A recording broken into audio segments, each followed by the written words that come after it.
gives your opponent an opening. No hiding, no excuses, just nerves.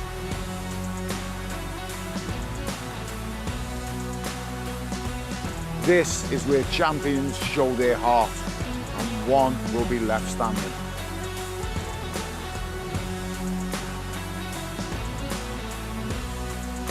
The Amateur Championship Final. Let's have it. Good morning. This is it. For the second year running, the Amateur Championship Final is the USA versus Ireland. Who's going to land the knockout blow today? 12 months ago, Ethan Fang beat Gavin Tiernan on the 36th hole at Royal St George's. Today, it's 20-year-old Matt Maloney from the University of Georgia up against Stuart Grehan, the 33-year-old who was on the GB and Ireland Walker Cup team last year at Cypress Point. There are huge incentives to win, including a chance to play in 3 majors, starting with the Open at Royal Birkdale next month.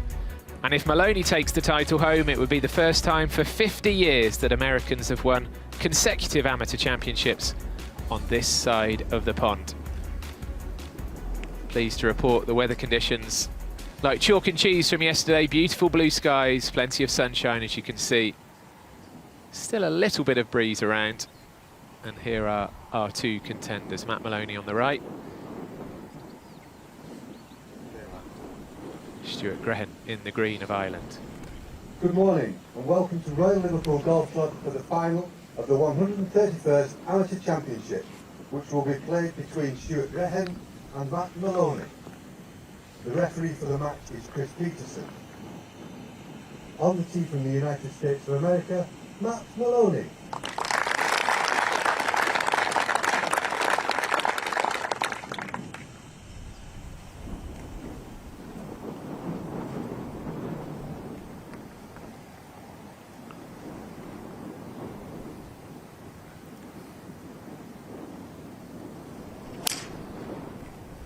.36 holes ahead of them today.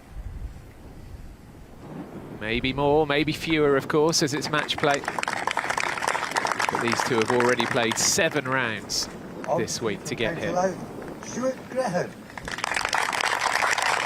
Cracking first drive from Maloney.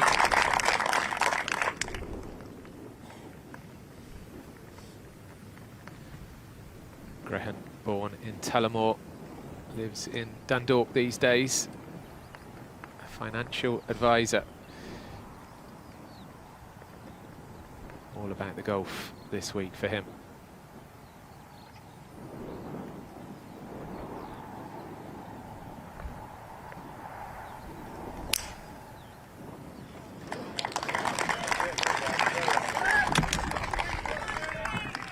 Crowd seemed happy with that one, as did Grehan, and you can see why. So 2 great drives to get this final underway. Simon Holmes alongside me in the commentary box. Rob Lee with us later on. Simon, it should be a great day.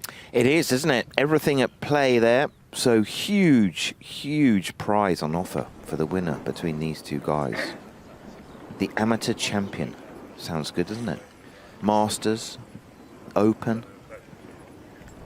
And we don't often see sort of a 32-year-old guy who's got a job in this type of a role in the modern amateur game. It's mostly guys like Matt Maloney, who's in college and heading to the PGA Tour, heading somewhere.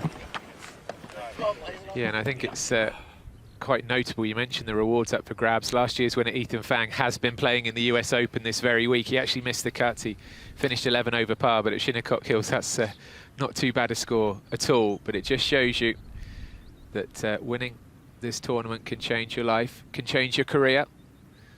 But isn't it good to see the sunshine? Yeah, good little crowd, got up early. Great way to watch golf. And you can come along if you're tuning in this morning. If you're near Royal Liverpool Golf Club, you can come along for free at any time today, enjoying the galleries. Now, yesterday she was wrapped up. I have a feeling she was wearing sunglasses earlier on. They've been ditched for the time being, but the other member of our team is Sophie Walker on course. Hi,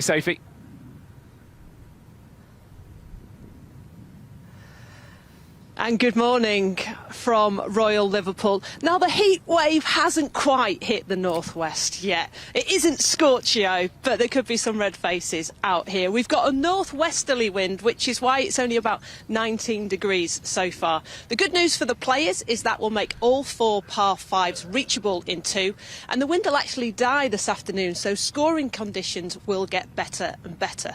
And what of our finalists? Matt Maloney is looking to step into the winner's circle just like Brian Harman did here in 2023, the Open champion, both of them Georgia Bulldogs. And Stuart Graham, he is aiming to play in his first major championship and a Walker Cup at Lahinch.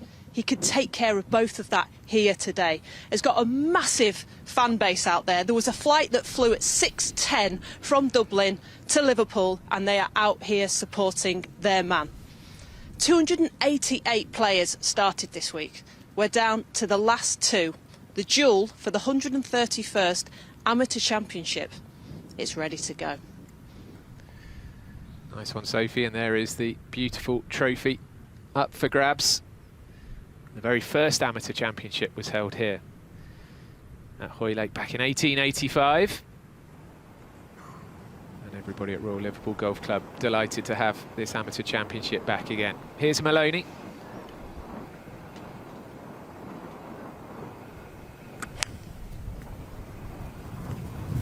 Looks like that's moving left to right. Oh, not quite what he planned. So, short-sided, an advantage for Stuart, who had a lovely little hybrid shot right to the corner.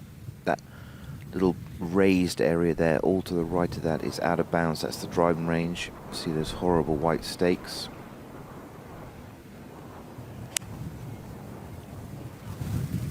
Is that a better line, or is that also dropping right? That's a great line. Hold. That's what you're going to see all day today. All these little runoffs, little pop-up raised greens, some fantastic green sites. So, some chipping for the finalists. There it is, the magnificent little village town of Hoylake and Royal Liverpool.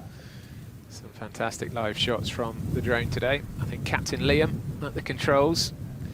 But wonderful to hear that Stuart Graham has had some support come over from Ireland early this morning. He already had his wife here, Carla, their son Kai as well. And a few more added to that support team by all accounts.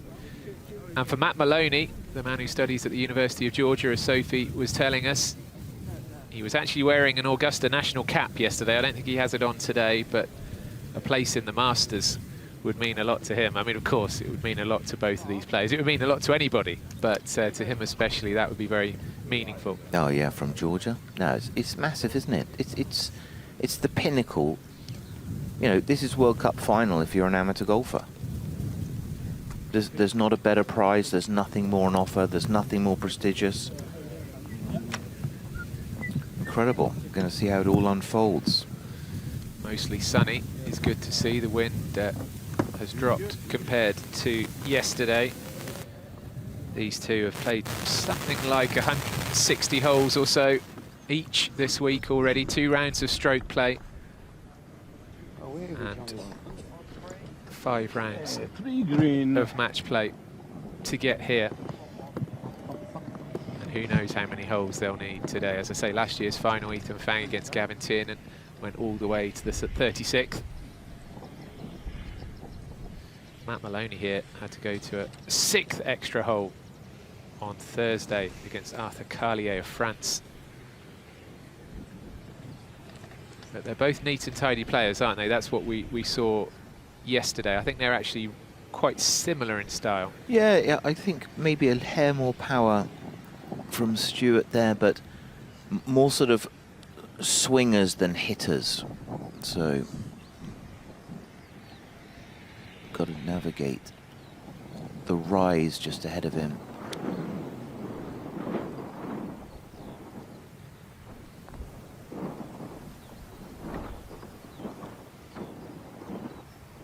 Yeah, tidy enough.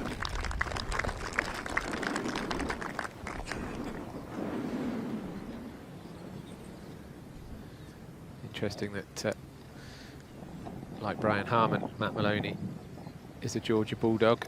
For those of you watching this who remember the Open Championship, the holes are being played here this week in the order that the members here at Royal Liverpool play them. So this was the third hole at the Open Championship a few years back, but the first today.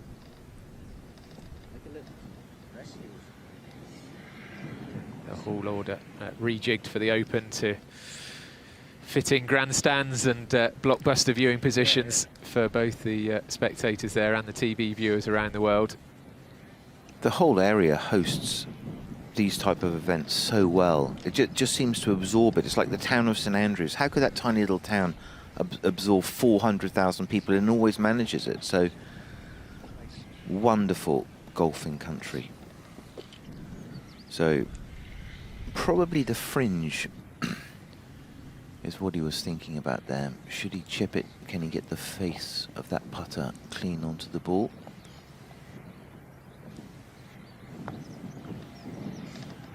Good line.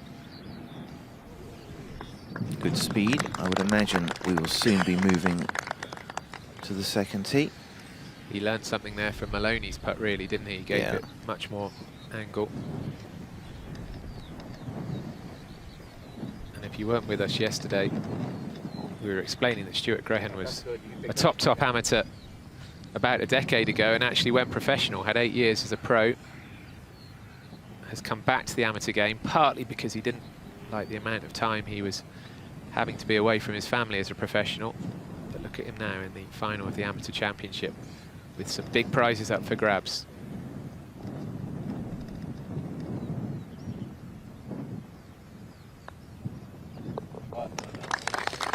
Safely in for a par on the first.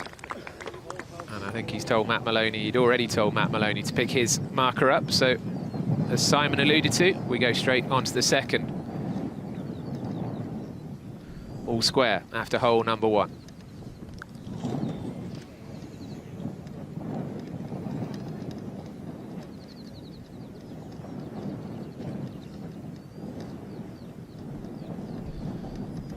So the second hole, another par 4. A risk and reward shot, really. For Richard Tedder yesterday of Estonia, this was within driving distance. I imagine they might go for a slightly more safety-first approach, these two. We'll see.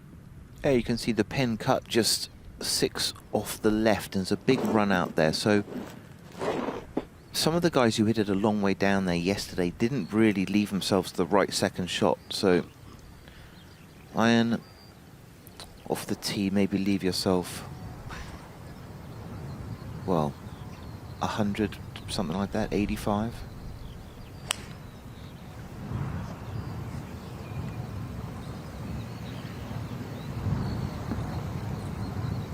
Just like that. Two great tee shots to start with from Matt Maloney. Okay, and here's the other strategy. So he's going to feel like aim very close to that left trap down by the green. Going big, they got this guy careful. Going big.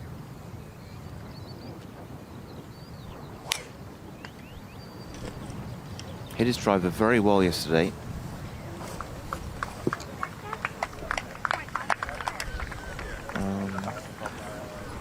In the front trap. Well, it's whizzed by our camera there. You may have heard in the background, we think it's found the sand. Yeah. That's an interesting play. If it's in there, that's very difficult second shot. So the aggressive strategy may sometimes pay off. Welcome back to the final of the Amateur Championship. Matt Maloney of the USA against Stuart Graham of Ireland. They're both teed off on the second. Maloney safely in the fairway, and Graham, we think, has found one of those bunkers up near the green. I mentioned that the first Amateur Championship, the very first one, back in 1885, was right here. Let's look into a little bit more of that history for you. It was put out in a newspaper. Somebody should host an amateur competition, and the members at Hoylake and the administrators were very ambitious at that kind of time. It only started in 1869, and by 1885 we already had royal status. We were hosting championships, and they thought, why can't we be the people to do it, basically? So Thomas Owen Potter wrote to a number of different clubs and just said, you know, send your best amateurs and we're going to get this thing going. And that was the start of it, really. And then the next year it officially started in 1886, where it was hosted at St Andrews for the first time.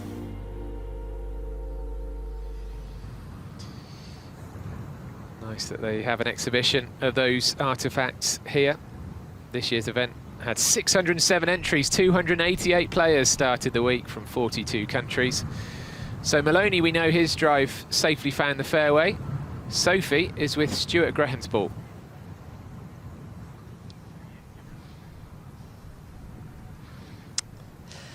I am, and the Irishman has found the pot bunker, which is 30 yards short of the green. As you can see, it's in a little depression. It hit the bank and came back down. So this is going to be an explosive shot. He's got about 50 yards to the green, and he's got to get it up really quickly. The American Matt Maloney has got 100 yards left in, but this shot, he's going to do well to get it up, out, and onto that green. But it was worth a go. It was worth a bash, but now he's got to negotiate this bunker shot from 50 yards. So it's Maloney in pole position on this second hole.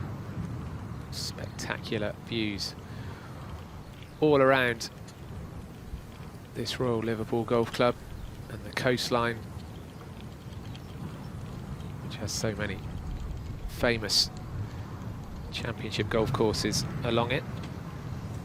That 1885 final, Simon, do you remember much about it? I did walk it. Yeah. It was pretty close. Alan McPhee of Scotland was the very first amateur champion. He beat Horace Hutchinson here. Ah, Horace. Good old Horace, 7 and 6 in the final. But this is the 19th time Royal Liverpool has hosted the amateur championship. It's a great match play golf course though, isn't it? Absolutely superb. Enjoyed the competition we saw yesterday. This one, well, huge prize on offer.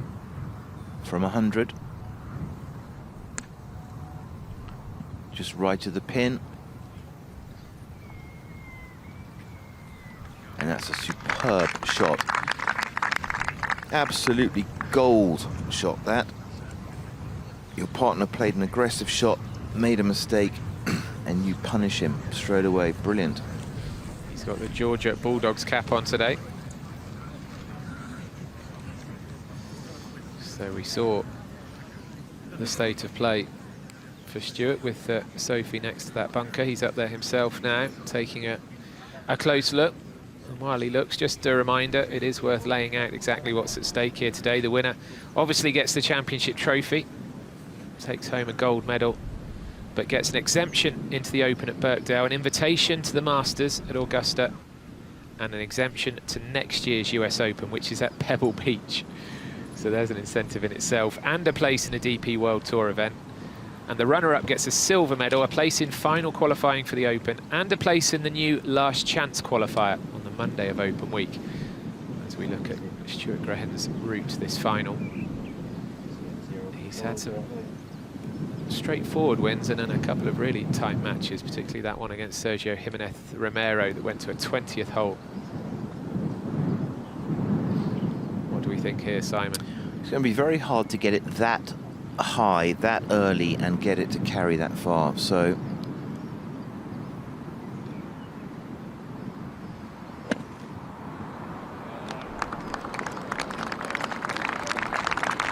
he's done very, very well. Stay, hold. He's done very, very well. That's a brilliant shot. Go 25 balls and not do better than that.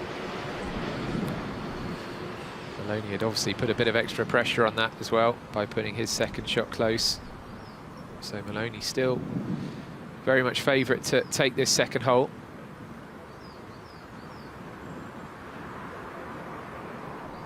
You can see that it's still very breezy out there, even though it's much sunnier and a bit warmer than yesterday. The wind is a constant.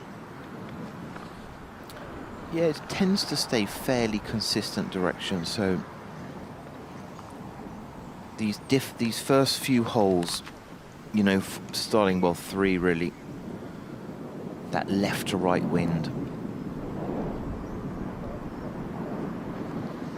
for the right-hander with trouble up the right always. You've got quite a few fairways which pinch in to those landing areas. That's what they've gone through this week. First stage is stroke play around up the road at West Lancashire, and then around here, and then all of the match play has been here at Royal Liverpool.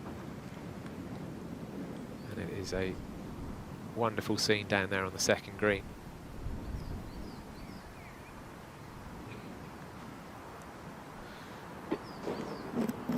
This might have to go in if Graham wants to escape with at least a half.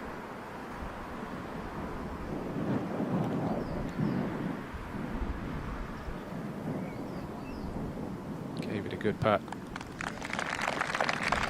So he's done well to take apart from where he was in that greenside bunker. Yeah, no doubt. I wonder if that was the play. Well, you know what? Teach the driver off the tee.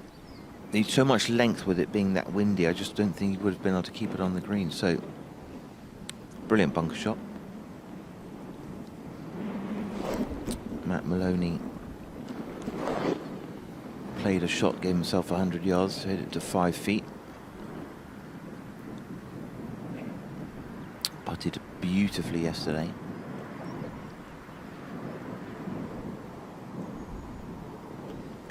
And just a little high. Maybe looking for a little movement there. Didn't quite get it. I bet this one goes in on his practice go. There you go. It happens so often, doesn't it? Second serve, yeah. But anyway, hole halved, and that will be marked down as a missed opportunity for the American, and they all count. It's a long, long final, 36 holes, but every shot counts. Last Irish winner was in 2019, James Sugru. Last American winner just last year, Ethan Fang. Should mention as well, the Women's Amateur Championship is at Muirfield next week. And a blockbuster field has been announced for that, including last year's winner Farrah O'Keefe of the USA, leading a strong American contingent coming over to Muirfield. So that Women's Amateur next week promises to be a fantastic event again. And we'll have live coverage of that for you as well. First of the par fives.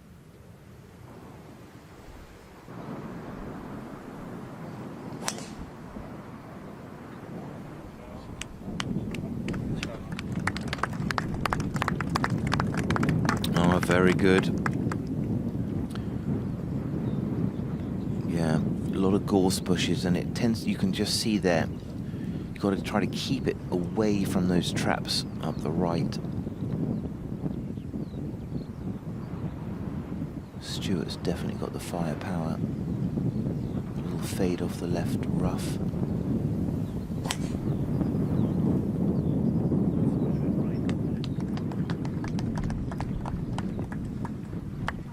Hold, hold, hold, and there it is. That was the danger for him. The driver brings the run out into play. You can see it there. Massive advantage once again for Matt Maloney. Tell you what, Maloney, 3 tee shots so far this morning, and every one of them spot on. He played golf yesterday from the fairway. He's got kind of one of those good wind swings, isn't it? No real flash speed. Very steady pace. Well, Maloney came through against Emil Rieger of Germany by 1 hole yesterday, and as they walk along the third fairway, Sophie is with our American. Well, hey Matt, fantastic the fact that you got into the final. How are you feeling this morning when you woke up? Oh, the same as ever. You know, it's a round of golf. It's the same as any round of golf. We're just out here hitting a golf ball. Same as ever. And conditions, how have they changed throughout the week, and what are they like today? You know, wind direction has flipped a little bit. It's northwest. It's been now the south, mostly southwest, southeast. So it's a little bit different, but not too much. I mean, the strength of the wind's about the same. So we're both going to have to adjust because neither of us have played in this wind yet. So it'll be a bit fun to see. And how cool is all these people? We're teeing off at 8:30, and there's a real hum around Royal Liverpool, isn't there? Yeah, absolutely. It's great to see all these people out here, and crowd's been super great and even and nice to everybody, and they've done a great job. Well, you've got a long day ahead of you. Thanks for talking, and good luck, Matt. Thank you. He's 20 years old, Matt Maloney. And his match play results this week, I mean, he's gone the distance and more this week. He won his first match play round by 1 hole, then another 1-hole win, then a win on the 24th hole, and then 2 more match play rounds. Also went to the 18th, so he's really battled it out this week, Maloney. He showed us a lot of grit yesterday, didn't he? You know, made some key putts, made a couple of 30-footers, 20-footer. So, yes, very strong competitor. There's his opponent's ball, and now wouldn't be able to advance that. I wouldn't have thought much more than 80, 90 yards. Revetted faces.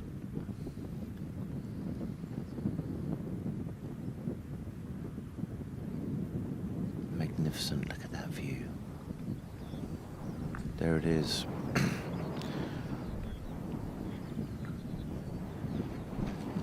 Well, he was superb. Bunker shot on the last hole. Oh, don't be greedy. Too early to be greedy. 273, man. 270 on the dot.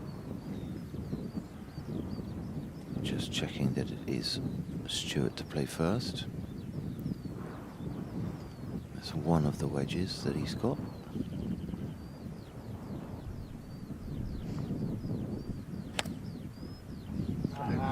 Yeah, well done.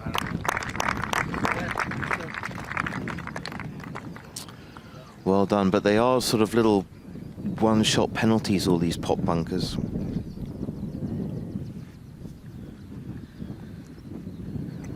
Maloney with the fairway wood, having a crack at this. Yeah, from 270. A couple of little traps to avoid up by the green. Possibly. Well, he hit 270, so I would have thought he got pretty close. Don't think he got over that kind of elbow of rough, or potentially, yeah, as you say, the bunker. Can't have been far away from running onto the green. Great that the galleries can follow the players. No ropes, no barriers. Spectators, old school, can just walk down the fairway behind the players, and it's wonderful. You can get so close to the shots. You can almost feel like you're playing the round yourself. And one of the interesting contrasts here is just, I mean, these two are at different stages of life. You know, Matt Maloney is 20, he's a student in the States. Stuart Greham already has a young son. They have twins on the way, him and his wife, later this year. So it's, you know, their lives are completely different, aren't they? Yeah, and let's see if that's an advantage or not. So there's a chance, we think, that Matt's ball is in the bunker just short of the flag. So kind of threw away his advantage after a beautiful tee shot.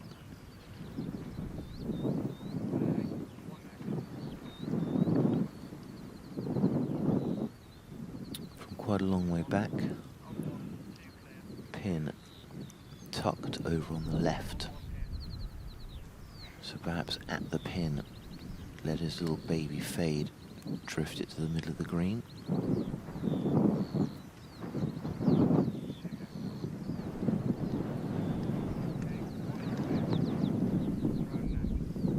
Stay.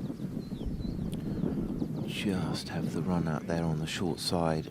That's a pretty steep bank. That's not an amazing shot, I've got to say. You can see it here from behind the players that it's drifted down the bank on the left-hand side there into that hollow, I think. So it depends where Maloney finished up exactly. Graham might have let Maloney off the hook a bit here.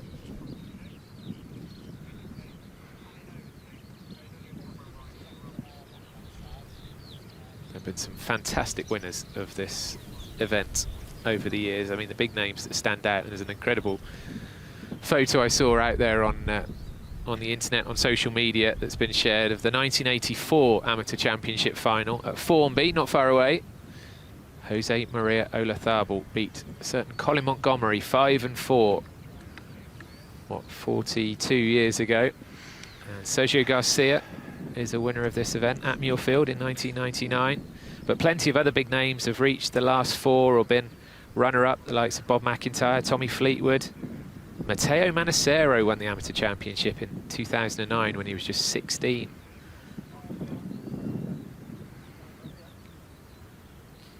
Christo Lamprecht won in 2023 and then was first round leader here at the Open Championship. Right, well, Maloney is in trouble.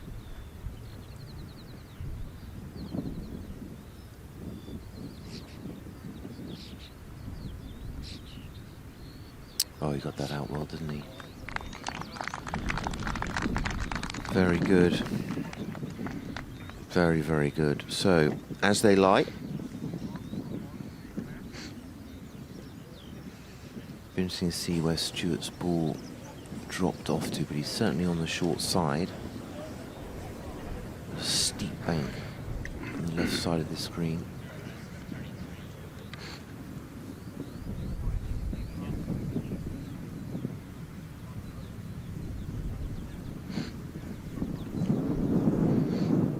See him there in the green, just surveying what he's got to do, wedge in hand, so it's not one that he can putt. Right, let's have a look and see as we zoom out. There's the bank and the pop-up sprinklers. Maybe that is what he was thinking about. So, gonna have to pitch it into that little dark area just short and left of the pin, and hopefully get it to stun there. It's all about controlling this first bounce.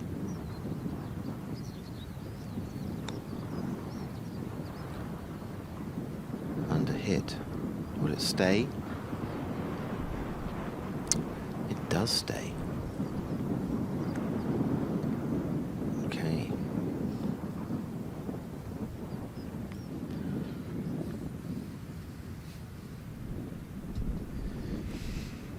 Certainly in his quarter-final, Graham came out, won the first hole against Ed Featherstone, and then never looked back from there. Ended up winning 5-4. He was in control the whole way. And actually yesterday, even though he only won 2-1 against Richard Tedder, I'm pretty sure he was never behind. Again, he kind of got ahead and never let it go, even though it was much closer. So this would be an interesting dynamic for him if he finds himself behind here against Maloney.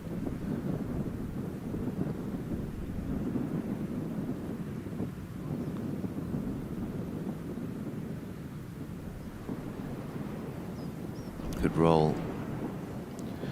Didn't quite judge it up the bank there, but a very good 5 for him. An error for him with his second shot, not carrying that trap short of the green, but got himself out of it pretty well. One of his teammates has hung around, caddying for him now.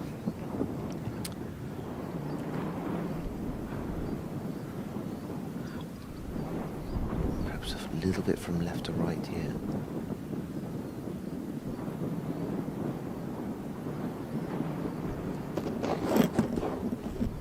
Just a hair high. First mistake from Stuart Graham. Maloney 1 up.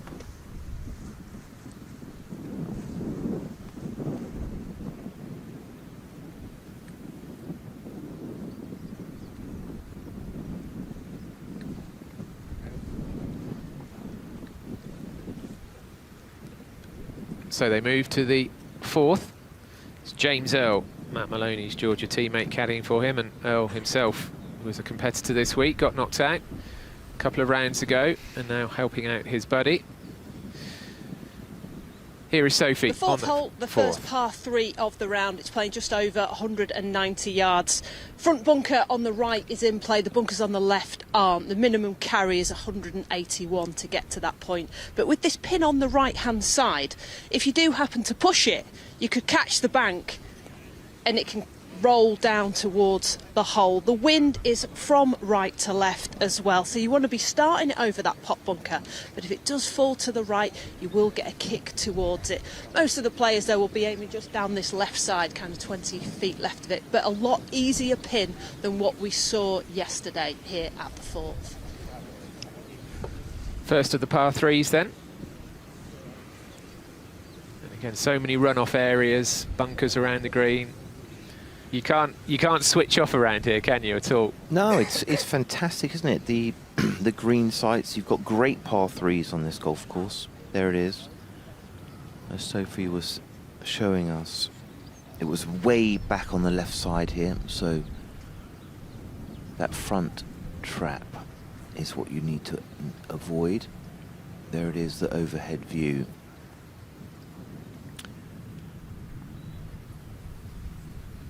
Big runoff on the front. Middle of the green on the right level is a really good shot.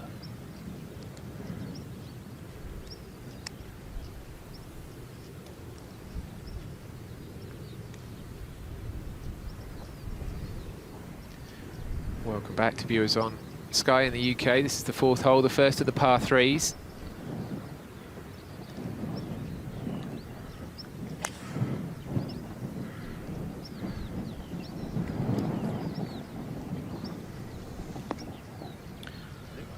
Very good. Taking advantage of hitting first there. He's certainly come out to play. He hasn't really been offline at all so far, Matt Maloney. And then Stewart paying the penalty for a poor 3rd shot on the par 5. Now, a right pin, he'll fancy that a little bit. Fade swing. Good balance. Oh, didn't get the carry, and that will release back down. We may see that just come into view. There it is. They're small errors at the moment, Simon, but we didn't really see these kind of mistakes from him yesterday. No, a decision on the second to take driver where it's really nowhere to go with his power.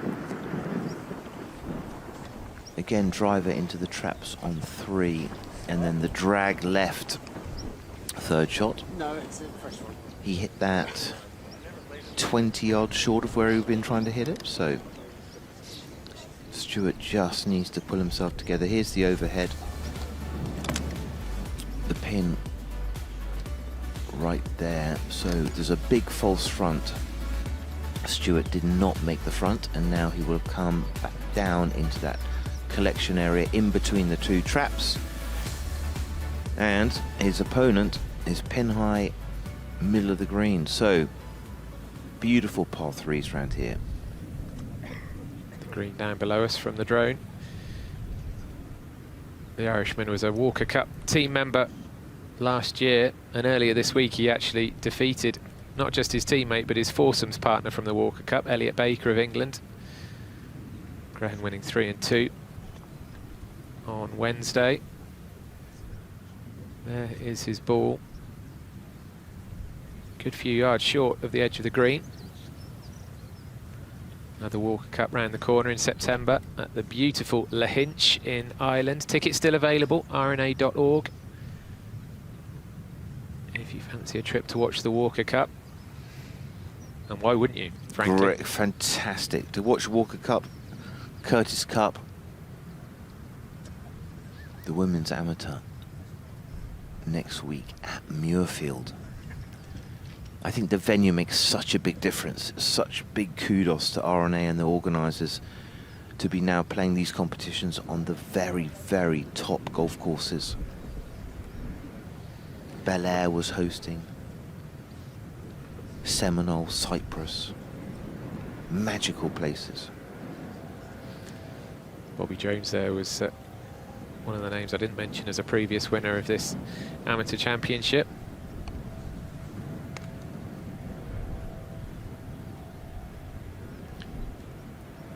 So, a mistake with the wedge on the last hole.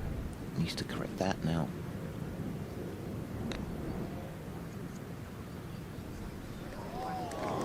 Okay.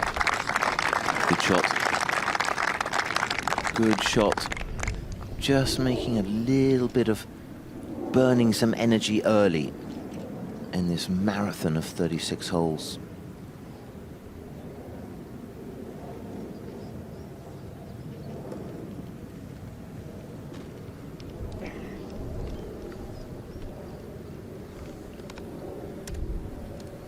And now from 25, 30 feet possibly.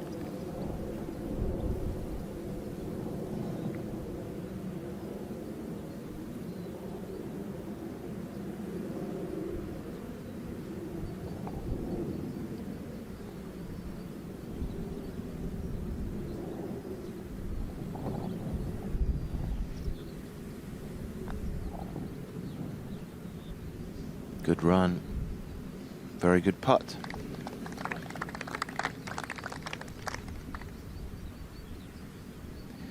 Conceded.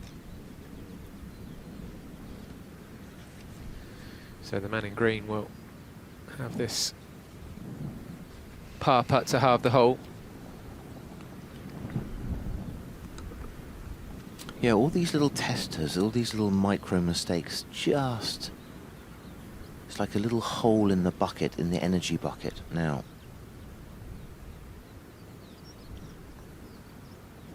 Well done. Well done.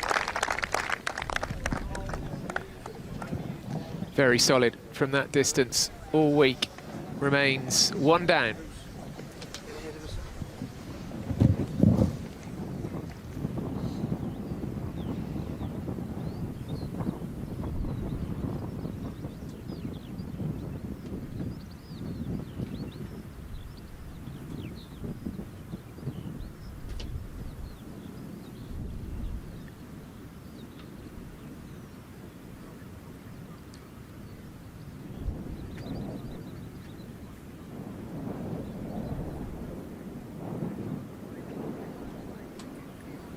Well, early blood to Matt Maloney, who I have to say, playing a very, very tidy set of holes opening up here.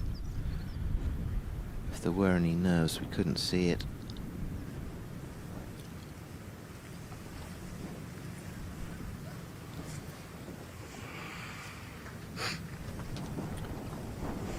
Fifth. Pretty friendly landing area, you can see there. That left trap is a good line. Just move it off that line there. Welcome, Rob Lee. Bit different the wind today, Yeah, direction-wise. different, It's straight yeah. across on that fourth hole, Yeah, the par yeah. 3. So it's changing, they've got to adjust.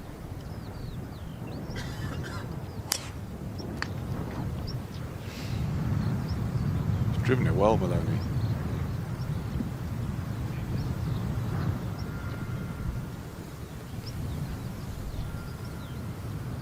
Hang on. He doesn't want that back, does he? He does not. That was superb, wasn't it? You can see the fire in the fairways. Big, firm bounce. Gretton with the big stick. Gonna pick it up on your shoulder.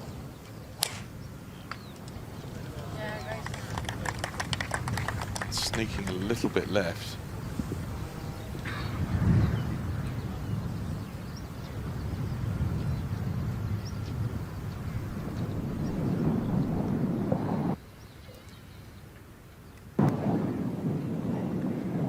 So, early blood after 4 in this, the final of the Amateur Championship. We're at Royal Liverpool in Hoylake. Been some great champions. None other than Lee Trevino Gary, with some comments. Can you grab that mic? These links, they're the links of legend. And to become one, you have to tame Mother Nature. Not a straightforward task. Not with these pesky pot bunkers, the grassy knolls, the fiendish rough. Oh, the things that this course has seen over the century of championships? Sevy's teenage genius, Rosie's moment of magic, Harrington's audacious 5-wood. Shot of the championship. The king won here, as did the master of the links. And of course, there was a special champion here in the 100th Open. There's the man of the hour, Lee Trevino. A championship shaped over centuries, defined by moments. This July, someone else will add their name to the history books. This is the Open.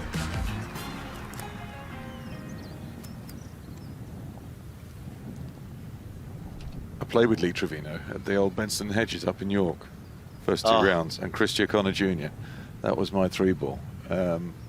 Interesting guy, very interesting. Never came up for air for 2 days. No, he can talk. He can talk, he can chat, but I really enjoyed watching his compression, the way he played.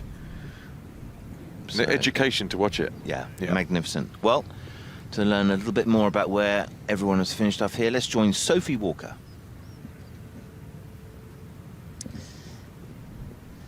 Well, both players have hit through the fairway. There's some rough that cuts across this par 4, about 60 yards short of the green. But down the left-hand side is where Stewart is. And if you look beyond me, hasn't got a great angle. He's got 2 pot bunkers blocking his line to the hole. He's got 103 yards pin, downwind, but can't really access it. He's got to play slightly right of it, whereas Matt Maloney is on the right-hand side. He's got slightly better lies across down there, and he can access that middle left pin a lot easier from his position.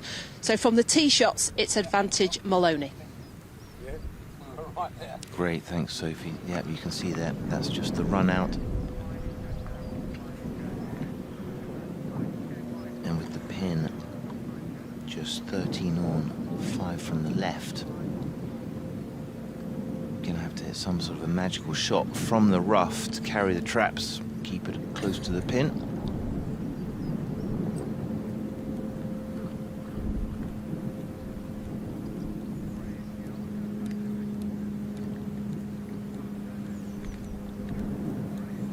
It must be quite unique in as much as when you make a amateur championship final. Beyond the throng that's around you immediately, the whole course is empty. That can never happen in any other lifetime, ever, anywhere. Yeah, it's great, isn't it? You're just the only 2 people on that entire plot. Yeah, all day. Yeah, brilliant. Okay, so Maloney did catch a little bit of fairway there and a better angle. Sophie says it's advantage Matt Maloney. I can't tell who's playing first here.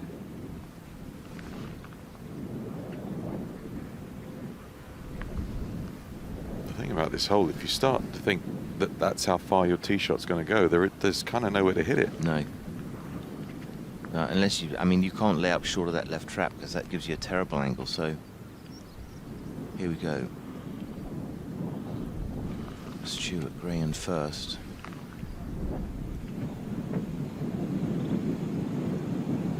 Let's just see if he can control it from this rough, fluffy rough. Well, the green's 35 yards deep, so it's pretty long. But I think he's not going to carry this bunker by much to keep it anywhere near the hole. Try to go high. What a shot. Unbelievable shot. Yeah. He's maxed out there. It's as good as he could have done. Yeah. Really well done.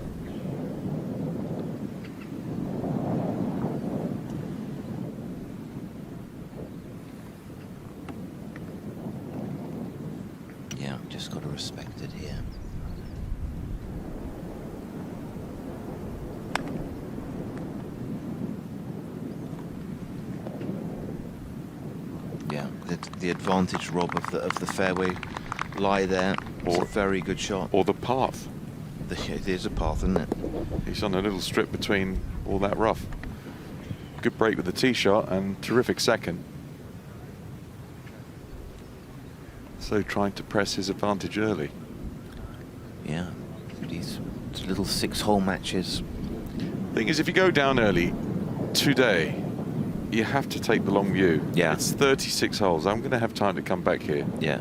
Yeah, there'll be a passage of play where he makes a few mistakes and I hit some good shots.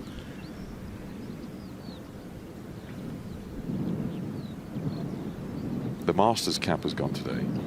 Yeah, that's his university hat there. That's his route. All pretty tough matches. Well, Gretton's going to be playing in the Walk Cup when we get to Lahinch. First weekend in September. He's in the team. Yeah. Yeah, Richard Tida from Estonia put up pretty good fight. Maloney was just calmer, wasn't he? Played more good shots, very few mistakes, and showed us he had a great putting stroke.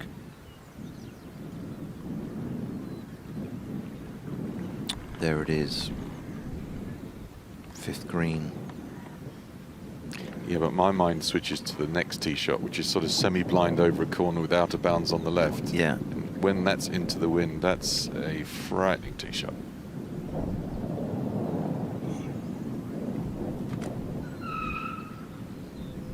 So, Stuart Graham, superb second shot, as good as he could do. 30 feet, and with his opponent in there close, such a great time to make a good one.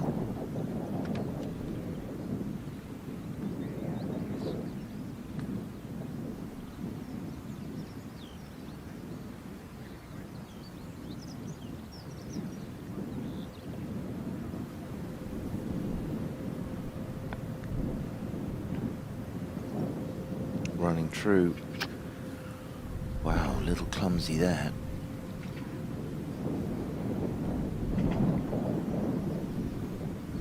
Yeah, come on, brain. Let's wake up and get going.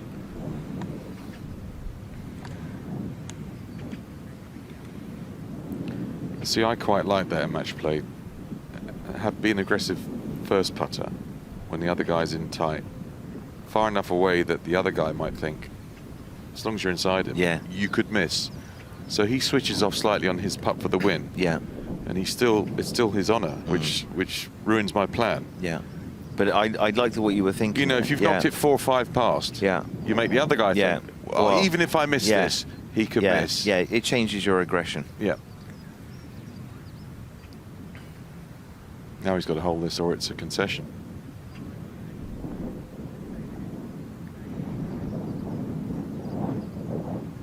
Go, go. Stuart. He's going to see one because it's cut on a... I think that's a free putt, Rob. I think he gave him the thumbs up. Well, the hole's on such a severe side slope where it's cut. Maybe he's just having a practice putt. Yeah, that's a practice putt. Just popped it down. Okay. Right, Stuart Graham. Let's wake up. Maloney hasn't really done anything. These are Stuart's errors. You know, he probably loses the hole anyway. Yeah. Maloney looks like he's going to make a 3. Yeah. So you have a go for your 3, and yeah, you were sort of beaten tee to green there. Yeah. There it is, and you can't see the landing area. No. It's very, very flat there. Is a little internal OB. See it right on the corner. You want to hit it those bunkers and just turn it a little bit right to left if you can. But then you always know as a right-hander, when that toe is starting to turn over, if it's overdone, you can lose your ball there for worse. So Sophie was telling us earlier, a little shift in the wind. Got to just recalculate your lines. Does it impact my run out? Am I going to be able to carry the traps? Can't see the ball land in the fairway because of the grasses there. Well, it's back into the wind, so this is playing very difficult.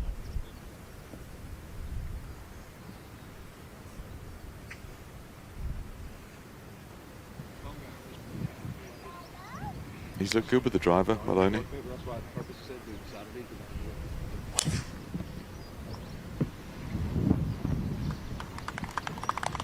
I don't think he wants this back either. That's absolutely superb drive.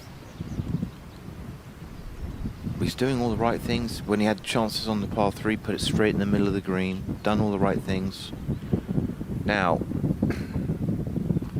Reset for Gretton. Yeah.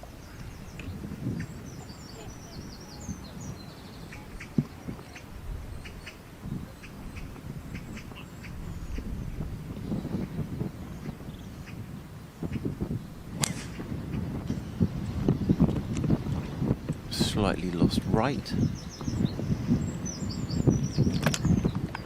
No, absolutely perfect there. Well, he's in the final. Stuart Graham. Let's hear his thoughts on this week. Matt Maloney, I'm 20 years old and I'm from Daniel Island, South Carolina. Okay, all right. Good 4-iron's always good. It's a tough club to hit. Ball mark, sometimes a ball mark. If I don't like the way I'm putting, I'll change my ball mark. No, not well, maybe bowling. We go bowling a lot. We like to bowl. Me and my teammates too. Basketball, definitely basketball. I played a lot growing up. Still watch it a lot to this day. I'd say in terms of a golf game, it's hard to go against Tiger Woods. Probably just Kid Steak, New York Strip. Probably 15. It's just a great par 3. It's just hard hole, but it's a good hole.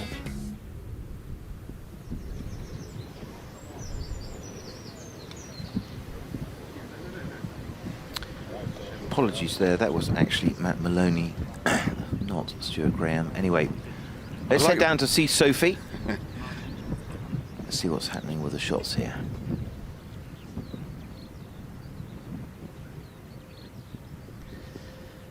Well, like you guys said in the booth, 2 stunners. A daunting tee shot from right to left, wind back into their faces. Matt Maloney will be first to play. He's got 151 yards. That pin's 5-6 paces off the right-hand side. If you do miss it to the right, there's a swale that takes it away from the hole.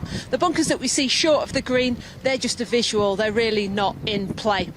Stuart is another 6 or 7 paces on that right-hand side. It will suit his fade trying to access this right pin. The wind for the second shot will be more off the right-hand side and slightly into the players' faces.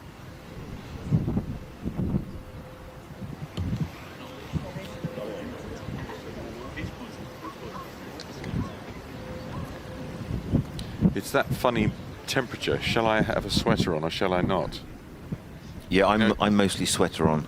Are you? Yeah. If it's fringy. Okay. Yeah, sweater. So on. if it's one side or the other, you go sweater. I go sweater. Yeah. Medium, large, or what? Just medium, Rob. Medium. Thank you.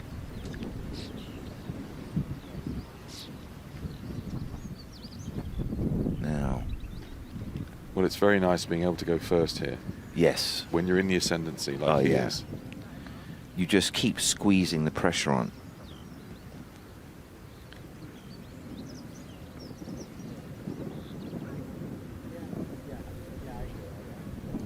So off the right and into maybe 2:30 wind.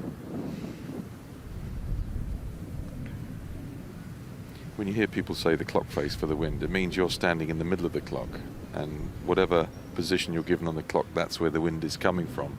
So 2:30 for him is into and off the right.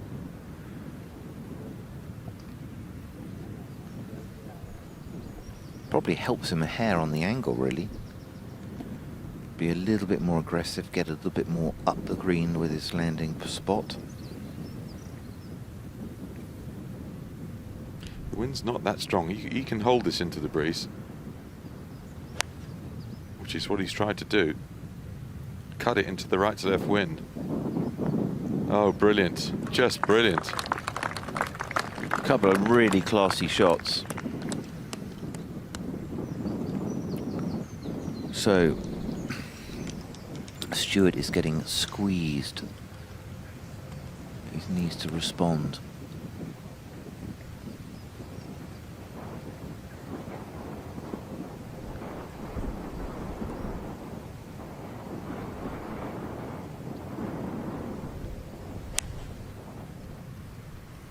It's turning left on the breeze, working its way away from the hole. Yeah, opportunity there just to react to the very good first shot from Matt. Well, in half an hour here, because they're playing quickly, he may well have lost 3 holes. Yeah. Move that buggy, please. Move the buggy. So, in his own thoughts there. Got to resettle, got to regroup. Crowd's growing, getting bigger. It's a lovely way to watch golf, isn't it? There's still plenty of time. This is 36 holes. Oh, if yeah. You're living close up anywhere. in this part of the world. Oh, yeah. Just, yeah. I mean, you've got a spare morning, late morning, afternoon. Yeah. Come along and watch. Make the crowd grow.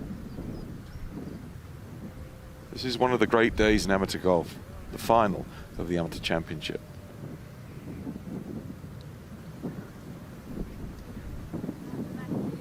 Look at that.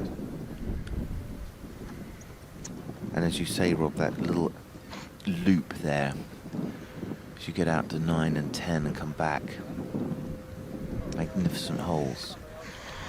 Isn't it tidal here? Unbelievably tidal. Yeah. A massive out and in. Yeah. And that can change. When that switches around, the breeze can change or die or pick up.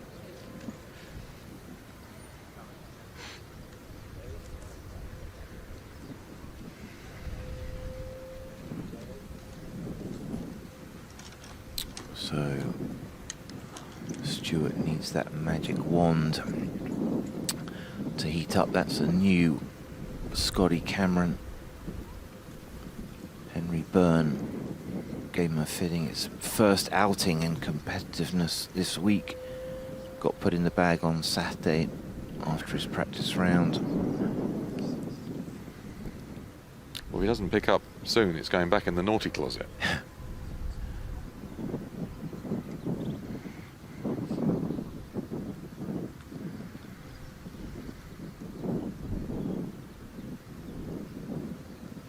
Yeah, he just needs something just to turn the tide a little bit, and nothing would do it quicker than holding a putt like this. 35 feet, bit of movement from the right.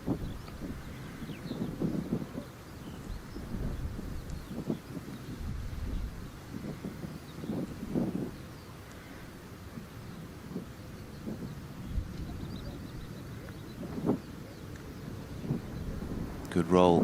Run, run, run. Ah, he had it.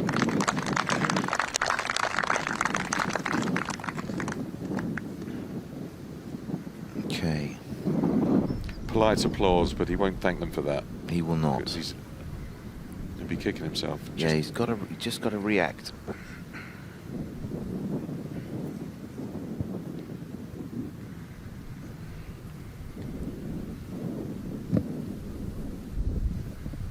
This is about the length that he hit his approach shot into the previous green. He didn't really putt it in anger because he had a practice putt. This is for real. To go 3 up after 6. Marker. Get the marker on it because that's not going to be given.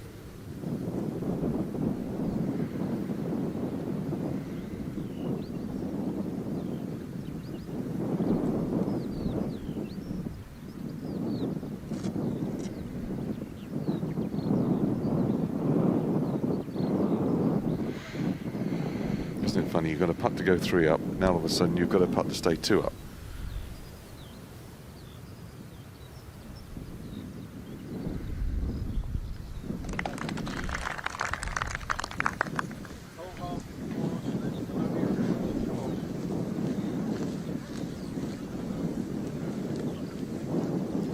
It was a big putt for Maloney, that.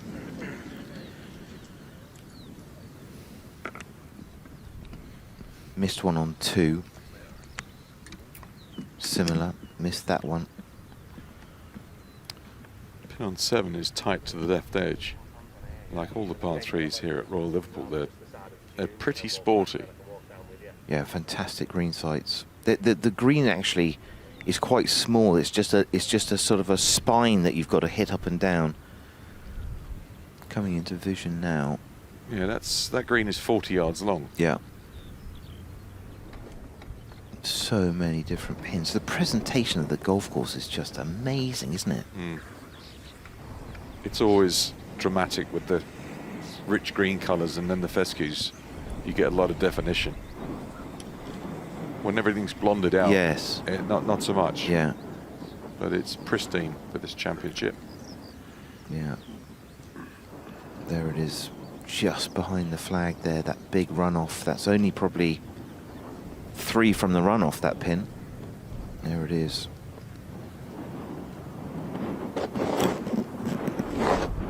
So, plenty of room up the right side there. Don't let the flag tempt you. Big advantage going first on the par 3s if you hit a good one.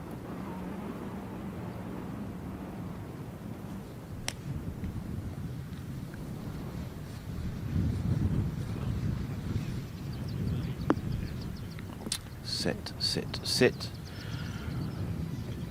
That was very firm, wasn't it? Good shot. It's a very well played shot. He's on the patchwork quilt there, which yeah. I'd be amazed if he chips that. Yeah. That's, you know, into the wind sometimes easier, Rob, than downwind. See that kind of across him there. I think he's got to feel like he hit a really good shot there. Well, there's no way he's trying to go at that pin because there's no room there. It did end up on the pin, too far left. The shot is 5-6 yards right at the hole. There's more room for error that way.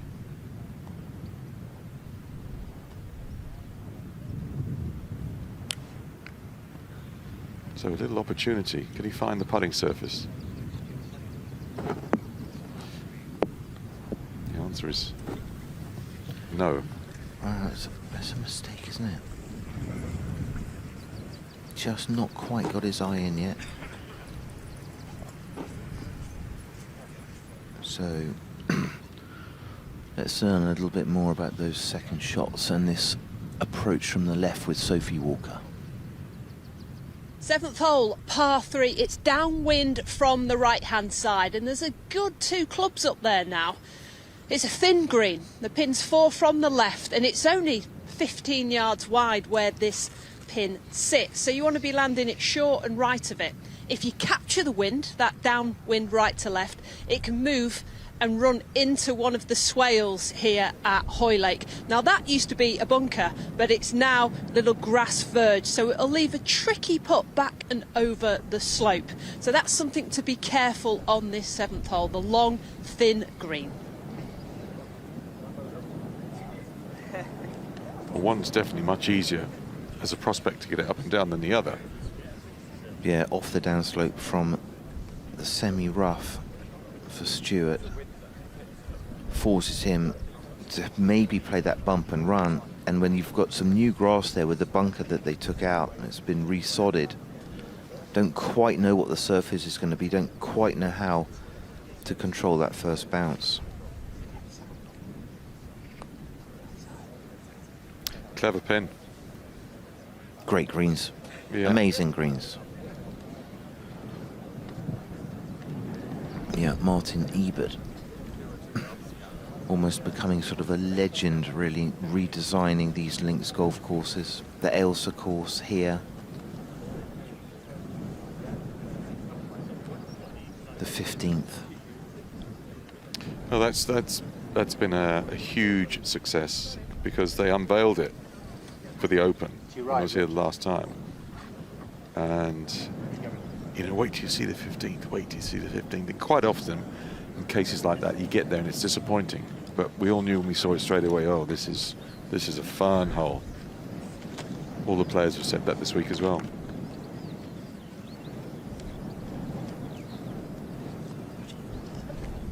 Scratch of the head, hands on hips.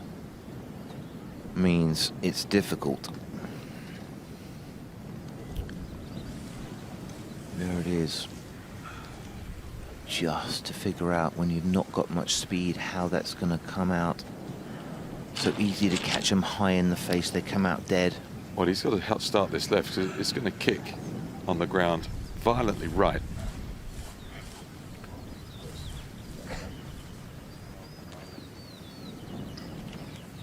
This is back foot trap.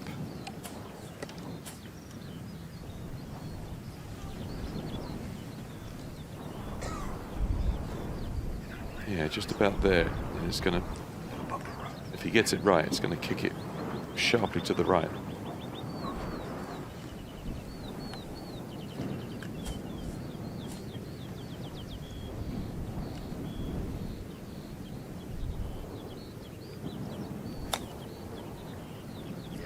Excellent. Excellent. Yeah, superb.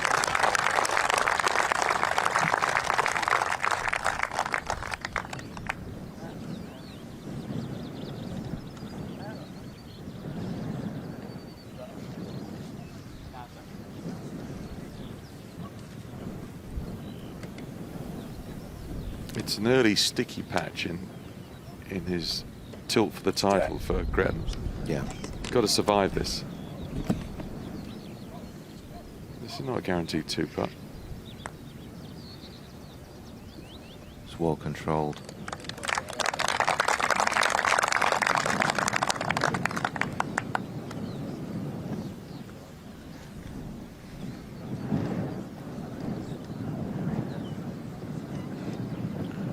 And it's given.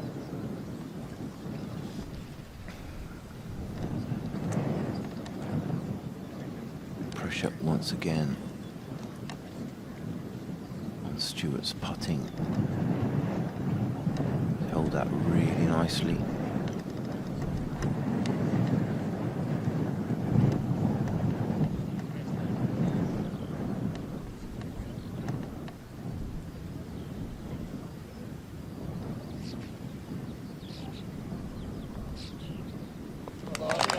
Good up and down. Continues, yeah, well done.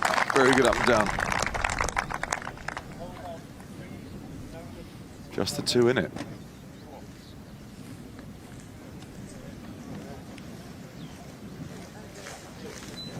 Yeah, 8th hole again. Strategy with the tee shot. Pin is back right.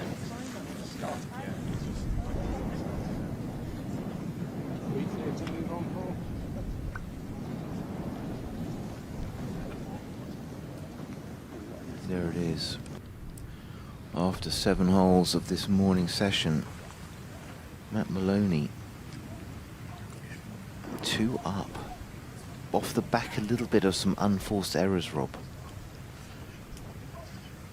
Yeah, he's looked like he's not going to make a mistake so far, Maloney, though. He's been very steady. So short par 5 by modern standards, a par 4 in the Open.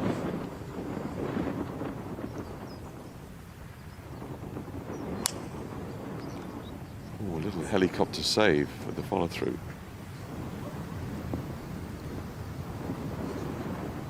Saved well.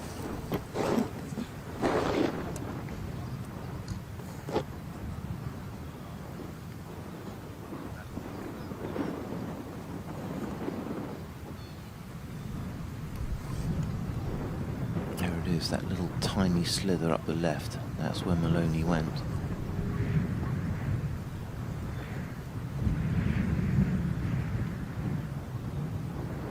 A little more powerful for Stewart.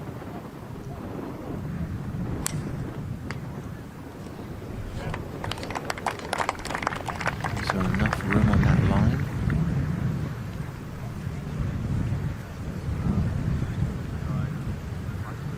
Okay, little fluffy lie there. You can get a blind vision from there that you can't see much. We'll find out.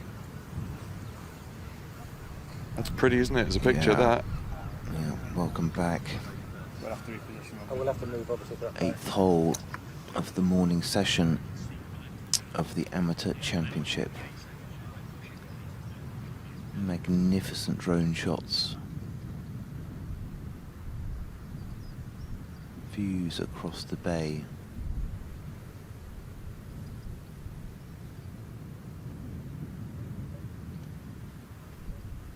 Incredible how much the tide goes out, Rob, as you were saying. Yeah, incredible. Yeah, the exposes how shallow it is when Yeah. it comes in. It's just, I wouldn't think, we saw school kids walking across that yesterday. Yeah. I wouldn't have think that was maybe the sensible thing to do. No. I'm not sure. Because you can get quick sandy bits and stuff like Oh, that yeah. up there.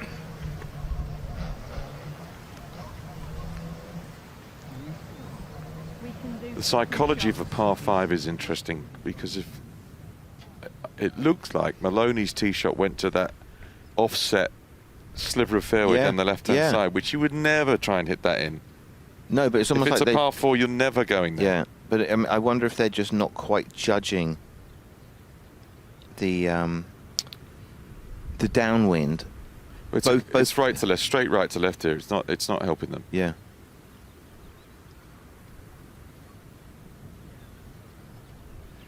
Well, Sophie will tell us all about the shots coming up.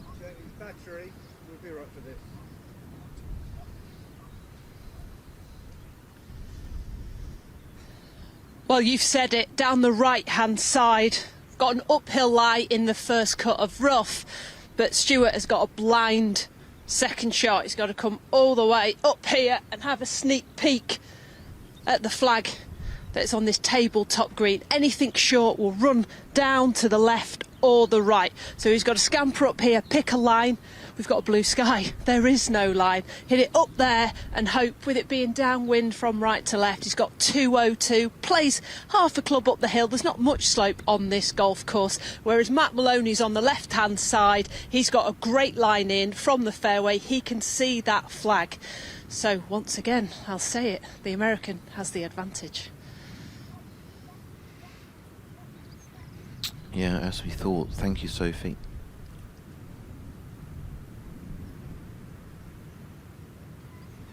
Pin is 21 on. That's going to help Stuart. But again, going to have to navigate a little fluffy lie. There it is. So that has to be Wales, Rob. Would I be right in that? You're on your own. Well, that's got to be. I'm going to say that is. That's the estuary there, and you can see, like, it's obviously safe enough to walk out and go across there. You got a little dog out there, a couple of people walking around. I don't know where you're going.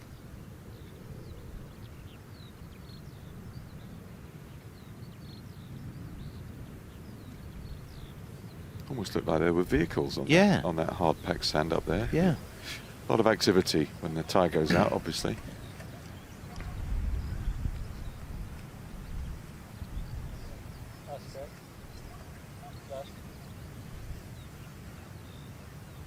So, Matt, little upslope.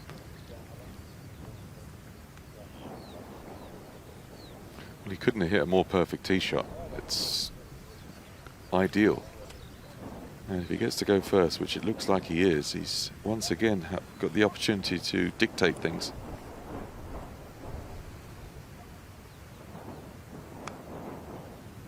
Circa 200 yards this. That's left going left on the wind. Yeah, big mistake. Trying to hold one up.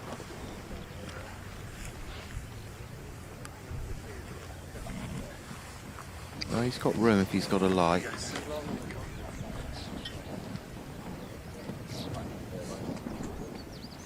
The one spot to avoid is the short right-hand bunker. Yeah. It's so deep.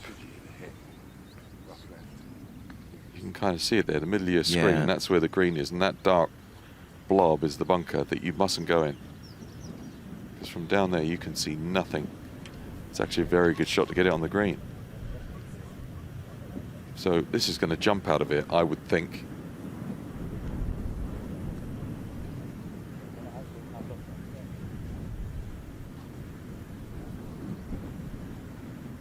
Just sorting out the line. I'm a bit close, but I'll try. Stand by. Stand by. Stand by. Swing hit. Okay. Up. He's chasing it.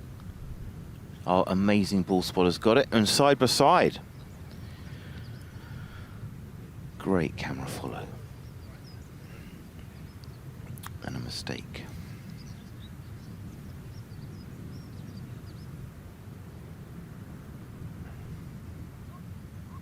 Oh, look, it's a par 5 the way they're playing it. Yeah. So, you know, it's a chip putt birdie opportunity.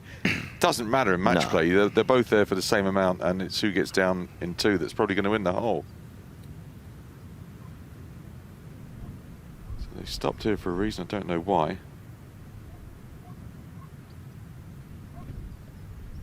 I think that was slightly recorded, so they were waiting for the Gretton shot. Possibly, yeah. So now they're further down the golf course now. yeah, it'll be interesting to see. It's going to come down to a battle of the short game. Who's got a decent lie? Who plays the good shot? I feel like a 4 is on from both of those second shots.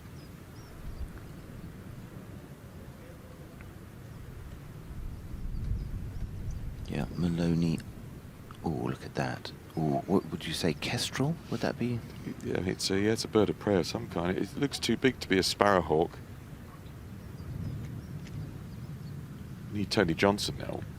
Or Mark McNulty. I didn't realise he was an ornithologist. Another ornithologist. Sparkles. Ugh, men. Beautiful, look at that. Wonder what he spotted there. Maybe he's looking to see how those 2 golf balls are lying. You think he's out there checking out the game? Yeah. So both players dragged it into the rough left of the green here. They'll have to get up almost onto the edge of the green to see what's going on, because when you're 20 yards short, you'll see nothing. Yeah. So the crowd will be very close to the action. But that's a good lie. Not sure who it belongs to.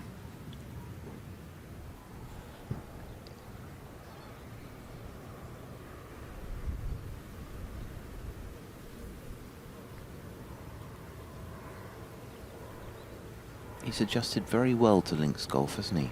First visit ever. If you just basically play US style golf, the carry numbers, the lies, the shots, all very different.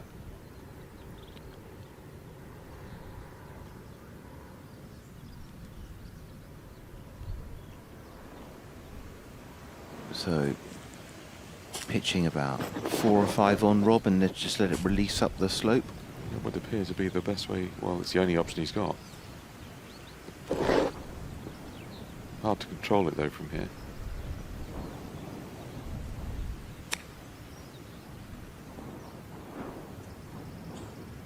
Did you see a little backstop there, Rob? I think he did. Yeah, that's well done, well worked out.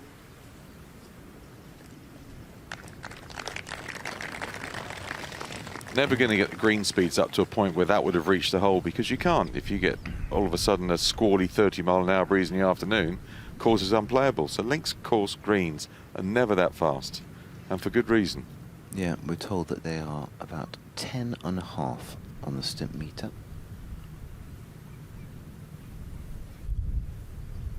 Magnificent shots.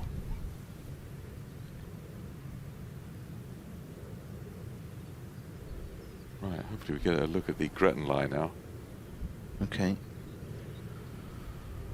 Thinking about something similar? It's less appetizing, that's for sure. He looks like he's got a little more upslope. That's going to help him.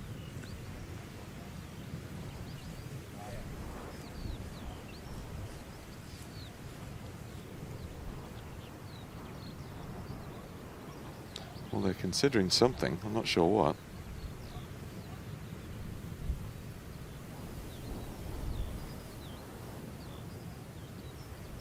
It's a little bit more bird's nesty. Doesn't look that complicated though.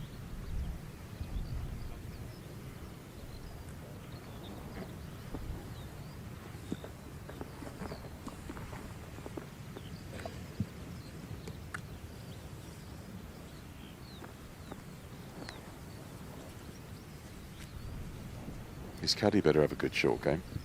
To be offering advice at this point.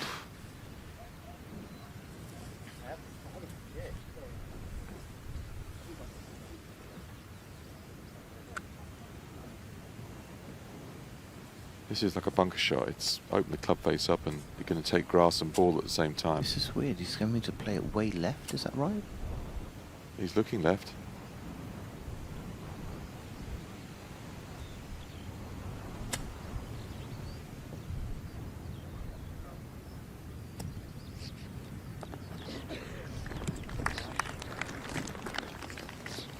Okay. Ho hum.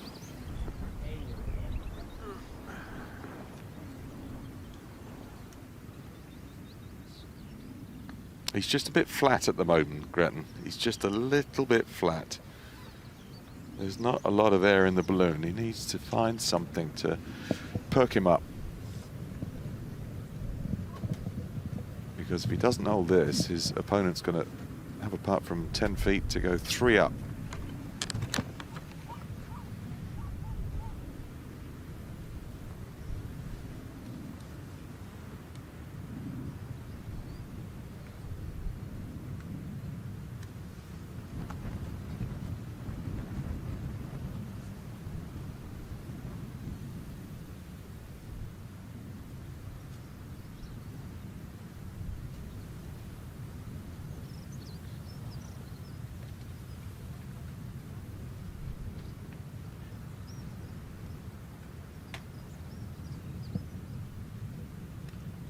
Right, give it a go. Up the hill. Unlucky.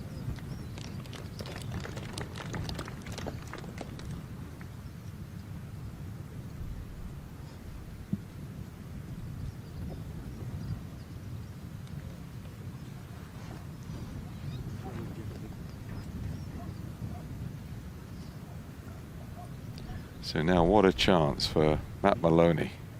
This is down the hill, doesn't have to hit it that hard to get it there. 3 up beckons. And a little bit of a stranglehold in the game.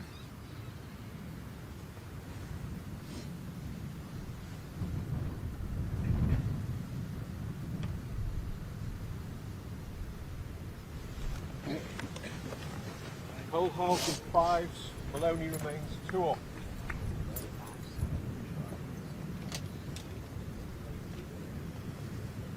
Wonderful opportunity, and that's one that's gone against him. This is the far reach of Royal Liverpool. Now you turn back along the coastline. And you don't see much coast because the dunescape on the left-hand side is prominent. And you've got very undulating fairways.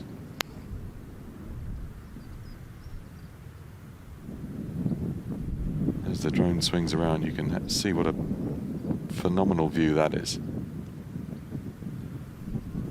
Look at the cut in forward and backwards, splitting the fairways, down grain, up grain. And when you've got a hole that you want a bit of distance, you hit it in the light coloured grass, you're going to get another 20 yards. The worrying thing for Graham here is that he's 2 down, but Maloney has had other chances, hasn't he, on other holes? He has. He's not done anything yet to make it look like he's going to eat back into that 2 down deficit, but he has to do it somewhere because Maloney doesn't look like he's going to hand him anything. So it's on the Irishman.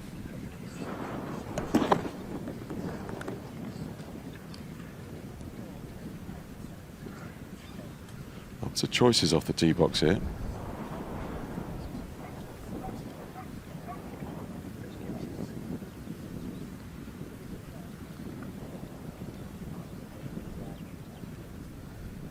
Wind's hard off the left.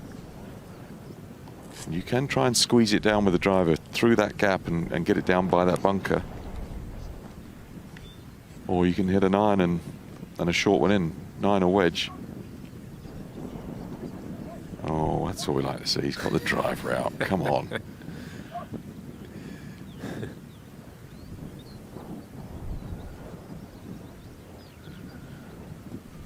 I'm sure plenty of you are joining us from Georgia and also South Carolina, where Maloney's originally from. I think he told us yesterday that Mum and Dad are watching.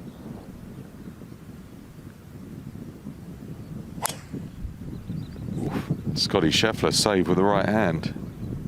He kind of got that one back. No, nowhere near the fairway. That's lie dependent now. Little window for the man that's chasing, Gretton. Well, almost pin high, but way offline.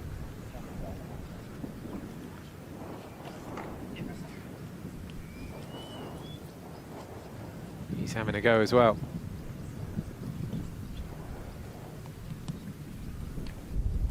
So Maloney's over on the right-hand side where that pocket of spectators are moving to try and get close to what will be his ball.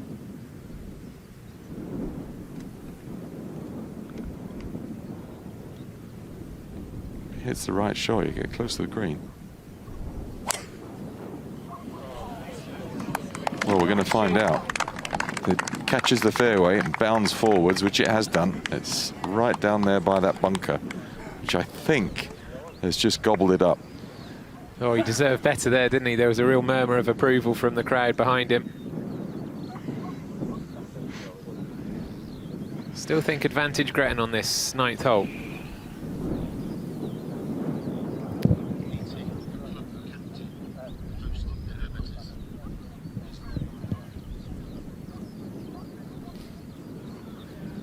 So this Royal Liverpool Golf Club, a great association with the Amateur Championship. The club captain here, Neil McBurney, has been celebrating that link-up. The Amateur Championship was founded here at Hoylake in 1885. It's probably the most prestigious amateur tournament in the world, certainly in Britain and Europe. So it's just a great honour to host it. And we'll see some of the world's best players, the stars of tomorrow.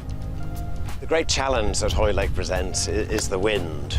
Yesterday, the wind was about 10 miles an hour from the north, and one player actually drove from the first tee within about 30 yards of the first green, straight across the outer bounds. And I've never seen that before. The player who wins has got to use the wind and not fight against it. Hoylake's such an iconic venue because of the history. We've hosted the Amateur Championship 19 times and the Open 13 times. And it's those major championships which really bring the club to life for a week or two. And as you can see this week, it's in absolutely fantastic condition. Genuinely, I don't think I've ever seen it in better condition than it is this week. Here the course in great condition. And there you can see the 19th time Royal Liverpool's hosted this Amateur Championship. The first time since the year 2000 though, so it's been a little while. But some great names on that list. And we're at Portrush next year for the Amateur Championship. I'm just thinking, looking at that list, and I've played them all, bar Royal Porthcawl. Spoiled for choice, to be honest. Fabulous golf courses.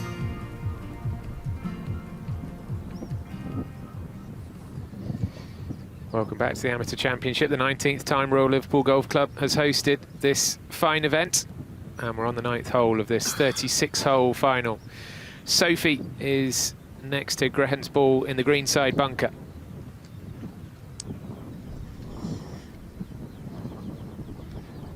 Yeah, I am, and it's not good for Stuart. He's shaking his head. If he was left-handed, he could play this one, but he'll be doing the okey-cokey, one leg in, one leg out, being right-handed. He's up against the left-hand side of the face here. It'll be interesting to see how he gets into the back of this ball. He needs to do some yoga, Pilates to get those hamstring stretches, because this is going to be a very much links golf bunker shot. rather you than me. I mean, the shake of the head said it all. It was such a good tee shot. It just needed that little bounce to the right, and it didn't get it, especially with Maloney way right and in trouble. Bad break there.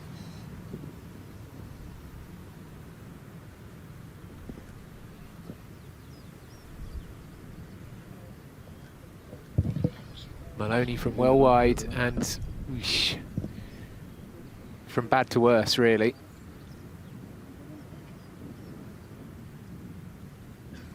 Obviously didn't have any kind of lie there.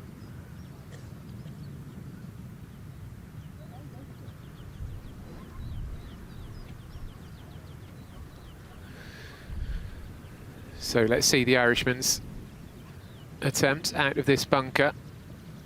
And if he can put this close, then he gives himself a chance of winning this 9th hole. It's quite awkward, though.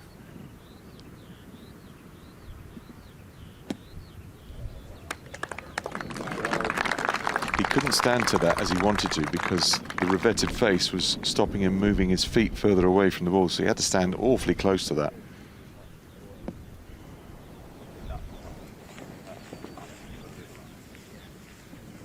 That's the Maloney ball, but he's played 2.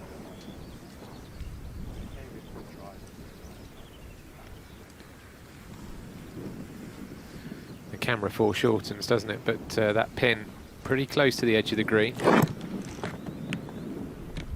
The only thing that's helping him a little bit here is that he's pitching back into the breeze out the bunker. It's the only thing that's helping because the ground runs away.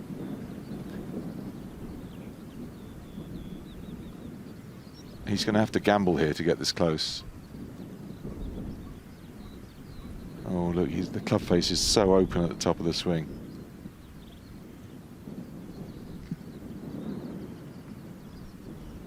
It looks like it's the bunker shot is going to go second here.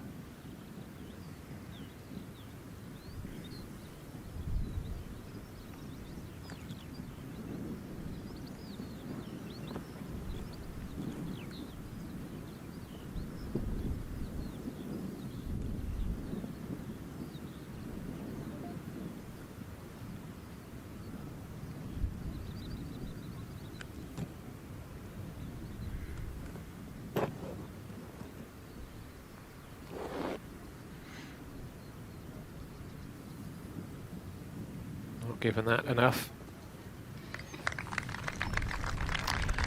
So right around that distance. Is it given? Is it not? The answer is it's not.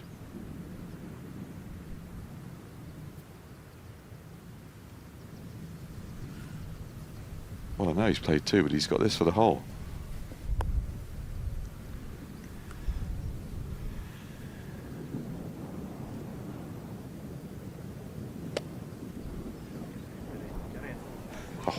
Unlucky. Great shot. Really well played. Top bunker shot, that.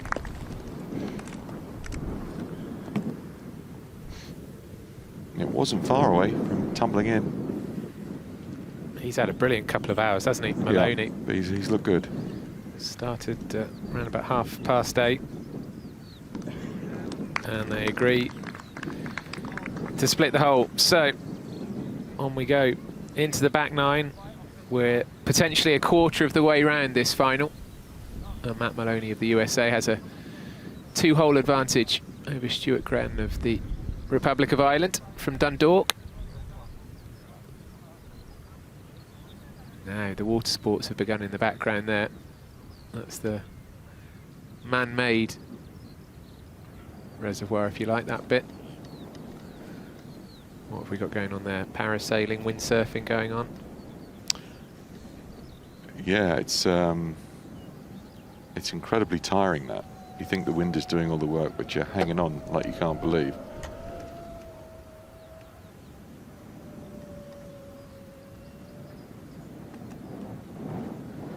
We wouldn't have been able to see much of that yesterday.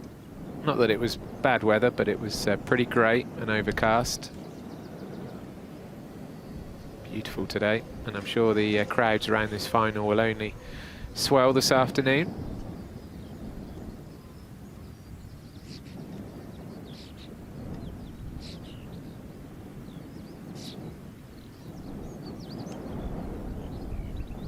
It's all the way back to the tee.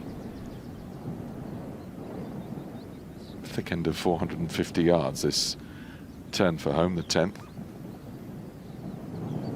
Good driving hole today with that breeze whipping off the sea.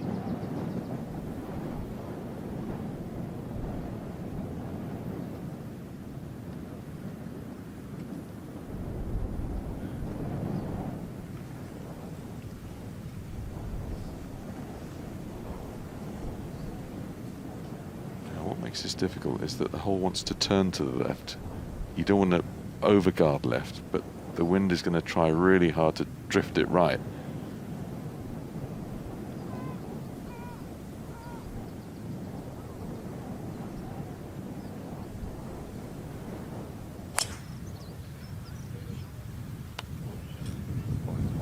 Didn't save that one.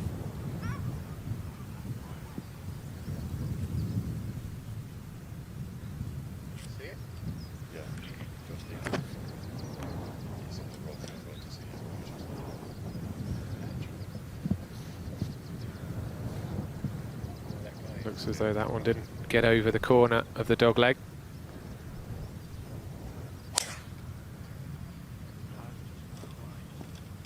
And that one's heading right. On the breeze, drifting.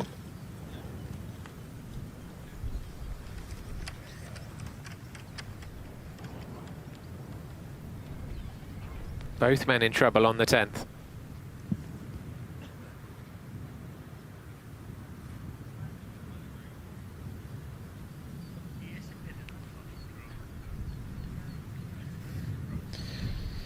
So it's not going the way of Graham so far. Let's find out a bit more about the Irishman's personality away from the course. Stuart Gretton, 33, from County Low Golf Club. Okay. Is this going to be edited, this bit? Can it be edited? Okay. Buttercut. I just love that shot. I always use the same ball marker, poker chip. Ted Lasso. I just think it's such a good series. I think it's Rory now. I don't know, just the way he carries himself. His mentality is incredible for what he's gone through and to do what he's done. I just think it's incredible. New York.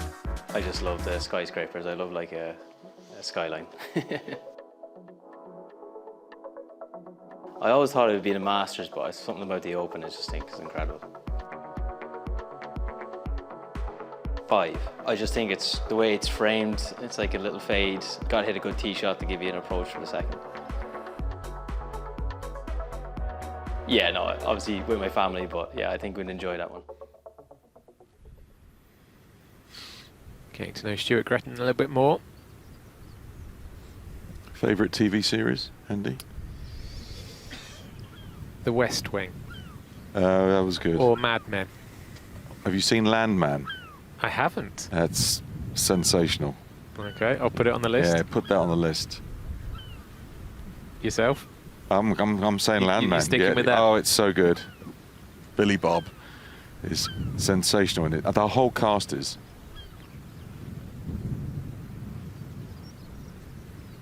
I was stunned when Stuart Gretton said his idol was Rory McIlroy. Absolutely.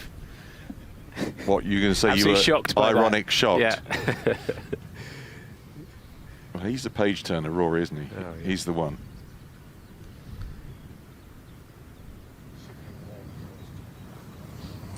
So we thought that Graham was, sorry, Maloney had not managed to cut this corner, but... he looked happy to me when I looked at his finish of his swing. He looked like he was satisfied with his effort, so I think he might be all right. Those bunkers are not to be messed with. Shot penalty if you go in there. Find out very shortly where they both are. With the wind turbines in the background there, dozens of them. Bunker shot first. Where is he? He's over left-hand side of the fairway. Keep going out there. There he is. Catch it there now. So Maloney's perfect. He's scoping from the trap, left up there with there.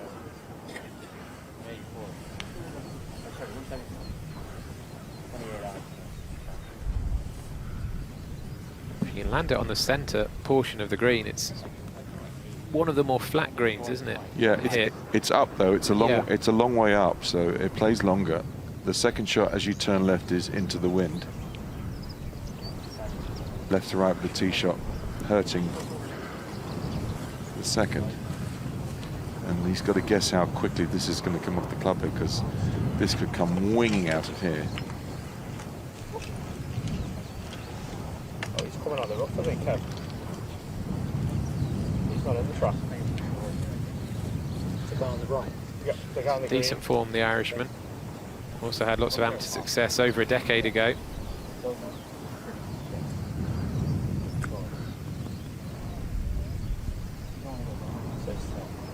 Just see Maloney's caddy and bag over on the far side of the fairway there as well. So I think Maloney just off the fairway, but not too far.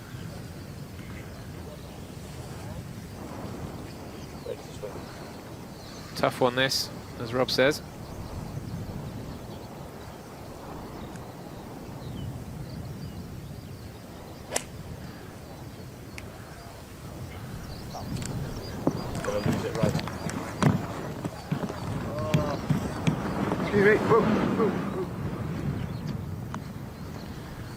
Brilliant green, isn't it? Look at it. That's a problem to be solved where he is.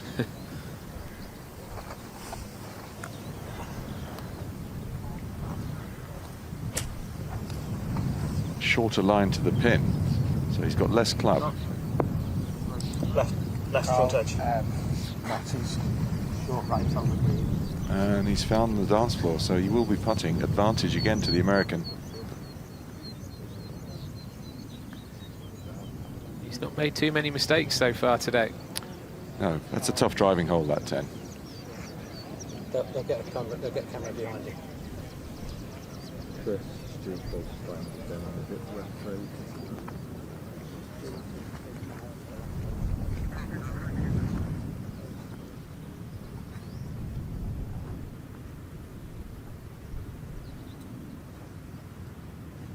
Looks like people coming to join the group all the time. Come on down, as they say. So yeah, that's his pal James Earl on the bag on the left-hand side, also wearing the Georgia cap. They are fellow students together. Great fun to go around with your mate. I know it's a serious business, but actually that. Well, they had a contract with each other, didn't they? And that's fair enough. And actually, it is fun caddying for your buddies. I always enjoy caddying.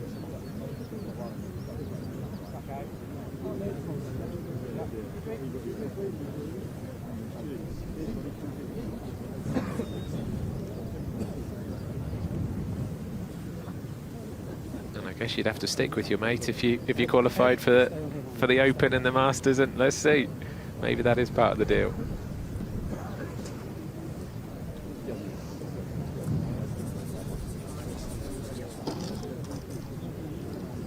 So that area that catches the seawater, when the tide comes in, it gets completely swamped.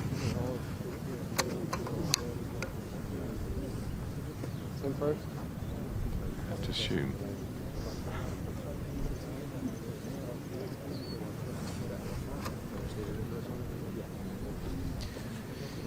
Mentioned earlier that this championship starts with 2 rounds of stroke play. We should mention Wilhelm Ryding of Sweden, the 21-year-old. Was the best of the field in the stroke play. Finished at 9 under. He gets a framed championship flag to take home with him for that. A 68 here at Royal Liverpool and a 67 at West Lancashire. Just 1 shot ahead of his Swedish compatriot Edwin Askefors. But both of them knocked out in the match play.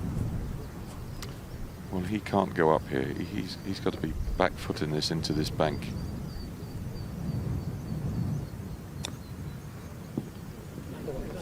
Oh, well done. What a touch that is.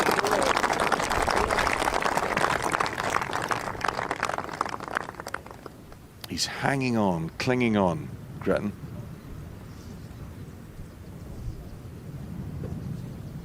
Hoping that at some point in 36 holes he's going to get his run.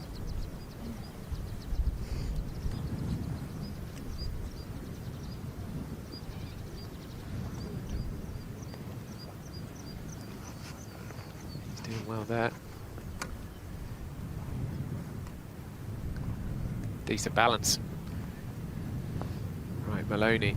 It is to win the hole from distance. It's a good putt.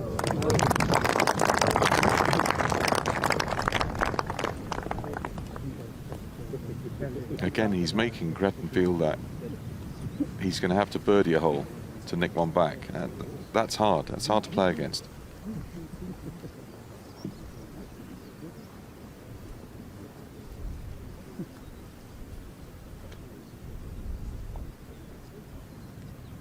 Well, 6 feet. He doesn't win anything back, but he doesn't go 3 down if he can knock it in. Big, big putt for the Irish fella.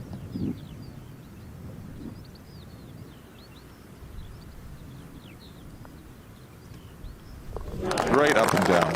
Really good. Good match play hole, that. Hole halved in 4s. Maloney remains 2 up. He is. He is. Yeah. Good to see that. Now we come to one of the fun par 3s in this golf course, the 11th. Pin tucked away on the right-hand side.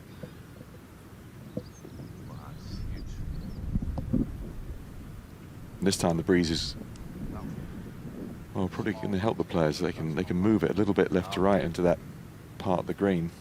There is a chance to get it close.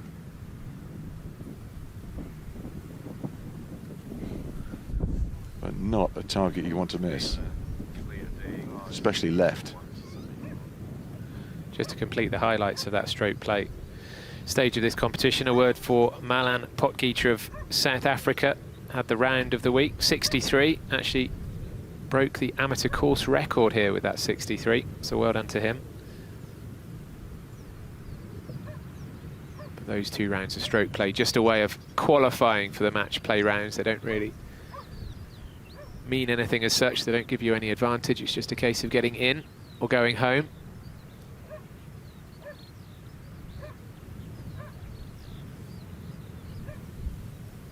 Into off the left, the breeze with the right-hand pin.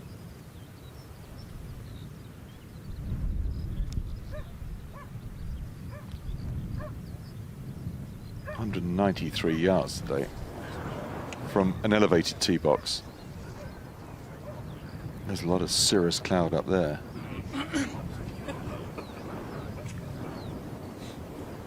At 193 into hurting 10:30 wind.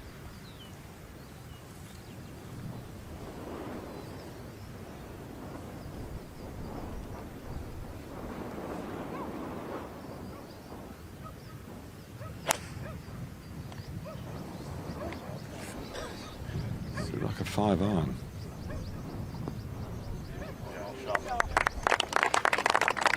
Well done. Well done. Just carried enough to find that bank and kick it towards the hole. That's excellent.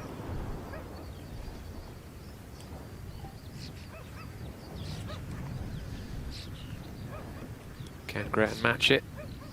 You can see how the green just slopes away dramatically back left. Back left and pin high right is gnarly as well, so just middle of the green if you can. It's a very good shot. That's got left written all over it, that. Hang on.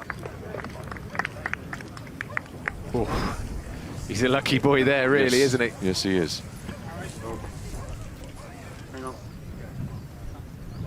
So on we go in this final of the Amateur Championship.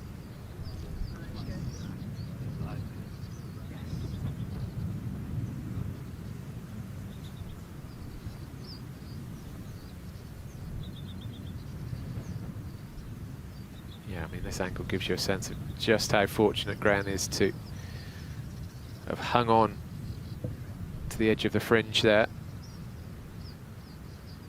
That bunker's a beautiful thing, isn't it? Look at that, the way it's set into that hill. A lot of this you can't see from the tee box.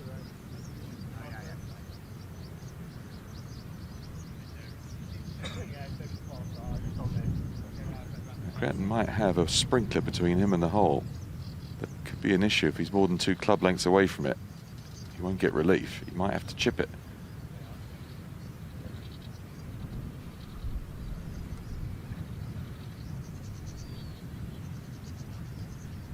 Good to see them chatting away to each other as they go round.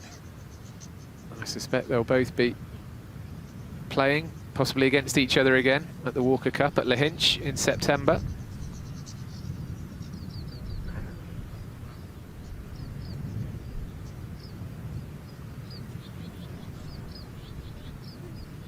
And a good number of people following this match now. Why wouldn't you?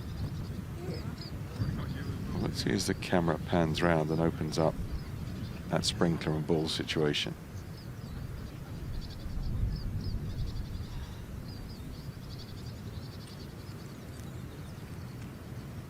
I'm sure ordinarily he'd like to trundle that up with a putter, but this is a better view.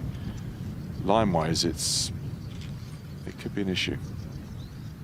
So maybe you'll have to chip this.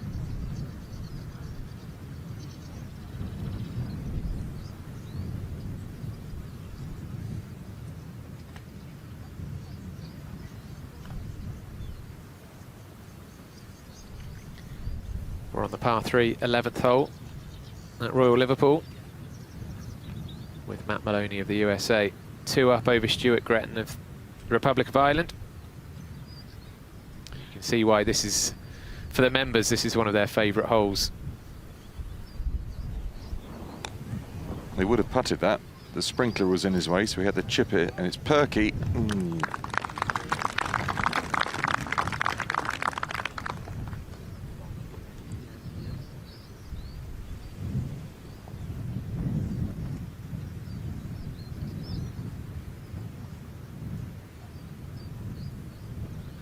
What a great setting. The dog walkers in the foreground.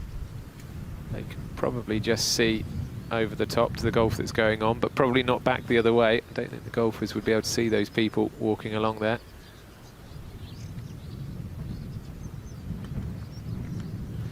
Opens the door for Maloney. Well, he's had a few opportunities in the last hour or so, hasn't really taken any. Here's another one. At some point one of these is going to drop in.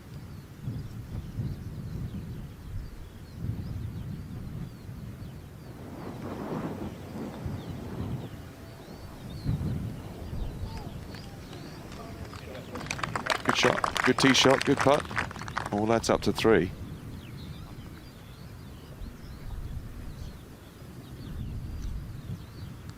But fairly stress-free for the American. Yeah, it's not so much the Irishman. Exactly, Grant's having to do all the defending, basically, isn't he? And I think, as Simon said earlier, that does take it out of you.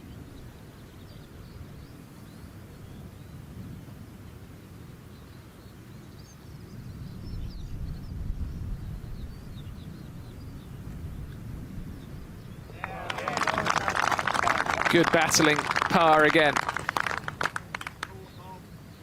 So he's still well within touch. Yeah, the short game is keeping Gretton in this, because there were 2 very good up and downs the last 2 holes.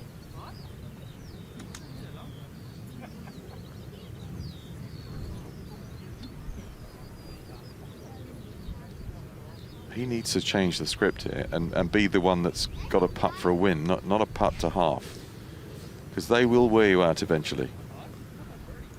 And they move on to another intimidating tee shot on the 12th. Difficult par 4. You can see the spectators, many of them going on to that hill on the right-hand side now as we look. The tee straight ahead of us.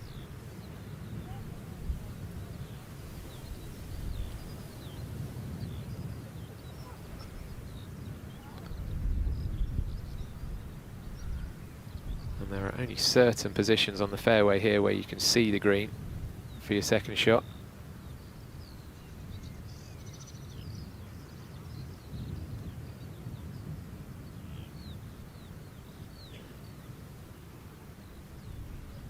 Well, the beauty of Royal Liverpool is there are choices to be made from a lot of tees. So that's when you see the player and caddy talking, questioning, is it the driver?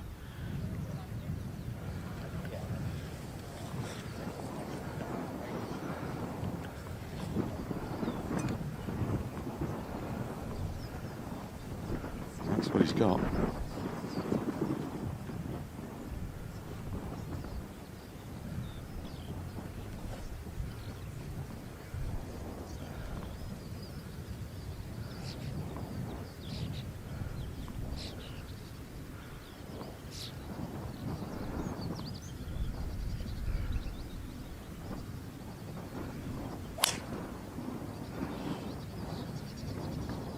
Drifting right on the breeze.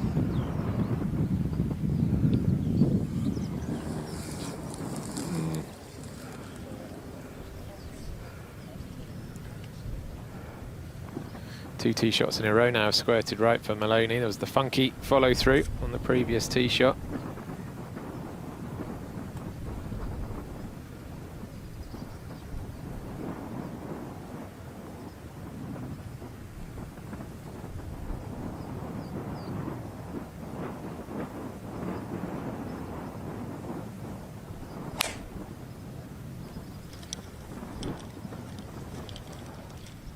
Also going in the same direction, and that's gone careering in there. It's a pretty narrow target up there, but Cretin is well wide.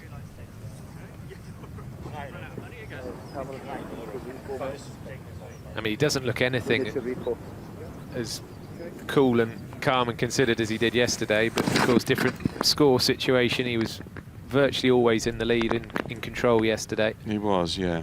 He had just that one moment on the 8th that he came up trumps. He could have gone back to 2 down, then he went back to 3, and he pressed on and won it comfortably. To have a long, lazy lunch before continuing.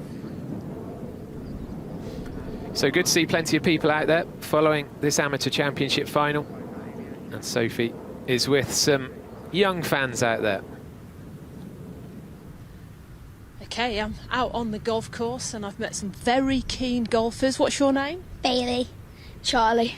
And you play golf round here, do you, Bailey? Yeah, I play at Wallasey Golf Club, and so does my brother. So, yeah. Oh, and when are you next playing golf? Tomorrow. Tomorrow. What are you playing for?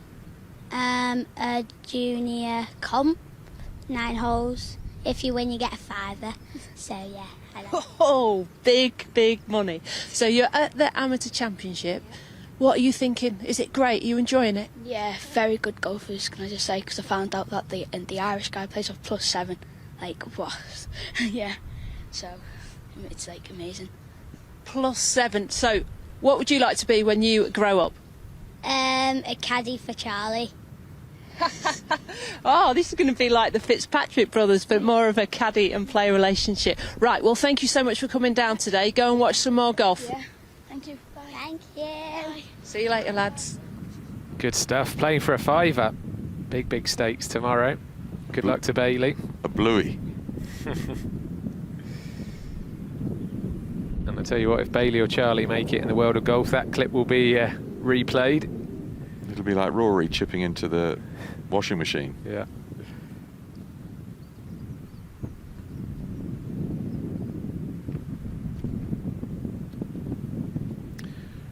Fresh from engaging with Bailey and Charlie. Sophie is down there on the fairway now.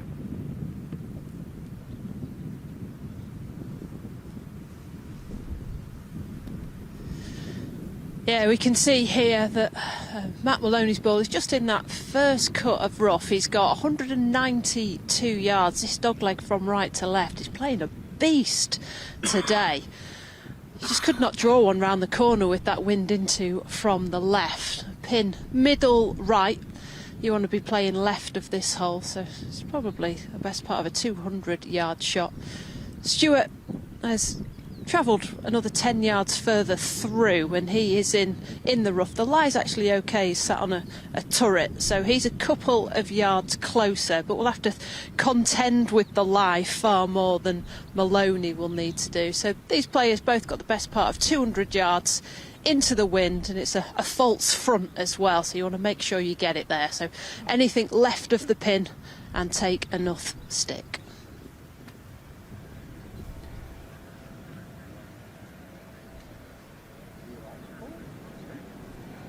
Looks pretty serene at the moment, does Matt Maloney.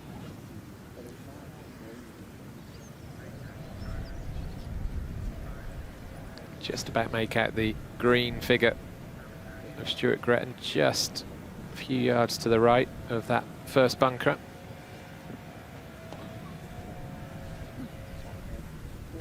But it will be Maloney to hit first, I'm sure.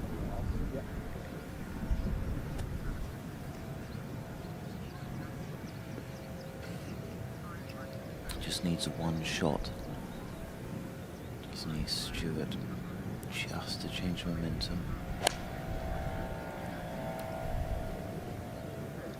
It's a long look from Maloney. It's another really, really good shot.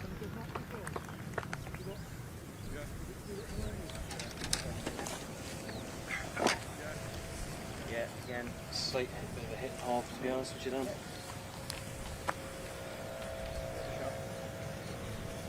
Is that Stuart admitting that there might be a bit of a hit and hope, I think you said there in the background. Yeah, just to see how it comes out.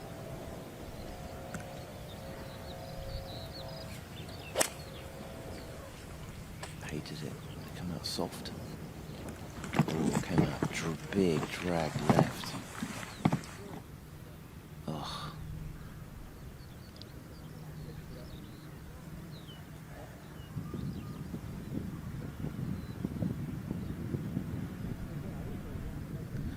It's difficult to pinpoint, Simon, why it's not happening so far. A long way to go, of course, but not happening so far for the Irishman. No good shots. No good shots yet. No really good scoring shots. So everything just a little bit off. All sort of 6 out of 10s, held together really by some good chipping more than anything else. Good putting. New putter in the bag. Lots of ways to follow the action and join in. Do get in touch via any of those means as we head into this corner of the course.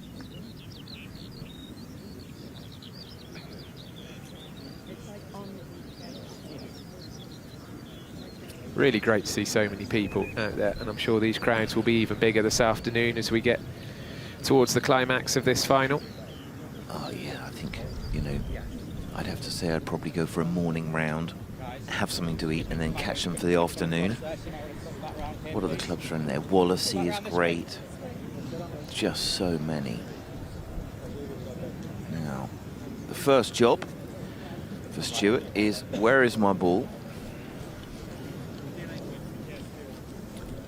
Definitely the stress has been on him. All those little mistakes that he's made, Stuart. Smiley face. Matt Maloney just hops out the way.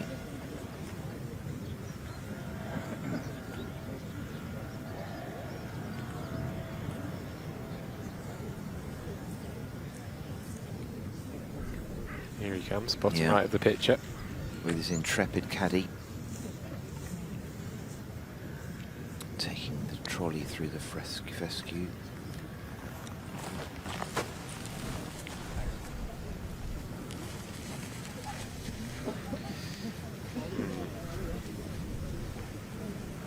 That's not a pretty sight if you're backing the Irishman.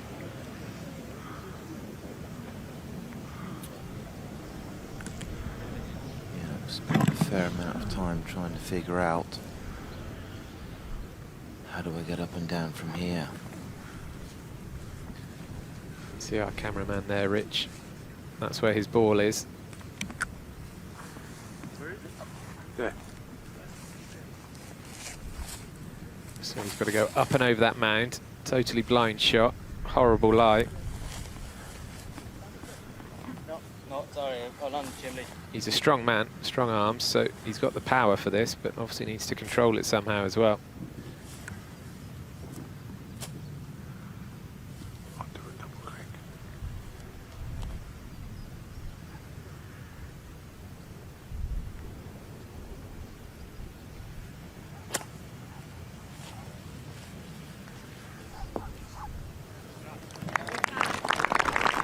Well, they love it. Yep. Well done. but again, under massive pressure.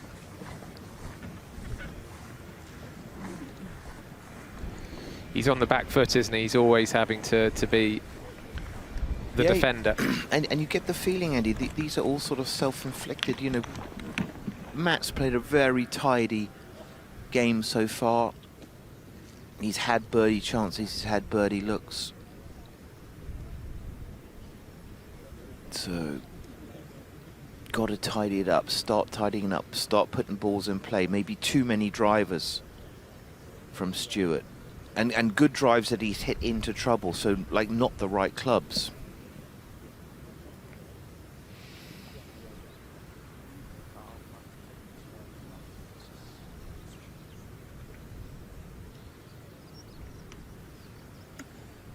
Okay, Matt to go first.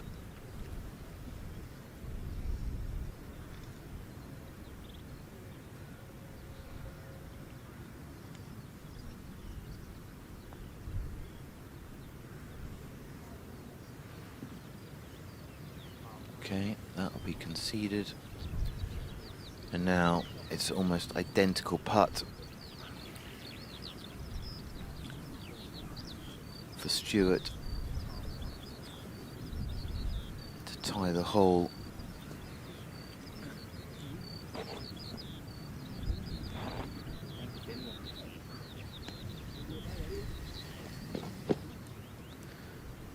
We've actually only had one birdie from either player so far this morning. That was Maloney's 3 on the 5th hole. And he's walking after that one, knows it's not going to drop. Now then. Needs a massive reset. We're a third of the way through the allotted 36 holes of this final, and Maloney finds himself 3 up. He won the 3rd hole with a par 5, the 5th hole with a birdie 3. And now the 12th as well. Come on, Stuart. Got to think of your experiences. You've been in this before. You've played Walker Cup.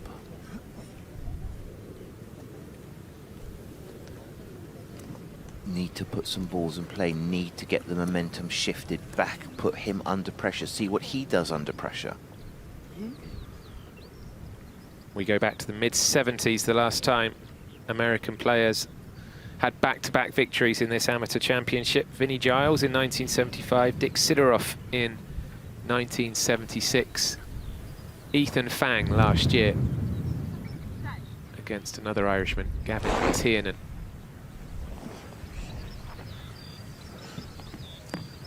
Vinnie Giles. I have coached Vinnie Giles. Oh. The same Vinnie Giles. The same Vinnie Giles. He's a great man, still a great player. Great friends of Davis Love.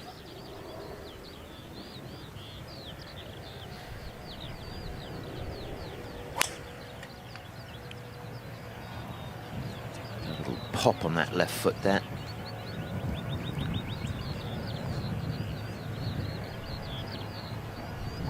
Fairly nonchalant about grabbing his tee.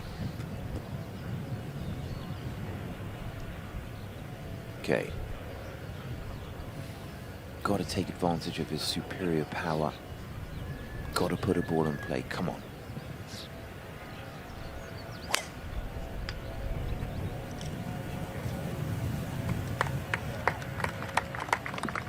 Great. Really important shot. Stay. Really important. Yeah, okay. You've sent me down a Vinnie Giles rabbit hole here. His name is Marvin. Yeah, it's true. Vinnie. 83 years old, still with us. I hope he's watching actually somewhere in the States. Fantastic guy.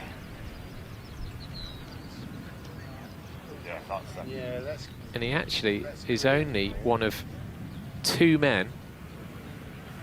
I'm not going to throw this at you as a quiz because that would be unfair. But he's one of only 2 men to have won this amateur championship, the US Amateur Championship, and the US Senior Amateur Championship.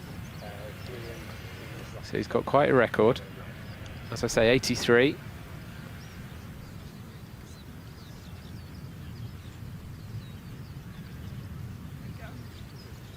Still lives in Virginia, apparently. Yeah, got a fantastic golf course there. Yeah. There it is. A little bit snaky, the fairway there. Stewart hit it miles down there.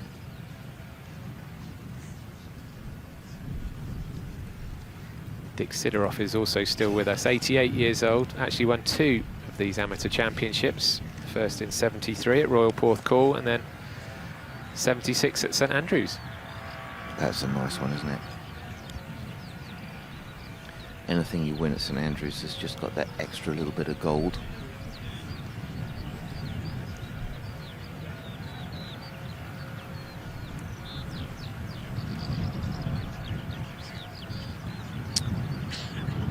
Well, the wind hasn't really impacted play. The pins are pretty difficult. I think that's why we're not seeing too many birdies. You've got to respect the runoffs around these magnificent green sites. Great to see the gallery starting to grow. Urge you to go and watch the afternoon session if you're just sitting at home.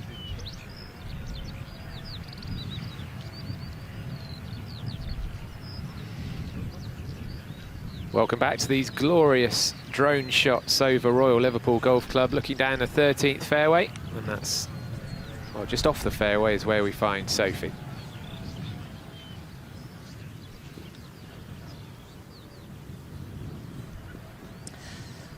Well, these par 5s are reachable, but if you're going to miss a fairway, miss it in the correct spot, which is where Maloney is, down this right-hand side. Got himself a good lie, 200 yards to the front of the green, and look at that. The bunkers are on the left, so he can miss them down that right-hand side to that front left pin.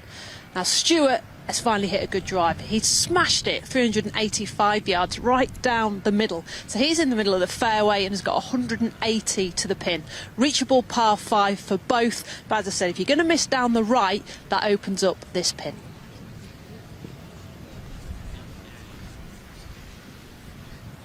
Yeah, thank you, Sophie. So, Stewart Graham, he has got to take advantage of that superb tee shot. He's got Walker Cup. He'll play in the Bridges Cup for Simon Holt's team. That's a mid-amateur event, superb quality event. Played at Turnberry this year. Collection of great mid-amateur players. Drew Kittleson leading the US team. Hoyt McGarrity also playing in that competition.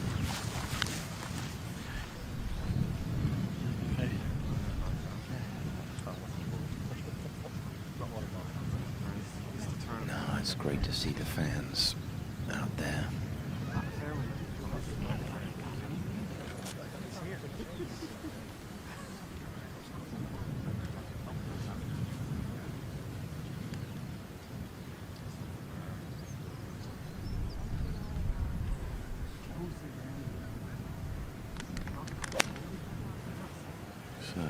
Just to control the spin.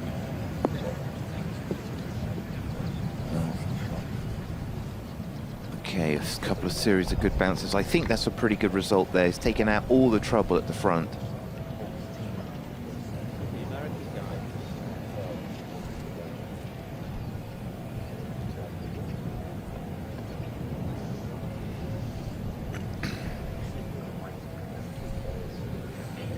To a stage, Simon, aren't we, where Stewart just has to get something going. I mean, you know, it's not panic stations by any means because of it being a 36-hole final rather than an 18-hole final, but still, for momentum's sake, and even just confidence-wise, he needs to get a hole or two on the board here before the end of this first 18.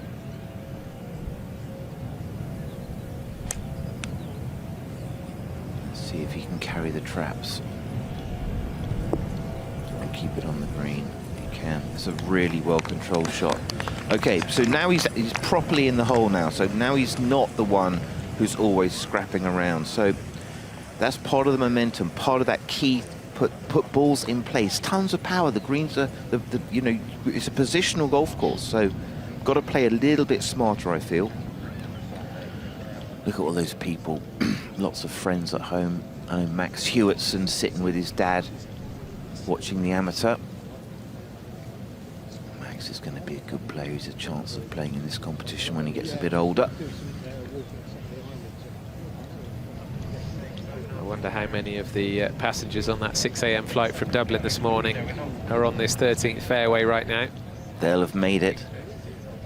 The Irish fans, they'll have hit the bar somewhere. There's always an Irish pub somewhere. Ah, it's great to see, isn't it?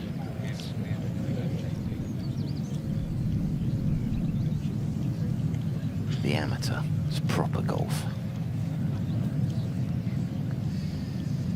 I told you this story yesterday, but it's worth repeating for anyone who wasn't with us yesterday, that in the women's amateur a couple of years ago, the American Annabelle Pancake made it through to the final, and her dad got on a plane, I can't remember exactly where from the States, but got on a plane from the USA after watching her win the semi-final on the Friday, and arrived around about now, actually. I remember him arriving and walking onto the green. She didn't know he was coming, and he walked onto the green somewhere around the 12th hole of the 36-hole final and was able to give her a big cuddle. And it's, you know, it was brilliant. You know, she was not expecting that. So a short hop from Dublin, impressive as it is this morning at 6 a.m. Not quite in that league, but yeah, it's a great thing, I'm sure, to be able to look up and, particularly in an unexpected way, see a family member or a friend at the side of the green.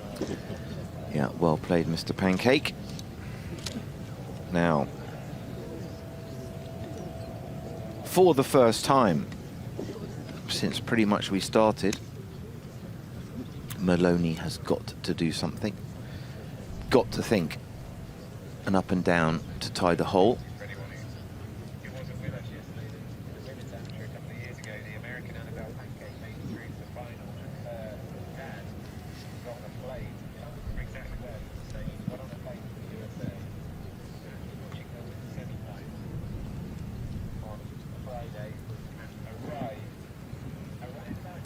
Really good light.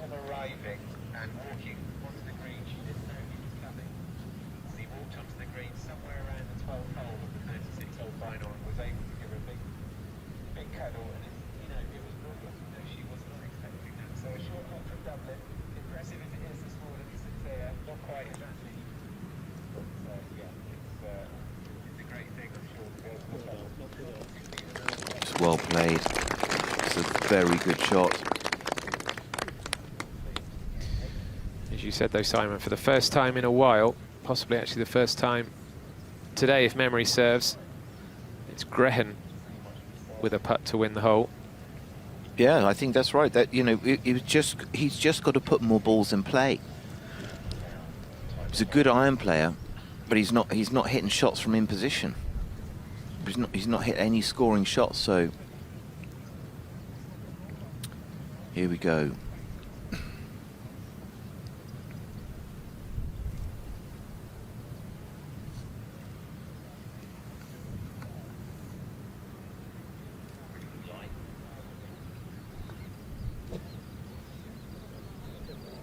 Release, release. Okay.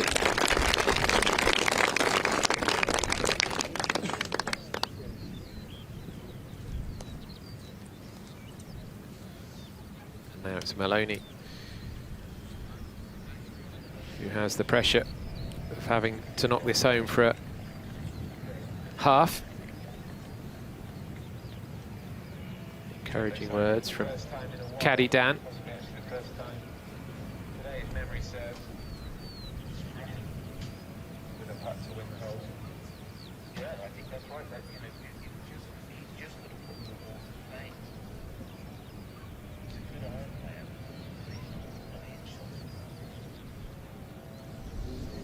Oh, and he's missed one. That's what he's got to do, Stuart. He's just got to turn the pressure back onto Maloney and see how Maloney reacts. He's given him a free ride for 12 holes. The first hole win today for the Irishman. But Maloney still with a 2-hole cushion.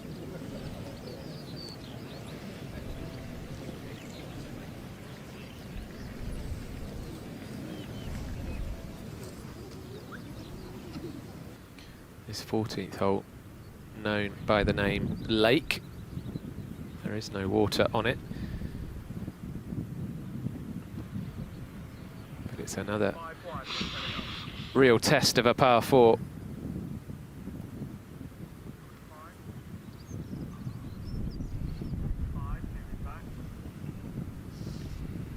One of the wider fairways to go for from the tee.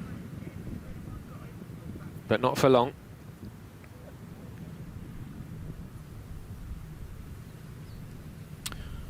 Now, for the first time since the opening of this match, Stewart with the honour. Got to take this little momentum change now. See if he can get this match back to even by the end of the morning's play. That's good. That should be his goal.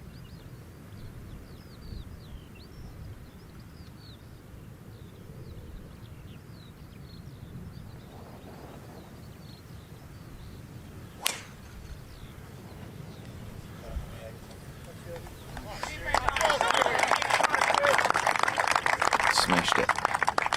2 brilliant tee shots back to back.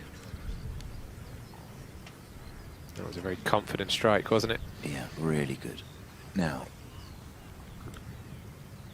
how is he going to react to this little momentum shift?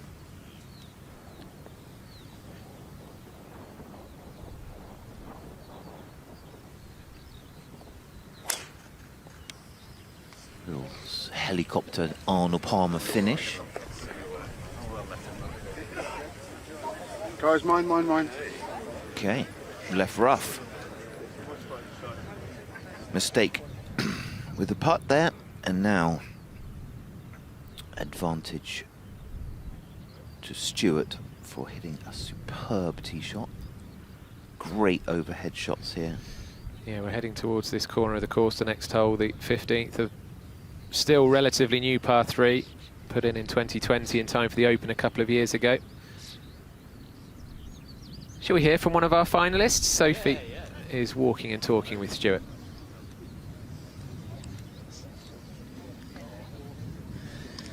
Stewart, nice to grab the honour on that tee box, I bet. Tell me about this morning.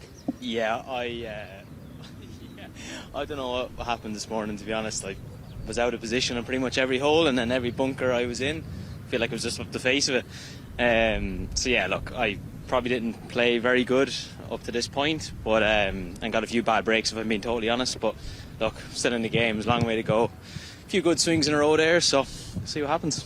Yeah, exactly. 36-hole final. Now, there seems to be a lot more people here today than yesterday. Is there a reason for that? Yeah, maybe, yeah. It was the amateur final, and a lot of members and family and friends coming over, so yeah, it's nice to feel the support, all right, yeah. I heard there was a flight coming over from Dublin, is that true? Yeah, Ryanair might have chartered one.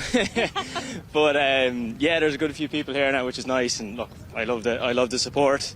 Hopefully I can produce some better golf, because I'm not going to lie, I haven't been up to scratch at all to this point. So, but look, it's a long day, 36 holes, and that was a nice tee shot there, so I'm happy with that one. Yeah, a couple of good swings in a row. Well, thank you very much for talking to us, and we'll let you get on. Thank you very much. Yes, good of Stewart to speak to us at mid-round, as Matt did earlier on this morning.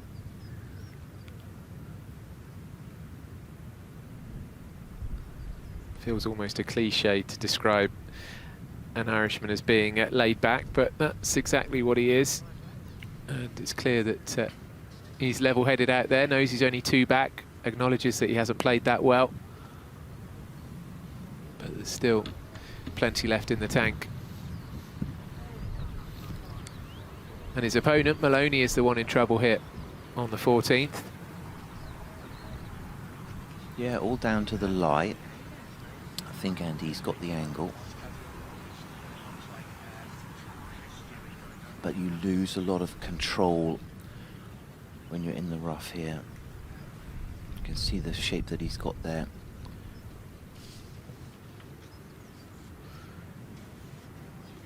These are the rankings as things stand. You might be thinking, well, why is Graham 46th and Matt Maloney number 677? Well, that's... I take that with a pinch of salt, really. The amateur rankings especially are pretty dependent on you playing a lot of amateur golf, and especially in the States. Yeah, I think it, you know, I think it gives you something to shoot for, doesn't it? And it kind of brings a lot of different tournaments into the same sort of category. So here we go. First time the pressure has been put on him all day. How will he react?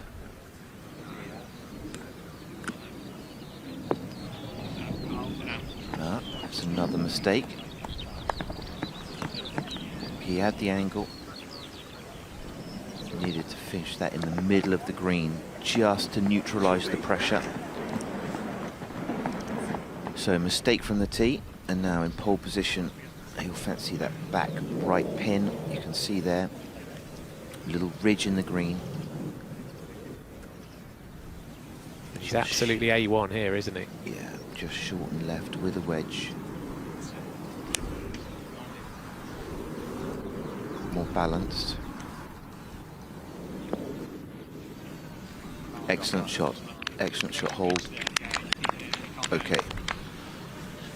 Would like to have had that just a little closer. Again, the fade just maybe not quite holding up there. Maybe turned it over a little bit. Shoved his club back into the bag there. Could make a nice painting out of some of these drone shots. The course has been absolutely magnificent, hasn't it, in terms of the preparations, and congratulations and our thanks to all of the green staff at Royal Liverpool. Well, when you consider, of course, you know, we've only had crowds like this really today and yesterday in these numbers, but when you consider so many players and caddies are playing so many rounds, and then when you add in all of these spectators walking the fairways as well, it stood up remarkably well. Ah, incredible. Still very green, actually. Yeah, it's been such a wild... I mean, since October, it's been pants weather for outdoor sports, isn't it? Terrible. Anyway, we shouldn't complain. So you can see what Stuart was trying to do there. He was trying to get it just a little bit closer to the pin, maybe about there where he's walking. And now, golf is such a strange game, isn't it? Didn't get up and down on the last, and now immediately he's back in the same situation, put himself right under pressure, doubt in his mind. Let's have a look at the shot that he's got. There it is. It's just the bank, the little upslope there, right in the middle. I think he's got to decide if he carries that. So something about there where he's walked. Look at that, some stunning houses on the right-hand side there. That's the 15th, the par 3 to come. Just in the background. Clubhouse behind Maloney.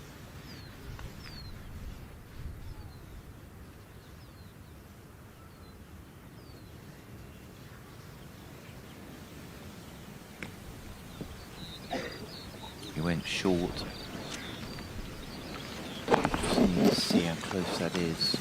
Not a good shot. And now, again, immediately under pressure. Yes, that will be a similar length par attempt to the previous hole.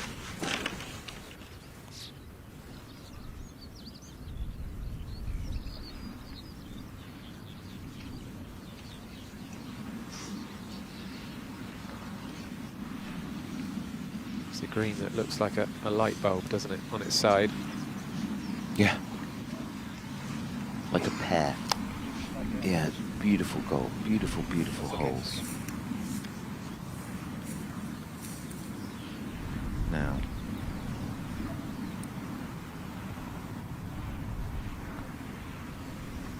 Run, run, run, run. Not navigate quite the upslope there.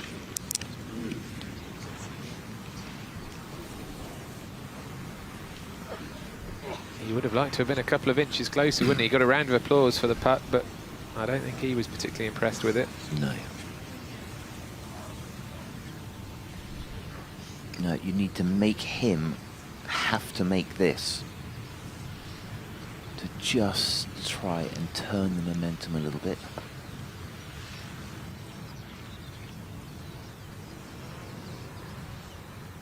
Hasn't putted well today so far. Needs to make this one.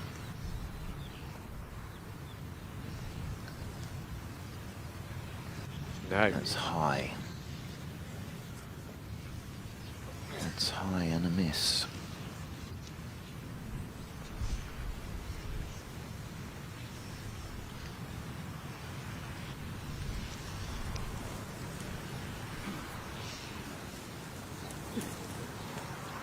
It's him to go again.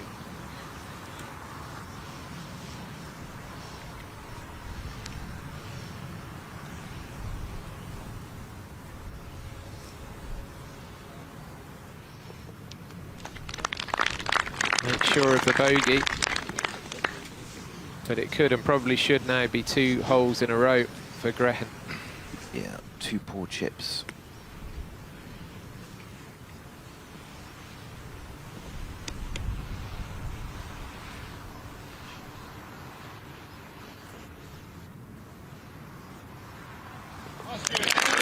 Well, 2 pars, obviously the par 5, so just 2 good drives. 2 good drives, got to play golf from the fairway.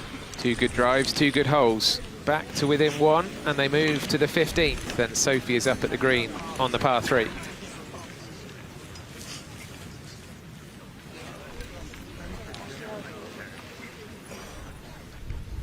Welcome to Little Eye, the most famous par 3 here at Royal Liverpool. And today the tee is back. It's 132 yards. What a wonderful view in the distance. From the tee box, it's like an infinity green. There's nothing there, but you dare not miss it, and you certainly dare not be short, because anything short, even landing here with some spin because it's back into the wind, will spin off the green and go into the bunker, and you may never be seen again. It's a hole with so much jeopardy on it. You are thankful to hit the green, even with a short iron. With a pin today, I wouldn't want to go left of it. I would want to keep it short and right of this flag. So 132 yards, wind into, out the right. It's a gorgeous view, isn't it? It's the 15th hole for the members, the 15th hole today in this championship. It was the 17th at the Open in 2023. It's a cracker. Little Eye Jeopardy is a good name, isn't it? We should rename that. No, it's all. It was a Martin Ebert design. They kind of flipped the direction of the hole as well, and made an immediate impact, didn't it, in the 2020 Open? So, you know, I think it's good to see that even the old classics can be modified and improved, and you keep trying to just figure out like all the positions of the bunkers. You know, are you really optimized? Change it around. Well, it's the signature hole, isn't it? Visually, it's the signature hole. Yep. Growing up watching golf as a teenager, these overhead shots used to come from the blimp. Yeah. And you'd have a great, massive airship flying over the Yeah, course. I've been on that actually. You've been on the blimp? I have been on That's a bucket list for me. I have been on the Goodyear blimp. Yes. And it was from a small airport in Orlando, and we took it down to maybe to the Honda or something like that. So it was an amazing flight. Let's see if Graham can get an amazing flight with this tee shot.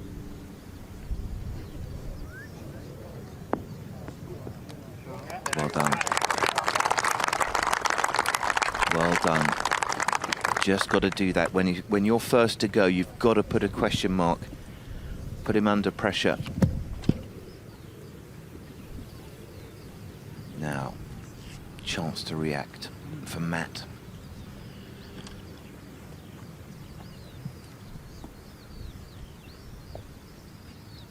It's a good shot by Stewart, but not plenty of room inside him.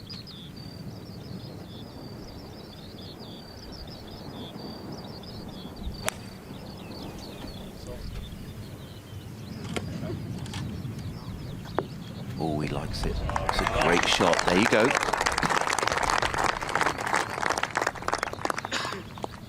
Very good. Just to calm it down now. Lost a bit of momentum. A few bad shots. All about how you react now. From his point of view, from Mac's point of view, just to get to 2 up at lunch will be a great achievement. Who's your money on, Simon? I still think that Stewart around here in the links looks strong to me. I like a lot of his swings, a lot of his game, but he's just hit too many foul balls. He hasn't shown up this morning yet. 2 good drives, and he immediately put pressure on his opponent. Yeah, and his opponent didn't look like really giving anything back, and now he's looking a little frail. So yeah, it does swing and turn, and you know, another 5 minutes can be a different swing, and all of a sudden you feel like a superstar. Yeah, well, I just think Stewart didn't put any pressure on him whatsoever. I mean, Matt just cruised it. What did he shoot? 1 under on the front. He shouldn't be. He's 1 under. He shouldn't be 3 up. So, new game now, just 1 in it. So yeah, that's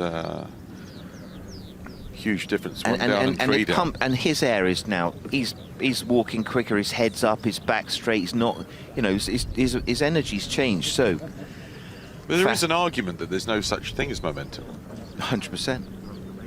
And the more I explore that, I'm actually buying into that more. You're liking that? Yeah. Take it 1 level further. Well, because if you feel like you need to have the momentum before you start playing well, if you need to feel that before you start playing well, too late. You're not maximizing your chances at each and every shot. So the momentum thing should be an observation thing. The way you approach each shot should never change.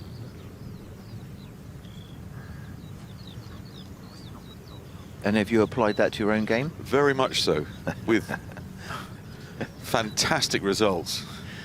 I'm just delighted to hear that, Rob. Yeah. Okay. About 30 feet up the hill for a newly energized Stewart Graham. Here it is.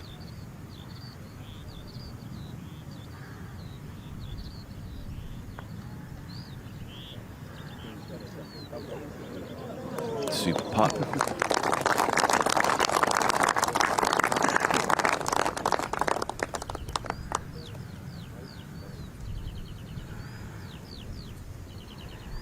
Be interesting if you asked Stewart, would he take 1 down at lunchtime right now?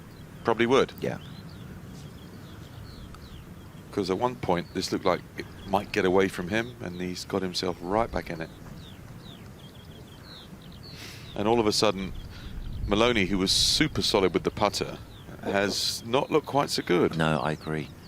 Yesterday was magical. Just walking them in, wasn't he? Yeah. Putts like this, he was. Yeah. Now.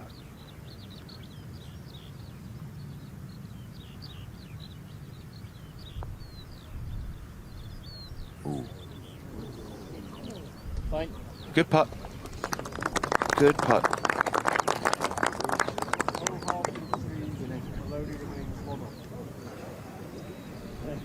Well, as it should be. 36-hole final for the big pot. Just 1 hole separating both players. The walk down to 16. Great to see the big swirl of galleries enjoying this, the final of the amateur. Lots of paths to the next tee as well. Lots of ways you can get there. Because it's a new hole, basically. Yeah. It's almost brand new, this 15th hole. It was the other way, wasn't it? And then, yeah, and then you're going to what is the 18th hole when an open comes here. Yeah. Really good par 5, this. Okay. Out of bounds on the right, all the way down.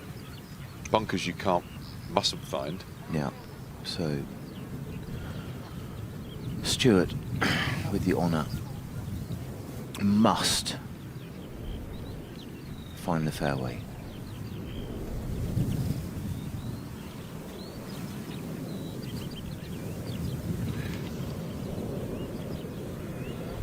The driving range in the middle there. Internal out of bounds, very rarely see that.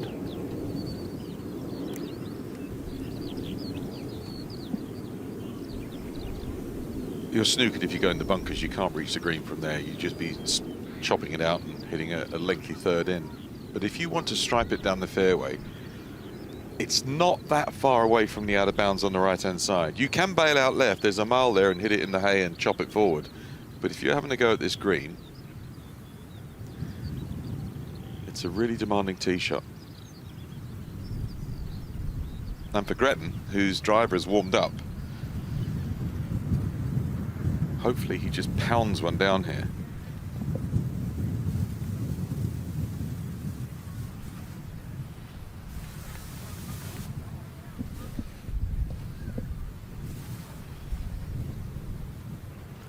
Welcome back. 3 holes left of the morning session. A 36-hole final for the amateur. Momentum shifted back. Stuart Graham with driver on the par 5 must find the fairway.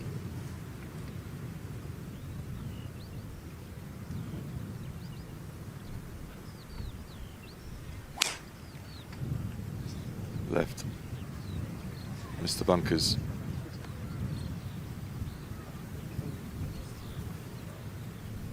Okay. Not bad. Yeah, we'll see whether he can reach from there. Lie dependent, of course. Now it's Maloney's turn. He's taken the layer off, so he's loosening up for this.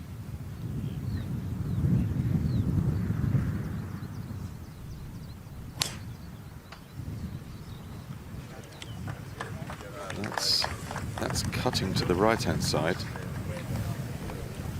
Wow. I'll take that, yeah. You see, that's not far from the out of bounds. That's how tight it is down there. Yeah. Yeah, those guys are walking out of bounds there.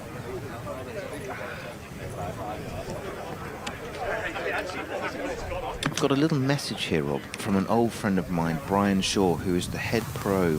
I thought you had no friends. At Doonbeg. Now, Graham grew up at Baltray, was the same club as Gavin Tiernan, who was beaten in the last year's final. That's where Shane Lowry won Irish Open as an amateur. Yeah, Des Smith as well. I know where Des's house is there. You play Baltray and everyone says, that's Des Smith's house. It's one of those things. Yeah, it is, It is, yeah. Saw him and his wife Vicky in Las Brisas not that long ago. Oh, lovely guy. Yeah, lovely couple. Family, great, brilliant. Yeah. And Stuart also won the East of Ireland Amateur at Baltray with a hole-in-one on the 71st hole to win. So, a little bit of stats for you. Thank you, Brian. Friends of Simon Holmes, keep them coming. There are not many, Rob. It's a small circle, Simon, isn't it? Thank you. Small circle. You're either in or you're out. That is true.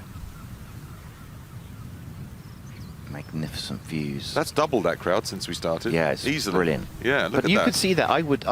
If we were up there, we'd have had a game in the morning, and then we'd have joined them for lunch. Both pretty much level with each other. Yeah, brilliant. You have to say that Royal Liverpool has really shown itself to the world here in its best possible form. Magnificent. The whole course is 100% perfect. The place, I mean, just the whole area. I mean, have you played Wallasey? That's lovely. That's where one of the little lads that we spoke to earlier on played at Wallasey. Yeah. I haven't played there, no. Oh, what lovely. Is that also on the Wirral? It's very close. You can't be more than 10 minutes drive. the women's amateur next week is at Muirfield. Oh, Have you played Muirfield? Yeah, loads. Yeah, brilliant. I assume that Simon Holmes 0, Muirfield 1 would be the score every time he played. Rob, I just deal in facts. It's facts. The Lynx and I are one. Yeah, Muirfield is tough.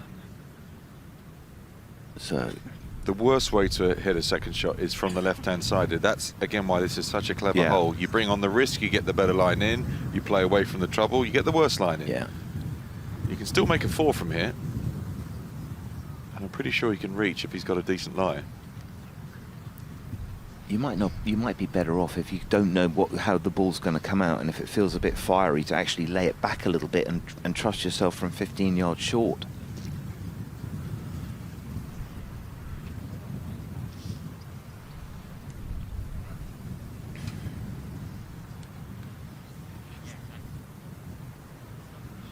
Pin today is very close to those 3 traps, short and left. See him there? Yeah, there's a good view of why right is perfect and left is tough. Yeah. Those sentries on the front left of the green they're demanding bunkers. They really are. And it's hard to run it down the throat and get it in between the lot. Yeah. Yeah, if you can just be sort of a little short and right. That might be your best shot. Give yourself a 6-footer for a birdie. He's got a lot of loft in his hand.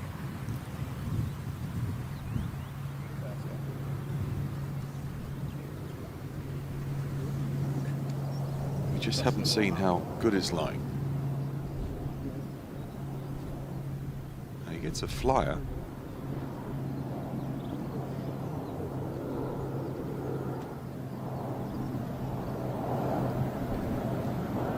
Try and get it through the gap here if he gets it right. No, he's laid it up.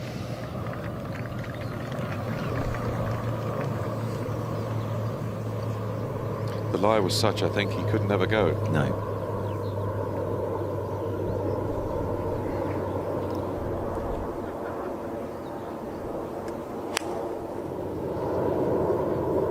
With a great angle.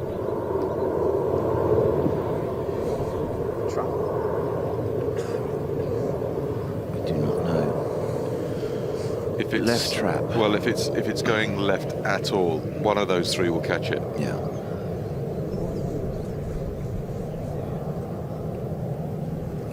Kind of a mistake there. Can't make out the play.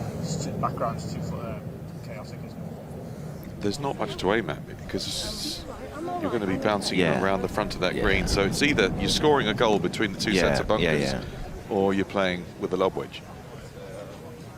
Depending on the lie, if it is bunkered, it might be slightly advantage Graham. Yeah.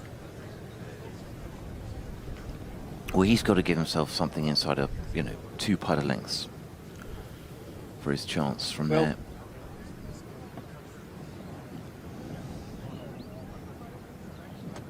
Look at that. What, you mean 2 people holding hands? No, or, it's so great to see, isn't it? Well, some little people in there as well.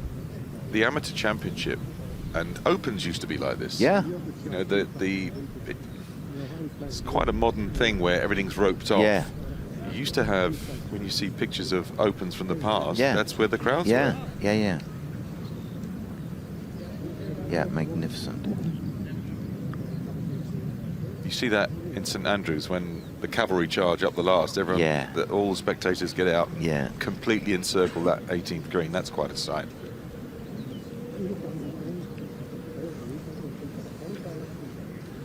I'm going to say that crowd has tripled. There's a lot of people there. Yeah, brilliant. Be a good burger business at half time. They can't all get in the clubhouse, I wouldn't think.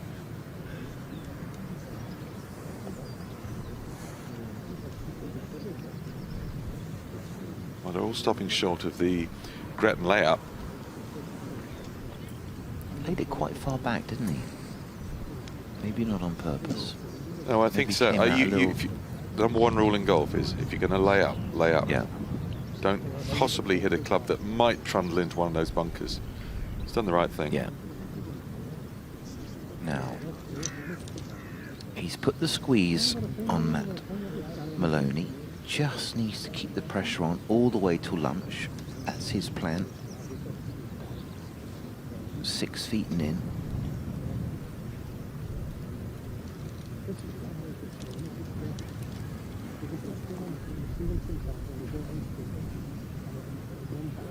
That layup he had there, that's one of the best shots he's played today.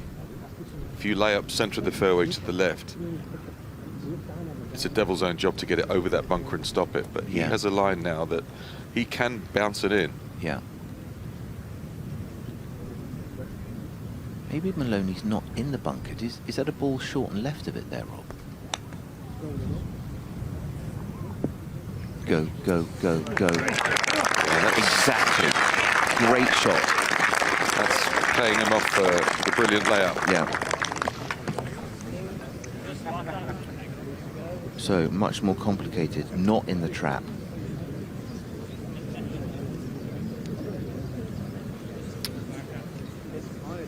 Well, he's going to try and, I don't think if he goes directly he can stop it. So the wind is behind him. He's going to try and use the bank and try and spin it around that very edge of the bunker. Yeah. If he's going to get it close, that's what he's going to have to do. He's going to have to bank it. Yeah.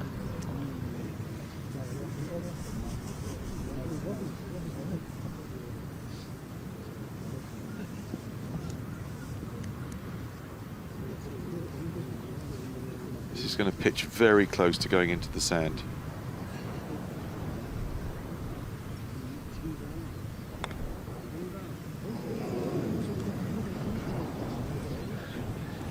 Was the really good third shot of Stewart that forced him to take that on.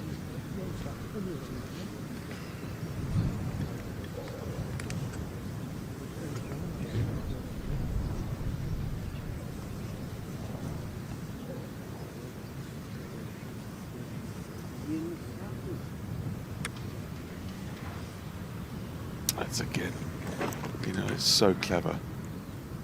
The left miss, you know from when you're playing the hole, you can't with the left pin end up here.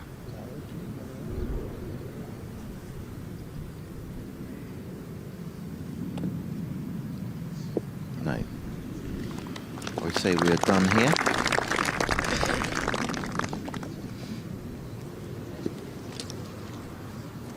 Well, not quite. He's got a putt for a par, and Grattan's putt is certainly not conceded. If he misses this, it's a pickup.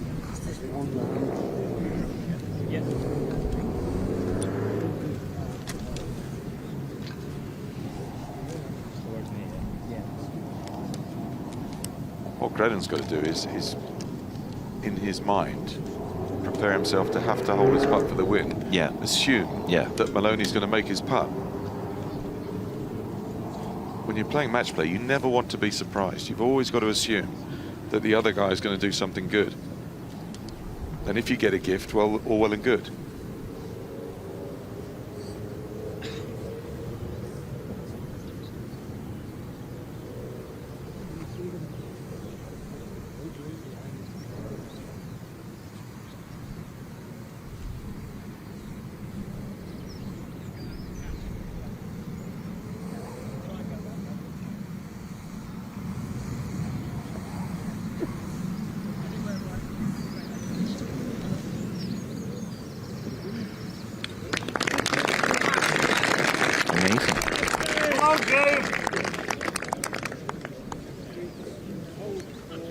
All the people that got on the flight at 6 o'clock in the morning from Dublin who were starting to panic about an hour and a half ago. An hour ago, they were starting to get very worried, and now buoyed by the fact that this match is all square. Yeah, I think Stewart's just got to keep putting balls in play. He gave 2 hours of free golf. Well, now it's the other way around for Maloney. Yeah. Maloney's got to now find something. Yeah. Because he's made 6 there. Yeah. On the par 5 he can reach. Yeah. With the perfect tee shot. Yeah. By the way, Yeah. 6. Yeah. Maybe unlucky not to go in the trap, but nevertheless, poor second shot.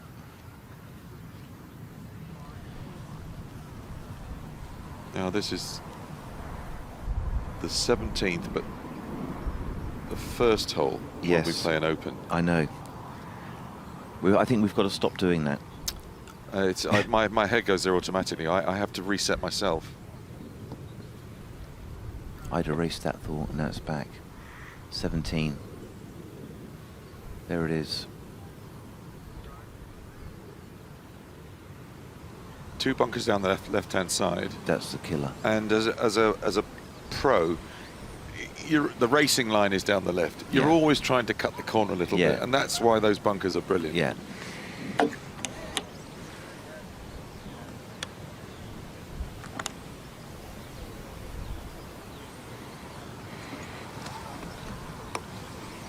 Amazing views.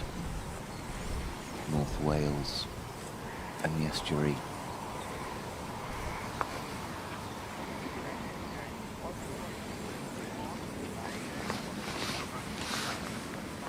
So, driver for Gretton.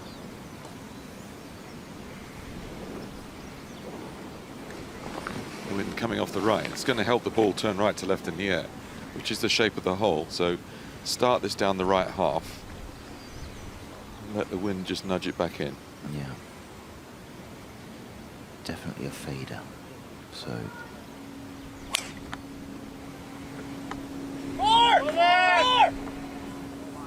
Double cross. Ooh, ooh, ooh. Okay. Everyone is safe.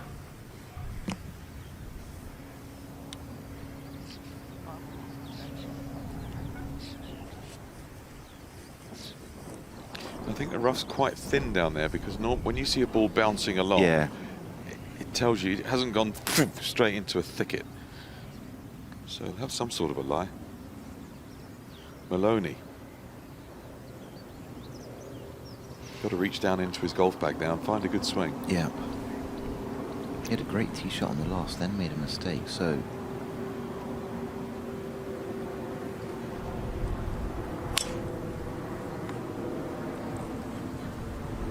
You can never tell. That looks like lost right, but was it saved? It's saved a little bit, and it's a soft lander because it didn't have the impact right up the back of the ball, but it's fine. Just flared it out right a little bit, but it's okay. Yeah, it's a good shot. Good result. That's the long way into the hole, so he'll be playing first. Paul, camera 5 needs to repo. Yeah, all depends on Stuart's lie there, but he's got the angle. You can see that pin is today 30 up the green. Another 40-yard green. Yep. Beautiful green site. So much movement. Look at all of that. The runoffs. I've seen so many different shots played from around the green. I don't know about that. What are you playing on?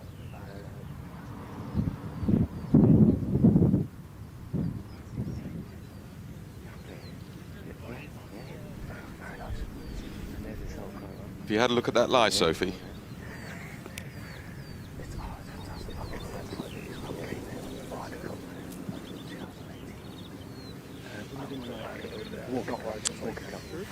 I have. I've scrambled down the left-hand side to find Stuart's golf ball. This could be a result of yesterday's play. He flared it out to the right and nearly hit the 18th tee box.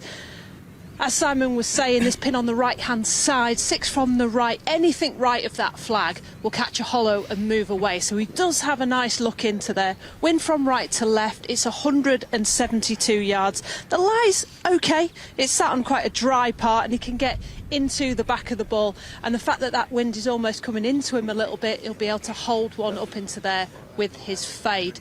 Matt Maloney, like you said, flared one out to the right-hand side. He's caught the first cut just on that right and probably be first to play. So we've got 172 here from the Irishman's ball and he's got just short of 200 yards from the right hand side. But good news for the fans watching, Stuart. This isn't as bad as it could have been.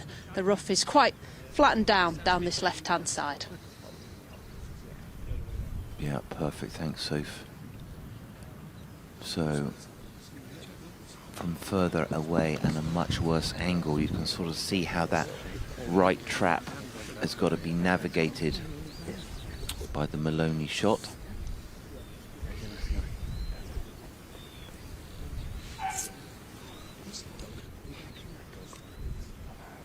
caddy, the chat between the caddy and the player is important now, Rob. Well, they're actually player and player, aren't they? So, you know, fellow competitor. Yeah. Another player that was trying to win this championship. Their contract was, if one of us gets knocked out, the other will caddy for him. Love that. I've done it a few times. You've caddied a few times. I have, yeah. I always like it. Yeah. Solheim Cup caddy. Me. We made 5 birdies in a row, and then he bogeyed the 7th. Had dinner with Max Cunningham last night. He used to caddy for Sandy Lyle, amongst other bags. Legend, Max Bob Cunningham. May, and there's a whole slew of players that he caddied for, but he's got an evening with Max. We must try and punt that, because there are so many fantastic caddy player stories. Yeah, and his lovely wife as well, Julie.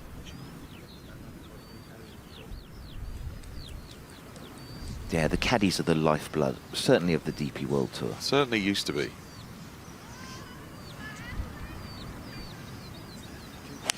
This is from 200 yards-ish, Maloney. Anywhere on the green would be good. Well Excellent. done. Just carried the track and now releasing down beautifully. That's by far his best shot today. Yeah. At just the right time. Yeah. Starting to hemorrhage a little bit. Yeah. He's back. Great shot.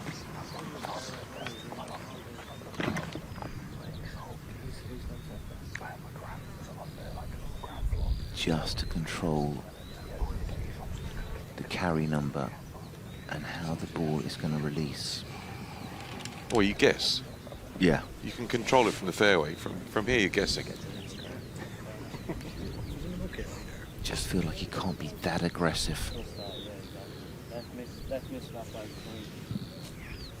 Well, he's into the breeze, as Sophie said, at 170-ish.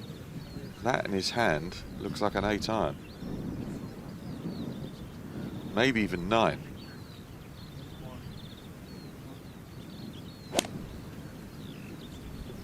Good swing.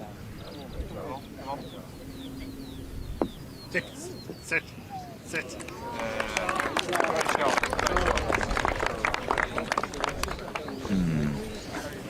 Nothing wrong with that. Made a good pass at it, and the reason he couldn't stop it is because he was coming from the rough, which is exactly as it should be. The game has to reward good tee shots. 100%.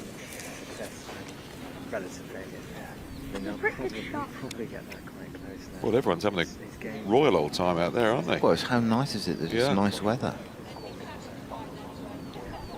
Look at that. Now I'm going to, with that, it's the Costa del Conway across there. The D, isn't it? Is it the D, the river that comes into that? Yeah. Might be completely talking nonsense, but anyway.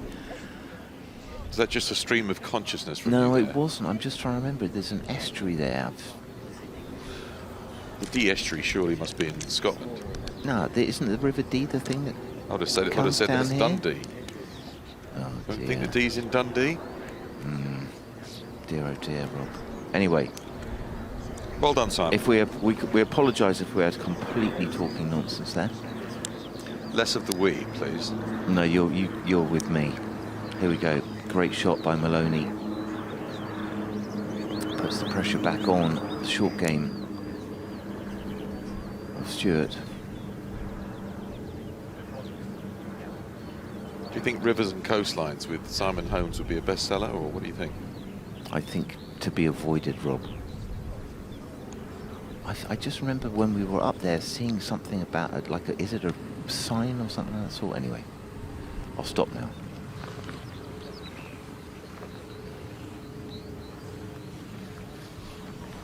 Oh, little clump right behind that. That could soften the ball speed. I'm going to reposition behind the 18 to give you a sort of reverse shot. Okay.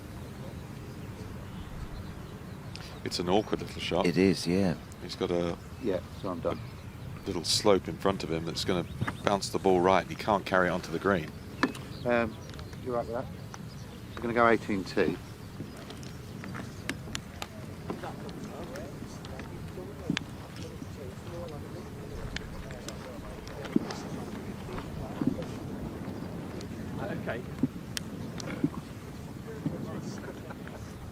race to match play, isn't it? So a bit of jeopardy in Yeah, there. yeah, they have, because it's 90 yards. Okay.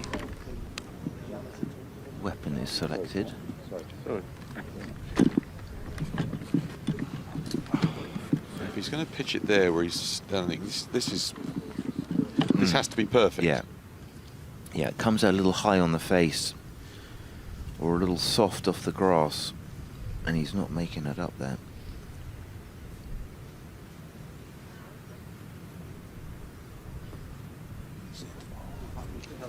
Hot.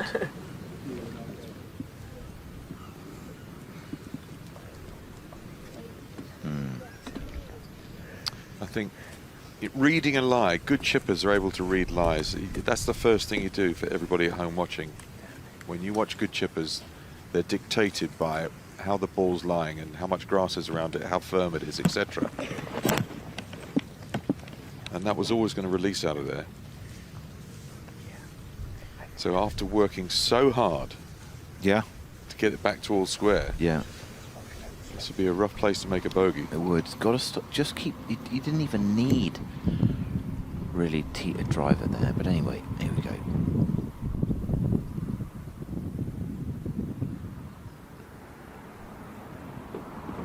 Right, this is where you make your own luck. Birdie on the 17th, go back in front. Good roll. Okay, good putt.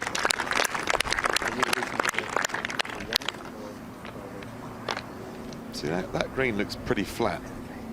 It's amazing how much movement Yes. there is on the greens. Yeah, yeah, for that, I mean, that surface looks fairly even. Yeah. That was a big break from the right.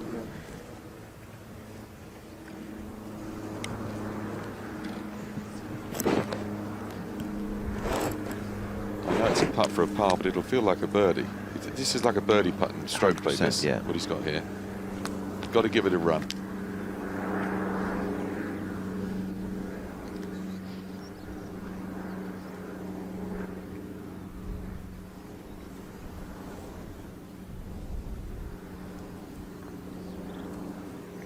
Good pace. What a putt. Big swing again, wasn't it? Well read. Very, very good. Very good. Massive momentum keeper there.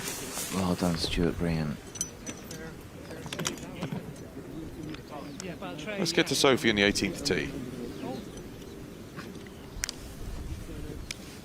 They've pushed the tee box forward this morning on the 18th hole, making it reachable. The wind is down from the left-hand side. Now, yesterday we saw players have about 80 yards to the front of the green. Now they'll be able to get there. It's only 327 yards to the front. Now, the pin is on the back left plateau. It's the hardest one to get to. But as it's reachable, why not? So we could still see some drama here on the 18th hole.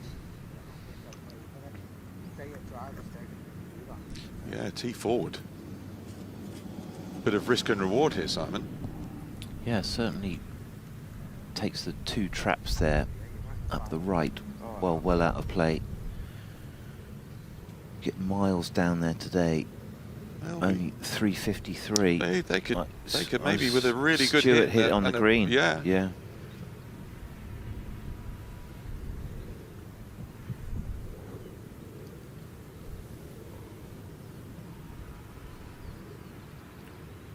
You know, if you carry it 300, it can certainly bound 50 along the floor. Oh, yeah. So, what a fun thing to do, put the tee up. Yeah, I like well done, the RNA. Yeah, so many good events.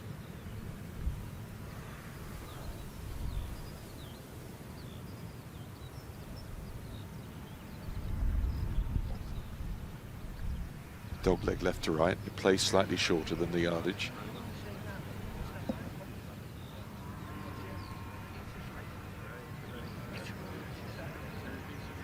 I mean, a power slide from left to right would be the ideal shot. You've given yourself the best chance of finding that target. The buttercup, that's the Gretton shot of Is that choice. the go-to? That's the one he loves. Yeah, you can see that in his swing. He said that's his favourite shot. Yeah. Well, he needs one here. driver at those 2 left traps and just get it working to the right.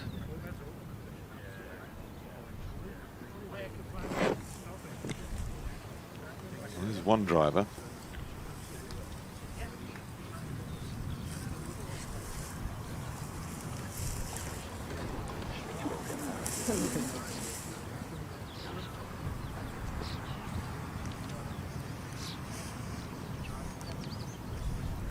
Team Gretton still making choices, I can see.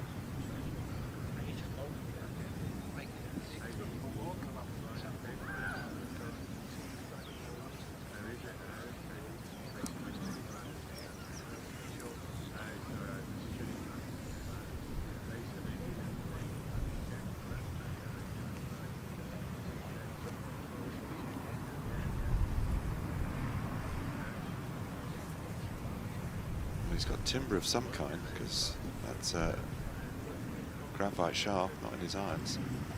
Let's see the size of the head.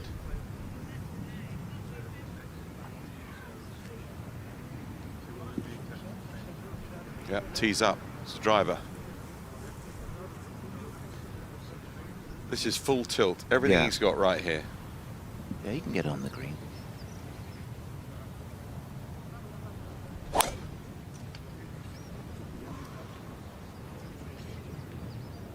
A little pushy. There's a bunker down there. Yeah. No problem with the firepower getting there. No, and with the angle there, pin is back left today. 26 up and 7 off the left, so... Looked like it went careering into Yeah. Yeah, into the bunker you can see there. Mid.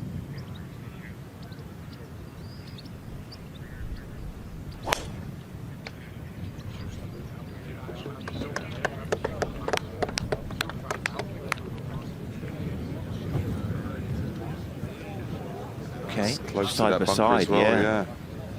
You see a little Sam Burns in that move through the ball with him? Oh, I do, Rob. That's very good. I'm very good with swings. We've not good at swinging it, but very good with swings. We've had thousands of chats about golf swings. Great match. Brilliant. Great to see. There is the gallery multiplying hole by hole. Have some lunch now after this one. Well, the crafty ones have not gone up and down on 17. They've sort of just set themselves in position on 18. Minimising their steps. Well, they've got another 10,000 steps this afternoon. Yeah. There it is. It's a big old clubhouse. Oh, it's Royal Lytham magnificent. St Anne's has got a big clubhouse as well. That's a great... they're all museums, though, aren't they? Yeah. Custodians of the game, led by the RNA. Oh, is he right? Both players had a crack, Sophie.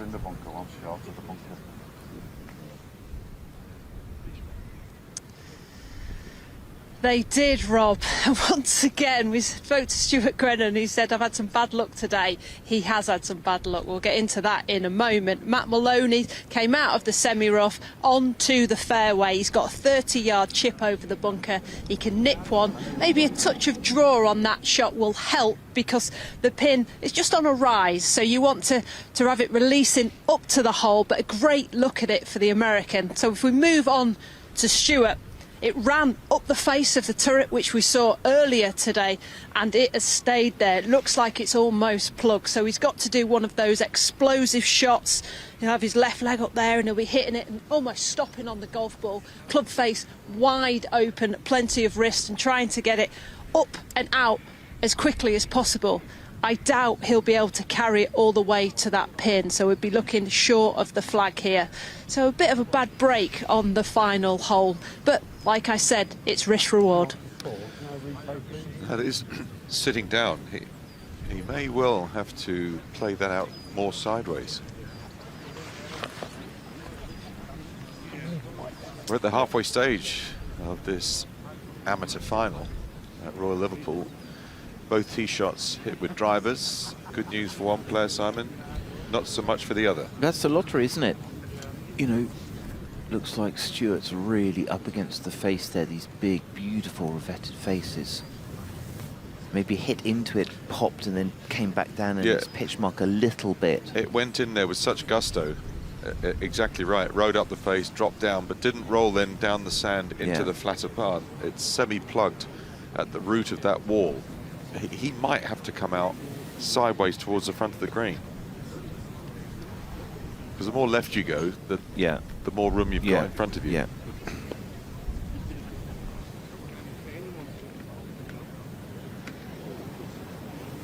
Needs a little Houdini in the next 5 minutes. So, well, he's going to try and make 4. Yeah. Make a 4, and if Matt makes a chip and putt birdie, then fair enough. But because it's plugged, I'm not sure he can get it up that quick. Semi-plugged. Every shot makes somebody happy. Let's see. Perfect lie. Tons of room. Inside 5 feet. Perfect angle. Here we go.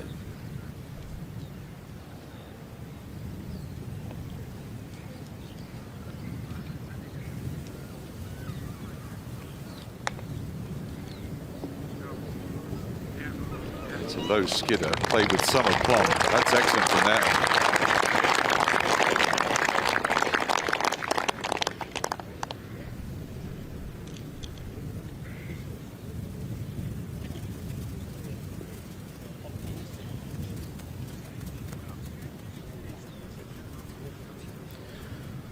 Ugh.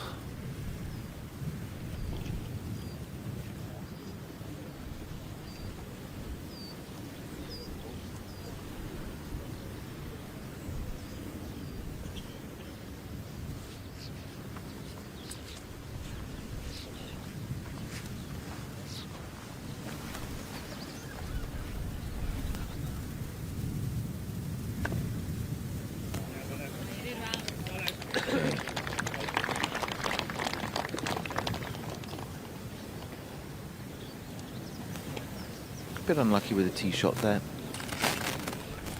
Yeah, very He's unlucky. Put in a fantastic fight to get it from 3 back to now.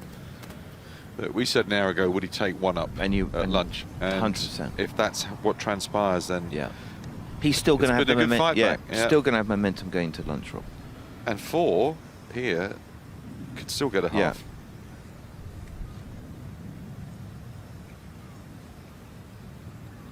Yeah, you've got to make him make that. It's not putted well, Matt, so he's going to be hoping to get some momentum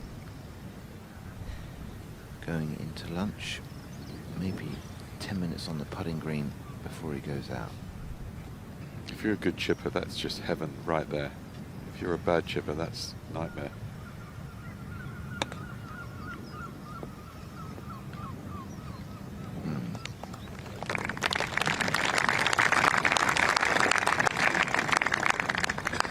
He was playing for the sharp right kick. He didn't get it.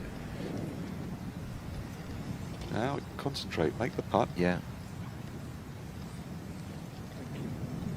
Yeah, there's so much strategy. The momentum really in his favour at the moment. Got to keep his energy up. Got to start stronger. Can't give nearly as many free shots away as he did in those first 12 holes. Look, you get beaten by a birdie, it's fair enough. Okay, you can take that. Yeah. Don't chuck bogeys at your partner. No.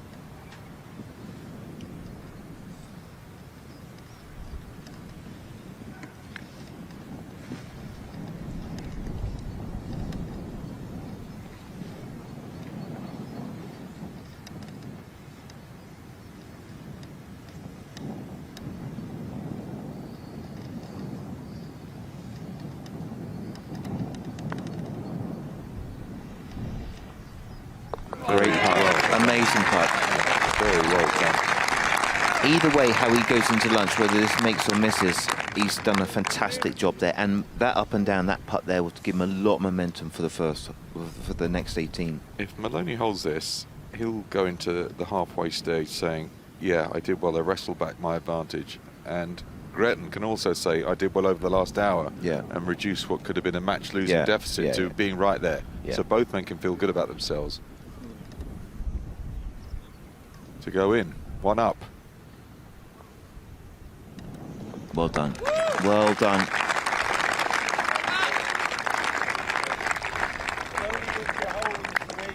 Well done. Great closing birdie there. There you have it. Matt Maloney, University of Georgia, is 1 up over Irishman Stuart Graham.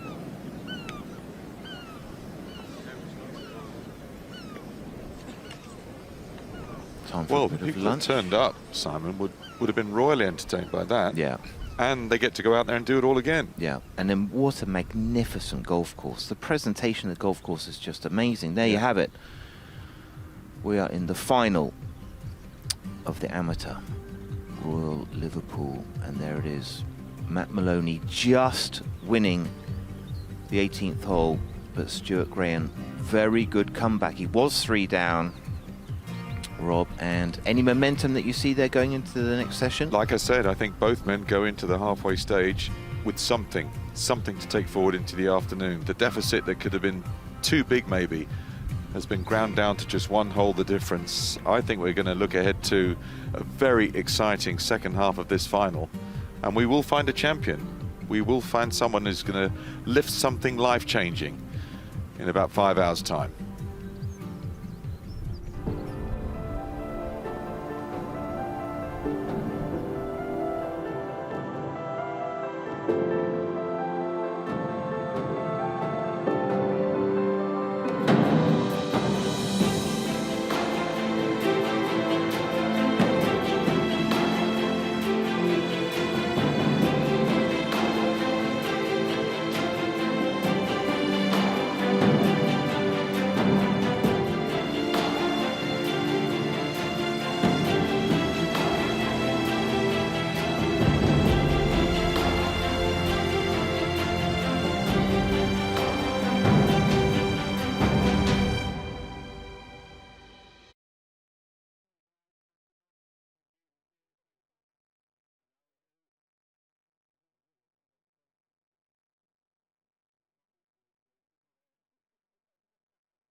These sorts of putts with this much on the line, this could make anyone look like Bambi on ice. These are nervous moments.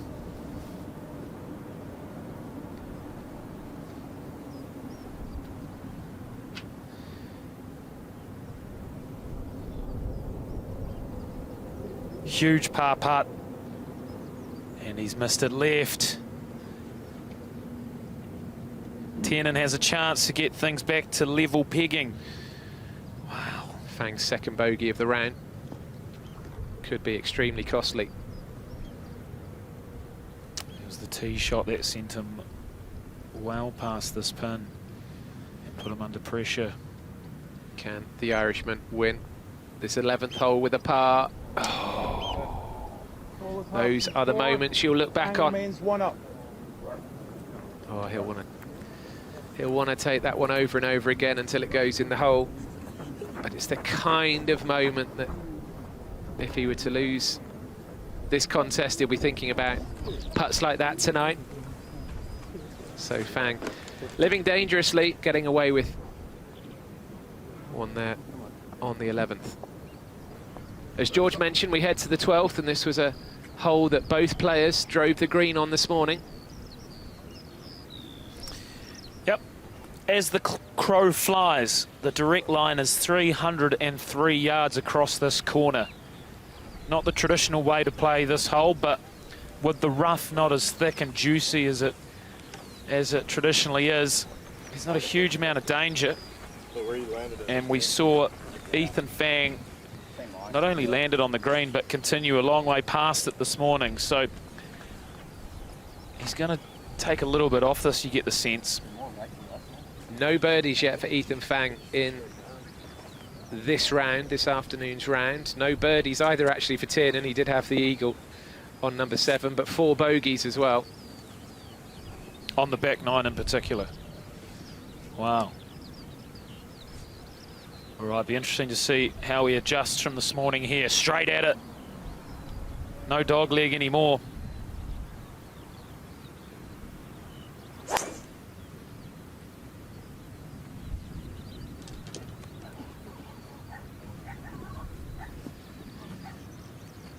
That's running away to the halfway house.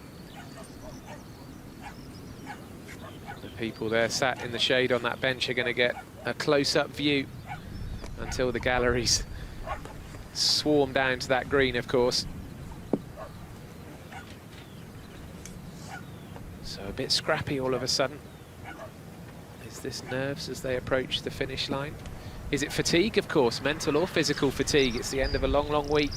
Absolutely. Their bodies, their backs, their minds will be very tired. Exact same club as this morning.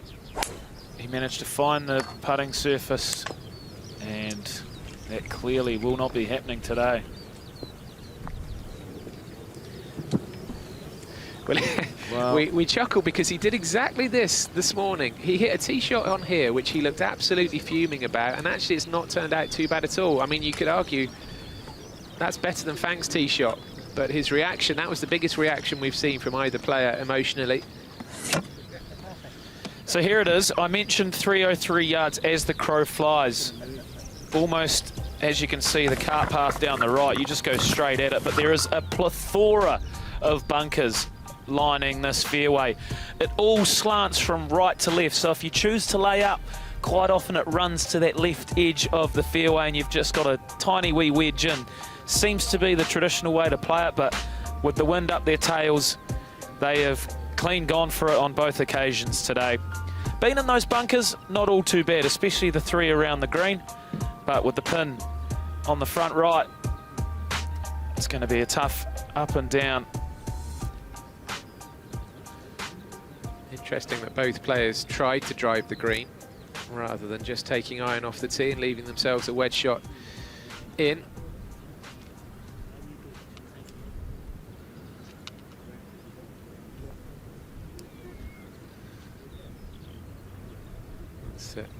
Gavin Tiernan's dad strolling around in the blue top there in the white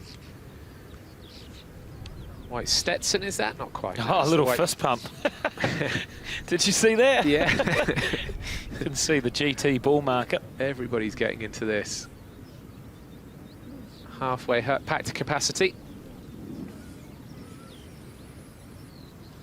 Yeah, guys, very interesting to see. This lie is Ethan Fang, and he's going to have some real stance issues. That's going to be his problem. I don't see how he can get his feet in the trap and stay on the line that he needs to get on. So that's going to be his problem. Gavin nearly hit the green, so despite his reaction for his tee shot, I mean, just trickled off the side there. He's got a simple chip, and especially with his short game, you'd have to think that Gavin has a big advantage here.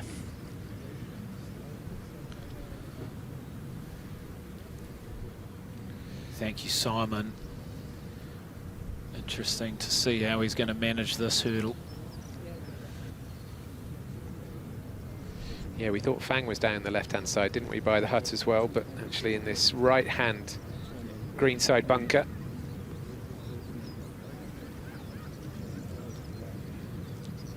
I see the right of the bunkers, but down the left of the green, in fact. Right. That awkward first look when you're so unknown as to where your ball is, and then you feast your eyes on this diabolical scenario. They've practiced this. Well, they haven't practiced that much. You need to be young and flexible to have a go at this. Oh, goodness me. Get that. Tiernan's probably further away. But it's going to be very... Oh, look at that. He's tired.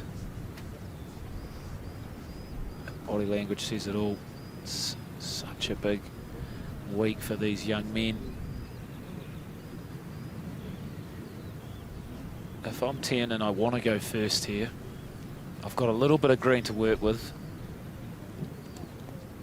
He's showing us he's got magic hands. Takes the glove off, will feel. So if he can nip one in here, chuck some pressure on, he's going to force the hand of Fang to go all in. He needs something. Is this his time?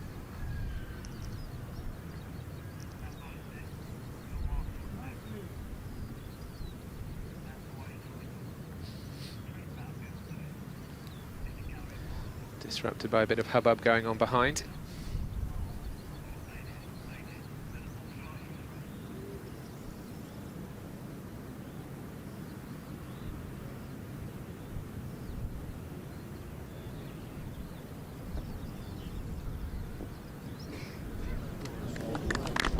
Wow, he just keeps doing it all day. All day has he recovered with that wedge. On this occasion, though, that putt will be for birdie. And in all likelihood, it's going to take a miracle shot from Fang to square this hole. Well, do not try this at home unless you've got good hips and good knees. Is he really going to try and hit this from that stance? I guess he's got to in a way. Now that Tiernan's close, he's got to, because as Simon told us, if he takes a traditional stance, he's got to hit it out sideways. Look at this. Well, you maybe saw the ball just dribble out the top of the bunker. Well, I thought I was going to see him take one knee in, one knee out type stuff. But not on this occasion. Quite simply, chip it in, or we're out of here.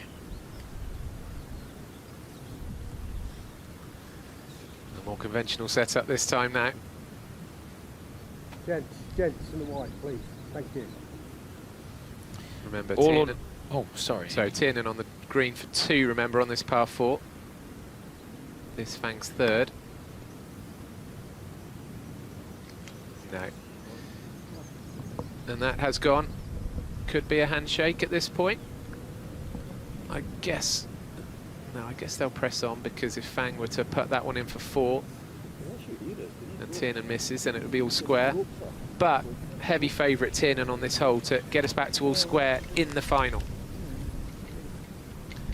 Yeah, this is when you've got to think. Oh, obviously he wanted to chip that in, so he's gone a long way past, but if you take your time and potentially just chip that dead and force your opponent to putt that in, because remember, he's trailing and he's rushed this.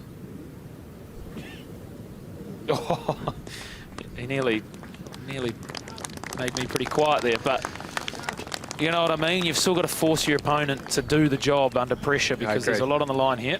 Agreed. Exciting few holes ahead. But the handshake has now come, of course, so we are all square after 12. And still no closer to knowing who is going to win this amateur championship title. 6 holes to go, or maybe more.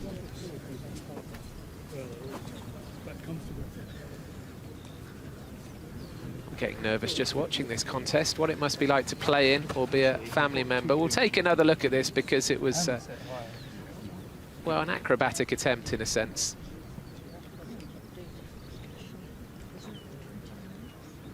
The average player would take about 100 goes at getting that ball out from that stance. This was the tail of the tape this morning in the first 18, and the thing to notice there is Fang was never ahead. There were a few more birdies thrown in that first 18. This afternoon, both players have found it tougher. Fang got ahead for the first time on the 23rd hole. But the most important thing, of course, is that now, after 30 holes, we're back level. Anyone's final, Cat Downs? Yeah, there's only ever been one hole in it, hasn't there? And at the start of the day, we were saying, you know, this is a marathon, not a sprint.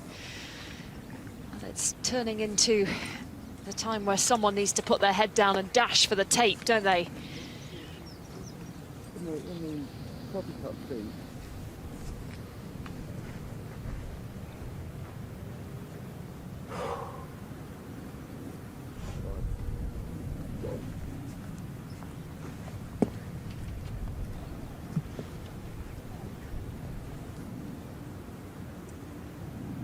Six holes left in regulation.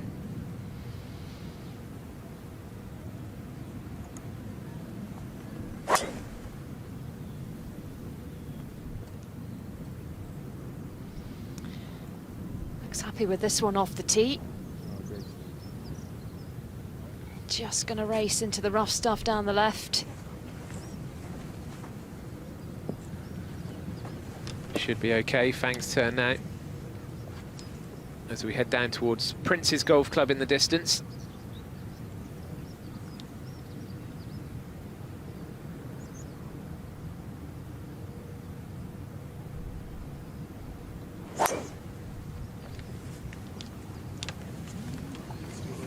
He's not sure.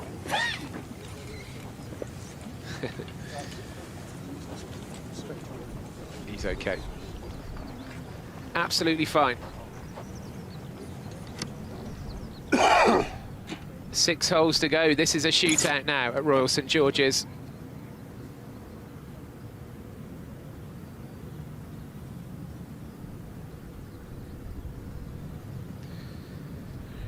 Remarkable after the number of holes these two have played this week that we're down to the last 6. It is, isn't it? But a marker of the quality of both the players that have made it through to this final.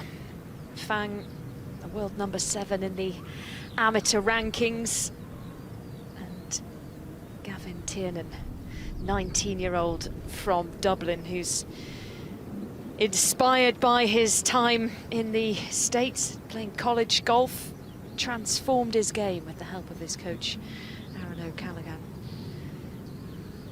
in the last few months, and playing with the possibility of a date at Portrush at the 153rd Open. Tantalisingly close now. And he's the kind of character who embraces the pressure. Gavin Tiernan loves the one-on-one battle of match play. Quite enjoys, according to his coach, the nerves. Steps up under pressure.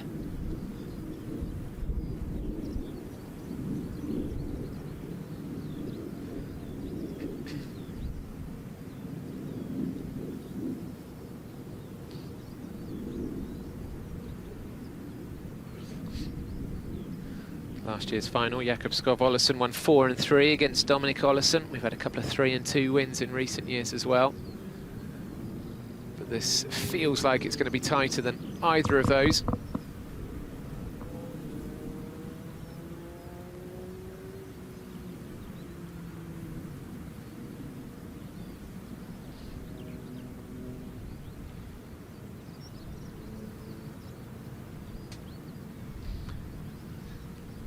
We are walking down the 13th hole, unlucky for some. It is hole 31 in this amateur championship final.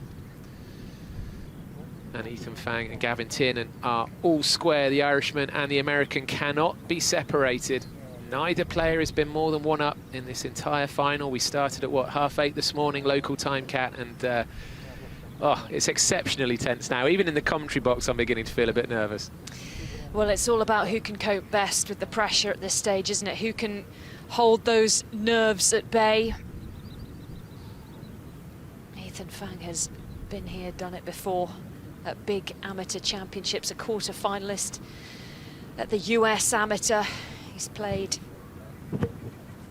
the PGA Junior Championship where he finished 6th 3 years ago, also 3rd at the Junior Players at Sawgrass.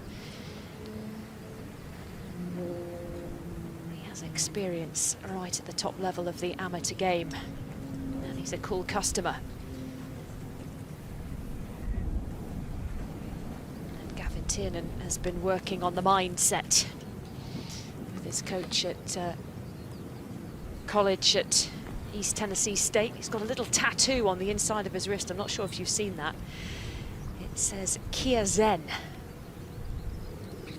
on the inside of Gavin Tiernan's wrist. It's written in Japanese. It means improvement, change for the better. A little reminder inscribed on the inside of his arm that everything is a learning experience for him. So Fang, having lost the previous hole, would love to make a good connection here.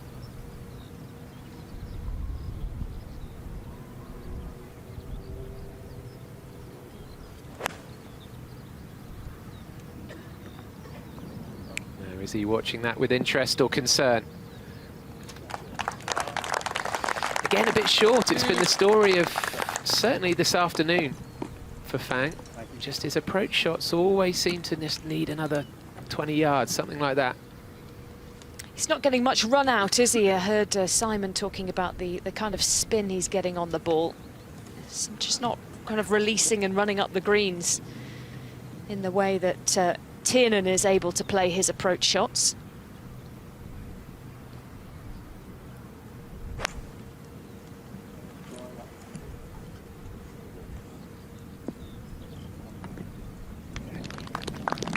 Skip forward for the Irishman, then putting on the brakes.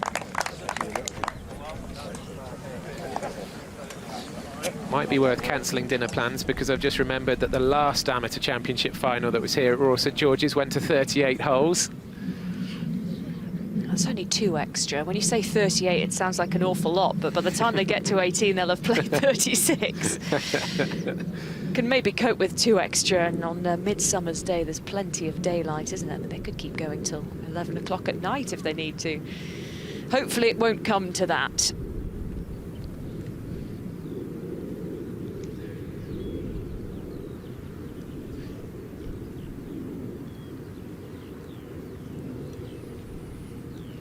Yeah, Gavin played a superb shot there. He was in the semi, he did have a good lie, and you can see him really attacking the pin there.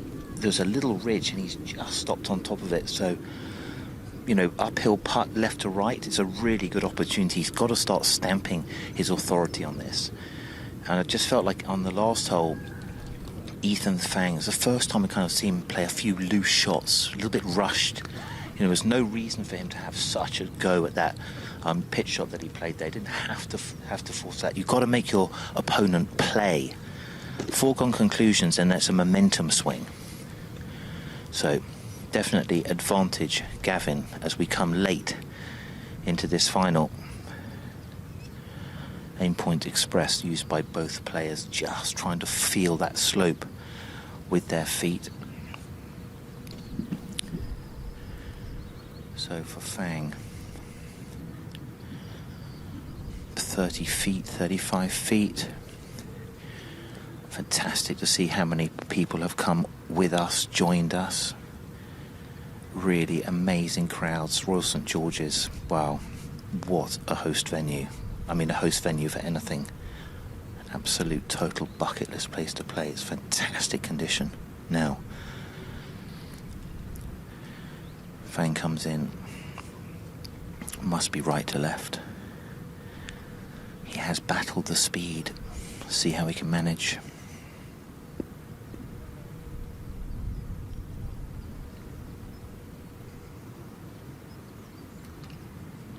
Sets it up high, it's coming back in.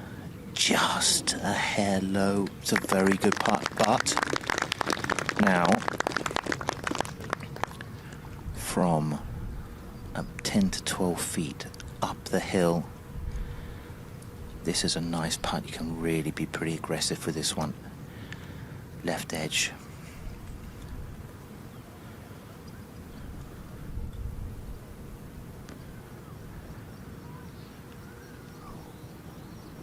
Oh, played so much break. Okay, well, that was an opportunity. Just feel like the next mistake or the next great shot is going to be the decider. Yes, what you do want, Kat, here, given the circumstances especially, you want this final to be won, don't you, by a fantastic shot or a fantastic series of shots. You wouldn't want to see either of these players throw this championship away with a mistake or a couple of errors.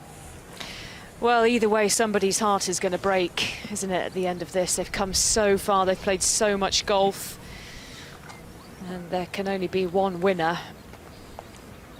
But you can sleep on it better, can't you, at the end of the day, if you know that you gave it your all and it wasn't a mistake that handed it to your opponent.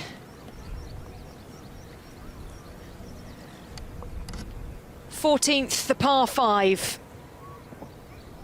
And Tiernan going with an iron off the tee here. Well, he hates it.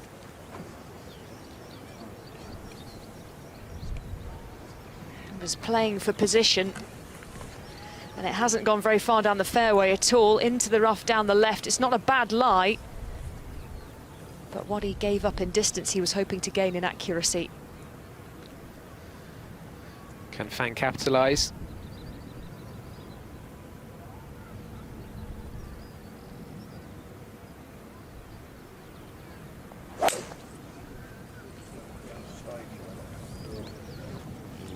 Bit of concern again. That's fine, that's fine. We've seen the rough not be too penal. That close to the fairway, it's the long grass you want to stay out of. You're okay, Ethan. So listen, we're enjoying the Amateur Championship here at Royal St George's. This time last week, I was here in the commentary box for a thrilling Women's Amateur Championship finale. And the Women's Amateur won by Paula Martín San Pedro of Spain. Great scenes up at Nairn. Up against Farrah O'Keefe of the USA. It was a really, really high standard final. Played in great spirit. And what a moment for San Pedro.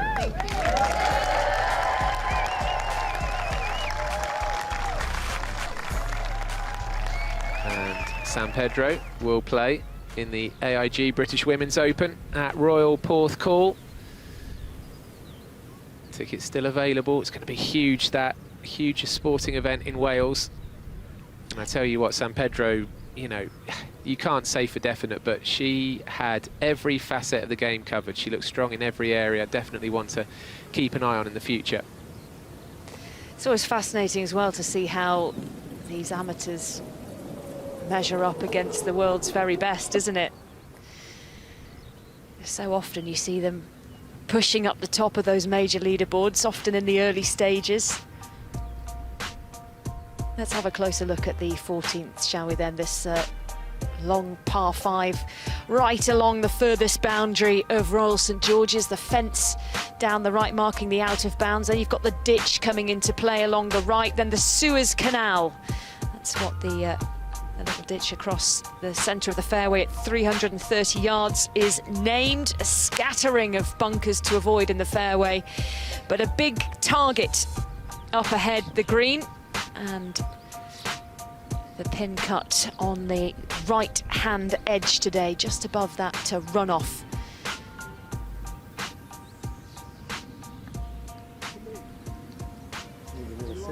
Just another word on San Pedro. You and I are off to Wimbledon shortly, and you spotted that San Pedro was playing tennis this week. No, playing golf, sorry, but with Rafael Nadal.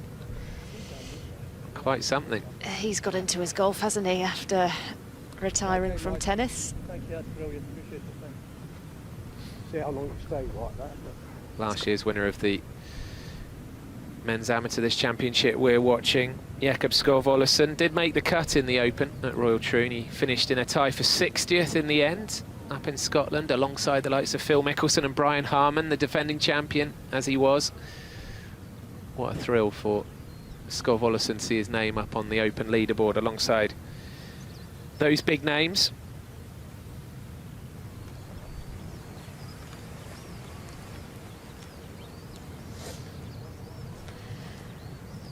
Long way back here. Gavin Tiernan.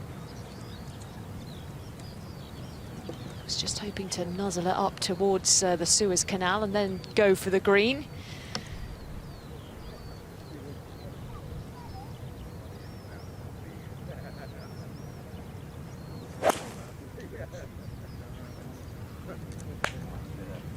Looks like this could be at risk of finding the sand. No, he's managed to thread it through the bunkers. There is one just at that front edge of the green, though. Have to wait and find out if he's avoided it. I can only imagine he topped his drive a little bit. It seemed to be the lack of distance that made him so angry, because he wasn't that far off the fairway.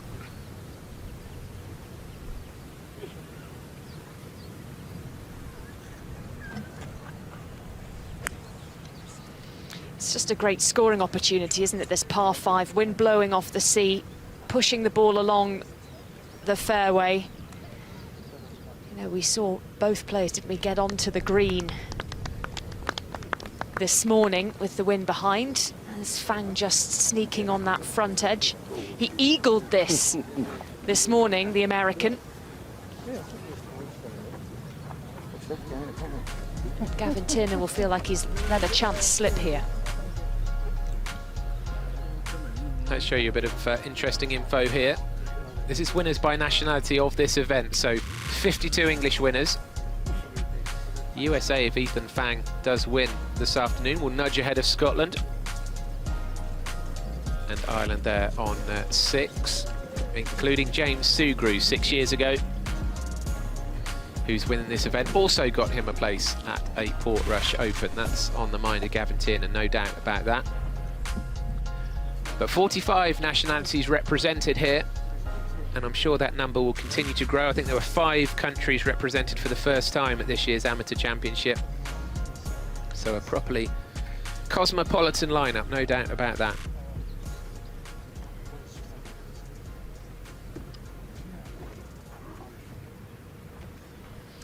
Over the Midgey Bridge. Come out of there and bite you on the ankles. Itch for days.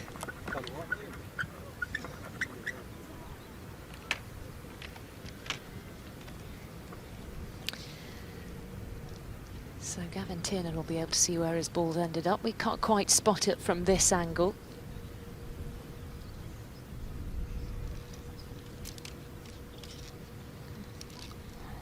John, his caddy's doing such a great job, isn't he, of keeping him engaged in conversation, keeping him relaxed. Yeah, I mean, to be honest, in this match situation now, that's, I'd say, the caddy's most important job now, isn't it? I think the player himself is doing most of the decision-making. The caddy's just got to keep you level-headed, keep you optimistic, positive. Well, the good news, as far as Gavin Tiernan is concerned, that the ball hasn't run as far as the bunker tucked to the left.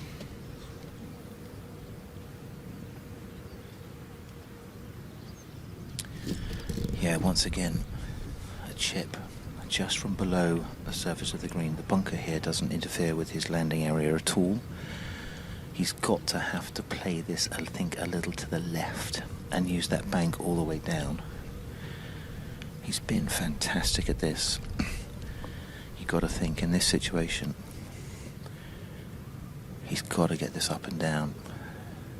He's got to assume Fang will two-putt. Absolutely crucial shot now. Perfect lie.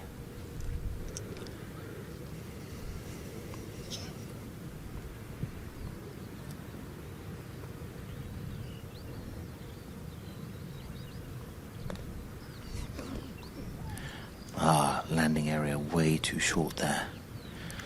Not a good shot. Bad shot. So, wow, open door, massive open door. That's 30 feet short. Just a first real sign of frustration from Gavin Tiernan. Just clonking the club onto the ground. Bit of a bash with the putter as well. He's done such a good job of dealing with the challenges he's encountered so far today. He's been angry with all 3 shots he's hit on this hole, hasn't he? Gavin Tiernan.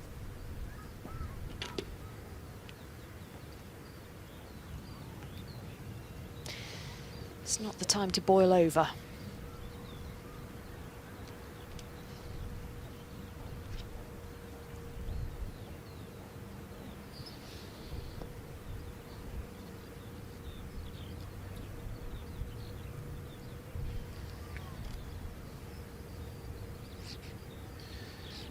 So this is for eagle, but much more importantly, it's to win the hole. 2 may end up being good enough from here.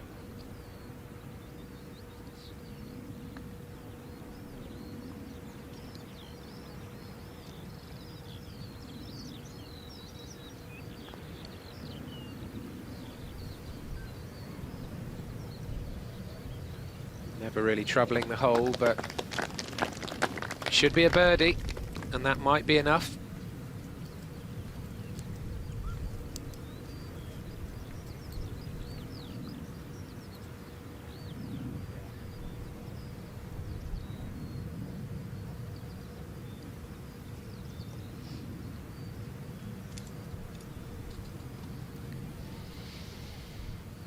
He needs to take this on, doesn't he, Gavin Tiernan, and be brave with this.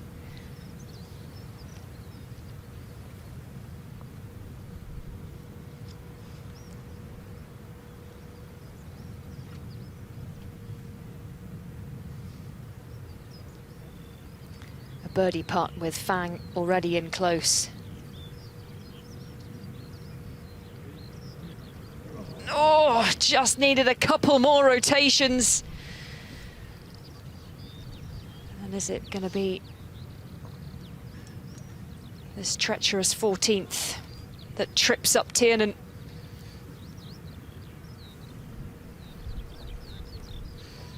That is not going to improve his mood, is it, Gavin Tiernan? Because Ethan Fang has this short birdie putt to go 1 up with just 4 to play.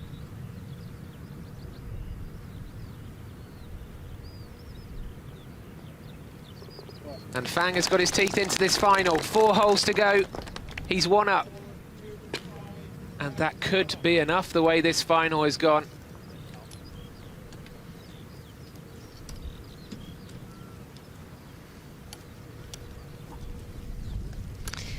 That's a big blow for Gavin Tiernan. This final has fluctuated all day long, but with just 4 holes left to play, it's the American who's got his nose out in front. And the Irishman will have to push. It's always a dangerous position to find yourself in.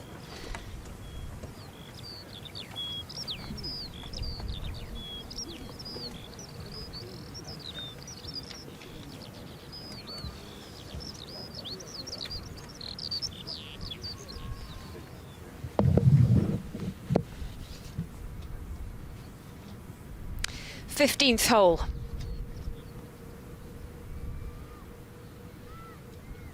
Longest par 4 on the course. Got to avoid that hoop of 5 bunkers. Peppers the landing zone. Driver here for Fang as he tries to fly them.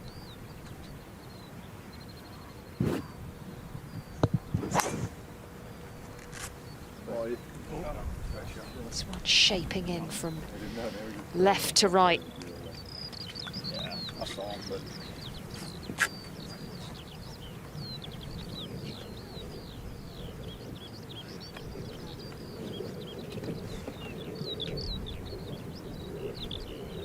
Just looks like he's coping better with the pressure at the moment, Ethan Fang. Does Gavin Tiernan have a response? Can he dig deep again here?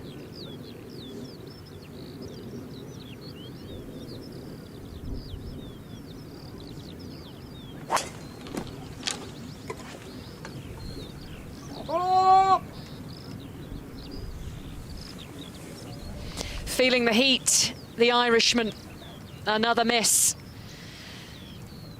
And he's making this very tough for himself. Within touching distance of the finish line, it's the American with the advantage.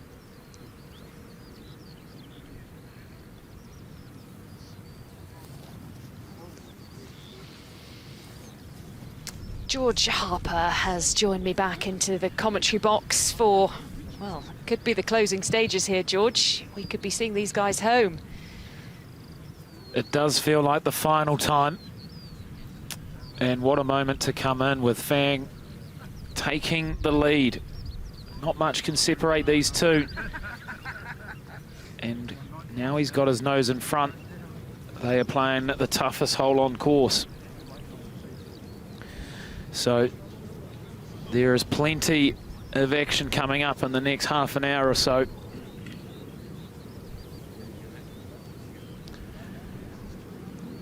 Here we can see the green that they're fast approaching. So hard to hold it up there and get it close to this pin.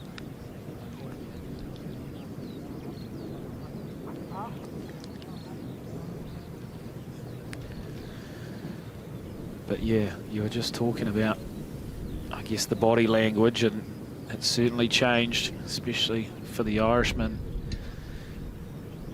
who seems to be building up a little bit of anger. So hard to mask your emotions with so much on the line.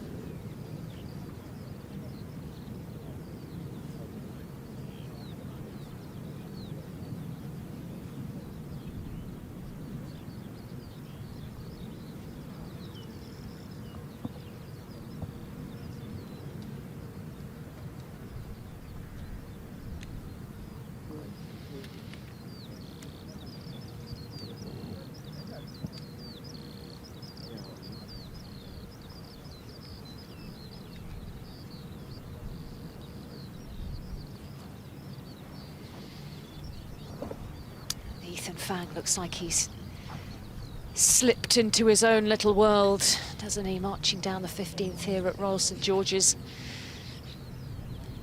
in the driving seat of the 130th Amateur Championship. Gavin Tiernan, the Irishman, in the sand down the left-hand side of the fairway here in the rough. Another missed fairway. He does look in the zone, doesn't he? The American. He smells blood in the water. I mean, I've seen him in some very dodgy looking positions over the last, what, hour, half hour? It's been a slug, an absolute slugfest for the Irishman of recent. Crowd trying to get behind him. And he's done remarkably well, hasn't he, given the positions he's put himself in, just to hang on to the American. His scrambling, his short play has been nothing short of miraculous. So hard to maintain it over 36 holes. So hard. And all of a sudden, you let this one slip, you're all of a sudden 2 down with just 3 holes remaining. And that is a huge, huge comeback in the context of the way this battle has gone throughout the day.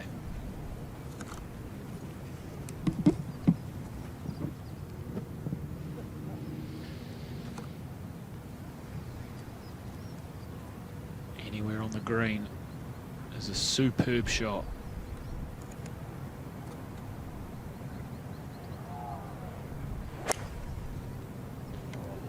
Taking a big divot there. Can he use the slope on the left? Oh, so close. But that's still just fine. Almost putt that through the fringe there. That would have looked mighty fine from his view.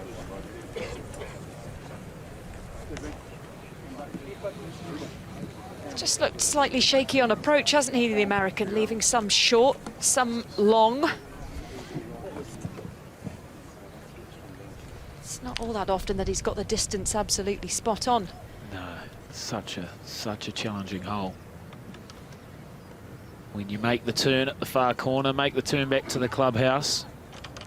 There's actually a little car park off to the right here where a lot of the members can park their cars and cruise onto the 10th tee if they just want to play 9 holes after work.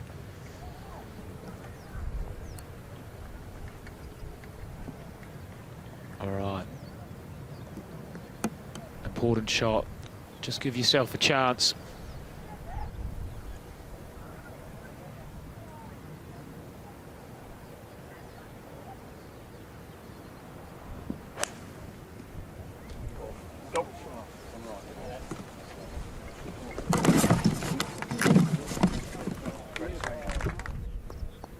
Will it come round? Oh, it's just going to hang on to the collar.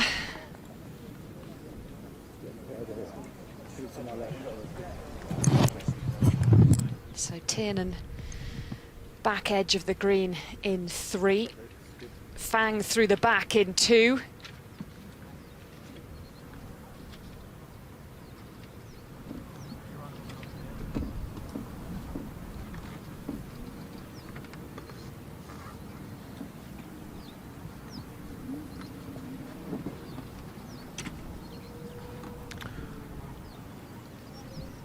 These long and lonely walks along the alluring links, they must be thinking about so much. It's all about keeping that top 2 inches calm.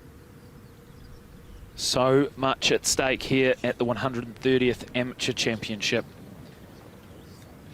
3 majors are on the line, with of course one of those being the Open Championship at Portrush in a few weeks' time. This is the big stage. This is the biggest dance for these up-and-coming amateurs.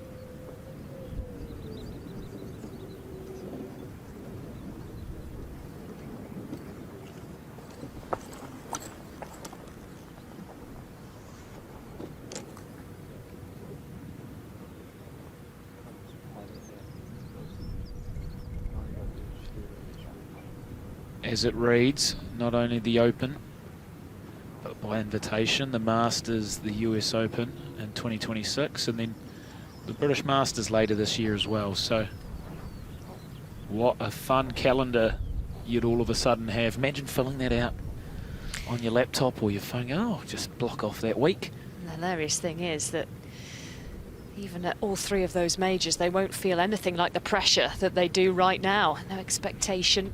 Just go out and enjoy it, learn, watch the world's best and how they go about their business. But here, there's a career-changing victory on the line. This is the big occasion.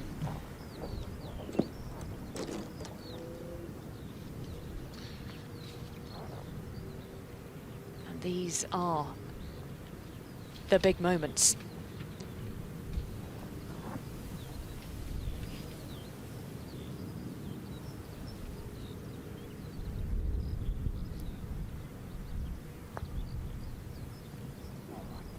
Very delicate, maybe too delicate. Oh no. Up and down would go a long way to getting that job done, but no surprises that this game is not over. It's offering so much more every hole. Almost every time he inches ahead, Ethan Fang. He leaves the door open behind him, doesn't he? Well, if that door is ajar, if there's one moment for Gavin Tiernan to walk through that door, this is it. We've seen so many clutch putts, especially early on in the day. For me, this is his biggest by far. Oh.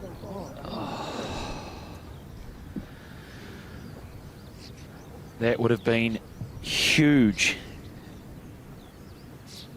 Wow, this is getting intense.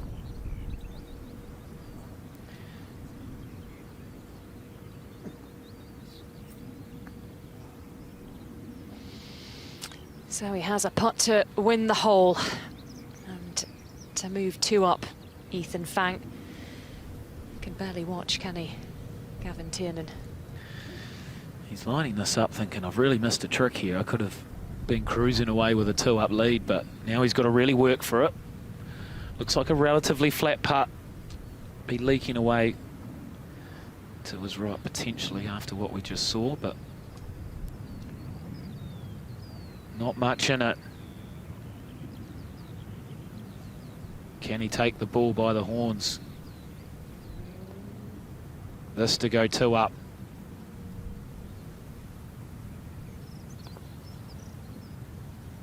Ah, dead centre.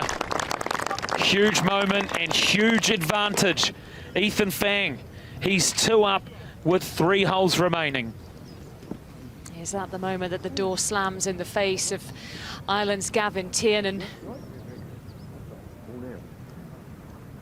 Careless off the tee again from the Irishman. And no mistake here from the world number 7 in the amateur rankings. Showing his class. He's a massive basketball fan, and that was nothing but net. Clinical at the best of times. And as you mentioned, he's world number 7 for a reason. You can't see him foregoing this lead from here. What can the Irishman do? He made a superb birdie here this morning. But this pin, this has chewed up many a golfer in the past.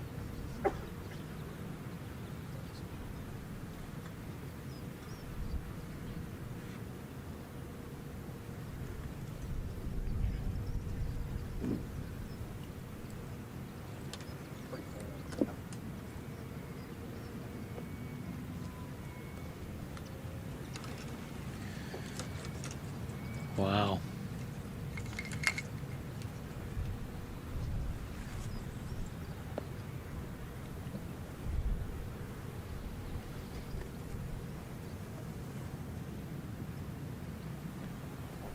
For the first time, we have a 2-up advantage all day. It's been no more than a 1-hole lead. Pin tucked on the right. Don't you go near it. This has got to be centre of the green.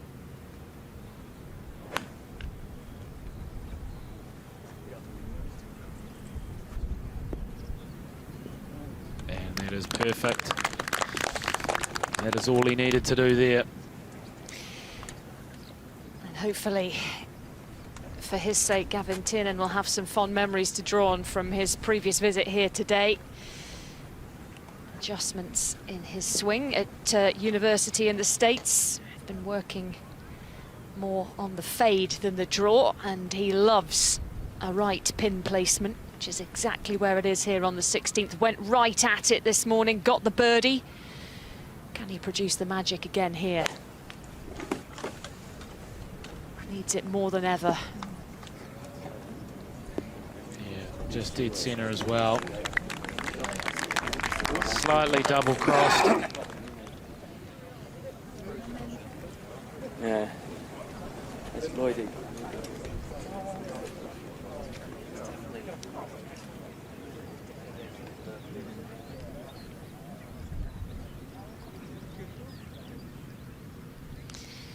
Yeah, the messages I was getting from Aaron O'Callaghan, Gavin's coach in the States, saying that they've been working on some technical adjustments to his swing, changing his ball flight from draws to fades. And that's given him the confidence to really attack these right pin positions, but just couldn't pull it off.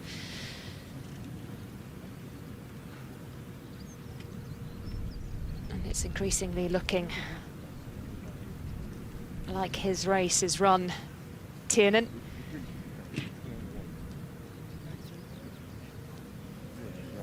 because Fang just needs to play some sensible golf here.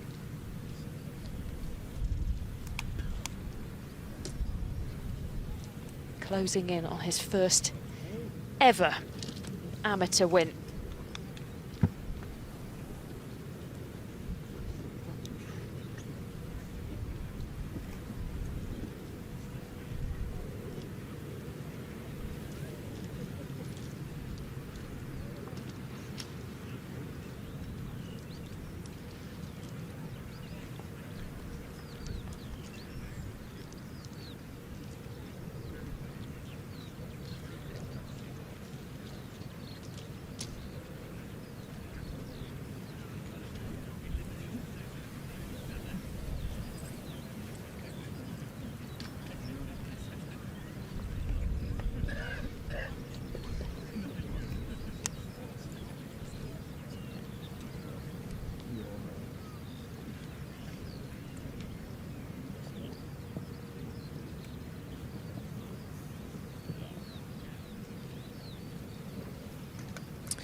Yeah, both players just prowling, but two very different attitudes, I would imagine.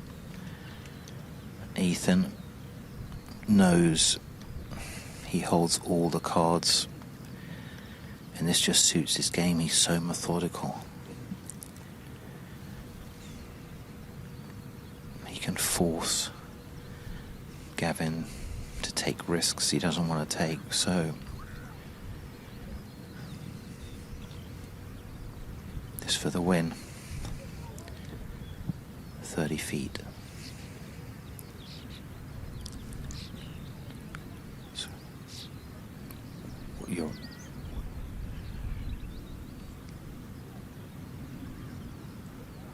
it's a great roll. He's checking it out. Ooh. Again, just got to be thinking, if he'd have held that, he'd have made the task so difficult. Now, left to right. Gotta have a go at this.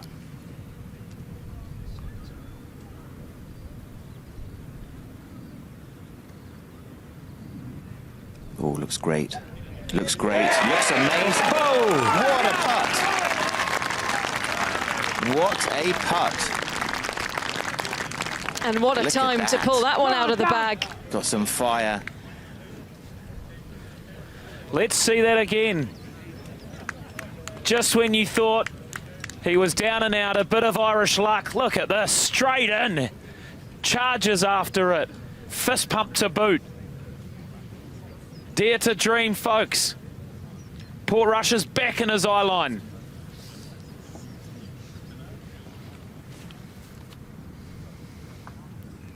Well, how about that for grit, for guts, for Gavin Tiernan.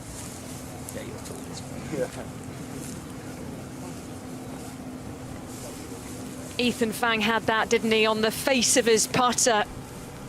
Just a few more inches, he'd have been in for birdie.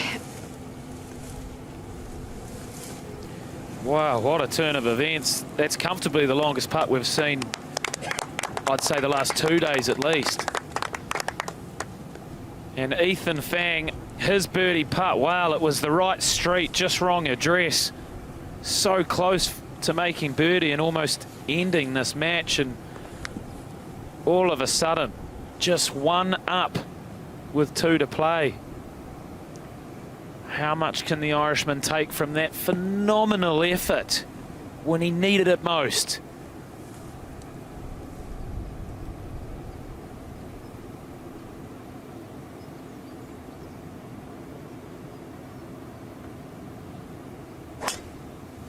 Shot. Gavin. Let's go.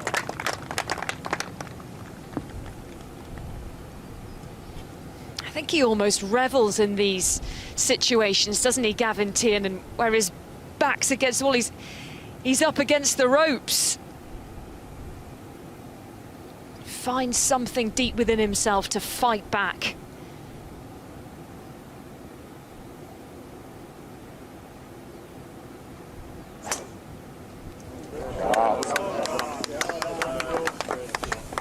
Great golf.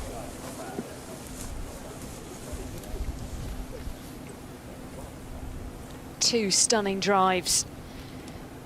Just 1 hole in it again.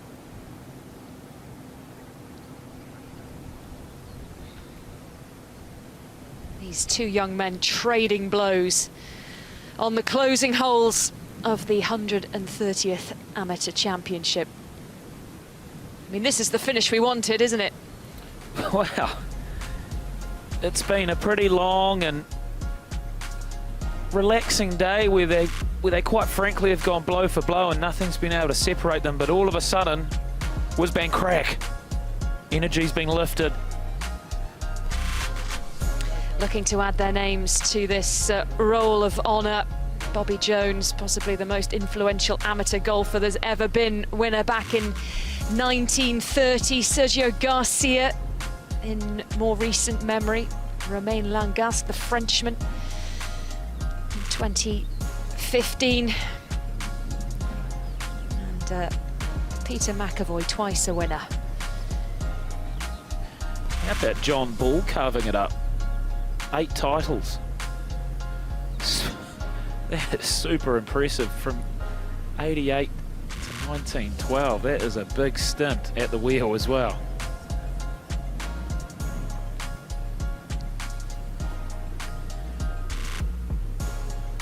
Chuck in Aldrich Portgieter, who's doing well on the PGA Tour at the moment as well.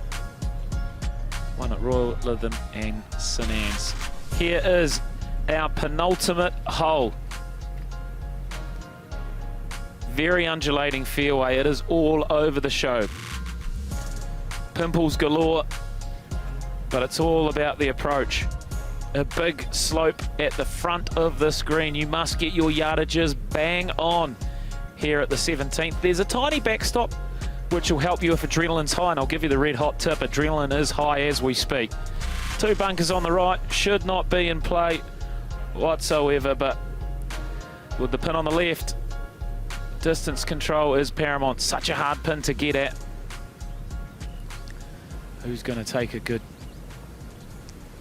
chunk out of that pie?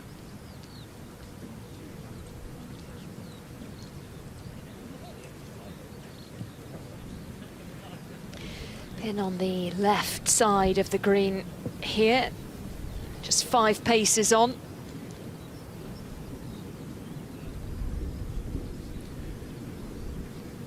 Both players, superb tee shots. Ethan Fang will have about 90 yards and definitely the worst angle. Gavin Tiernan has 66 yards to the pin and a much better angle. There's really not a lot to hit at there. Just wonder from how close, how much spin you can get. The danger shot is short. That's the miss. Probably just a hair long and a hair right. But at this point in the match, it's all about reacting to what your opponent does. Your core strategy has kind of gone out of the window. You've got to answer what your opponent does, and for Gavin, he is still 1 down, so he's got to win.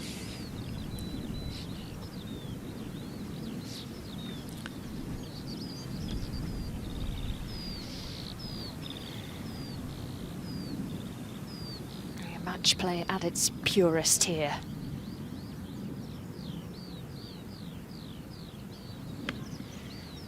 Who can get it closest? With the Amateur Championship on the line. Big mistake from the American. Wow. I did not see that as an option. Dear me. Tricky up and down to follow. Gavin Tiernan will be licking his lips. This club in his mitts right now, it's been his favourite all week. He needs it more than ever.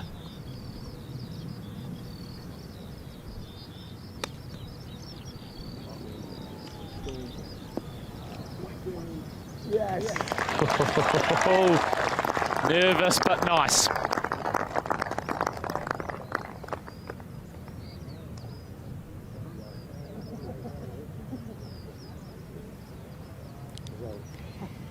You can barely believe it, can you?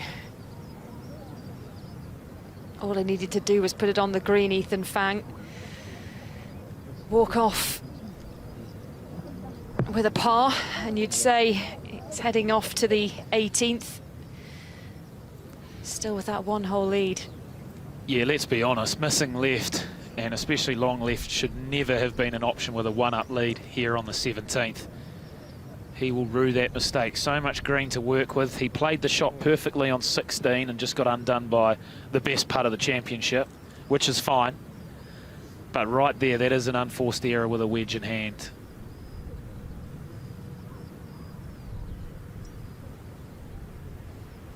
And the assignment does not get any easier. When you see it from that angle, look how steep that banking is. Won't be able to see the bottom of the cup. And he is a superb short game player, this young man. Yeah, they've both put on an absolute clinic around the greens throughout the day. But now, when all is on the line, can he do it once again?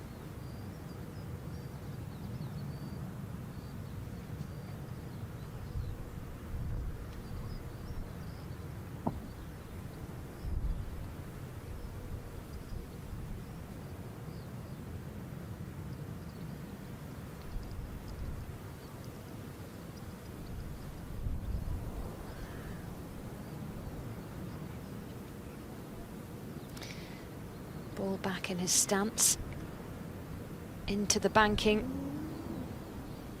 and just too cute.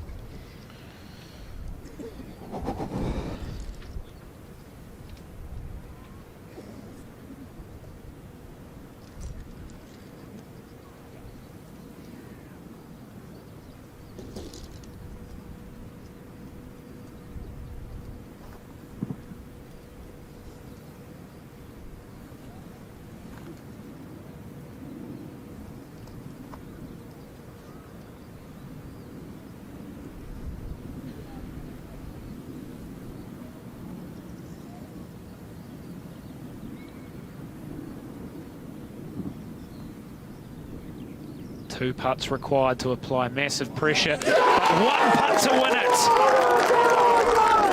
He's gone bang, bang, and the match is all square coming up the last. Yes, suddenly the putter has ignited for Gavin Tiernan, and the lead evaporates for Ethan Fang.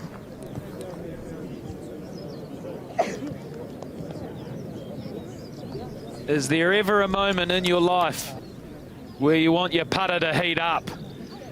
Two of his career best strokes. And that is comfortably the loudest roar we've heard at Royal St George's this week. Another momentum switch in this tantalising final. Heading to the last with the Amateur Championship title on the line. Palpable tension in the galleries. It's been bubbling, it's been brewing, and now it's popping off.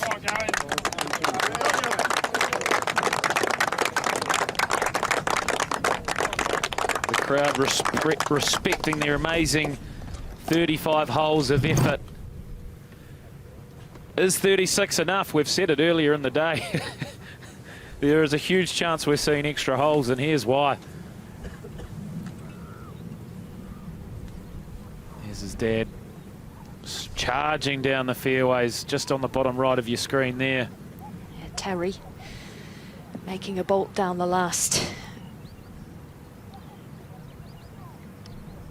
On the last tee with the honour, Gavin Tiernan, after two heroic putts, back to all square. Wow.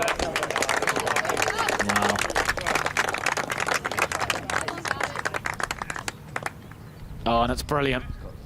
It's absolutely brilliant. Wow, pressure on. Iron off the tee for Tiernan. It's the 3-wood for Fang. Less firepower for the American. Not such a physical golfer.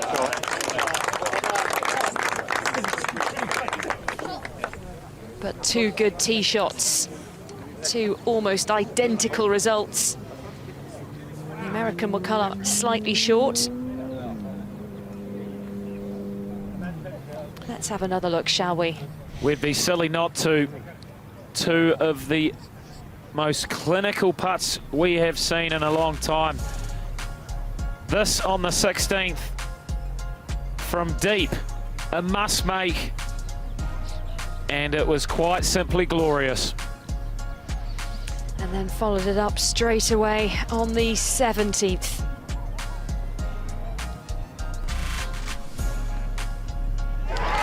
Flipping this final on its head.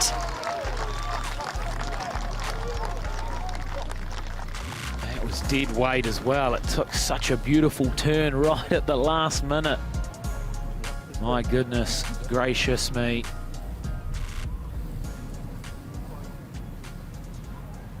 There's Terry. Nervous smiles, no doubt, from his father. Horrible sport to go watch and support. So intense and drawn out all day as well. It's not like a game of football where 90 minutes your nerves are either. Looks like a penalty shootout that lasts all day, isn't it? Yeah, it's incredible. Absolutely incredible.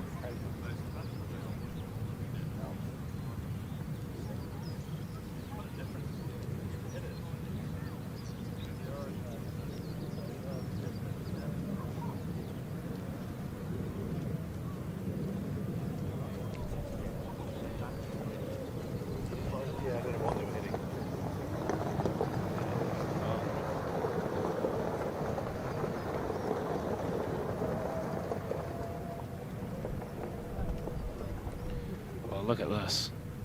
Absolutely nothing separating these blokes all day. It's not often through 36 holes you get such a tight fixture. This is simply incredible, and just when you thought the 2-up lead popped in, it very quickly evaporated. So to be down here the 36th hole is quite simply amazing, and well, I'm nervous in here, Cap.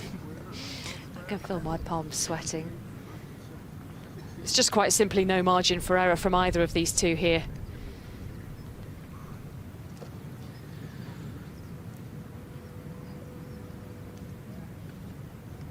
Fang to go first, and he is on the right edge of this fairway. We saw earlier and throughout yesterday as well how hot this ball comes in down 18. Now this pin is tucked. It is tucked on the back right, so once you clear that front trap, you can see the undulation there, that downslope. If you landed on that, you can very easily kick your ball off the back of this green. So one of those holes where centre of the green pin high is actually very, very handy.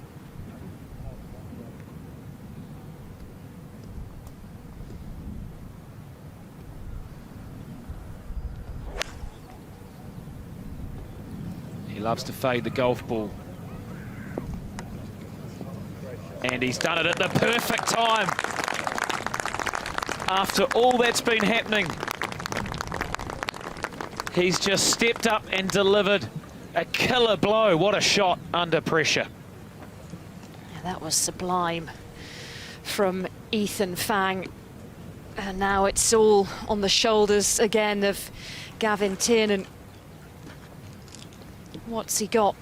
The adrenaline must be surging through his body after those two incredible putts to get this match back to all square. Big puff of the cheeks.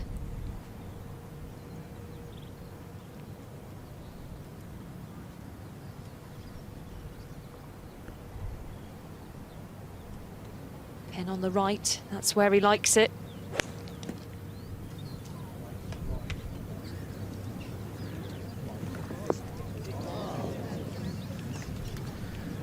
There's that huge swale on the left half of this green. Well, it's going to take some more magic, isn't it, with the putter from Tiernan. Wow.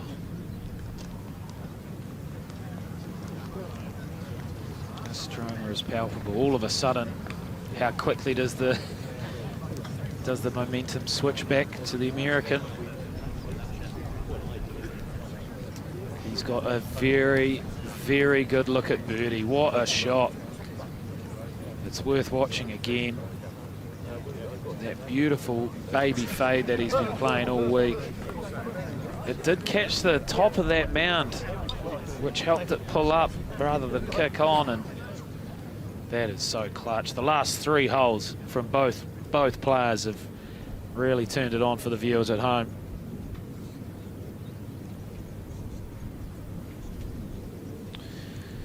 We'll have fans from Plano, Texas watching, and obviously from Dublin, Ireland. All around the world, all eyes are on these two as they look to book their ticket to the Open and etch their name in history on the Amateur Championship trophy.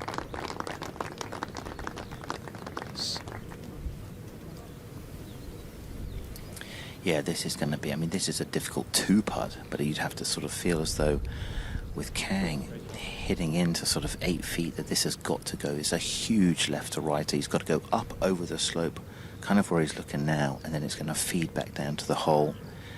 He was a little unlucky with his bounce, whereas with Ethan, when he came into that front ridge there, he pitched dead in the ridge, took all the sting out of it, and it just rolled up to the hole. If he lands on that downslope 2 yards longer, he's through the back of the green. So, superb shot to this right flag from a right position on the fairway. Could that be the shot of the championship? Yeah.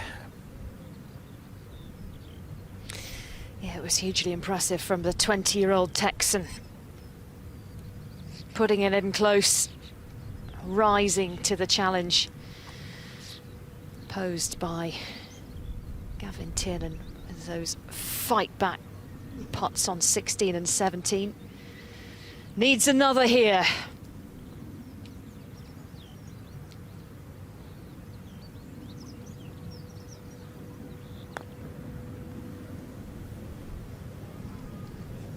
Pace looks good. That would have been too much to handle. Valiant effort. He's done all he can. But now it all lies on the putter of Ethan Fang. He thought for a moment it was in, didn't he, Gavin Tiernan? But is this the moment for Ethan Fang? He's handled the pressure so impressively over the last week. 9 rounds of golf in the heat of battle. And now a career-defining putt for a birdie at the last. And the first amateur win of his career.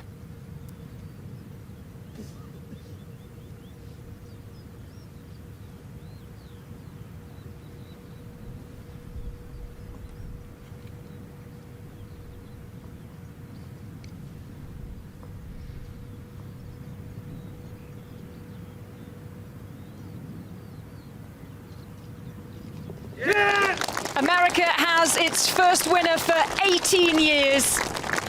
Ethan Fang is the amateur champion. And the Texan punches his ticket to Portrush. It's a hard blow and a bitter pill to swallow for Gavin Tiernan, the Irishman, so close. Such an impressive fight from the 19-year-old. But it's Ethan Fang who'll lift the silver trophy. Who'll compete at the Open Championship in 3 weeks' time. and who will be invited to play at Augusta and at the US Open next year. What an amazing final display of golf. 3 birdies in the last 3 holes from the respective players, and nearly 18 years to the day since we've had an American champion.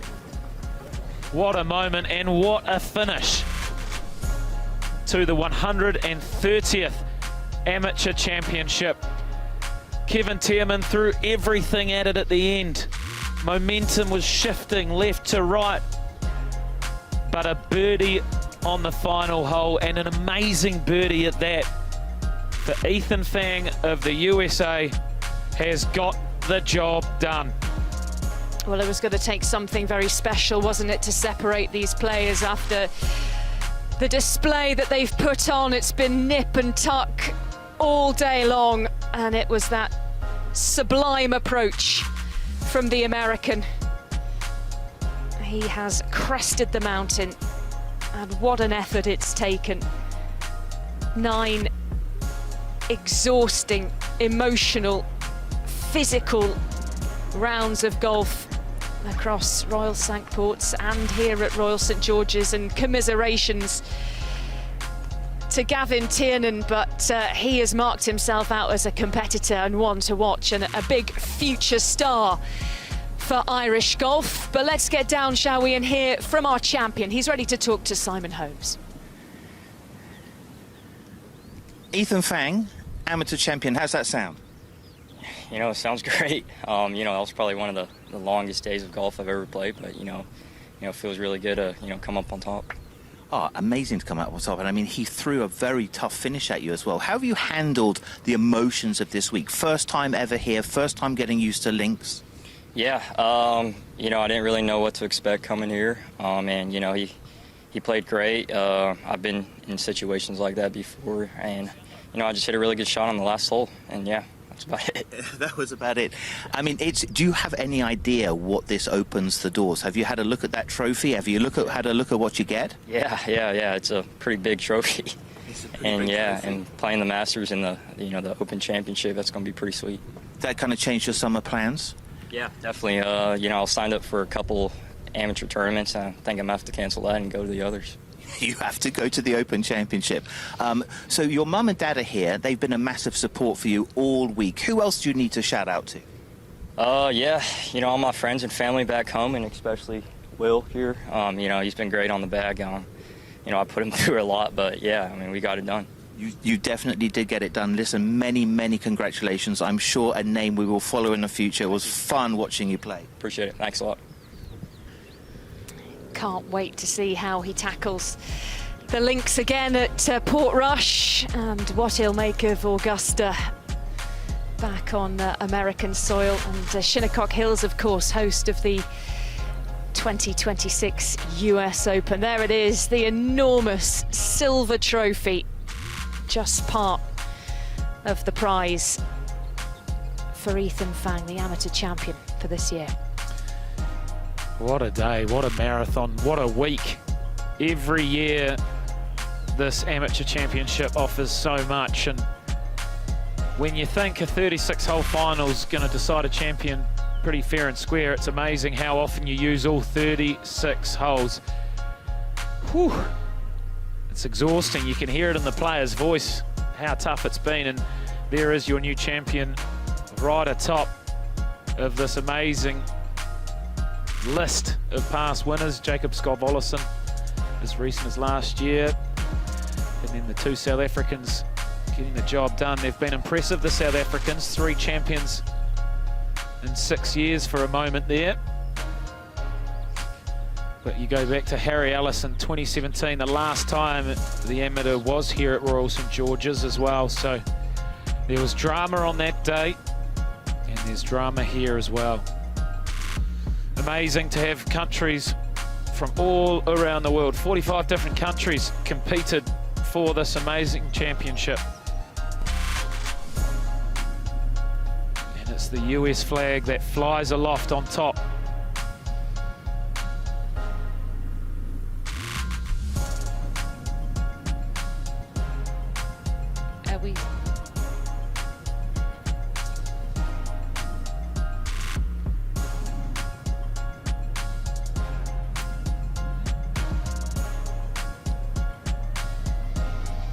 What an amazing afternoon. That last 45 minutes was amazing. And speaking of amazing, Ethan Fang's booked his ticket into the 153rd Open Championship. That is mid-July, just around the corner. And please don't forget the AIG Women's Open. Also following that, tickets are still on sale, cheap as chips as well. So get along to Royal Porthcawl. The first time it's in Wales. And then the Walker Cup. I have no doubt our champion will be playing in that. Cypress Point in September. What a calendar. What a year of golf it's already been, both at the top level and now the amateur level as well.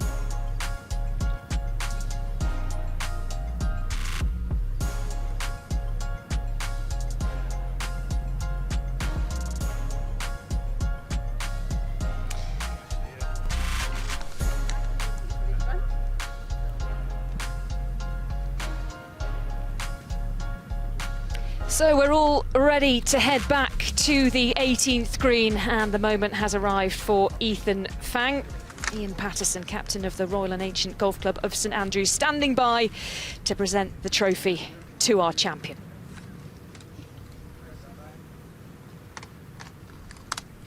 The time has come to present our winner, the trophy, and to do that, Ian Patterson, the captain of the Royal and Ancient Golf Club of St Andrews. Ian, over to you. You're the amateur champion. What? So there we have it. Ethan Fang from the USA is your 2025 amateur champion. Just going to take a moment for this to sink in for the 20-year-old from Texas, the Oklahoma State University student. Huge congratulations to Ethan Fang, a worthy winner. Proved himself the best under the pressure at Royal St George's, and we'll see you all at Royal Liverpool next year.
288 started. 2 remain. 1 match. Match play is different. It's not about beating the course, it's about beating the player standing right in front of you. Every hole is a round. Every birdie is a punch landed. Every mistake gives your opponent an opening. No hiding, no excuses, just nerves.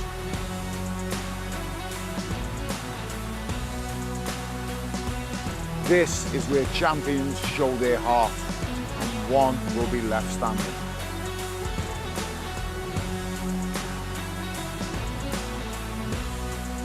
The Amateur Championship Final. Let's have it. Good afternoon. This is it, the conclusion of the Amateur Championship Final. Who is going to land the knockout blow and win this heavyweight prize? For the 2nd year running, it's the USA versus Ireland. 12 months ago, Ethan Fang beat Gavin Tiernan on the 36th hole at Royal St George's. Today, it's 20-year-old Matt Maloney from South Carolina. He studies and plays golf at the University of Georgia, up against Stuart Graham, the 33-year-old Walker Cup player who had an 8-year spell as a professional before returning in some style to the amateur game. Here we are on a glorious afternoon at Royal Liverpool Golf Club. Maloney is 1 up after the first 18 holes of this 36-hole final. He was 3 up after 12 before Graham got a foothold back in the match. Huge incentives to win, including a chance to play in 3 majors, starting with the Open at Royal Birkdale.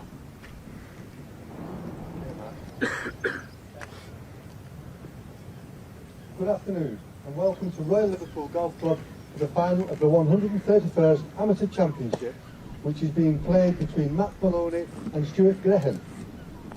The referee is Stuart Graham, and the status of the match after 18 holes is 1 up to Matt Maloney. On the tee from the United States of America, Matt Maloney. Good round of applause from a healthy gallery. Beautiful sunshine at Hoylake.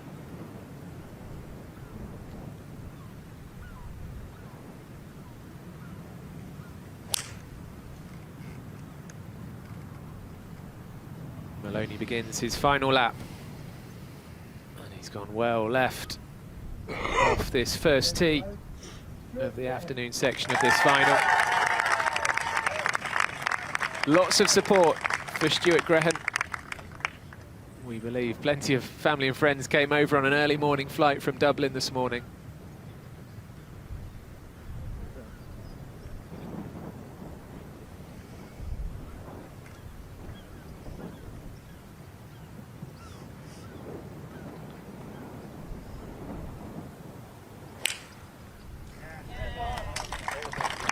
His wife and young son are here. His father-in-law, Dan, on the bag.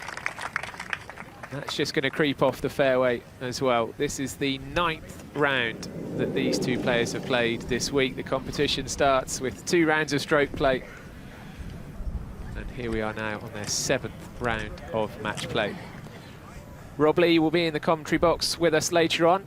But alongside me right now, Simon Holmes. And Simon, what a setting and what a championship this is. Yeah, magnificent, isn't it? So rare. Only 2 blokes on this golf course all day long. Great crowds. If you're around, come watch the afternoon matches.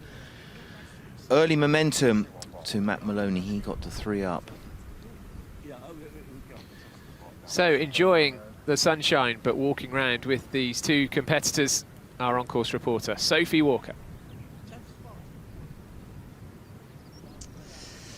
Well, we're into the final 18 holes, possibly. At lunch, both players seemed reasonably happy. I think Matt Maloney was delighted to get that birdie and get his nose in front. But what did they have for lunch? Well, Matt had the pan-seared salmon and caught up with what's going on back home, back in America, as they were just waking up. Stuart, he had his headphones in, catching up on the World Cup football before they headed to the range to warm up again before coming out here. Of the golf course, we have 2 tee boxes pushed back. The 9th and the 18th par 4s might not be reachable.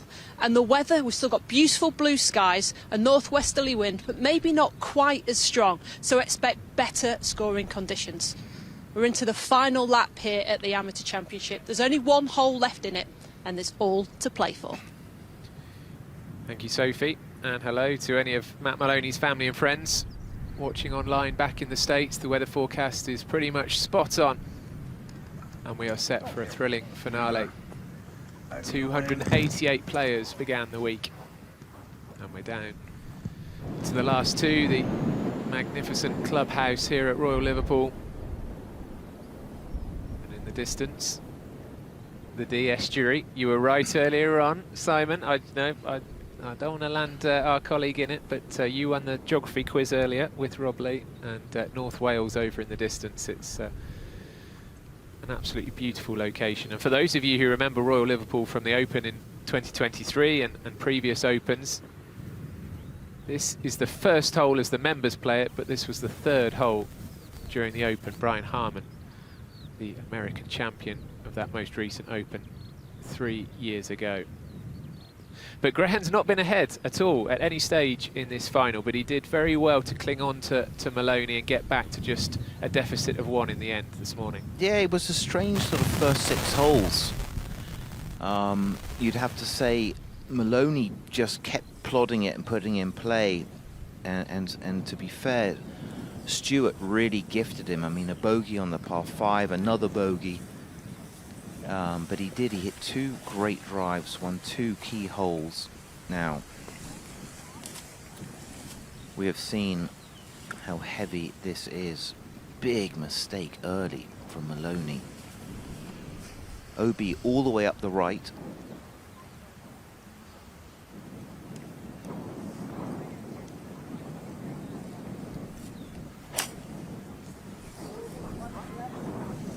Shut face off the buggy. And in trouble. That one was always likely to skew wide if he didn't catch it just perfectly. You can see the buggy sort of smack bang in the middle of your picture there with a couple of people just walking around it, so you can see the line of that shot from Maloney. Can Graham capitalise? Much better lie. Still just got to be able to control this. Pitch this 10 short and let it release.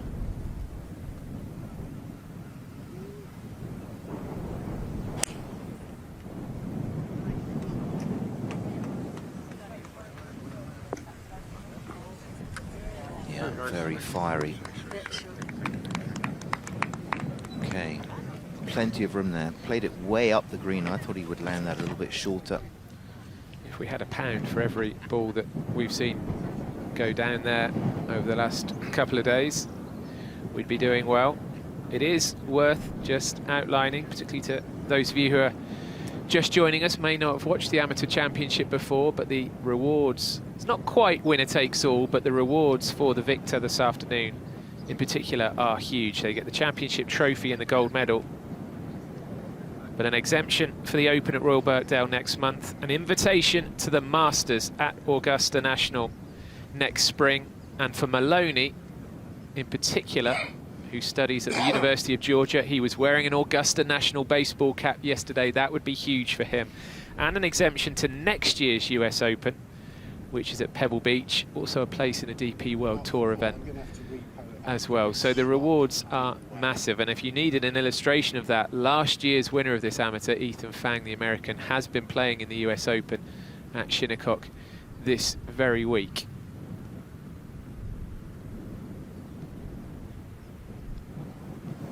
So Maloney's third.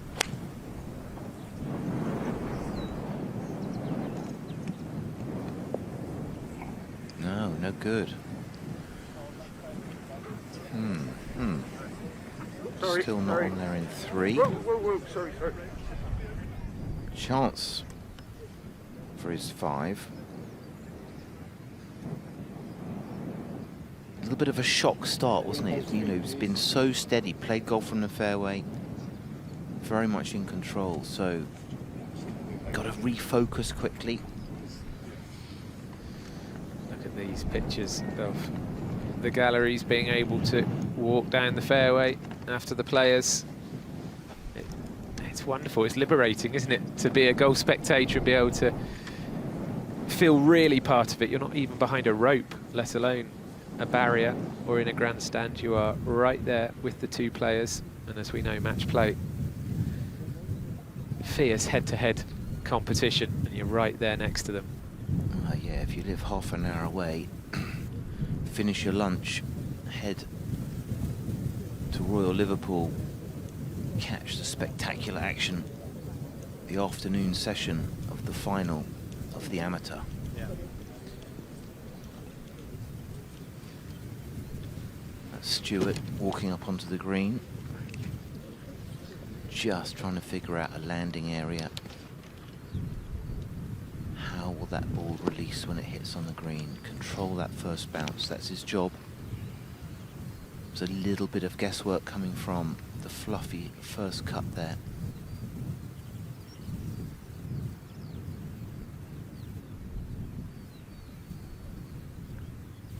Oh, what a view.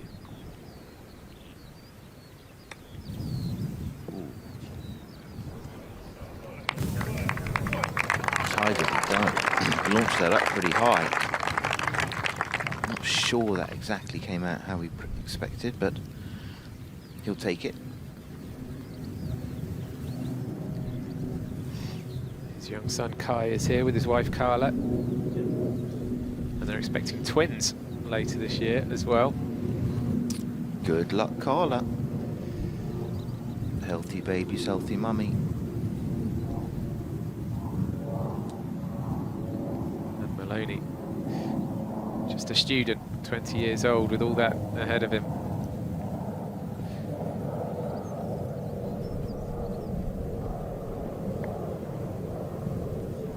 Oh, he's dollied that. And I fancy we will be back to all square. And what a start that would represent for the Irishman.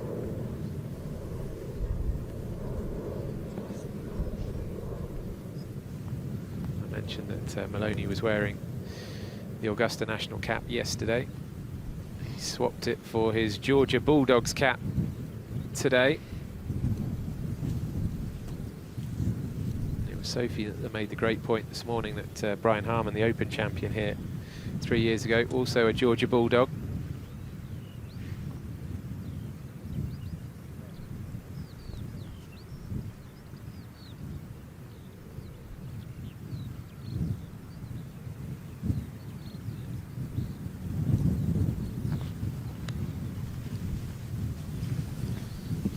That one didn't have enough on it either. Is there going to be a handshake? Yeah. Pick up the marker, he says to Stuart Grehan. And well, I tell you what, when Grehan was having his lunch and presumably getting together with some of his supporters, that's exactly how he would have wanted to come out and start on this 19th hole of 36 or more.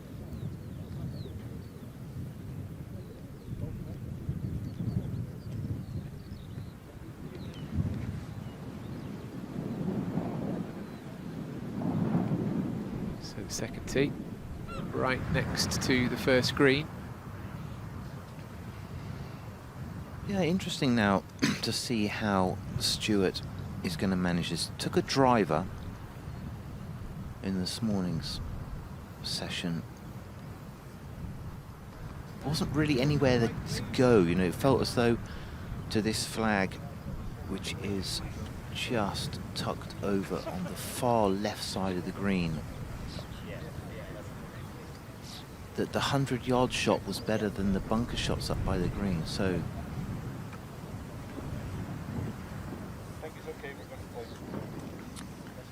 going again. Going again. Only 360. Plenty of firepower to get down there.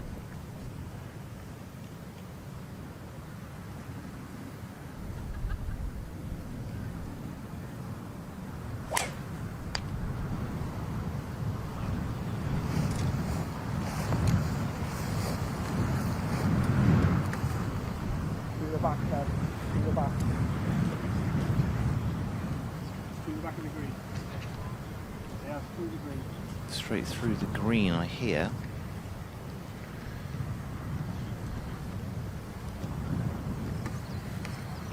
Graham this morning actually had 2 bogeys in his first 5 holes. It was Maloney that grabbed this final by the scruff of the neck to start with.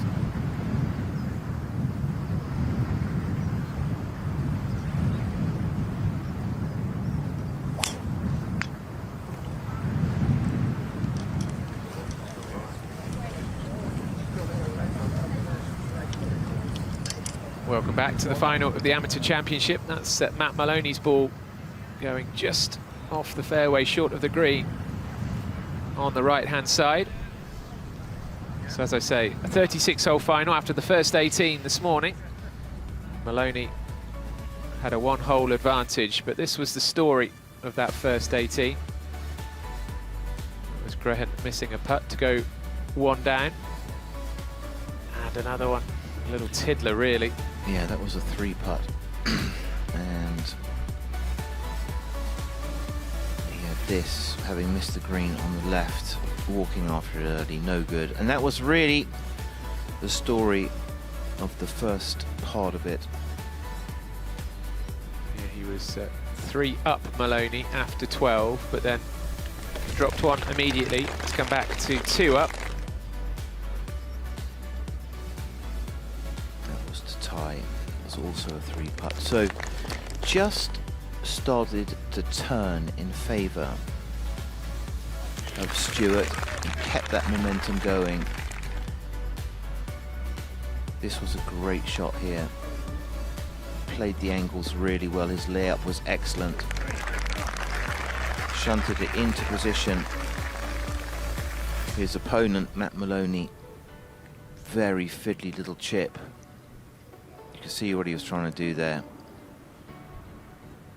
And having been 3 up, we would go to all square. This was a birdie putt after a superb chip. So as we headed into lunch, Matt Maloney regained his lead and he would be 1 up. So for the session, he has since lost that advantage. And as we head down to the second green, play is all square. Big galleries following this final now. The crowd has swelled even since this morning. It's brilliant to see.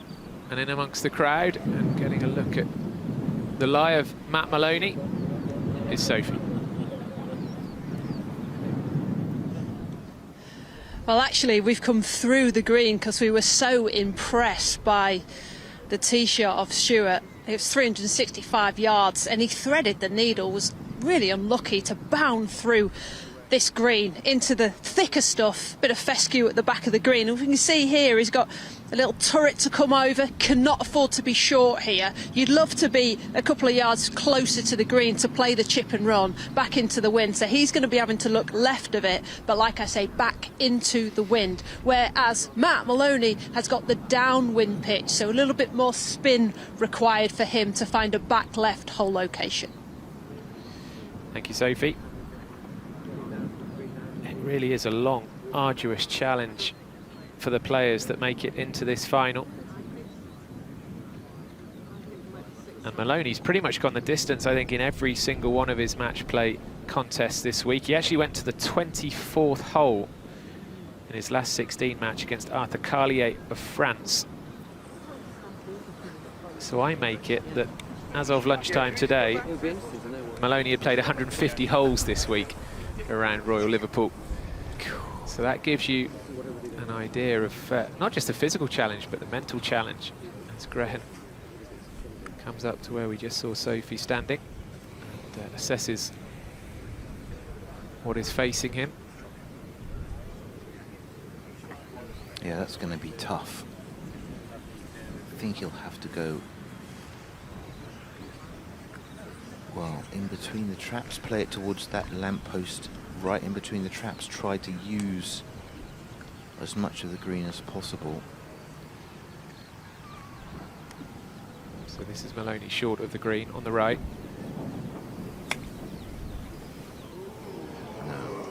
Unlucky. See what he was trying to do. Came out right. I don't know. Interesting play. The the driver off the tee, and then you get down into this area. Or just a 100-yard shot as he played this morning. Sorry, I didn't mean to do that. Yeah, potentially a bit unnecessarily risky with Graham not in ideal territory either. There's Maloney's ball with the bulldog on it and the logo of his university.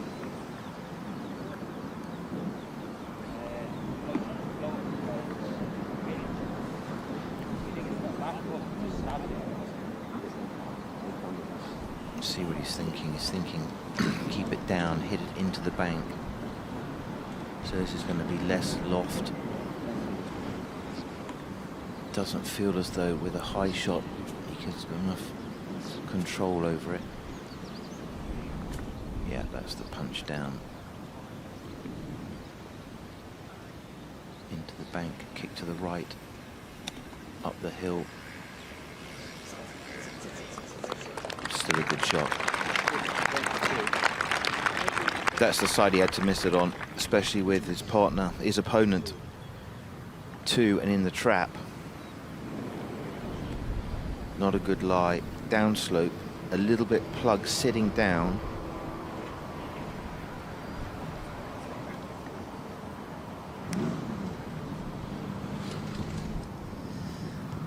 Oh, he's got a horrible lie as Maloney. It's kind of run into the back of the bunker, so it's on a downslope.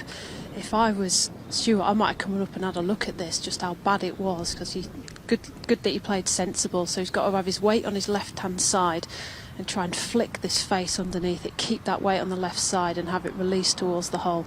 It's such a difficult shot to get the club into the back of the ball because of the wall of the bunker.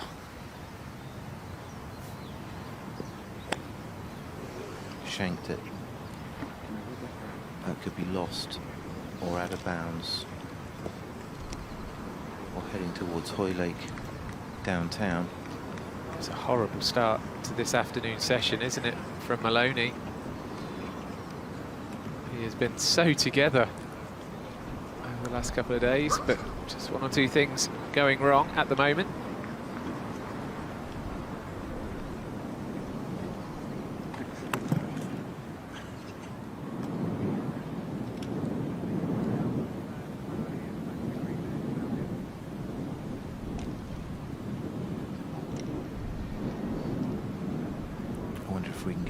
Sophie, speak to her. Any chat between the player and the caddy? Is the caddy trying to get him to calm down a little bit?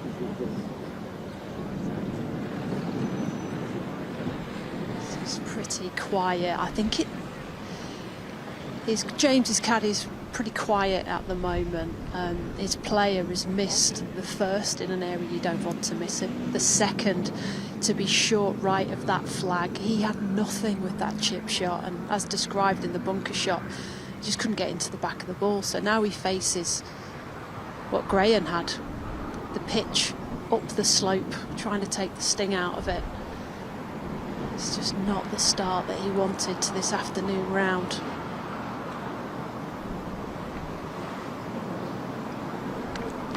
Just makes it up there. Do you like Soph, do you like driver off the tee there when it's this downwind?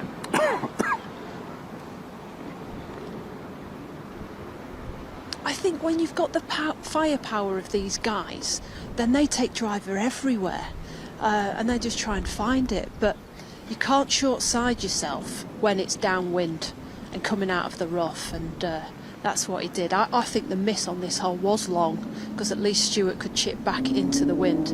It's match play, it's the new age of golf. They're going to go for everything, Simon. They sure are, Sophie. Well, a massive advantage. Stuart has got to feel that since the 14th hole, the tournament is very much swung his way. Okay, 2 for it, Stuart, but not like that, mate. Laughing at himself.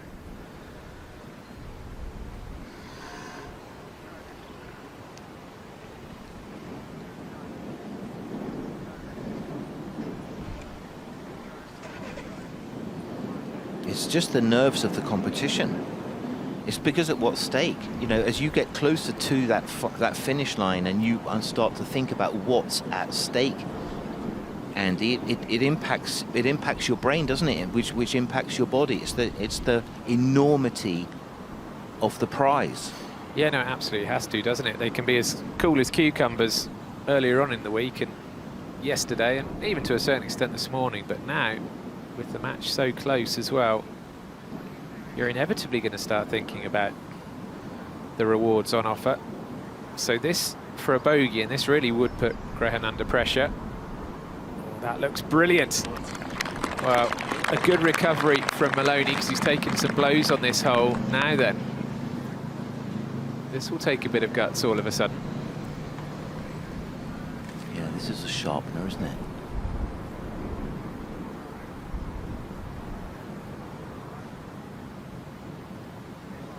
Wow, it's one of those.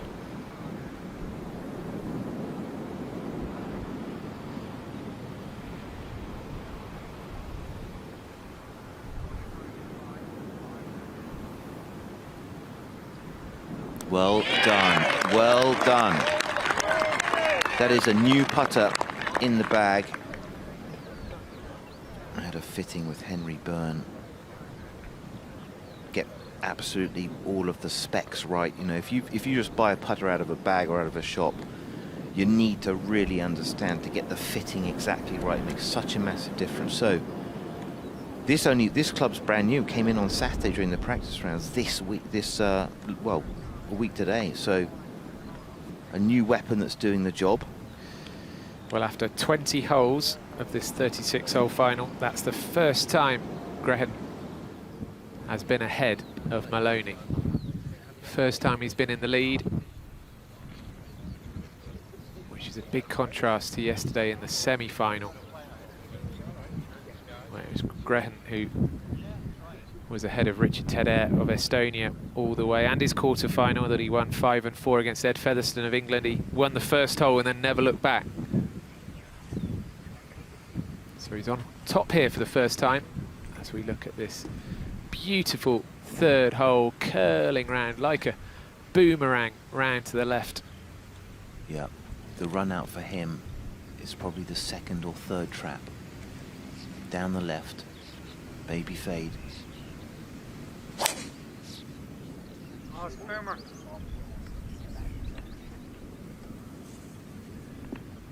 Soft bounce.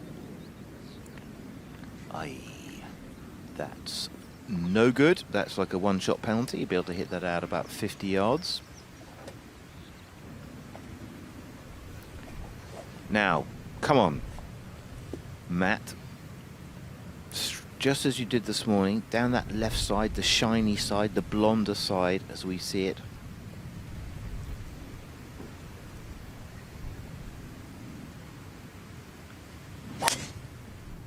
Got to react to the new tension, new pressure. Perfect. Thank you. Thumped Thank you. into position A. Maloney beat his compatriot Kihei Akina in the quarter-final, and then Emil Rieger of Germany by one hole yesterday in the semi-final.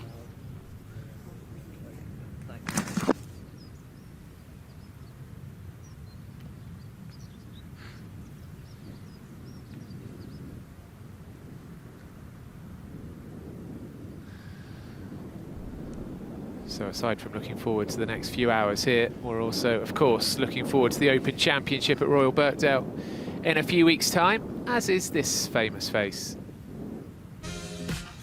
These links, they're the links of legend.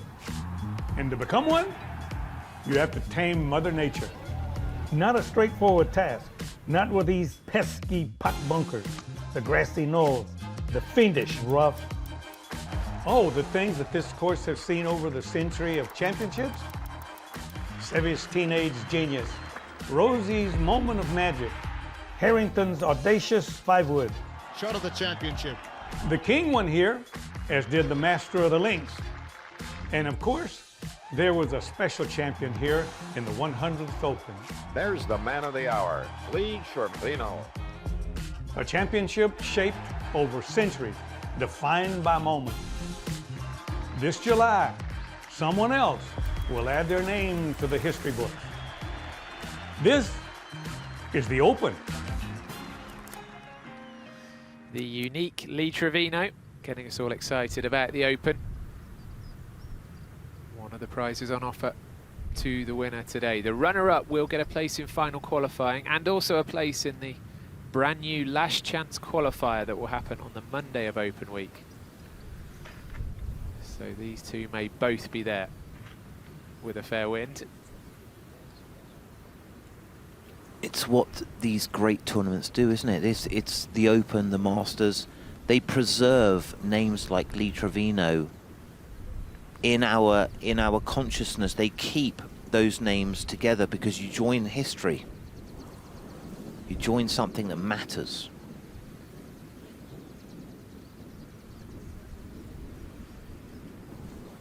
We are looking back from the green, back down the third. Here comes Stuart and father-in-law Dan. As you'd expect, really, I suppose, from a father-in-law, son-in-law duo. They seem to have a good chemistry, get on well.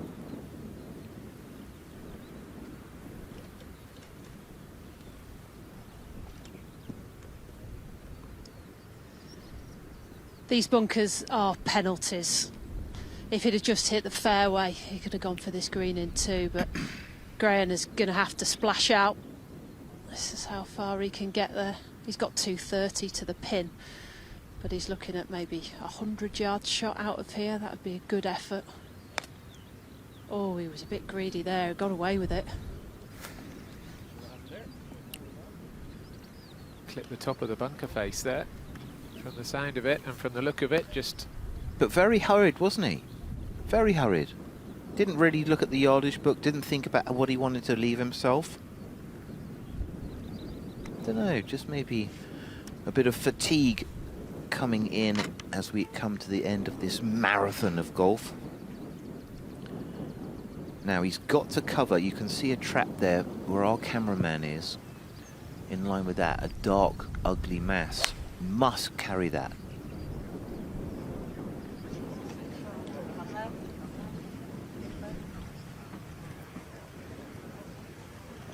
He's done very well. Might just release off the front. You can see what he's got. So as they lie, Stuart lucky really.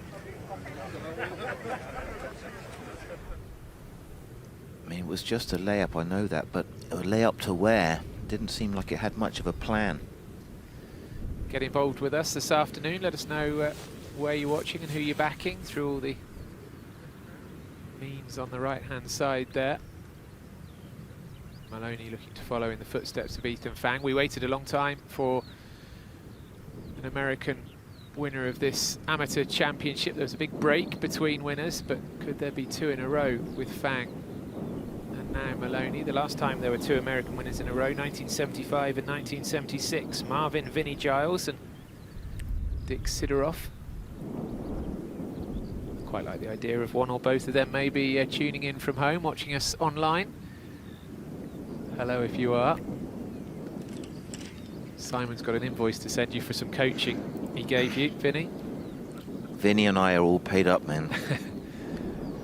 So he was lucky here, wasn't he, Graham, really, to clip the top of the bunker face and still end up plumb in the centre of the fairway. But this is third shot.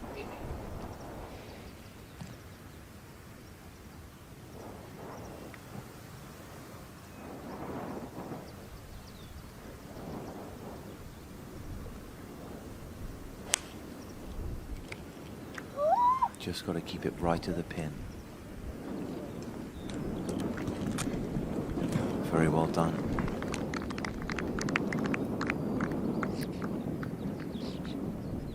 Can't go long. He knows that from this morning. It's the Women's Amateur Championship next week at Muirfield. A really strong field has been announced. Big contingent coming over from the USA. It includes last year's runner-up and Curtis Cup star Farrah O'Keefe. And we'll have live coverage of that one for you next weekend.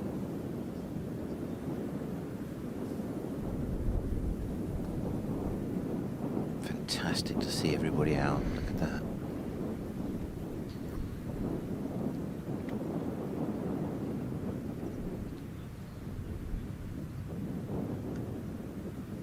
So I would say a long, long putt.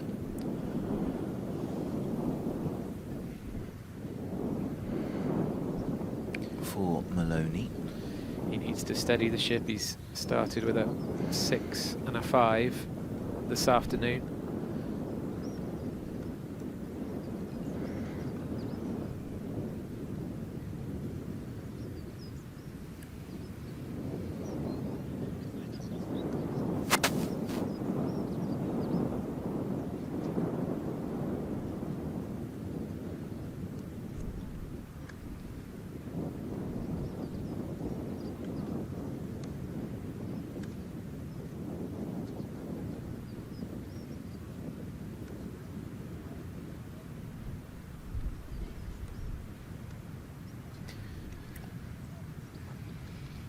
Just trying to figure it out. So looking from the side, just to get an idea of the slope. It's a bit speed putt.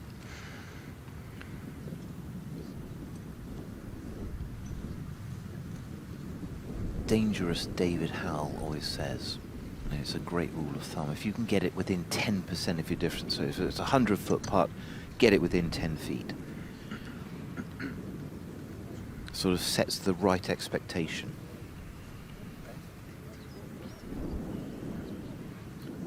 Maloney's caddy up there, James Earl, who himself took part in this championship, got knocked out in one of the earlier match play rounds and now caddying for his buddy.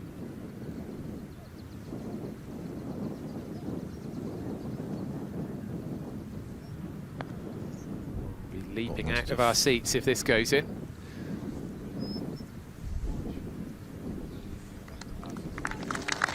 Great roll. Superb. Superb. Advantage him. That met the David Howell test. Passed the David Howell test. A dangerous David Howell.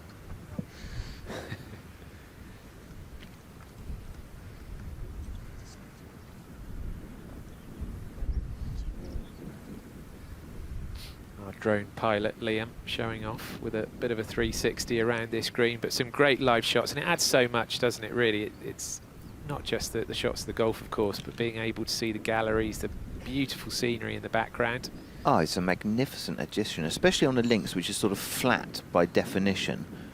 To see the overhead gives you a better understanding of the angles, the contours, the bunkering.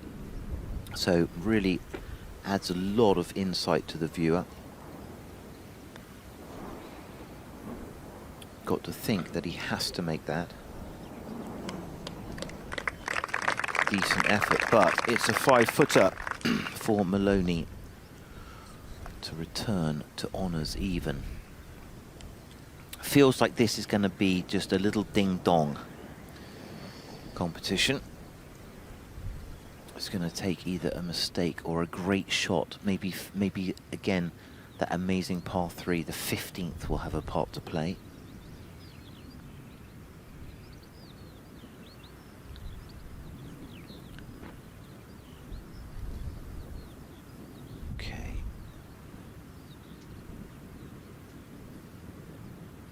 Yes, Matt. Very good.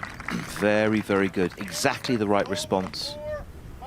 It's a very good tee shot that he played there on the par 5. So back all square after 21. Of course, if they're all square after 36, then we would just keep on going. 2021 final of this championship went to 38 holes. As if 36 wasn't enough, they had to go to a couple more. Laird Shepherd beating Monty Scousel up at Nairn.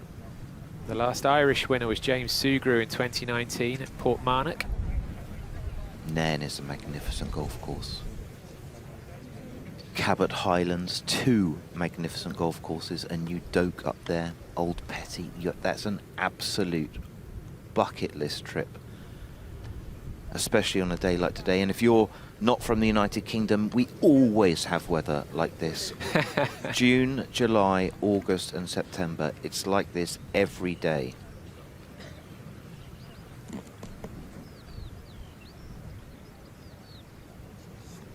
Sergio Garcia has won this amateur championship.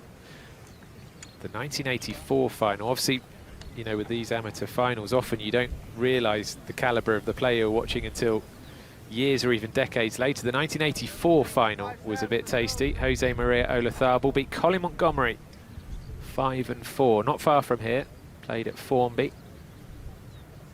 The likes of Bob McIntyre, Tommy Fleetwood, Francesco Molinari, Matteo Manassero. They've all played in the latter stages of this championship. Manassero actually won as a 16-year-old in 2009. So the names do come through. More recently, Christo Lamprecht won the 2023 Amateur Championship and then was first round leader here at Royal Liverpool a few weeks later in the Open. The giant South African. Yeah, Monty and Olazábal were fantastic amateur players. Olazábal, an incredible putter, not a great driver of the ball. Monty, one of the best drivers of the ball, not a great putter.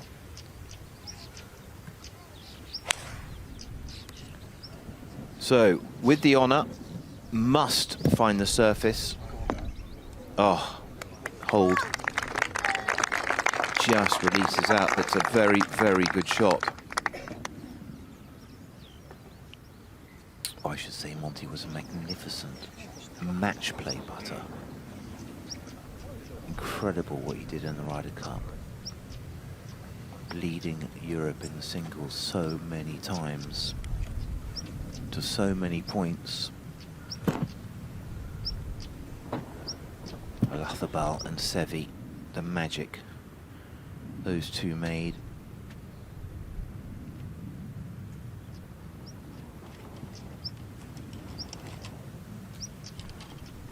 Just in between clubs. He was short this morning.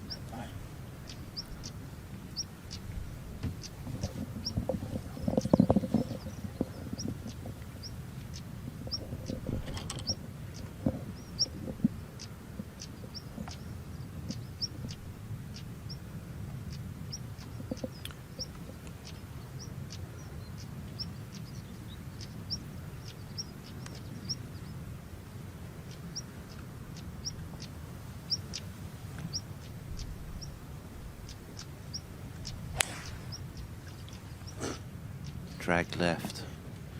Don't know, maybe in between clubs there and just didn't quite get the flight he wanted. If that stays, he'll have done well. Otherwise, it'll roll down to those two chaps.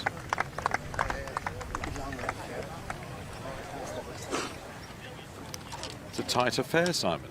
It is. It feels like it's not. It feels like, you know, are we going to see it? Who makes the least mistakes? You know, Graham already.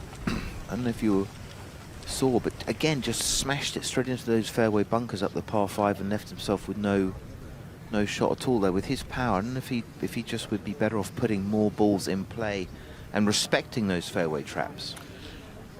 I think players always, that par 5 it's a difficult driving hole anyway, and if you're guarding against the right, a long way left is even worse. There's some horror stuff over there.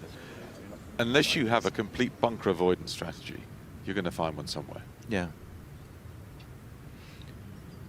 Magnificent par 3s at Royal Liverpool. Little spines with runoffs and strategic bunkers. They're quite long, some of the greens here as well, you know, in the 40-yard bracket. There's quite a few.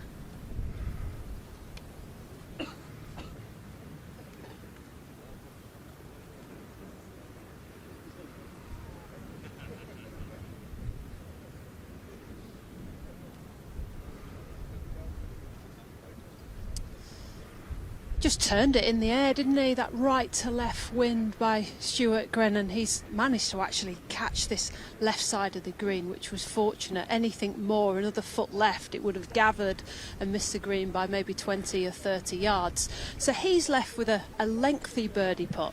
He'll be putting down a slope and across it. So he's looking probably about a metre out to the left. Whereas Maloney is on that first level where the flag sits. He's got a lot flatter putt, a harder putt to read. There's less in it for his too. But the pace of the Stuart putt is key, back into the wind. It's downhill and it's breaking from left to right. He'll be just thrilled that he's putting when the ball's in the air. And, you know, if you get the left kick off the bank that's inclined away from the green, it can go boing and it's 30 yards away. So this is a real result. Yeah, it's almost like he took the long club and then tried to ease it, tried to maybe cut it up into the wind a little bit. Didn't come out right for him. So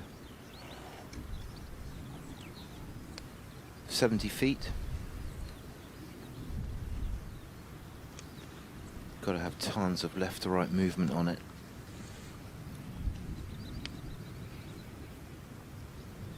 Important to get one down there in really good shape. Inside 3 feet would be a magnificent putt.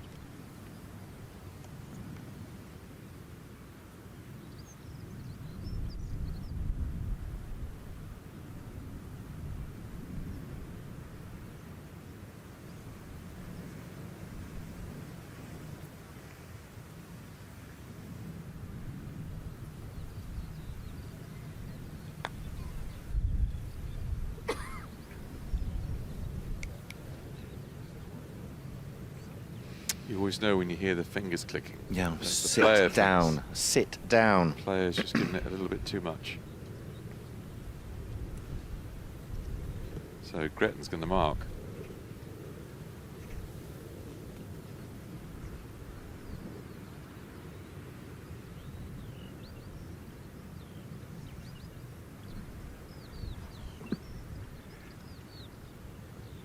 Holes changing hands over the recent 9 holes. It's been quite volatile. It has a lot, Rob, you're right. Difficult pins today. I think that's why we're not seeing too many birdies. You can put your marker on that.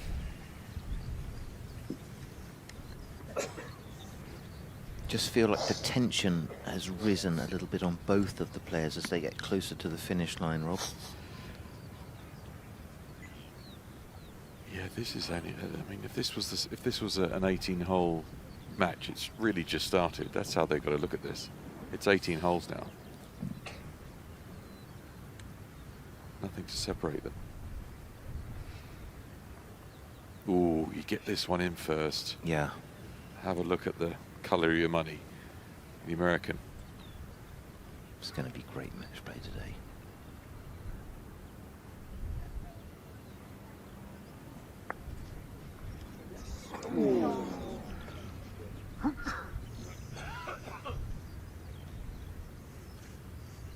Mistake on the tee shot.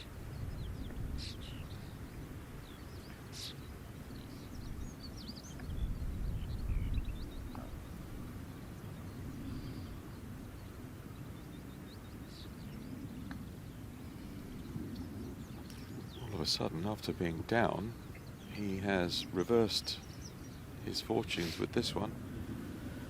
And well done. He now goes one up.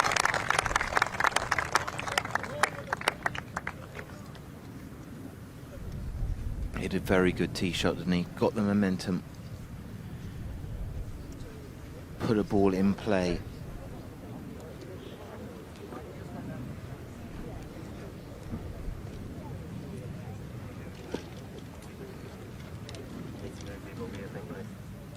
Okay, we can do that. So 5. The fun 5th. It is if you make a birdie. 450-ish yards. There was a the little patch halfway through the first round where the wind started to, you could hear it in the microphones, that seems to have died down a little bit now. Yeah, I think it was a wind, a new wind, at least new direction. And the guys didn't really figure it out this morning. Bless you, whoever that was. Coming across there.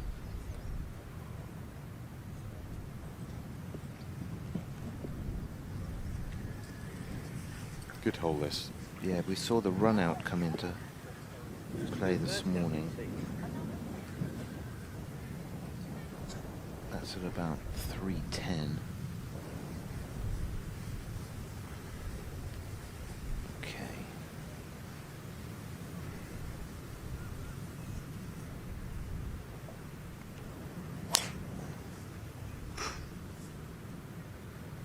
Little Arnie Palmer helicopter finish, which he does say he's got a variety of follow-throughs. One's the Scotty Scheffler mega save, one's that one, the helicopter. Yeah, a little bit like Langer or Matsuyama. They've both got variety of finishes. I think I saw that finish just in the fairway. Yeah. Now, certainly more powerful, more carry.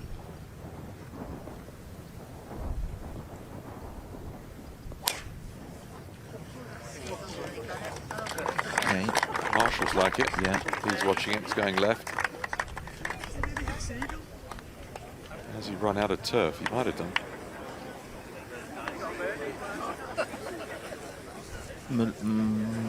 Maloney's ball, we think. Well, we'll see. Good hole, isn't it? Look how brilliant, varied the lines of the fairway are. Beautiful.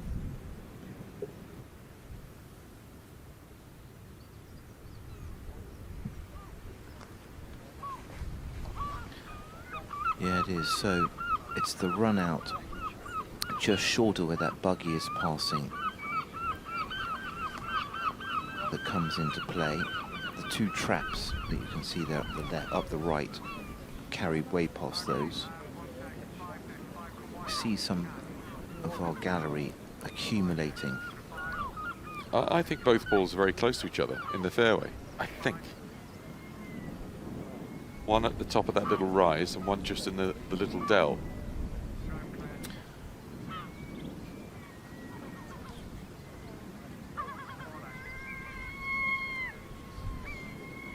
Matt Maloney found one of those grass paths through the thick cabbage this morning because he hit it too far, so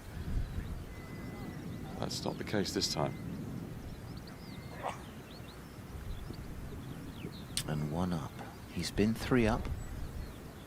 He's been one down, but he's changed it around.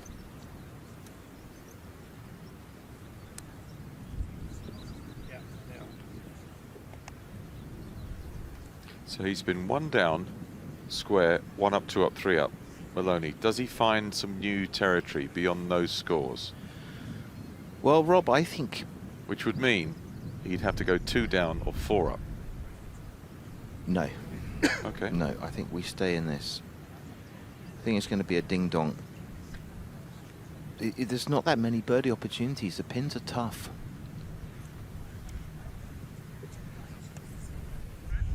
Yeah, sometimes you can chuck a couple of pars at your opponent. Yeah. It's good enough to win a hole. He didn't have to birdie. Yeah. Fairway reveal is incoming. Well, that's Rent-A-Crowd. They're there with this group.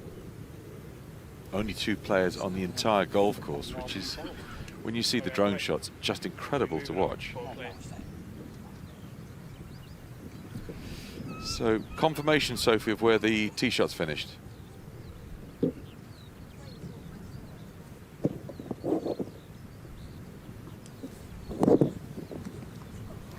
Good tee shots down this fifth hole. Often plays the hardest hole on the golf course, but with this wind down off the left, it's reduced to a flick due to how good the shots are.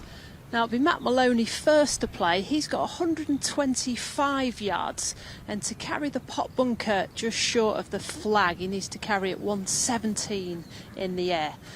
Slightly on the upslope, wind, as I say, from left to right here, so he wants to start it just left edge of the green. He likes to hit a baby fade normally, but that minimum carry is 117. Graham is another 7 yards closer, so his target is 117 yards away, but that's similar type of shot. He's on top of a plateau, so he will have a lot flatter lie, but first up the American, and he can have an opportunity to stick one in tight. Coming from the fairway from 125, he's going to try and nip this one, get it to land just left of the flag and spin it down to the right of it.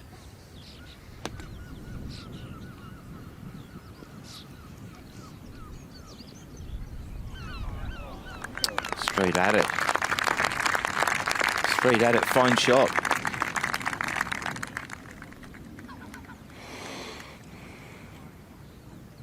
One up and in there tight. Ideal. If you can apply pressure and keep squeezing it, you force your opponent to do something. But he's only got a sandwich in his hand. This is dead aim.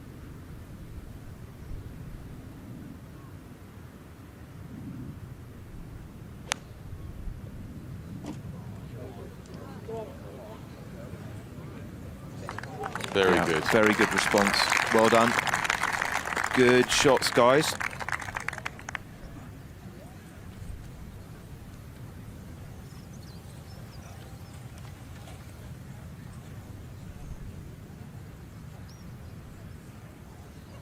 Well, I would think both players feeling pretty good about things.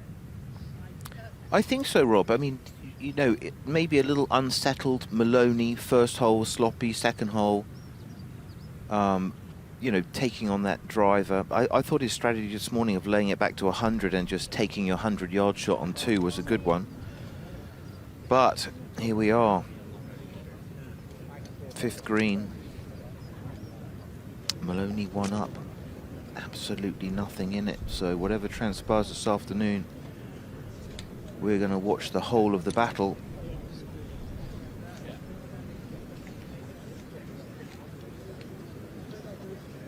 You can't press that hard around this golf course. There's just not enough room. You've got to respect the holes. These can be deceptive. Oftentimes, the ball that's hole high is the nearer one. It does appear on your screen that Maloney's closer, but it may not be the case. Maybe Maloney to putt first. 2 very good drives and 2 very good pitch shots. We see 2 very good putts.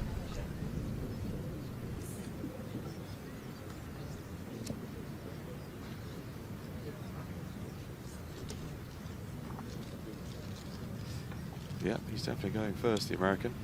Get your putt in first. Yes, absolutely. It's one of those where if you hole it, you win the hole, and if you miss it, you lose the hole. Because you make it, the other guy misses, or you miss and he goes, ah, and he steps in and holds it. Yeah. Just swings a lot from left to right at the end.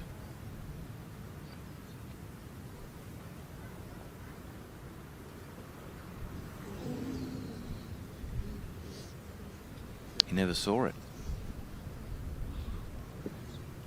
Putt conceded.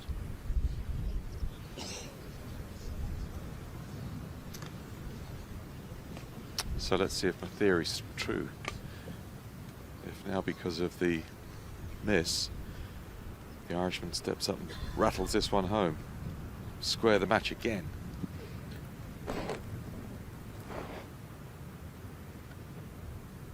Good speed. Very clean. Is that the rule 1 of Rob Lee? Rob Lee's rule 1? I'm just sharing as we go through the afternoon.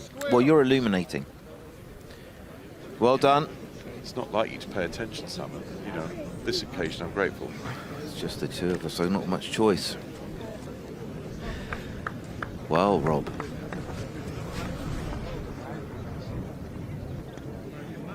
The 6th. Great driving hole. Yes, it is. The one good thing is that what breeze there is coming off the right, which is much easier than into off the left.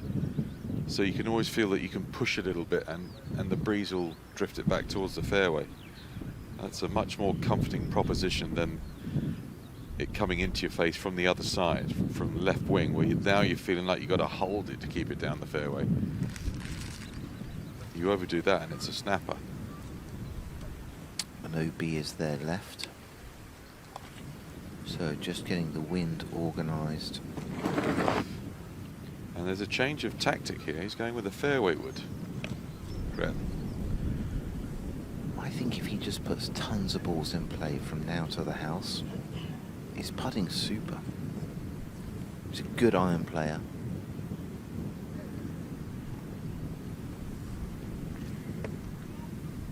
There you see it.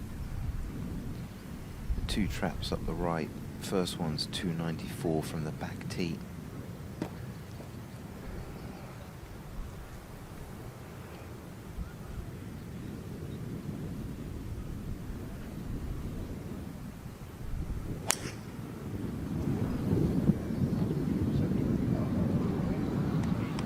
Lost right.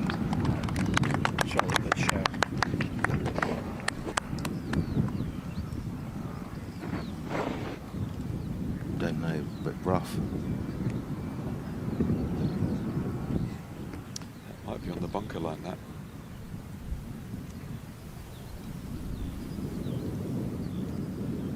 He had a driver out, Maloney's put it away, and now he's got his little, it's a small headed club, it's like a 5-wood.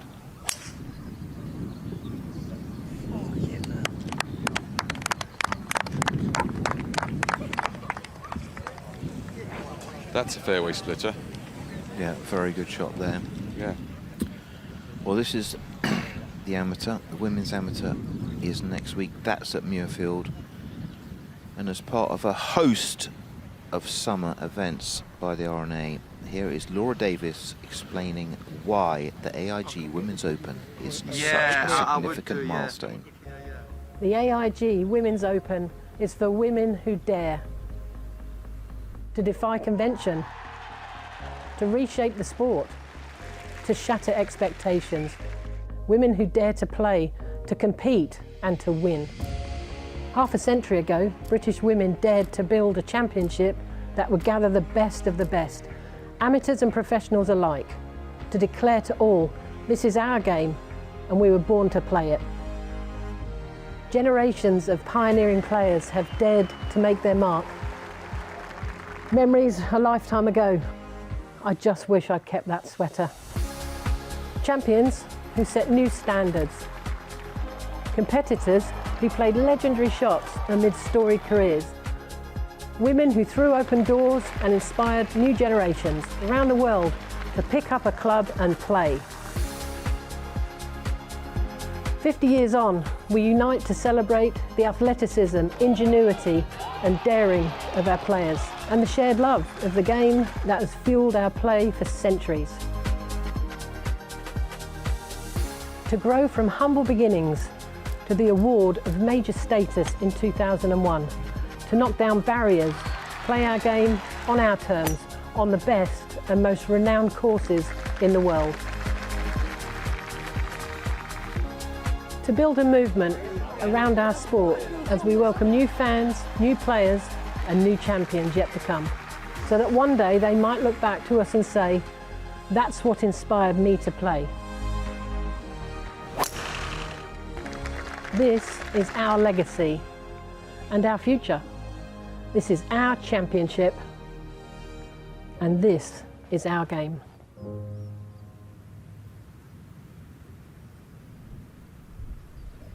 Well done, Dame Laura. Legend. What a career she's had. Oh, I love Dame Laura. She's one of our great ambassadors. Brilliant piece, beautifully put together. Yeah, there it is. Women's Amateur, Muirfield Open. That is next coming up for us. That is Birkdale, Lytham, Walker Cup. Superb events, Lahinch. If you can catch one, they are the greatest shows. RNA.org, you can go there and get some tickets for the Walker Cup first weekend in September in Ireland. Yeah, then you can watch golf like this, like you can watch this galleries right out there. Lahinch is absolutely magnificent as a golf course. Irish hospitality and great golf, that is unbeatable. I'd like to pan to the right to see where Gretton's ball's finished, because he must be very close to that bunker. That's a little indication of Matt's route, finishing on 18, and then the long match against Carlier. Let's see if we can find Sophie Walker down there. 160 yards to a right pin. He hit a perler in here this morning, going high for this approach. High draw, middle of the green.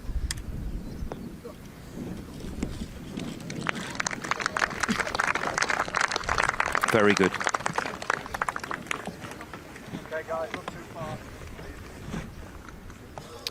As I feared, he's found, when you're laying up, you lay up. That's just what he didn't want to do. Now he's back a little bit from that. He's going to have a crack at this. He's going to try and hit a cut with the ball above his feet out of a soft sand bunker. This is everything against him.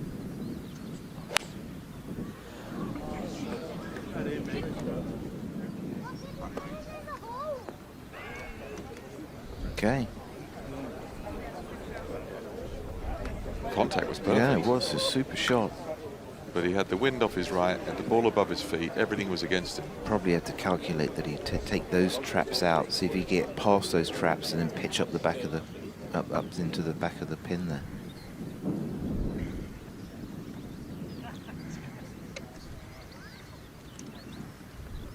Bunker avoidance. The Tiger Woods rule, Rob. Yeah, but not many people can hit 4 irons like he could, so that's how he could afford to outplay the entire field with a game plan and power that no one else had. Yeah.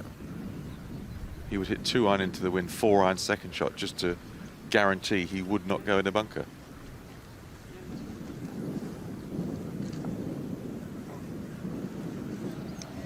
Look at that, it's just multiplied and multiplied. Magnificent, superb effort by all those who have actually come out there. Adds a lot to the atmosphere, adds a lot to the prestige. And look at the links.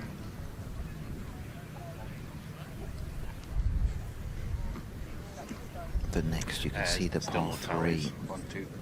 This is my favourite bit of the golf course, because then you turn up to the very end of the links in a 2 fairway width, up and down for 2. Very undulating fairways, very interesting green complexes, and some brutal bunkers. Yeah, the bunkers are savage. So lush green grass makes it more complicated. You've got to try to figure out how the ball is going to come out. It's almost just like one of those little trundlers. Catch it maybe just over halfway and let it release back to the flag. Oh, he's got no choice. It's not going to check out there.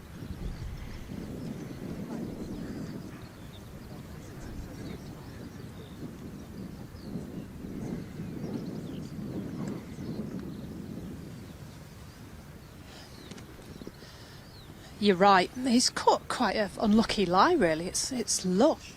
It's really lush down there, and it's sat down in the second cut of rough. He's got loads of green to work with, pitching back into the slope. You'd think this had come out soft. He's trying to pitch it at least a third of the way, maybe even half, and get it to run to the hole.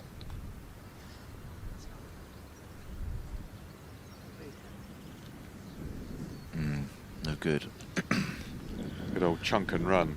A lot of chunk and very little run. Yeah, that needed to be a bit more back foot, stab that forward a little bit.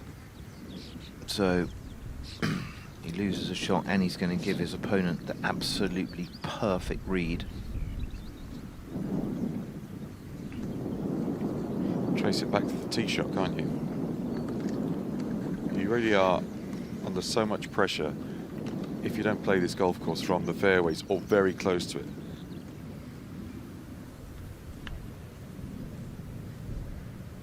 Yeah, certainly when he looks back. That today, this morning, and some of the gifts so far in this match. Some of the gifts still fighting hard.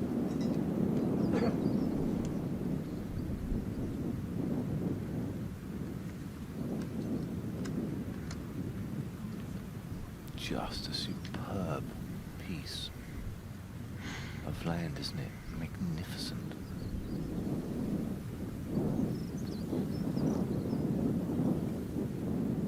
Oh, this is unlikely, but it is a par putt for Gretton, being watched closely by Maloney.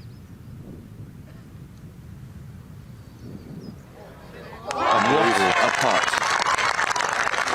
What a putt. Huge, very timely. One good shot out of 4 and he gets a par.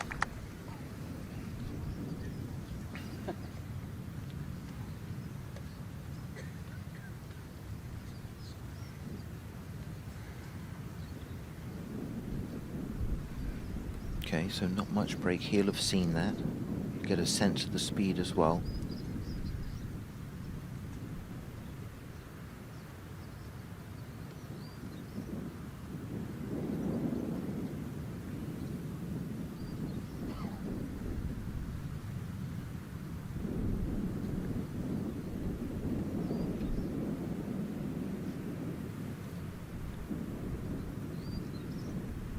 Go.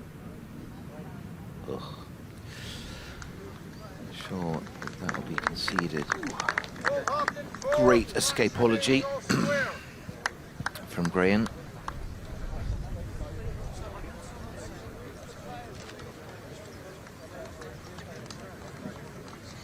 Don't you love old layouts where the tee is probably 30 yards from the green? I know. You haven't got a cart path that winds 400 yards. Walking golf courses. Yeah. No, magnificent.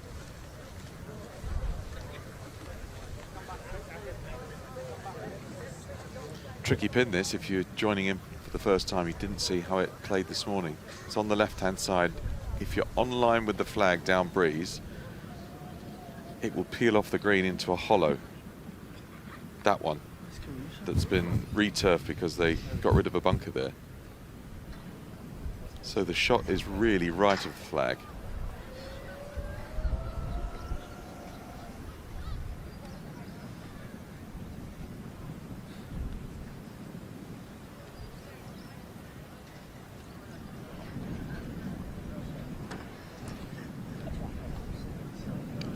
Plays very short, this one. It's a smidge downhill. Yeah, wind has changed for the first time this week. Players just having to recalibrate, look at the yardage book, try to figure out what they did this morning, how it worked, was it the same wind? Those are all the little 4s and 5s that you put into your calculation.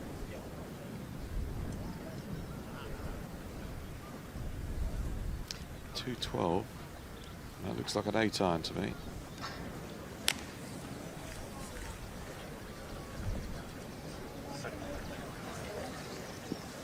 Oh, really, really disappointed with that shot.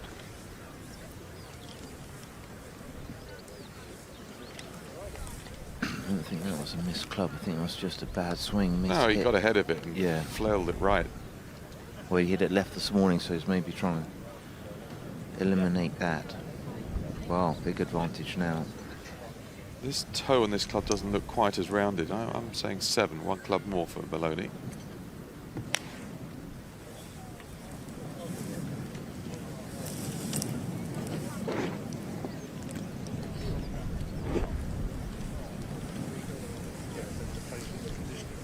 I would say in terms of how close to 100% did you get with both those strikes, they were a long way away, both players.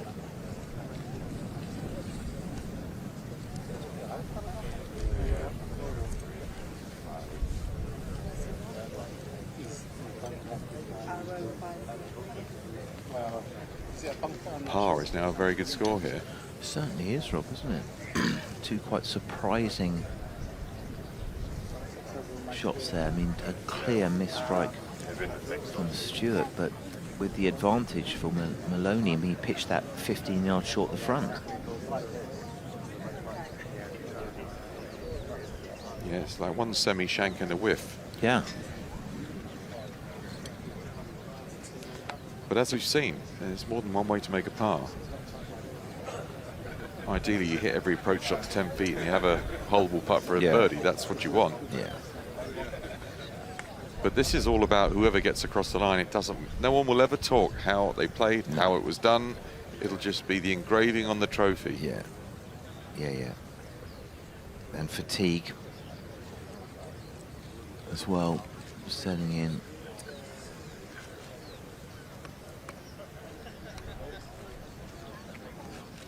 So Stewart shaking his head.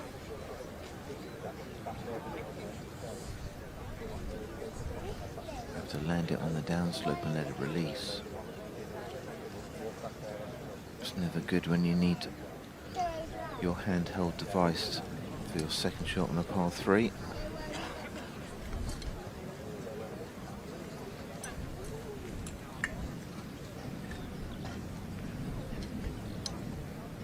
All the fans feeding onto or around the 7th green to get a good view of what's going to happen here. But they're going to see some short game prowess again from both players, who've given themselves a lot to do with some raggedy tee shots.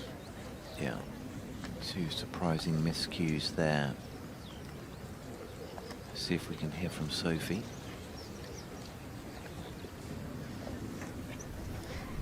All I can think of is that they were both playing front number because they missed long left, didn't they, in the morning? But this is a 39-yard shot down the wind. He's looking to land it on the front edge, so that is about 20 yards away from him here.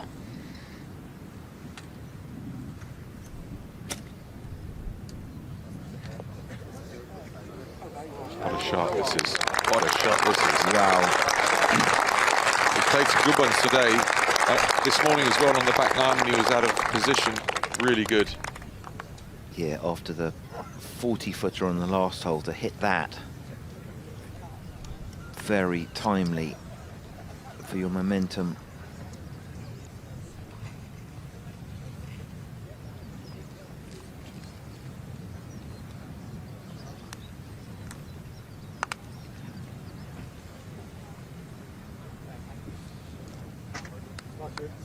Happy days, very happy days. Yeah.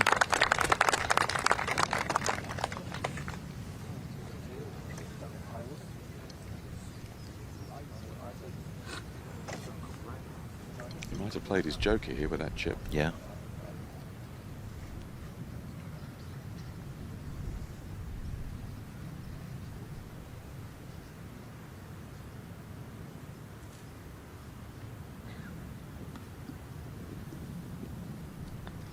All about the pace. Up a small turret with about a third of the putt to go. Needs to hurry.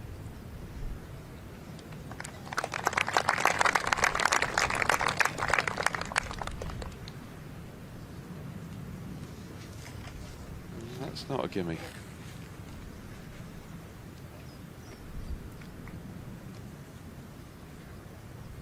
No way would I give that. Anyone who plays with me knows I'm going to have to putt it.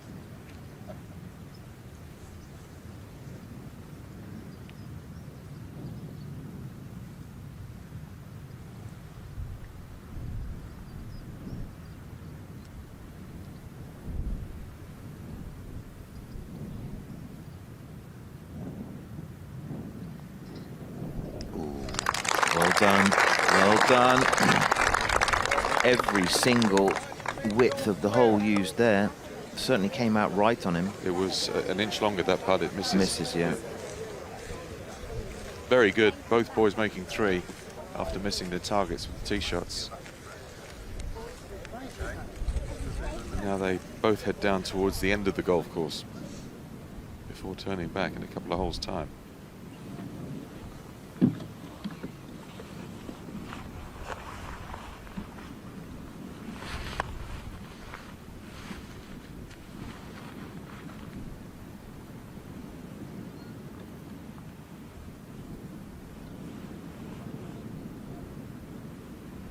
There's a little sort of S-bend in this fairway. We'll see it as our magnificent drone highlights the hole here. Look at that. Yeah, if you rip your drive, you can run into that hill, then you're a blind second. We saw that this morning. So he's not now going with the driver.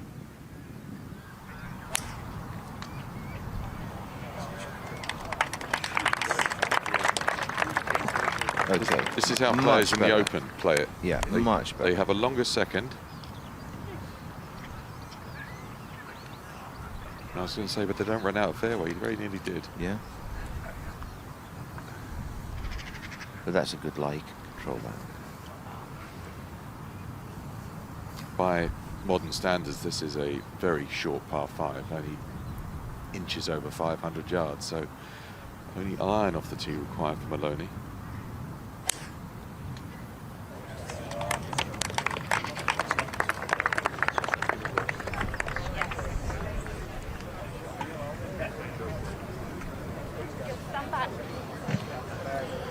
Yeah, you are watching the amateur hosted by the RNA. Here's some information on more that the RNA do for our great game. And the winner of the gold medal, champion golfer for the year. Winning the Open changes a life. A hero at 22 and the first Spaniard ever to win the title. A name remembered, a legacy secured. But look beyond the champion, and you'll see that maybe there's a little more to it. From first swings to final putts, from the back streets to the big stage, from the inner cities to the outer reaches, the Open's impact stretches far beyond the fairways.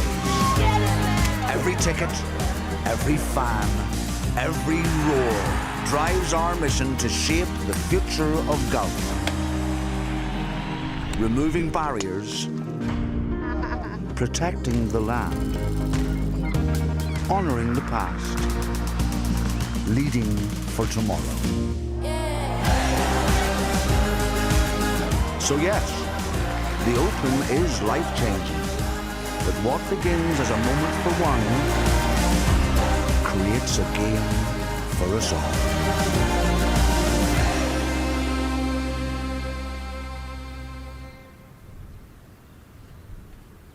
And we keep preaching the good things that come along with playing golf, and it's growing because golf is in a good moment right now. People all over the world taking up the game in one form or another. 2027 venues. The Amateur Championship is at Royal Portrush. What a golf course that is. I saw it and played it for the first time last year. Absolutely incredible links course, one of the best. So we're looking forward to going back there. Bit of a lie update, Sophie. What have you got?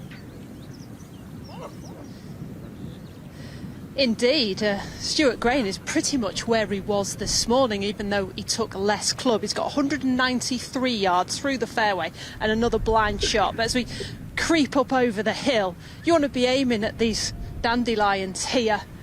He missed it left this morning, so that'll be on his mind. His playing partner's another 50 yards further back there, so he's laid up, but he can still go for this green in 2.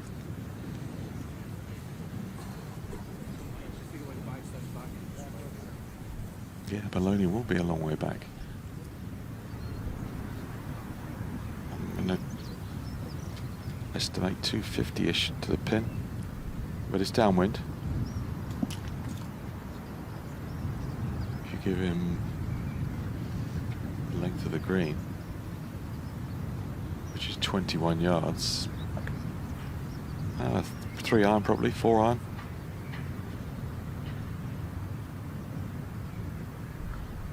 Carry it 210, run the rest.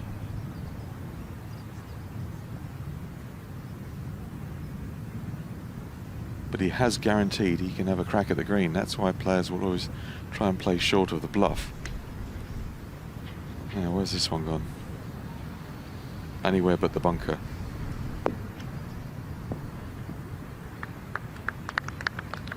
come back. Go on.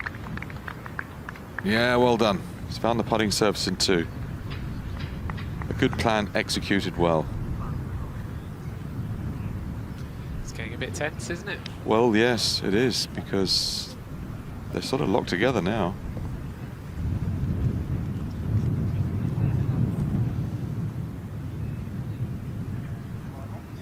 Spectacular corner of the course. That's Marine Lake at the top of that picture. We were watching them earlier out on the body boards and a bit of windsurfing going on in that man-made area of water. Am I in the right spot? Well, that's his view, or lack of it.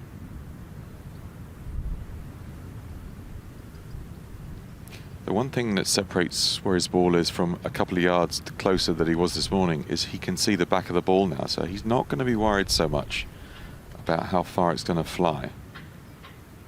His maths should be better.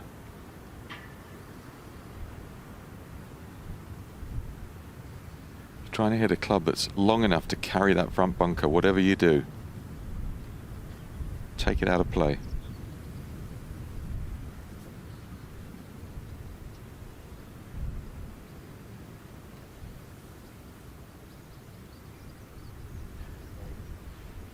That's an 8 iron this hand.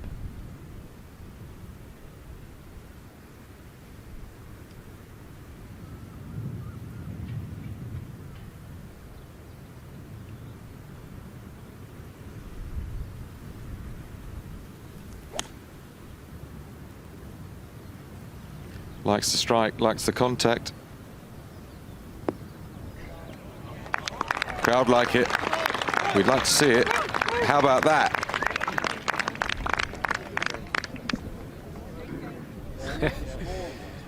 Well, when he walks round the side of that big mound, he's going to be very, very pleased with what he sees.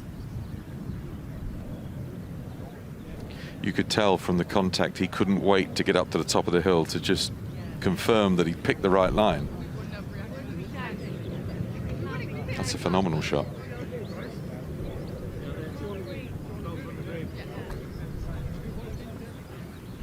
So 2 eagle putts coming up.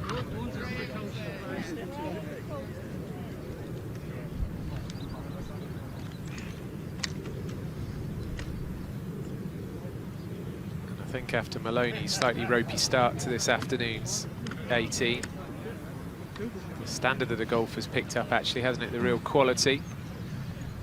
They're slightly more varied from the tee boxes now. They were every hole this morning was driver, driver, driver everywhere. There's been a little bit of recalibrating because they played the course this morning for the first time with this wind that they hadn't played all week. And they've both been out here all week. And I have to say, I've covered this championship for a couple of years now, and these are by far the biggest crowds I can remember seeing for a while.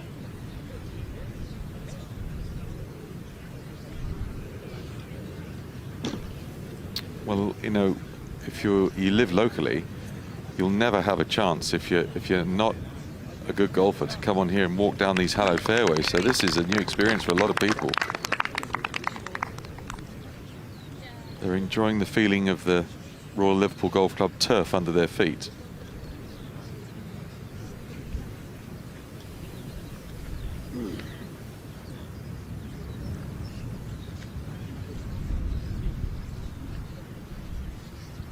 Well, 2 long irons has put Matt Maloney right in the heart of the green, but he's some distance away for his eagle 3.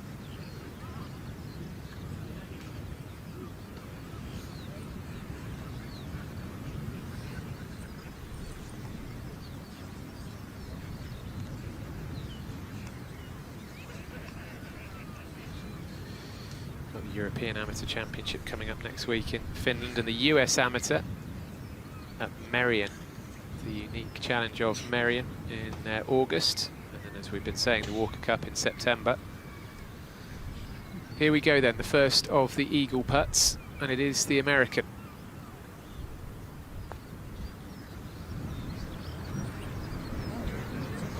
Just turning away at the last few moments.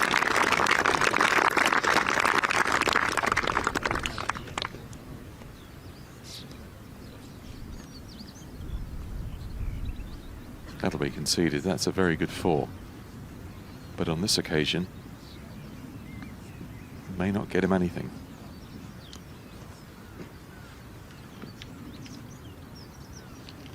Inside left, well struck. And it's an eagle 3.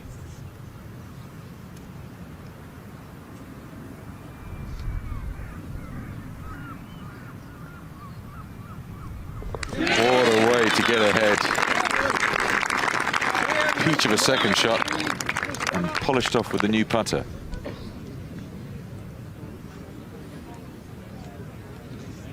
I think the crowd have been, I mean, naturally you would think they're pulling more for the Irish player than the American, but they've been very fair. Oh, absolutely, yeah.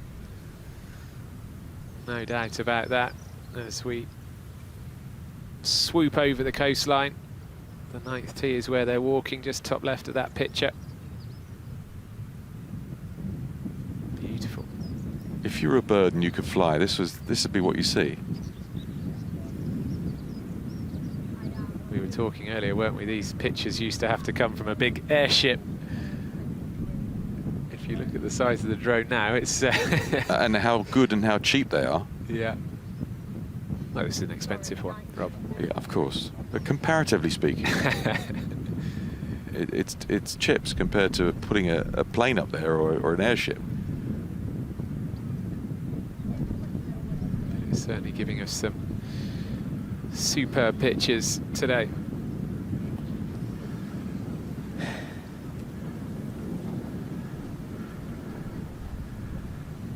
Nearly 3/4 of the way through this final.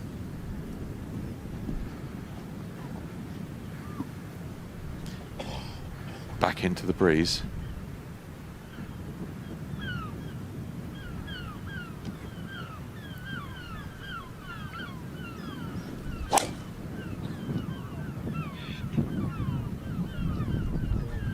Anxious.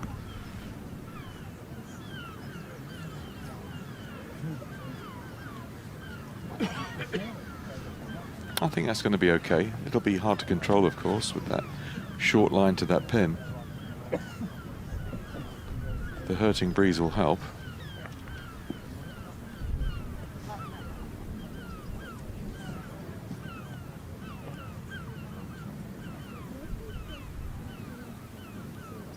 So they move this tee miles back.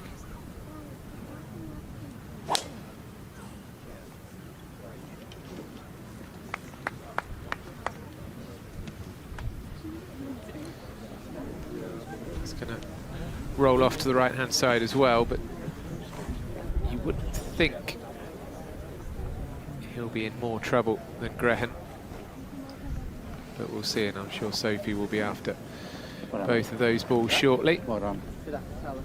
So Graham, the Irishman, 1 up on Maloney from the USA after 26 holes.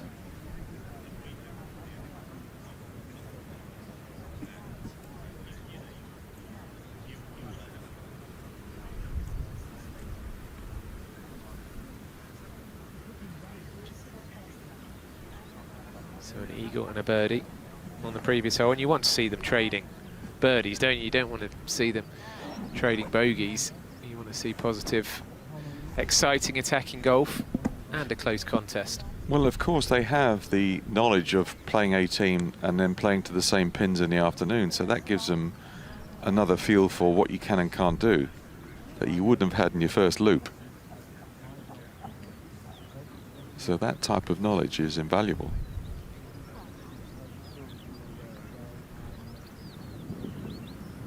Lots of other sporting activities going on down there.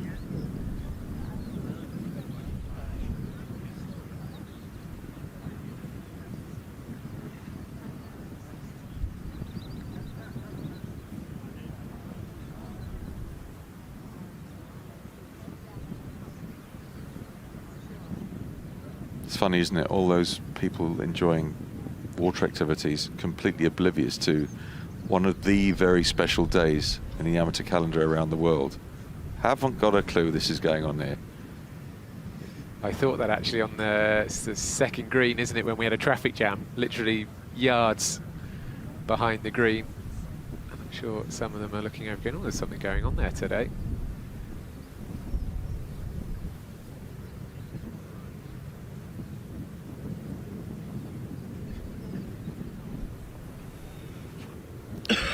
Both men, I'm pretty sure, are not playing from the fairway.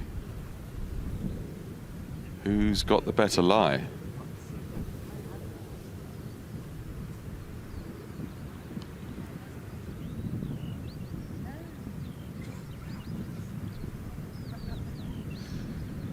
We're on the 9th hole, the 27th of this final.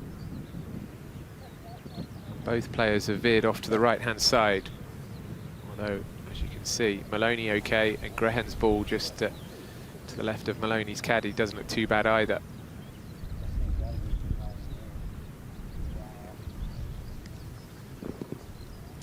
Yeah, they're both lying very well, and 118 yards left for Maloney, and it's on a launch pad. This is going to go into the stratosphere. Wind into from the left-hand side, and what he can't see because of the mound in front of them is a deep bunker, which is stymieing him from the flag. So he'll want to play away from it down the left-hand side. That pin is 25 on 8 from the right, so it's 118 yards, and he probably wants that pitch really to take the bunker out of play. He knows it all too well. He was here this morning. So trying to hit this high, have it come down softly and slightly long and left of the pin.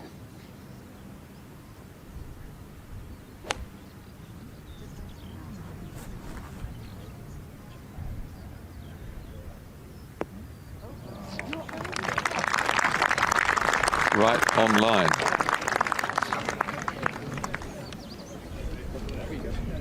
Go right out. Should go to the greens.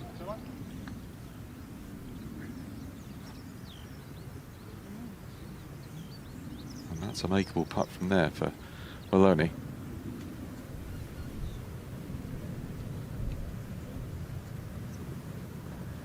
Oh, that ball came down so softly, didn't it? Took the tiger line. 88 yards left for Graham. Just trying to ease across this flight left to right with a lob wedge. It's a better look.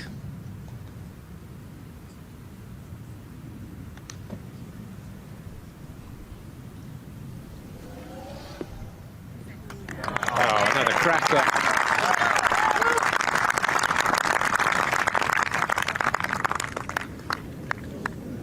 Well, the tension is rising, but the quality also rising as well. You definitely get a feeling that they're going for their shots more on this second round with the knowledge that they gained from the first 18 holes. It's helped a lot. Sorry, I don't know. Those were two very good wedge shots,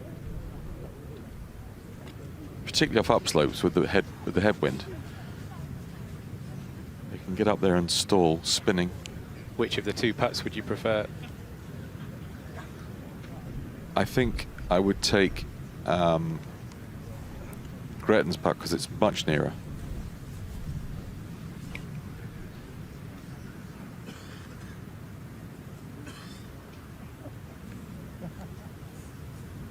Plenty of vantage points around all the greens. Great spectator experience. The thing is, when you're playing, you start reading greens 50 yards short of the green. That's when it all starts. It's not when you just walk on. So you've got a fair idea before you even set foot on the putting surface what it's going to do. Maloney will want to strike first if he can.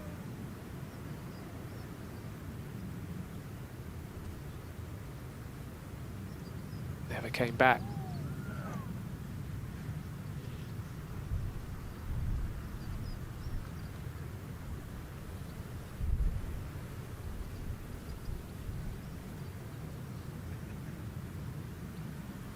Well, that's conceded. What a chance. What an opportunity.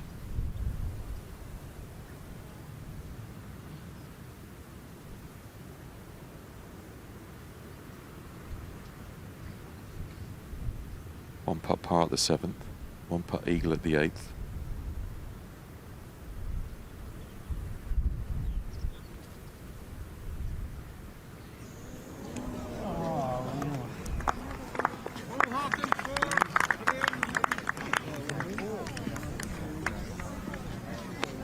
It's the nature of match play, isn't it, that both players, whatever happens here, will look back on shots here and there that got away.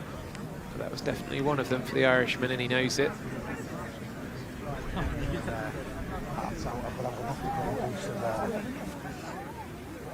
You know, look, was 3 down at one point this morning, and if you'd have said, when you head for the back 9, your second 18, you're going to be 1 ahead, he'd have paid you a lot of money for that. It's still all there for both players. Go ahead and get your name engraved. And then start planning your trip to Augusta next spring. It will be a short trip for Matt Maloney if it's him. US Open, also one of the prizes up for grabs at Pebble Beach, no less as well. That would be special. I mean, the interesting thing is here, Rob, I mean, you alluded to it yesterday. The pressure here now, today, for the next, what, 2 hours or so, will be far more pressure than they feel at any of those majors that they win prizes for, because this is the one that gets them there. Once they're there as an amateur at those majors, the pressure's off slightly, isn't it? Probably Gretton's one and only shot at getting this done. Yeah. Probably. How many finals of an amateur championship do you get to as a player? Not many. Most players don't even do it once. So here's your shot. This is your chance.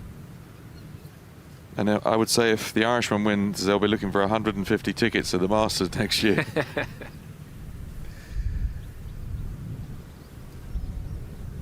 They'll have to recharter that plane from Dublin in a month's time.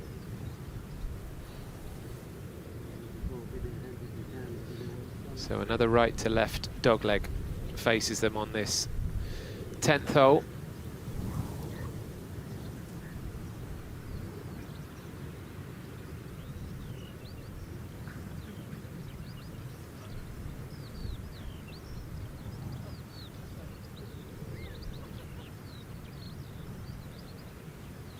That looks a bigger head this time. I think that's the driver.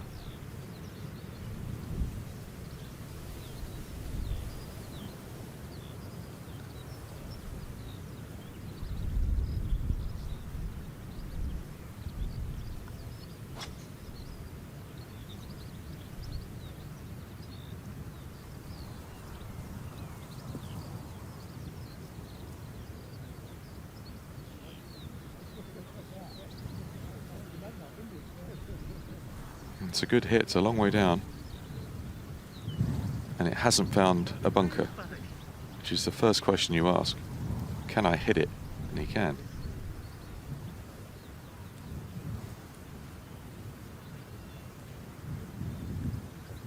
Right, how bold dare he be with the left-hand side here?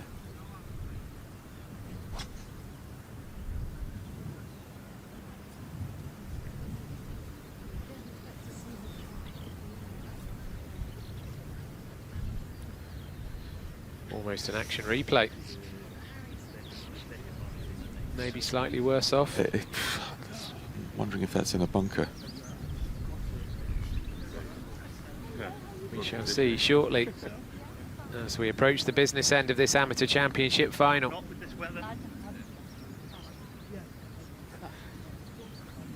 Did you win the last, do you know? Do you know if you won the last? It's another really good driving hole. They've got so many here. Yeah.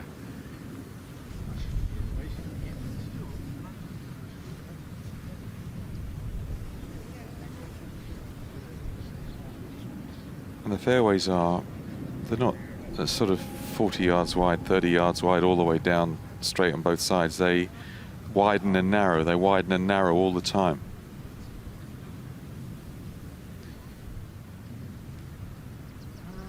To a certain extent, this amateur championship has come home.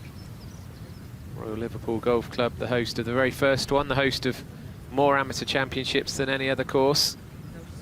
Although not for a while now. The previous one before this was back in the year 2000.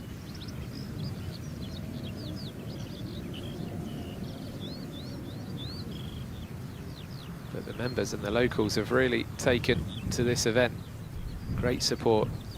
1885. If you'd have said to someone in 1885 that it was a really fine amateur championship in 2026, it would have been like flying to the moon, just ludicrous, way beyond what you can think of.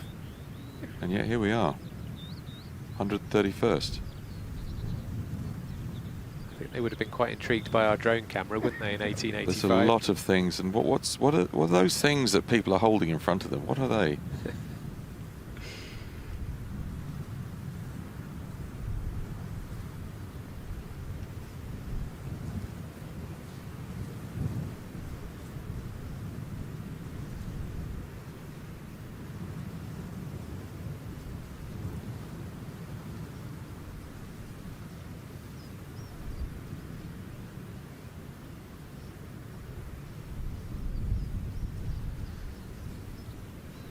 Join us back again on Sky on the 10th hole, the 28th hole of this amateur championship final. Not far to go now until we have a winner.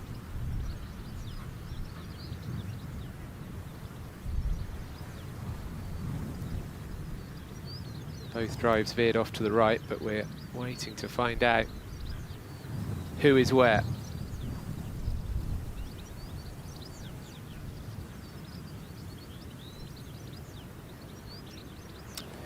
That is a really good break.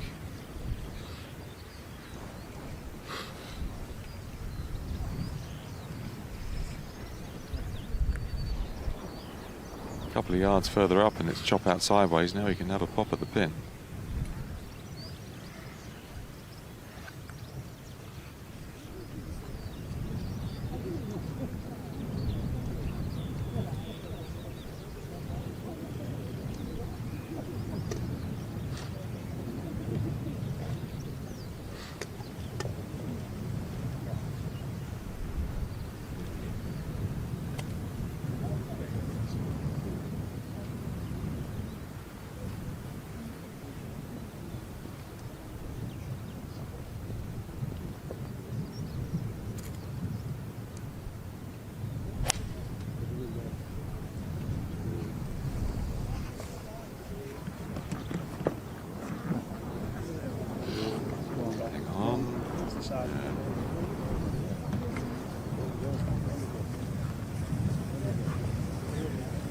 The joy of repelling greens. There's quite a lot of club in there, 5 iron. So what kind of lie did Graham get? Just a little bit further down the fairway. It's where the rough kind of cuts back in at a sharper angle than where Maloney finished. He's in between divots there as well.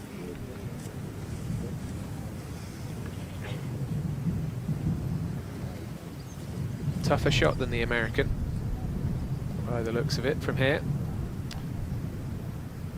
One good thing is he can chase it, he can run it up for the front.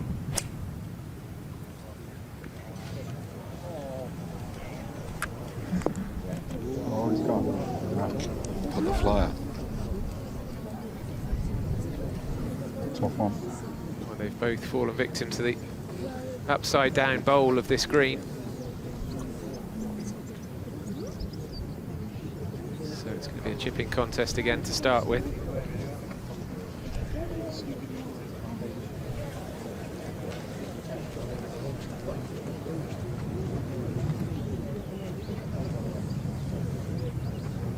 It may be that the one that trickled off right is going to be in a better position than the one that's long.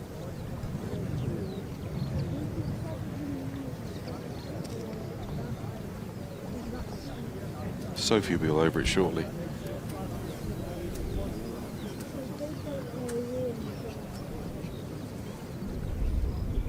I was trying to figure out the hat. It's a Georgia Bulldog standing up.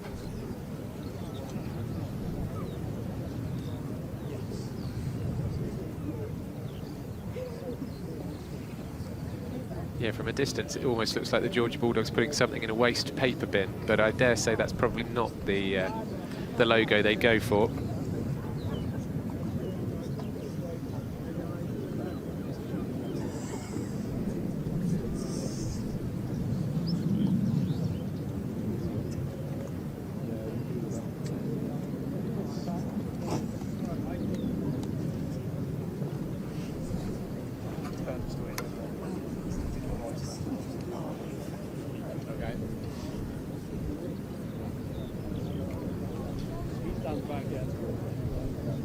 It's the Bulldog leaning on a golf bag, of course. One elbow up on the bag. Cash. Yeah.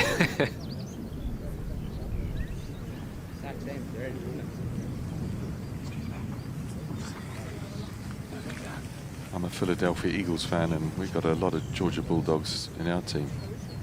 Jalen Carter, Jordan Davis. There's a real strong group there. No, that's right. Yeah.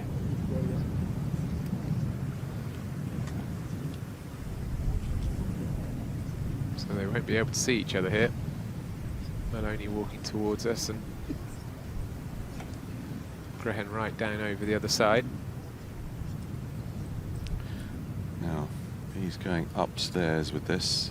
He's laying the club flat, pointing to the sky face-wise. It's a tight lie. So this is the choice of a very assured man.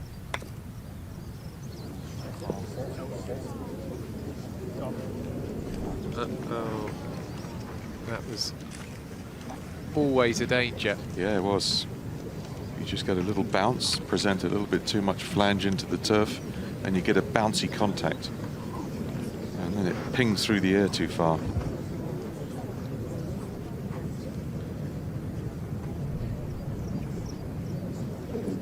What a wonderful green design. We've talked about it for these 2 days. Another example of how tough it can be if you get out of position. This will be battered into the bank, hopefully with just enough oomph to crawl over the horizon, ease its way down to the hole. But what he must do is get this on the green, because his opponent is struggling here.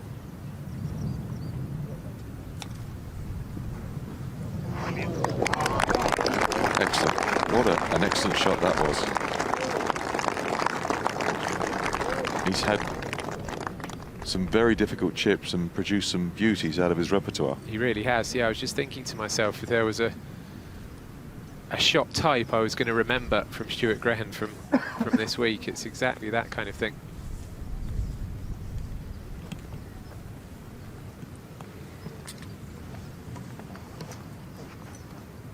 Maloney's going to have to pull out something just as good, if not better, to stay in this hole.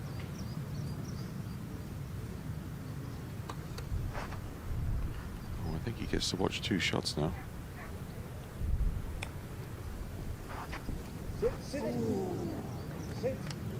You'll see one more.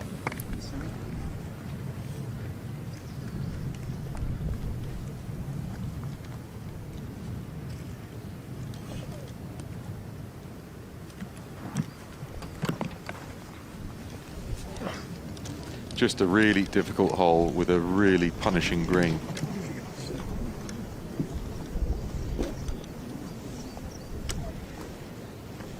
When you had playing Open Championships here, when you've got a card and a pencil in your hand, you get through this hole in 4 shots, there's mighty relief on the next.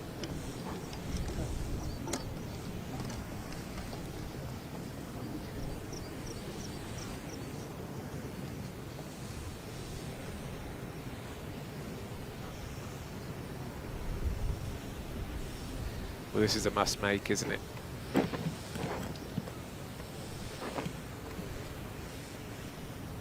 But in truth, it probably won't be enough anyway.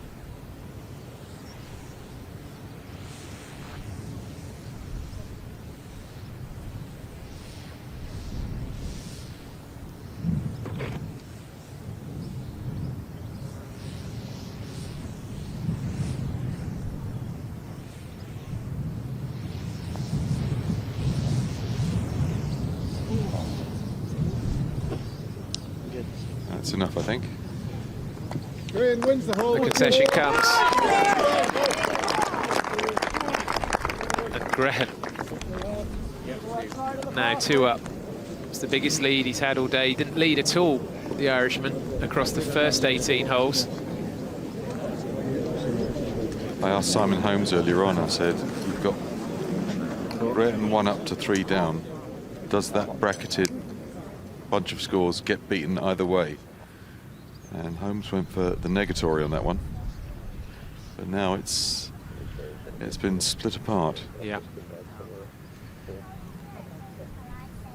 A decisive move, although last year it was nip and tuck all the way to the 36th hole between Ethan Fang and Gavin Tiernan. Well, you don't want to lose a hole to a bogey, and that's effectively what he did there. You make a double and it's on a platter for the only person you're trying to beat.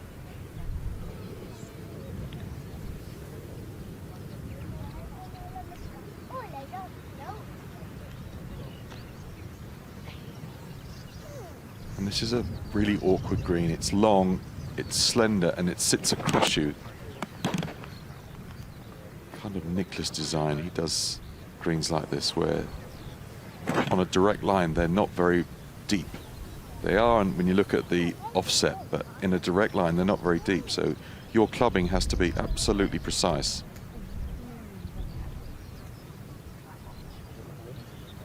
Certainly one of the most picturesque spots on the course, but these two aren't taking in the sights right now.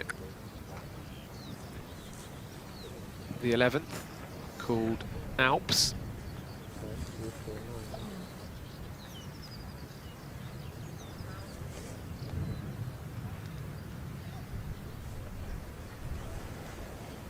.193 with a bit of hurt and a drop down to the putting surface.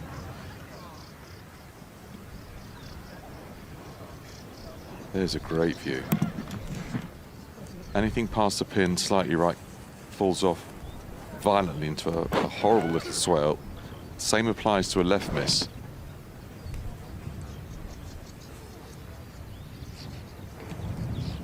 Sometimes you just got to hit a good shot.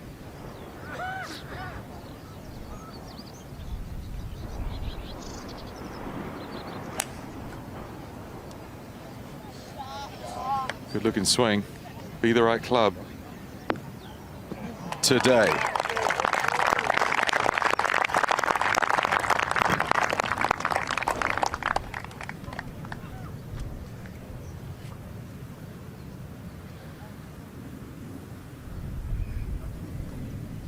That's a couple more twists in the tourniquet.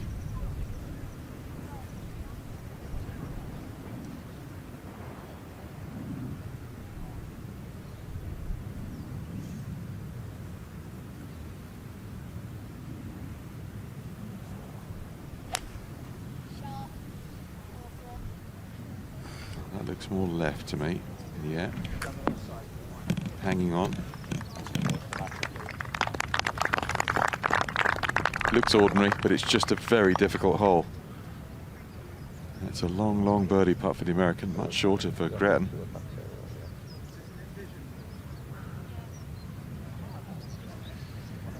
So the two players safely on the green, as is Sophie. Well, it's an incredible setting here. It's like an amphitheatre. There's hundreds of people on the sand dunes looking down at these two quality golf shots. Graham just fading one in. Anything right of this flag is gone down in a hollow, and the left side of the green you just can't see.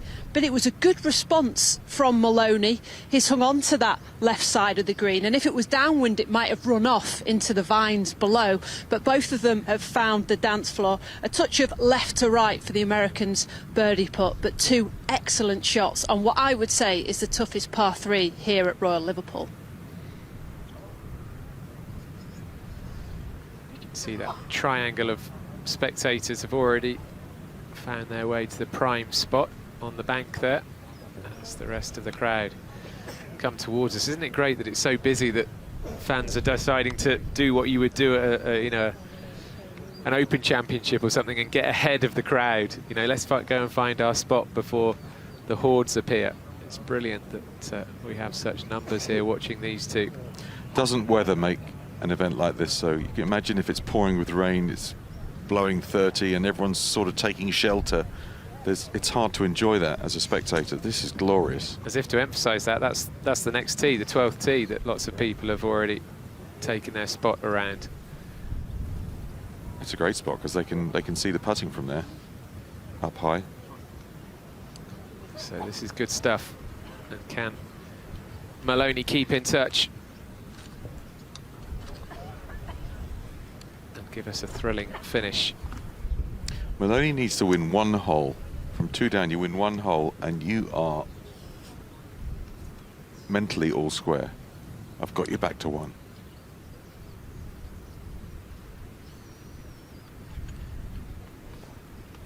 Everybody getting a good vantage point. I mean, Maloney's had a crazy week. He's beaten Hamish Farquharson of Australia by 1 hole, Edwin Askefors of Sweden by 1 hole, 24 holes required to beat Carlier of France.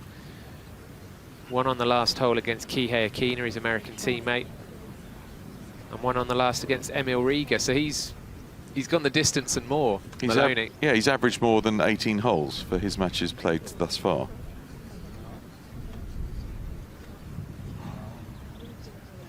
Had another 18 holes this morning. Might be going for the full set.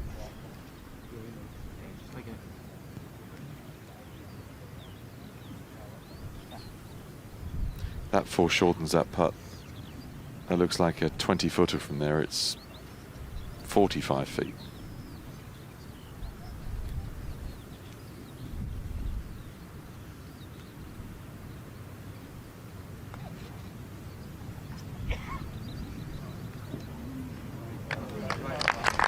Very good judgment of pace again.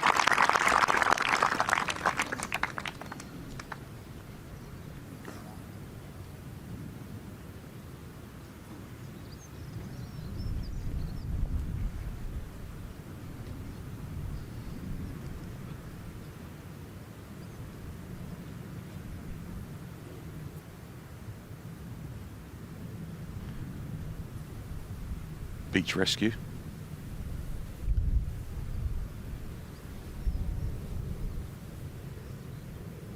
This would be a decisive move. Just stayed left the whole way. Again, a bit of a sensitive putting stroke. Yeah, it was. There was a little bit of a melt. Club face left very quickly.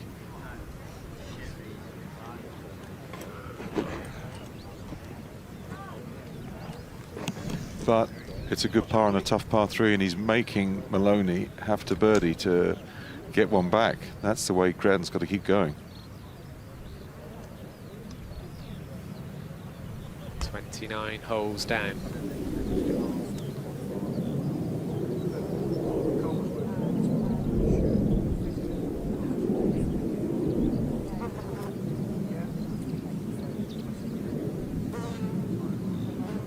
Another brilliant par 4 design. It's got a bit of turn in it.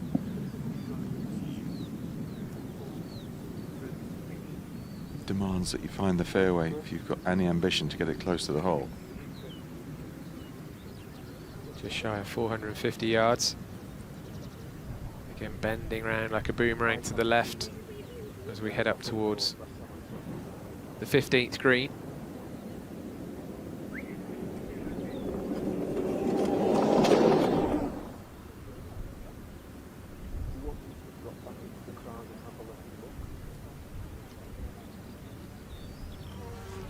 So 2 bunkers waiting for you on the right-hand side. 2 bunkers pretty much next to each other on the left.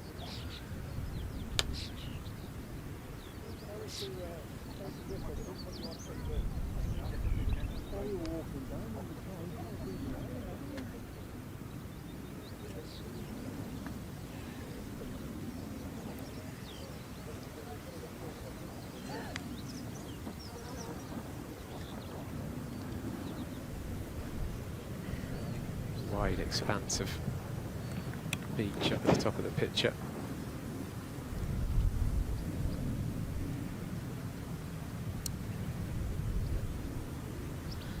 Everything's set up really well here for a cracking conclusion to this 131st Amateur Championships.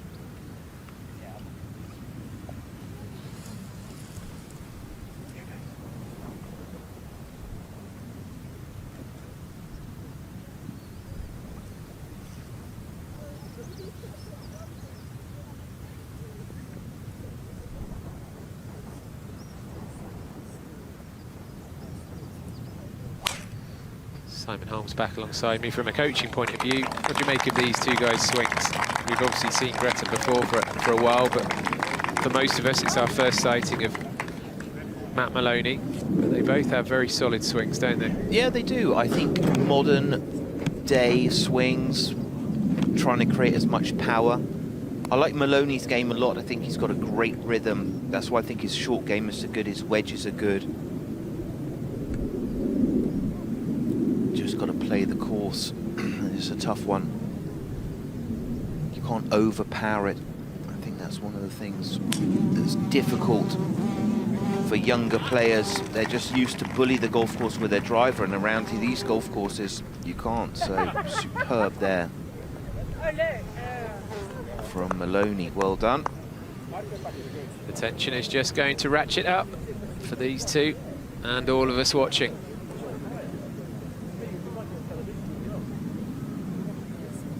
Lots of Irish fans about, and Sophie's bumped into a few. Well, I've caught up with the crew from Ireland. We've got the captain of County Louth, Mark, here. Yes. Explain how you got here. It seems like there's loads of you. Oh, we flew out this morning on the 620 Ryanair, and we couldn't afford a private jet, so we all joined together. We're fiercely excited to be here. We're from a very proud club. All our members are supporting us at home, and Stewie's doing really well. Yeah, he's doing great. What about that eagle that we just saw? I heard the roar. Unbelievable, yeah. I think we're confident he's going to push on now and change history. And I'm going to bring in Carla, the wife. Now, you're going to have a busy end of the year, aren't you? You've got some good news to share. Yeah, well, we're expecting twins in November. We already have a 2-year-old, so he will be busy. Stuart will be busy. He's already busy, but Stu will be putting away the clubs for a couple of months, I'd say, come the end of the year. And where is little Kai? Because you're out watching. My mum is playing an absolute blinder. She is. She's been all week looking after him because he's just that age where you can't really trust him to be quiet. He might be like, he'd be like, yeah, well done, and then just start shouting in the middle of a swing. So we can't bring him out, but he's here. Well, he's just walking past now, Stuart. So have you got a message for him? Woo! Go,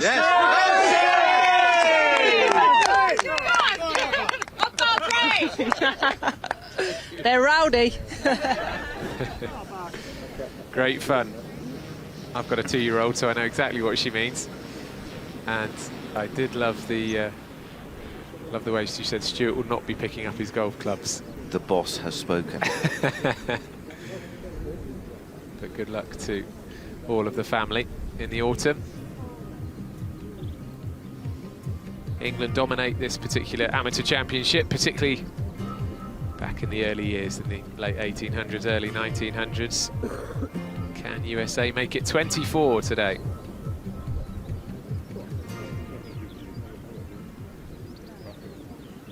Well, it's a perfect setting. And will the stars align here for a thrilling finish to this amateur championship here at Royal Liverpool Golf Club? Can Stuart Graham not just hold on to this lead, but extend it, or will Matt Maloney, the American, come back and give us a grandstand finish? All will be revealed over the next hour and a half, maybe 2 hours.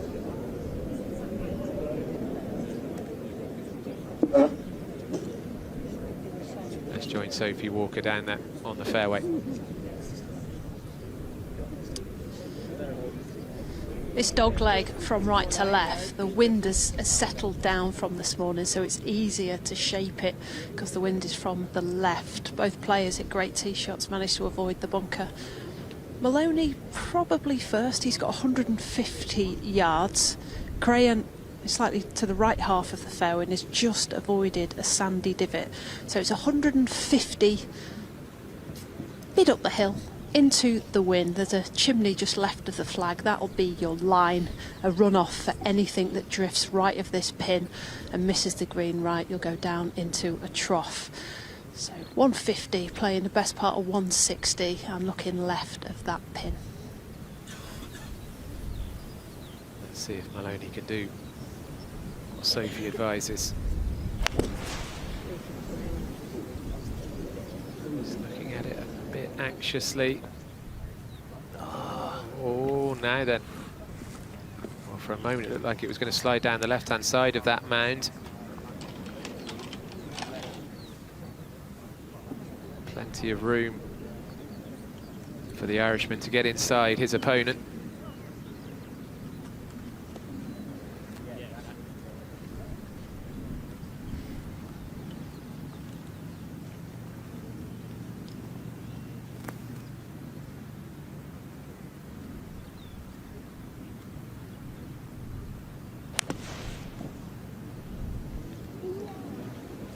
Dragged to the left. Not fatal. You can see what he's trying to do there. Maybe aim there and work it back, get it to drop right. Pretty much even Stevens, aren't they?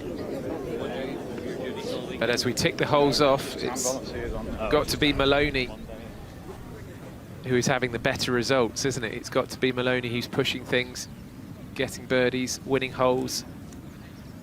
For Graham, it's okay. He can just match what the American does from here on in. Yeah, it's one of those finishes where I think it's mistake avoidance as opposed to heroics, and so that's going to make it difficult for Maloney, because Graham now, I think his tee shot selection is much better. He's playing golf from the fairway. He's hitting more greens. He's a very good putter. He's got the speed of the greens really well organised. Sort of just feeling it, seeing it. So it is going to be tough. You know, Maloney's going to have to win 3 holes to win, so you're not going to do that from 65, 70 feet. 12 months ago, Simon, we were watching a bit of it during the lunch break. You were the on-course reporter, and I was sat in the commentary box for this championship, and if memory serves, Ethan Fang was 2 up, playing 16, and Gavin Tiernan, his Irish opponent on that day, 116, 117, got back to all square. Fang eventually won the 18th. But it just shows you, even if we get as far as the 16th in this afternoon session, with Graham 2 up, it's not over. No, I think what happens is, you know, your hand is forced, your strategy is forced. Okay, Tiernan had to make this putt on 16. He made a great putt on 17 as well, 2 25-footers. And then Ethan Fang hits it to 12 feet, no, 6 feet up the last. So, oh yeah, you're not done until you're done. So you're never counting your chickens. I think though, I think Stewart has the advantage perhaps of having done this a little bit more. He's played Walker Cup. He will have been in tough matches. Seems a very complete player to me. And now he's halfway there. He's got one hand on the trophy. I don't think he's the sort of guy in these conditions around this type of a golf course who's going to let that fade away. Long birdie attempt then from Maloney. Looks good. He's giving it good speed. Does seem to be a brilliant judge of speed on these putts. Yeah, he's kind of one of those like slow walking, slow swinging guys, you know, like a Crenshaw. They're great putters, aren't they? It's the ones with amazing flash speed where, you know, a little delicate stroke is not in their DNA. So, but I mean, from 60 feet out, you're not doing much damage, so they'll have to start hitting it closer.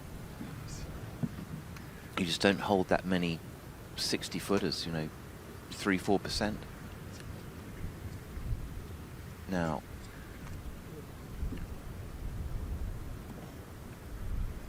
he would love 2 putts, and we move on.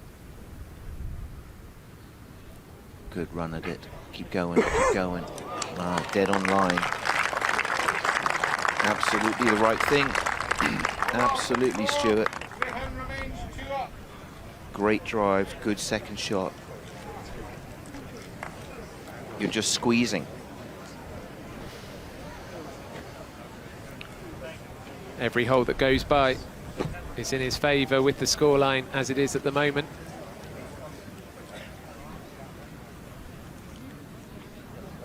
Isn't match play brilliant? The best. It really is. We say it time and time again that there isn't actually much match play out there, is there, anymore? Obviously plenty of it in the amateur game, but in the professional game, it's just these big sort of pinnacle moments, isn't it? Yeah, I mean, obviously you've got the great team events, Solheim, Ryder Cup. But the problem with the match play event is what happens if your 4 superstars go out early. You know, that's why it's so hard for TV, sponsors, etc. to get behind it. But this is an amazing form of the game. You know, RNA with what they have, partnership with USGA, obviously. But, I mean, this is the lifeblood of the game. There's a spotlight on the Pro Tour, but that's just a tiny little microscopic percentage of the game. Look at all the kids out there. This is the best way to watch golf.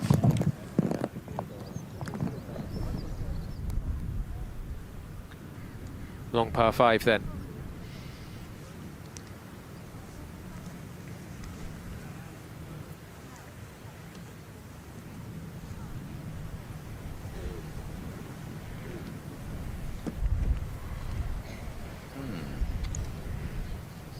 Little unsettlement there. Some kind of distraction, but... Well, he can't blame it on his 2-year-old son, because he's all tied up with Super Gran at home.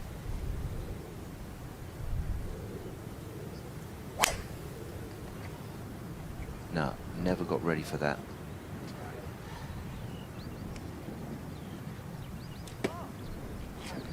Taking a heck of a bounce over there. To the lap of the gods. He's found it.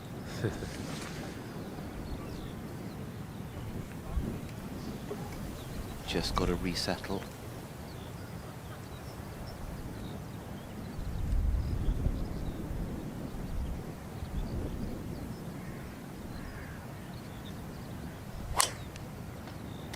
He throws in 1 or 2 of those, doesn't he? A real...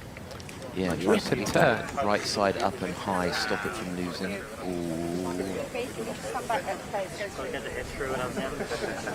Advantage, Matt.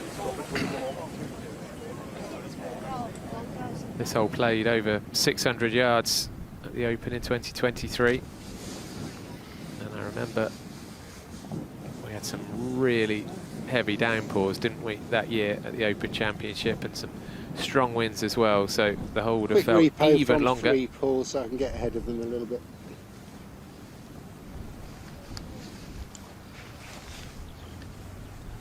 You want to aim it towards that bunker on the left, your tee shot, and then bring it round into the centre of the fairway. But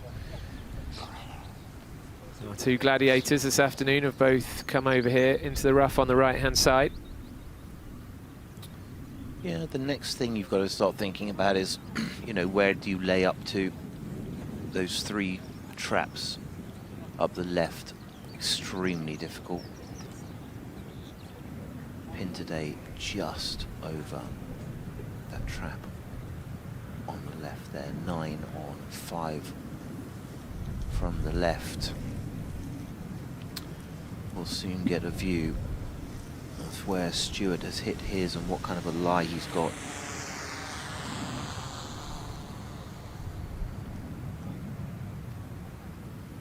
Let's actually see if Sophie's got her beady eyes on it.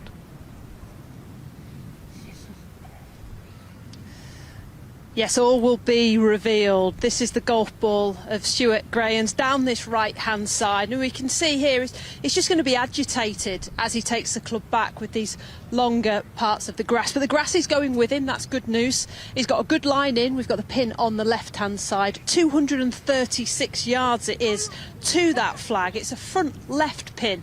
So you're kind of looking down the right-hand side, straight downwind. Won't be able to get the control out of the rough, but Matt Maloney will. He's down that left-hand side. He's only in the first cut, so he's got 222 yards in there. And as I said before, that flag is 9 on, 4 from the left. So a reachable par 5 for both of the players, but less control coming out of this right rough. Thank you, Sophie. This championship, a truly global event. 607 entries for this championship. 288 players began the week from 42 countries. And we had our first players from the UAE and our first player from Hungary, Ryan Ahmed and Bence Bertenyi, both making a little bit of history for themselves and for their country. Yeah, it's a destination event.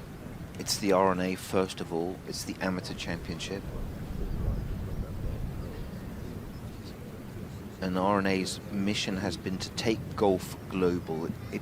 It's always building bridges to all sorts of different parts of the world.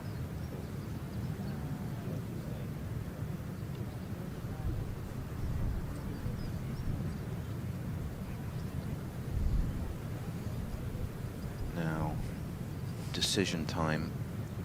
How far down can you get it? What's your best angle for your third shot?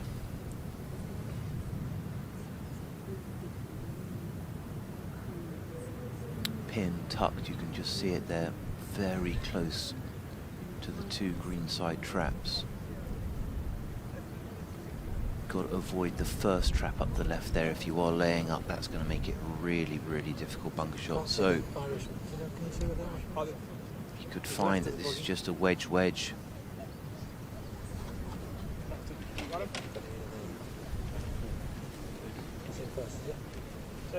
I seem to play first. Yeah, Tim first, yeah.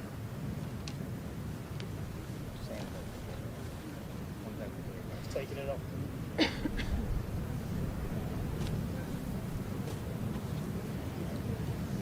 If he fancies the lie, he might try to take that trap out, the first trap, and play up the right wing.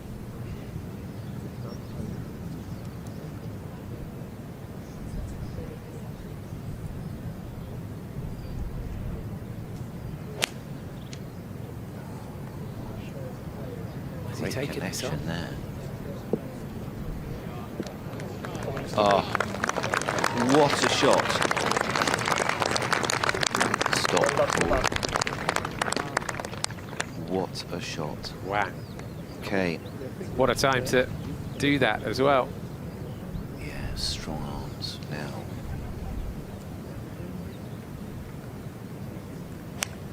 Under pressure. Coming in, Kev. Coming in. Running out of time for Maloney. 30 yards Looks short. as though he did not get that all the way back there. Or maybe having had enough of the bunkers at the left this morning, decided to lay it back.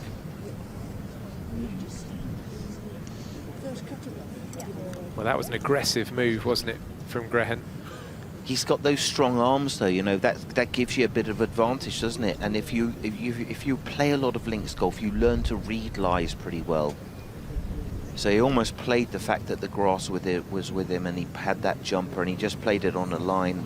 And the back of the green, you can see, is a great, almost like a bailout spot. He was not interested really at all in the pin, but a brilliant shot, super opportune. And if you are a Stuart Graham fan, it is good news.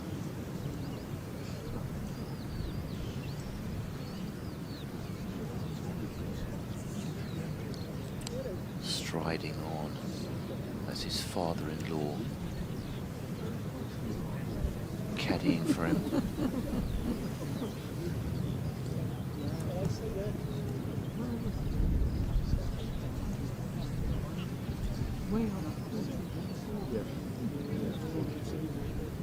Great galleries. Still some of the competitors from this competition have stayed to watch the golf.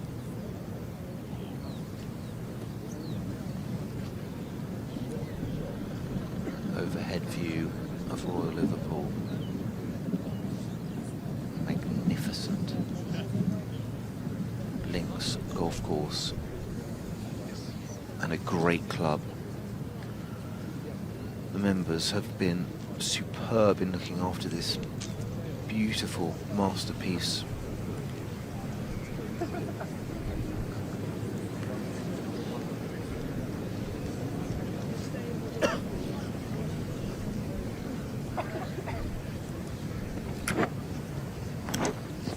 Well, I'm not sure what happened there. He's obviously playing for a jumper kind of from that first cut of rough and have it release Matt Maloney, and it never happened. He's got 32 yards pin. That flag is 9 on, and there is a bunker in front of him. That's not really going to bother him, but it's the ones on the left that are just going to be on his mind, especially with it being a downwind shot. He'll have to land it between the front of the green and the bunker, and the flag. So maybe looking slightly right of it. However, circumstances mean he's got to take this on. His playing partner is on the green, he's leading the match. It's all important strike here. He's got to have this nippy strike that makes the crowd kind of go, oh, wow. And that's the strike he needs. So from 43 yards downwind, must get this up and down.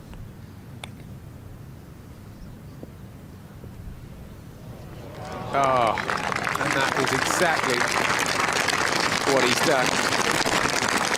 Flirted with that bunker, heart in mouth stuff. Well done. Yep, responding to his situation, that's what he's got. He's a good player, he's a good fighter. We've seen that by his past results.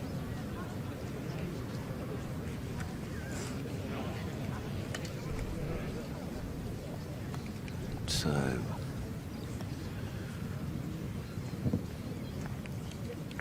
two putts needed by Stewart from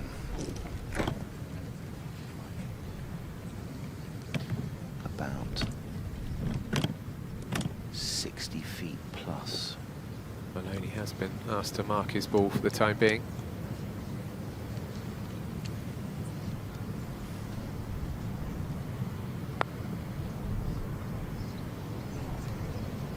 Go. Brilliant. Superb, absolutely superb control of distance again. His pace putting has just been sensational. Let's go.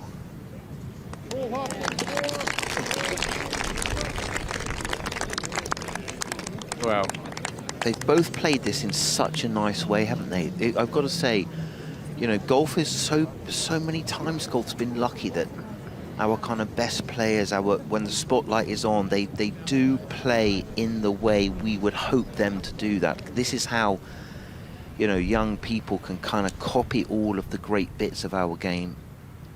Such a crucial part of kind of like the RNA signature of what they stand for as well. Two blockbuster shots there on that hole. Grehen's out of the rough, and then Maloney's response, you have to say, he stood up, puffed his chest out, and was more than a match. Yeah, two very impressive competitors.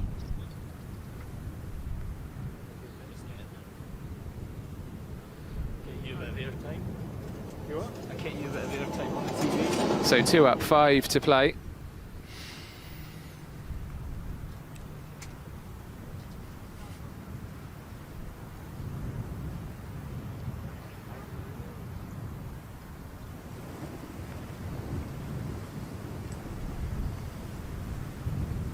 There it is, 14.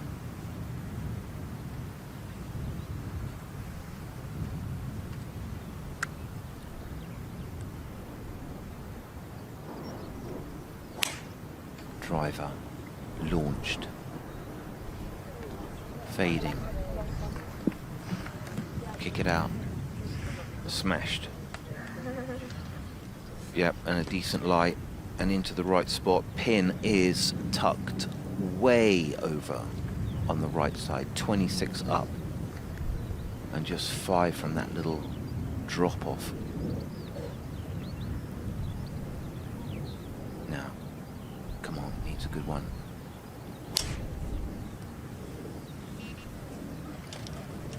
Maybe a hair dragged left.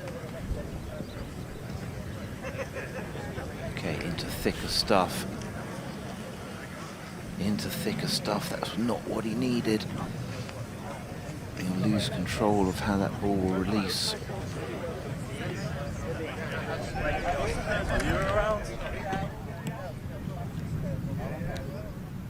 Feels almost a duty when you work on the Amateur Championship to remind people of the story of the 2021 final. I mentioned it earlier, Laird Shepherd won on the 38th hole against Monty Scousel at Nairn, but I mean that's not even half the story, because Shepherd was 8 down after 17 holes of the final. Fast forward to the afternoon and he was still 4 down with 4 to play. Recovered to level the match on the 36th hole and then eventually won on the 38th. But 8 down after 17, I mean, Maloney 2 down with 5 to go is nothing compared to that. So Maloney just needs to stay positive, keep his chin up, but he is going to start having to take some risks. And the 2 tee shots on this hole haven't gone his way either.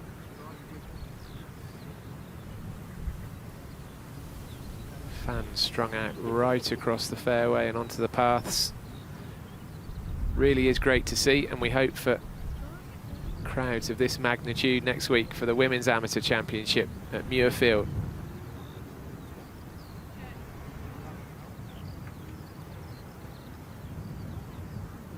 Yeah, very good effort. Well done, all the locals who made it out. You've made our final much better, framed it beautifully.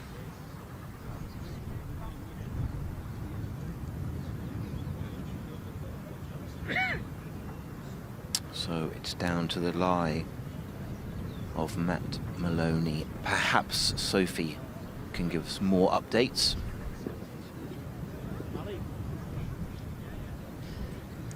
I've scampered across the left of the fairway on this 14th hole and found Maloney's golf ball 126 yards to the front edge, but we can see in here he's got like a thistle behind his golf ball, like a clump of grass. It's really going to take the energy out of the club, and it would be easy to snap this one left. Now the opening to the pin isn't blocked by bunkers. It's got 151 yards to the flag, but this lie he's going to have to hold on tight through impact.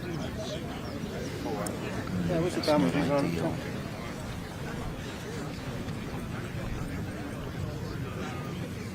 Yeah, he'll take that. Sounds like Maloney's going to need one of the shots of his life here.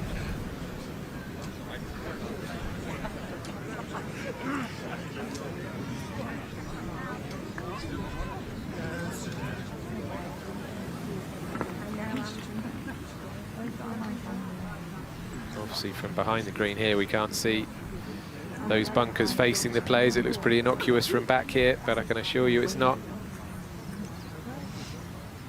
Yeah, 2 traps. Well, there's one that's a mile short, but I don't think that's going to be the problem for Maloney. It's going to be, can he control? Like, the best case is probably carry those 2 left traps and hope you can get it to release up the green, possibly get to that back tier if you do really, really well. But he needs 3s, not 4s, so this is no good.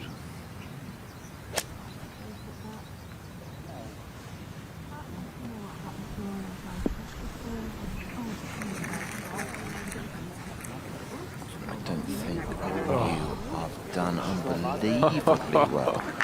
He deserved that lucky break. Unbelievably well. He deserved that though, Simon. Yeah. For the contact he made there, he gave that absolutely everything. Yeah. Now. Okay, well, let's say we give him a 4. Just to be sensible. 5 yards left of it's a great shot.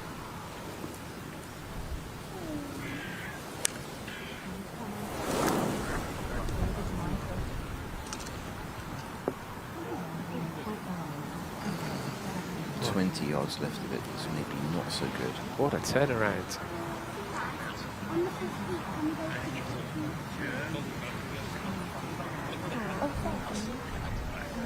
Oh goodness me. Well, he's leaned on this new putter, and so far his distance putting has been superb. But you've got to feel like a little bit of an error there from what looked like a pretty good lie.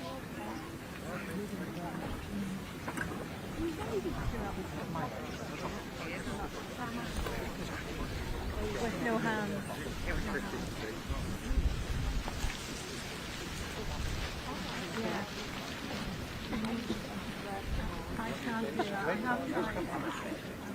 Well, Sophie painted the picture for us of just how bad the lie was for Maloney.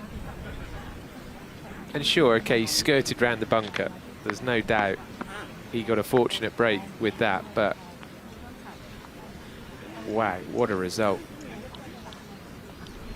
Yeah, but it's 346. this is what happens, isn't it? Just a little thing. Imagine he holds that, then they go to 15. That's the drama of match play, and especially when you've got the enormity of the final of the amateur.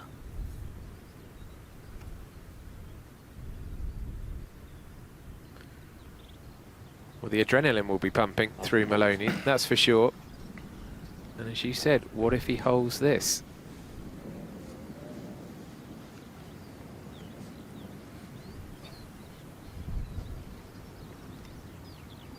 Perhaps Sophie gives us some more Well, he was in drama. the chairman's office. I'm all about the drama, Simone. 129 he had into that pin. This lad loves to cut it, and maybe a little bit tense. He just held onto the club face down the left-hand side. So now he's up and over a step, back into the wind putt. All about the pace, this one. Favour the left side.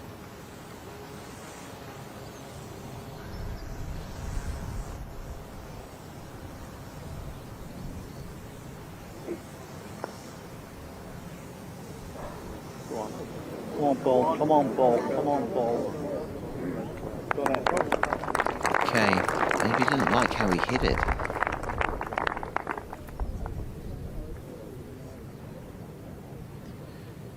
Not dead at all. Now, we usually get at least one blockbuster moment in every final round of an amateur championship. One Hollywood moment. Could this be it? To win the hole from the most unlikely position, just by the pin.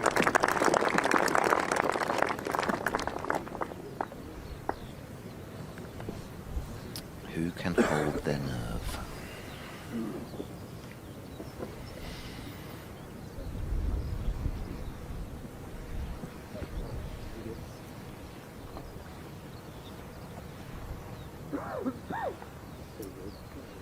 Going to be heading up the short par 3 there. That's the top right of your picture next, and then back towards us, down 16 after that. All right, Stuart.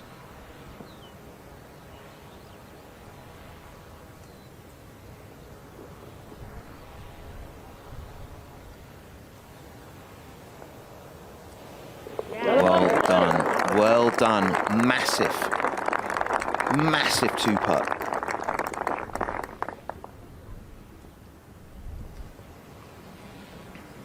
Well, this has been a hole, ironically, for one of the straighter holes. It's had lots of twists and turns in it in terms of the narrative.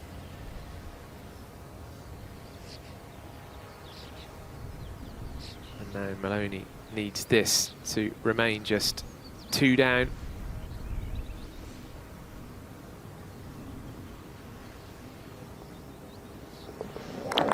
Well done. Very good, Matt. 15. The new par 3 will play a part. So much jeopardy up on the green. Bless him. He's found a lovely spot there to watch the world go by and watch this amateur championship final. was a hole with radical changes made a few years back in preparation for the Open Championship. And it is the signature hole, really, certainly in terms of the spectacular setting and scenery.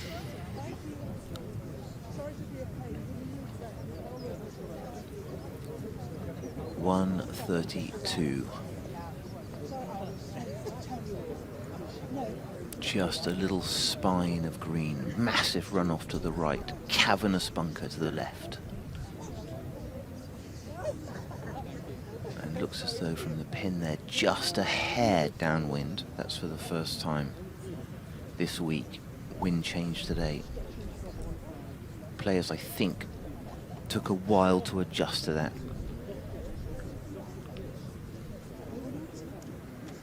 But now the final throws. Stewart to go first, must lay down a marker.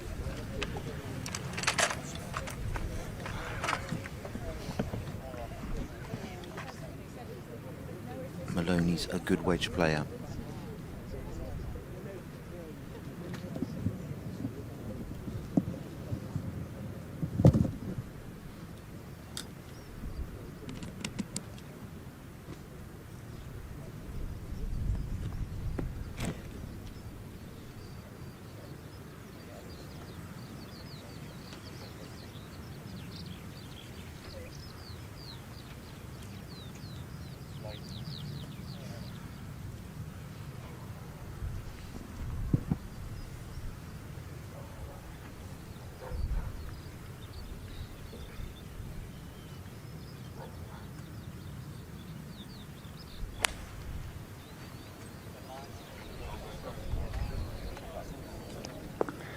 Ah, straight at it, hold, brilliant shot, absolutely perfect. Perfect, exactly what he needed, Stuart Graham there. Now.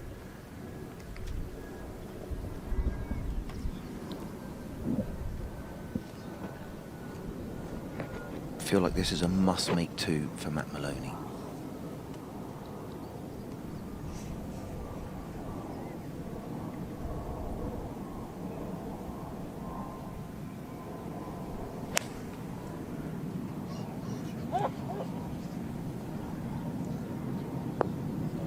Off the bank, hangs on,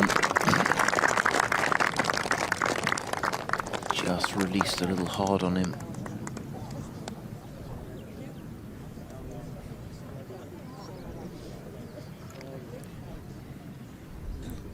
Rob Lee is back. Got to hold a putt somewhere, Simon, haven't you? He's got no options. Can't par his way in here. It's not going to be enough.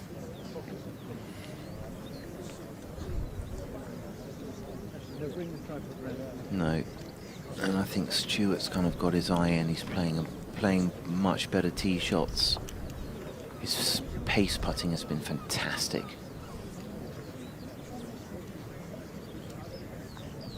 A new putter in the bag as of Saturday. Well, that's a keeper. But Maloney's doing the right thing. He seems to be light of spirit, and his college buddies alongside the bag, and he's keeping them, you know, light without impressing how little time he's got left. So he's doing the right thing. You're more likely to find a putt that you need in a good frame of mind than you are with the opposite. It's just going to be a right to left coming down the hill when it turns. Yeah. It's holdable. What an incredible piece of land. But it's not a frightening hole without the wind. It's when the wind gets up that it's frightening. Like this, it's a wedge and it's fine. When you've got 25 miles an hour off the left or right, it's truly horrid. Yeah, only about 5 yards wide, really, the spine through the middle.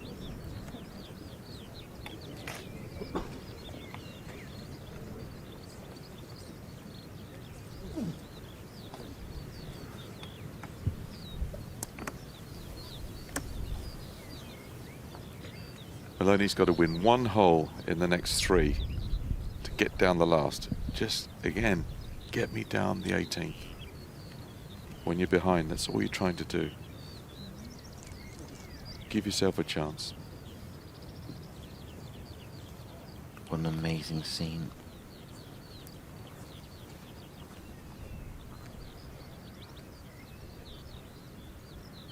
Right, hit your best putt. Reach the hole.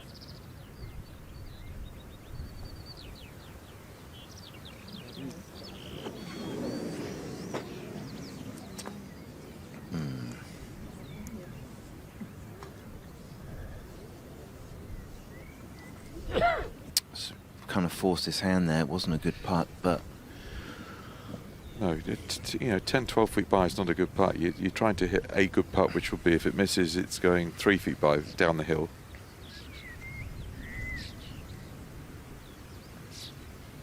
Just makes it so much easier for Stuart now. Great opportunity.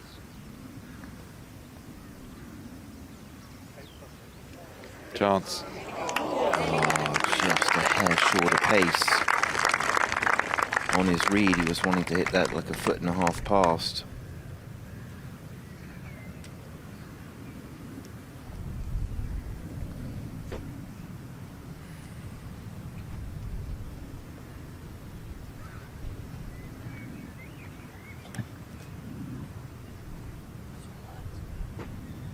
But now he's got a putt that he has to hole.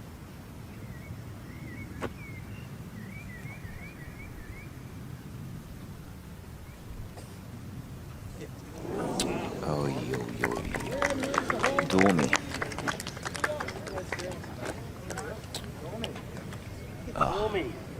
Okay. Well, for Maloney fans, just very disappointing, that first putt. It's not Dormy, is it? Dormy's... Dormy 3, I don't think we need those off, do we? When you can't play extra holes, it would be Dormy. This goes to a finish. Right, that is absolutely right.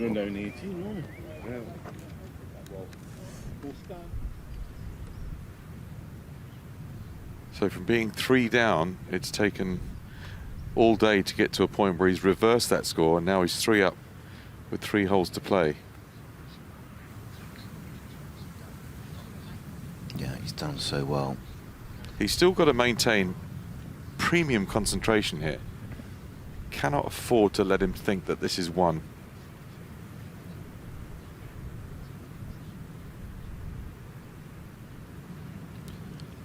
.16 is playing just 549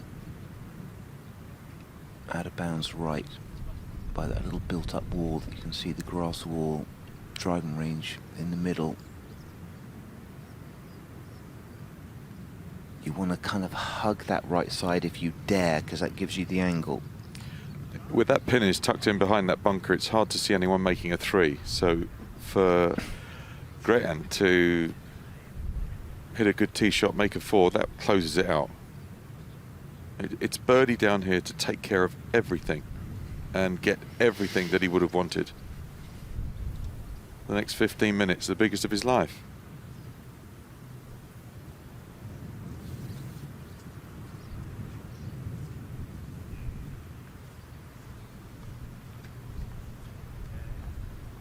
I mean, if you're a fader, it's a more comfortable shot at the bunkers with a bit of slide.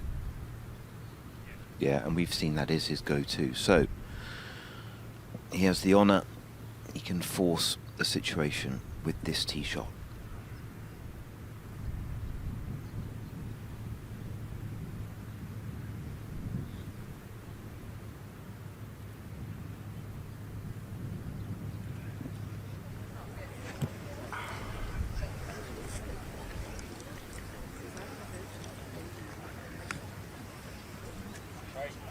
Sorry, cameraman.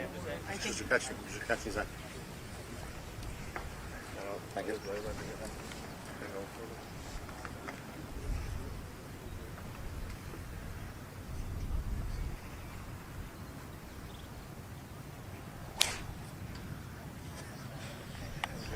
Balanced. And hair right. Oh, pounded. Stay out of that bank. Ran into it.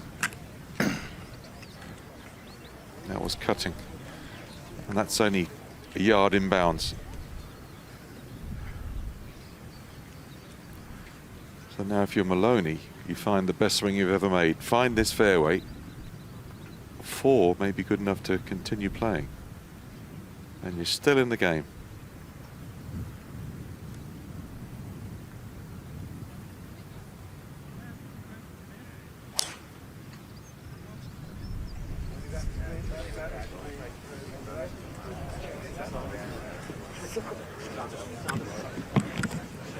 Similar-ish, but it hasn't got into the thick. Very similar to the one he hit this morning. Yes. That is a tight side down there.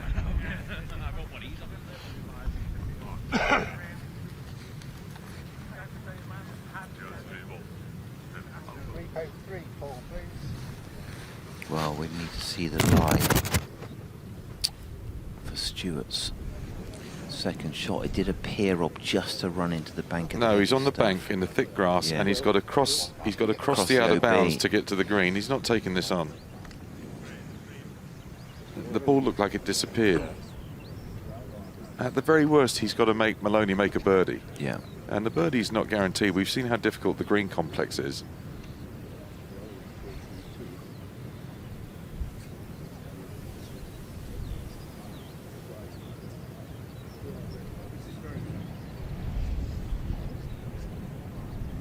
Those sort of 2 out of bounds posts, they're coming over those towards the green.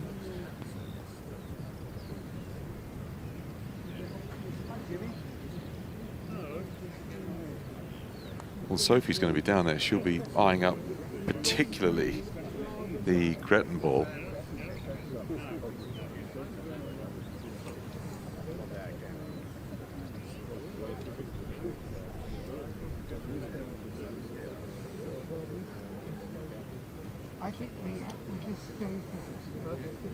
It's one of the really good par 5s, this. Brilliant, isn't it? It's such a good hole.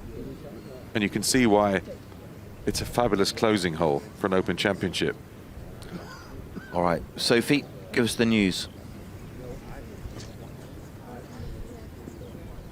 He is a yard and a half inbounds. You can see the white line, it's just up here. He's got 200 yards to the front of the green. Being right-handed, he can get into the back of the ball. Yeah, he's got to get it up quickly, but it's downwind.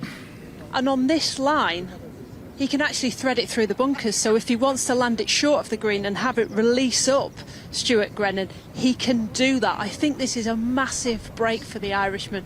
Maloney is another 12, 15 yards behind him in the first cut. A lot simpler in terms of golf shot, but this is on. This really is on. So a massive break, 200 yards to the front edge. Pin is on 8.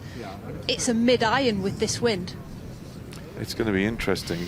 I mean, he doesn't have to go for this. No. It's an interesting call. He pulled an unbelievable lie, but that bank is steeper than that camera angle looked. Yeah. And you're crossing out of bounds for a large part of the journey. Yeah. Well, the game always tests you, doesn't it? If you're going to become the amateur champion, you're going to have to stand up and hit a few shots. And this one for Stuart Graham is exactly that. If the lie's good enough and he can guarantee the contact. Yeah, he's going for it.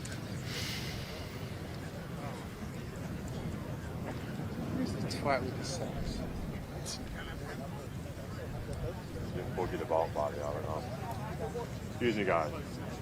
Okay. Amazing looking at that banking there, that the lie could be that good. Yeah. Will.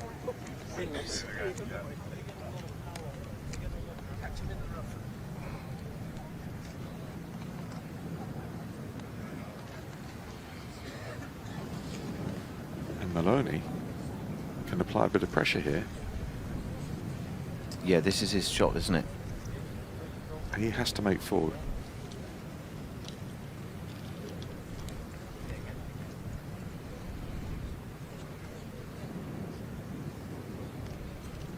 So So he's about 15 behind, 2:15.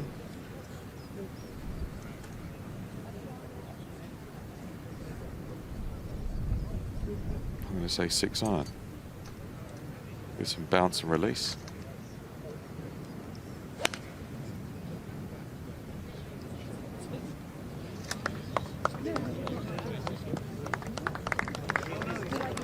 Okay, I think with the pin there, that's a good shot. Came down very softly, didn't Yeah. it? Didn't get the sort of hard, linksy bounce that he wanted. Now then.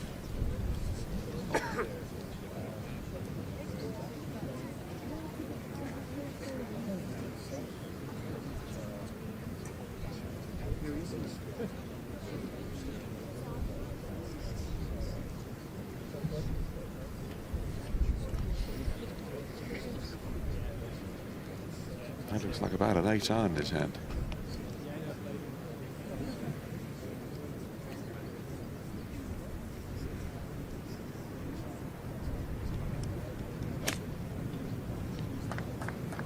Came up left. If it's left, it's not good. I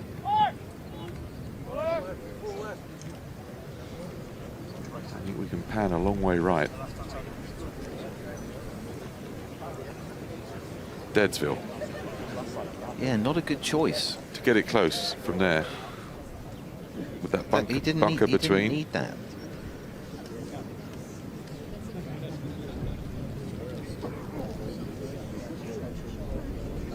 The only chance he's got is if he's long and left and come back up the green. But I don't see the throng of people.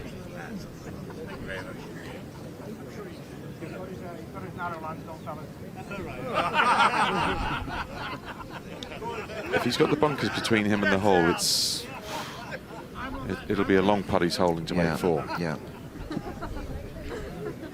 And he had to guarantee that the miss was never going to be right. Yeah.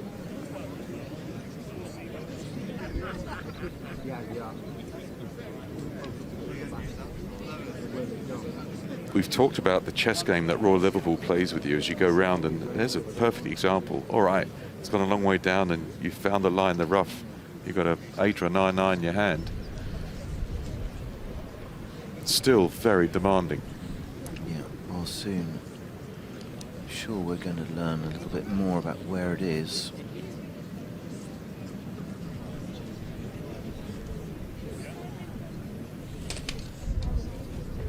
Let's hear from Sophie. She's on it.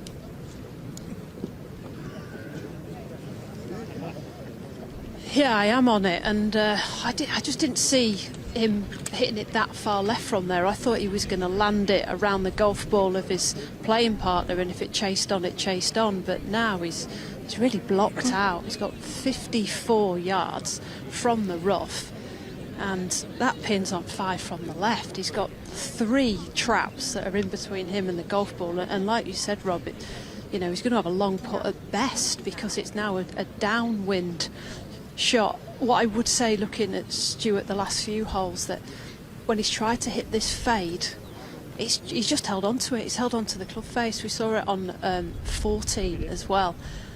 And I don't know how he gets, well, he can't get it close, but I'm wondering where he's even going to try and leave this. If we look beyond the flag, you've got maybe 40 feet to the left of it, but you can see he's pointing round to his father-in-law Dan about a form of landing spot. I mean, if it runs through, he's got about a 3-4 yard gap to land it through, but 54 yards from this. It's not heavy rough, but you're not going to control the wedge because of the downwindness as well. This is going to be a lucky shot, which you'll need. Give yourself a putt, I suppose, is what he's going to say to himself.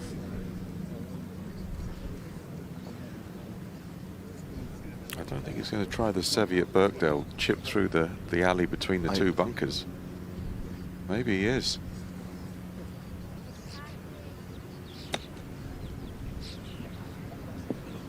That's exactly what he's done. Seve Mark II. Oh, shot. show me a shot. Show me a shot.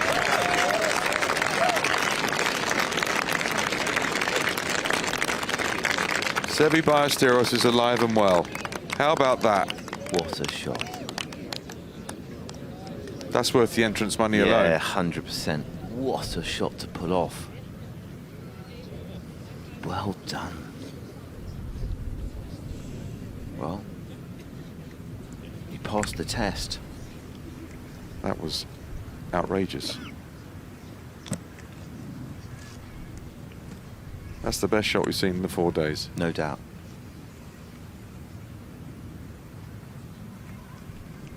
Right, but he's got to make him putt it to get this close.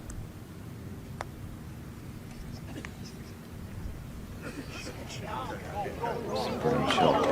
Release. Tell you what, well done, mate. Well done.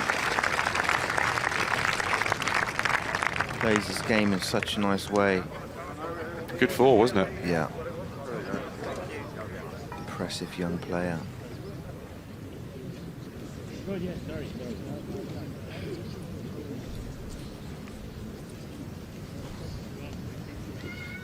Well, the equation's simple now. This for the amateur is for the whole lot.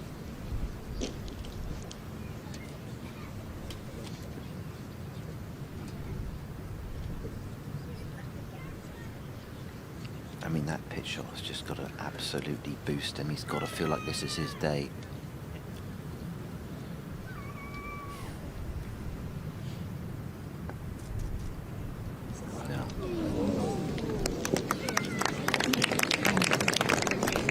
Yeah, golf's a funny game. He had that opportunity to win everything. He may not get another putt to win the amateur championship. No. He may not.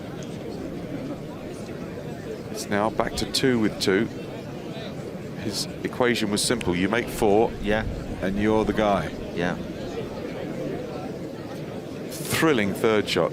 Pitched through a narrow slither of fairway cut between those bunkers that are ready to grab anything. It was a sensational shot. It was. Now. It goes on.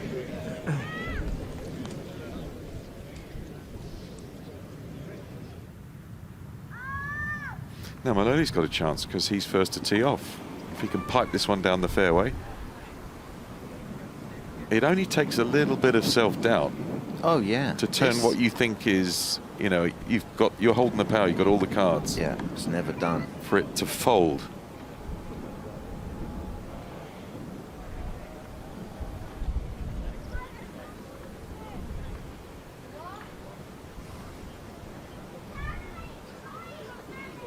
I bet the spectators are pleased they made the journey to come and watch this. Oh, magnificent. Yeah, it's been a terrific day.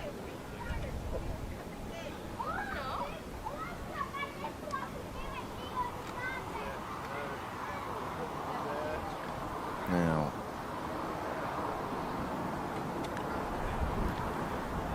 Left side if you can.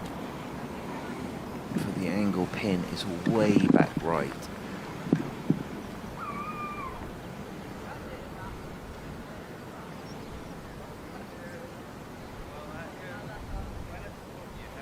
So it's driver for Maloney.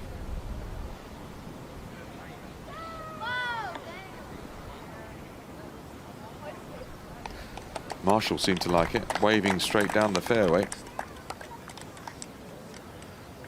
No, well done, job done. That's a beauty.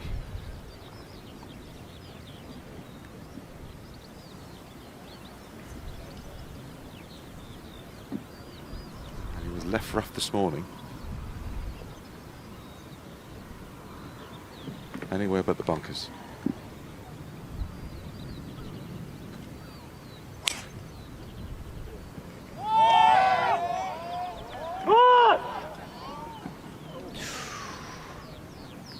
Everybody's okay, I hope. Yeah, I think it missed everybody, thankfully. It looks a little heavier over there.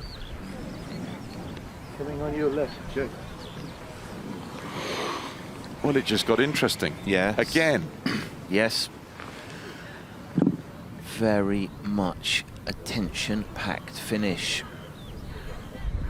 Fabulous drive from Matt Maloney. Superb. Played the last hole really well as well to make that 4. Yeah. Did what he had to do, showing his nerve. calm demeanour. I think his caddies just sort of chatted his way through the day, kept him loose. Well, he's again in just get me up the last mode. Yeah. Just get me going down the last.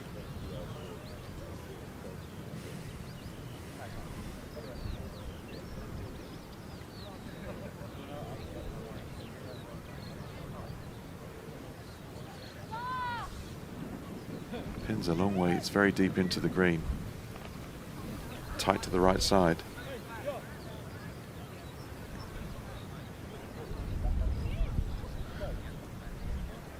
It's birdie, birdie, birdie. Last 3 holes. He's got one of them. Yeah. And he's hit the best tee shot he's hit. Yeah. Pole position. When he had to. Yeah. 17. Yeah. Maloney.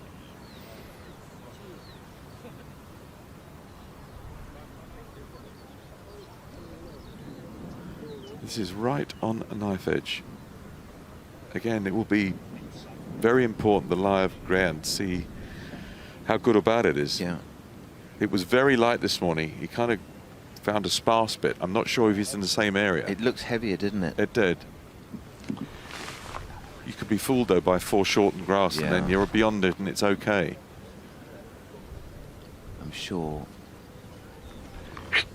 the rapid moving Sophie Walker will soon have news for us.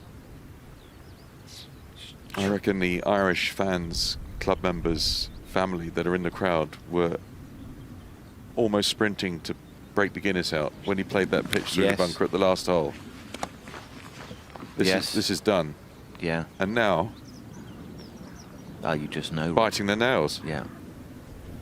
But he's had a putt to win the amateur, as you say. Yep.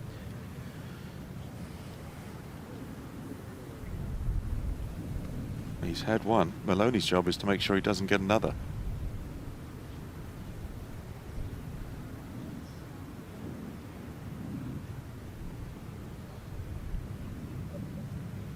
What do you got, Soph?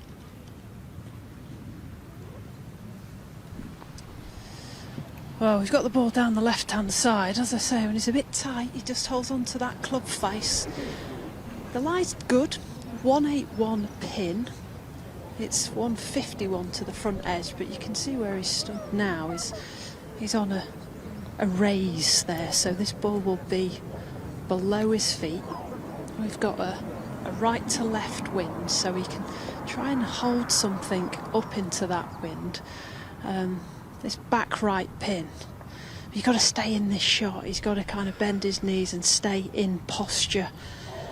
The direction, I think, is the biggest issue with this, rather than the actual strike, just because of, one, you're coming out of the rough, and two, he's so far above the ball in his stance. So it's 181 yards. What have you got for us?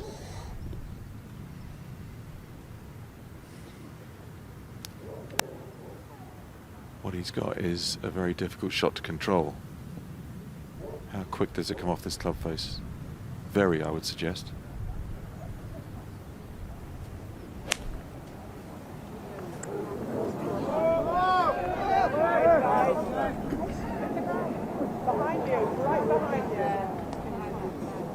That's left. His misses have been left. And standing above the ball doesn't help that. No.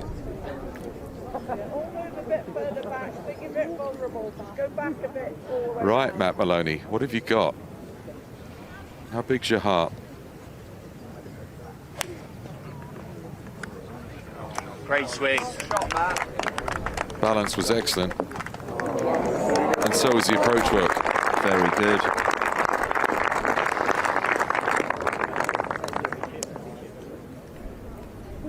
Very good. Sophie is getting a serious workout, isn't she? We'll get a step count next time she's looking at a lie. We'll get a step count. Yeah.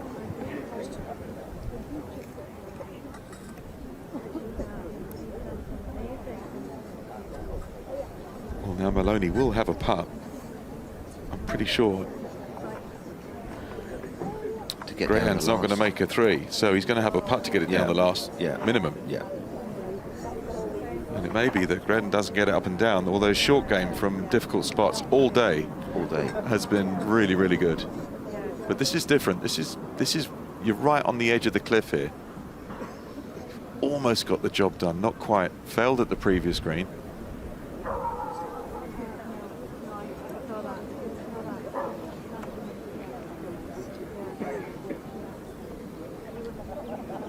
And for him, really, he's got to think up and down and odds on, I'm going to be the champion. Yeah. Yeah, that's a 30-footer. What have you got a chance of that? 15, 20%. So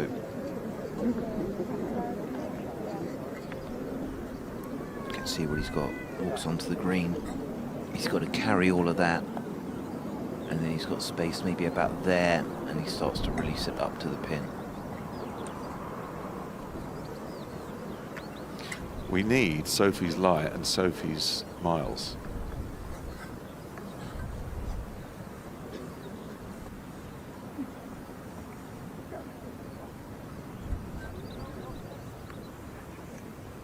More holes. 15,000 steps I've done.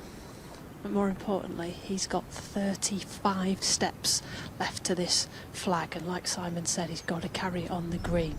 Back into the wind pitch. Good hit. Okay.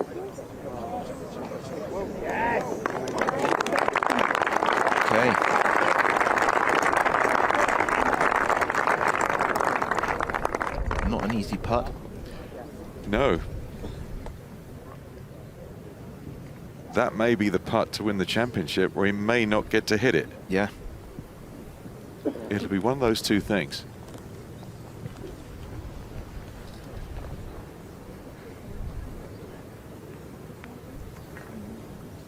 Isn't it funny? You get so close to the line, and and then you get into treacle. Yeah. Now.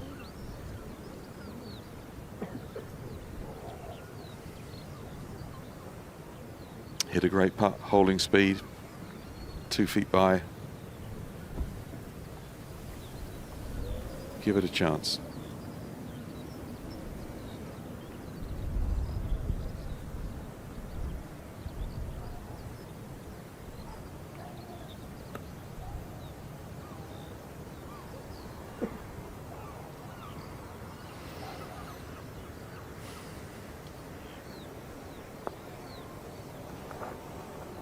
Run, run, run. Oh. Very good effort. Beautifully played hole. Just a young guy, 20. Very proud of how he's played. And I think how he's handled himself as well. Beautiful. Really good.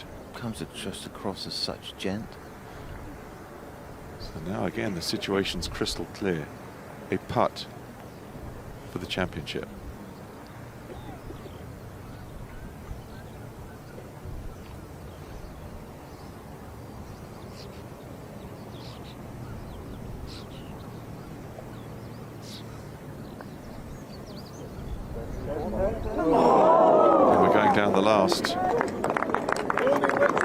He's had 2 goes to win it. Well, I think it's fitting between these two men that we're going to go all the way. Yeah. It's fitting. It's been up and down, ding dong, no quarter given, a really tough match between both players. And the timing has been just excellent.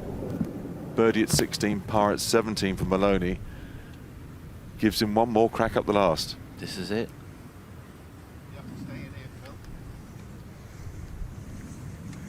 Staying here.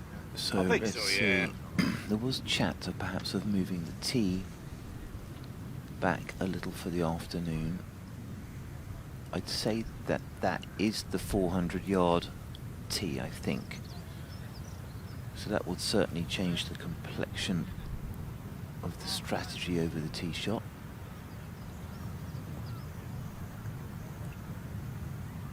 It was 350 this morning, and both the guys had a go at it.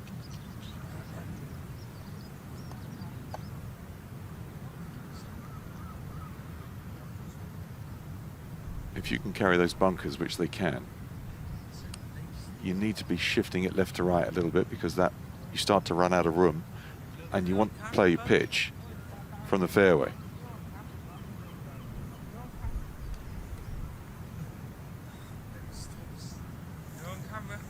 Another really good strategic hole. Get bad bugs on camera. 18 amazing holes, Rob. Yeah, it's a very... How many courses can say that? It's a really strong golf course, it is. We talked about it earlier on in the week, how probably amongst the others, especially in this corner, the more unheralded of all of them. But it's been terrific, and his driver, the club of choice, for Maloney. He hit his best tee shot down the last, so he's got a good feel for it.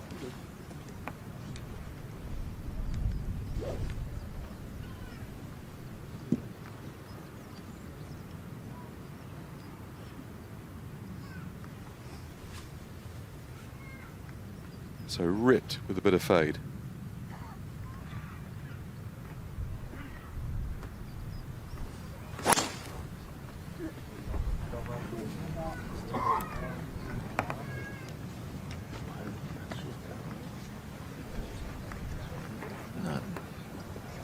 No good there. Yeah, just upper off the mountain here then. He's in that thick stuff. It's almost impossible to get it close to the pin from there. That front right bunker is a brute.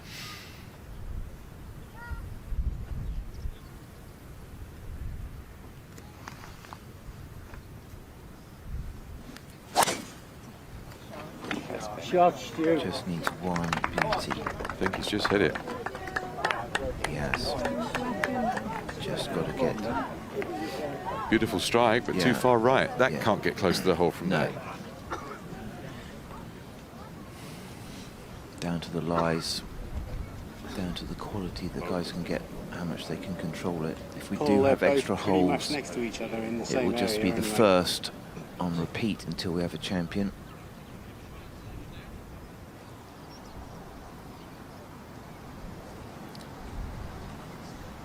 I think that we're both playing their pitches left of the bunker. They've got no chance to carry the bunker and hold it. So it's, if they're bouncing and running in the gap, and they're gambling a little bit, you can actually chip it in the bunker there. Yeah, they've given us some show. Both to be congratulated. It's been really good. The R&A have been really good. They've made some good decisions with the course setup. Some of the pins, tees up, tees back, bit of variation. It's been a top event. These pictures are beaming all over the world. What an advert for the game of golf. Yeah. And some people had their phones out, but most of the spectators were not doing that. Most of the spectators were just watching it. Yeah. Yeah, and it's been captivating. There it is.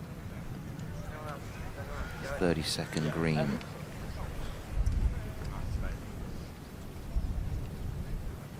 Played in fantastic spirits. All of the quarter-finalists can be congratulated. Superb achievement. It comes down to 2, but it will end up with 1.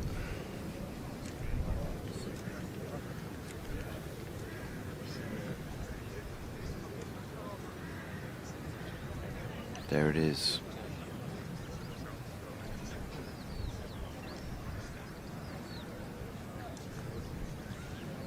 Only one person a year gets their hands on that. And if your name goes on that, you become a part of our history. History of the game.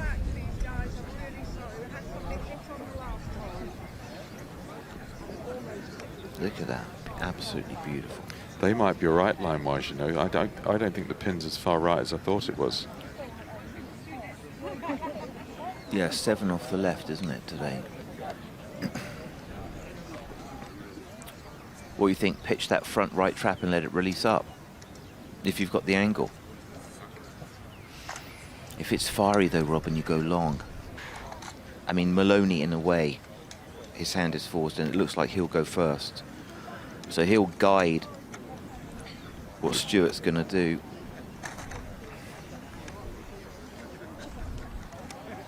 Let's hear what Sophie's found down there. I had pin amnesia there, Sophie.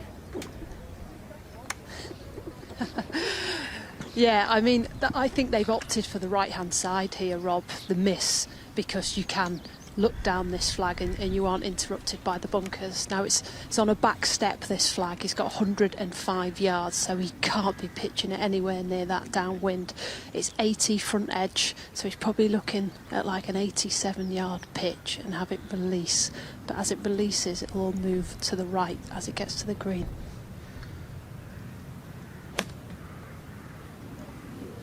Shot, Matt. Go. Oh, he got it to spin. That didn't actually help him.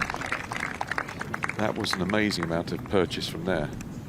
What a strike on that was. That did not help him. No. Line-wise, it was right down the banner. Yeah, so it's a 4.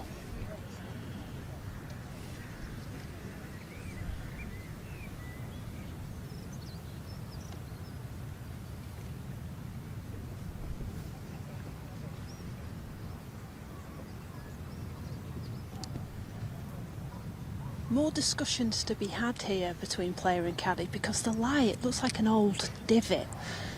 It's 81 yards flag, and he's already seen what's going to happen as this ball hits the green. Now it's all going to move from left to right. So he's looking at a 70-yard landing spot.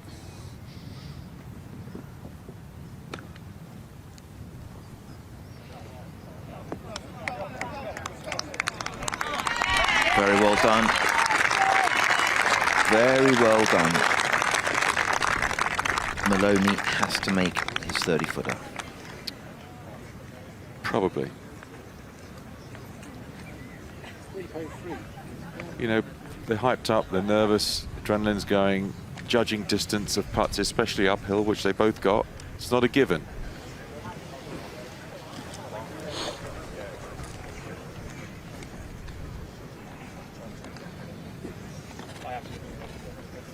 Maloney hit a very good putt at the previous green that thought about having a look and just stayed out. He may be the first. Yeah, he might be just further away.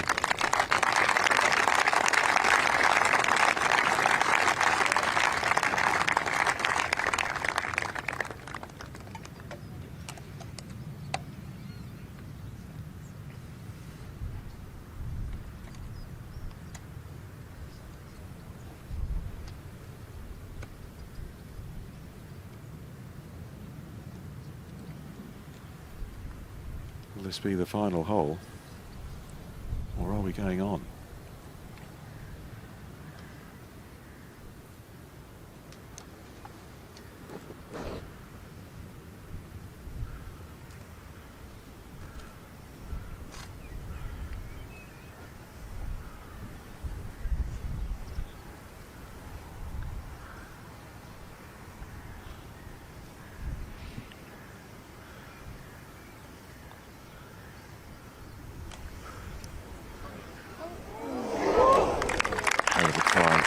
Superb effort. Superb effort. What a great game to have at 20 years old.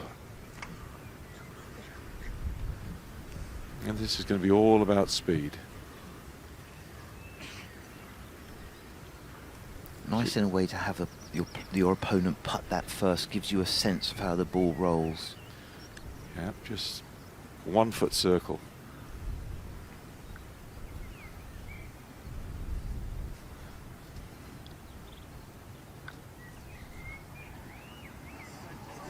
Well done, well done. Championship winning putt. And after being 3 down, he had to go the long way round to beat Matt Maloney. And you're looking at the new amateur champion, Stuart Gretton, all the way from Ireland with a plane load that made their way across the water to watch him do this. played professional golf, went back to being an amateur, has a career in finance. It's a real amateur moment. It's very special. Yeah. Twins on the way. Twins on the way. It's a real family affair.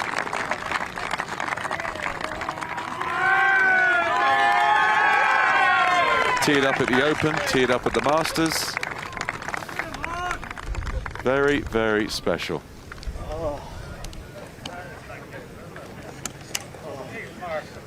Sophie, with the brand new champion.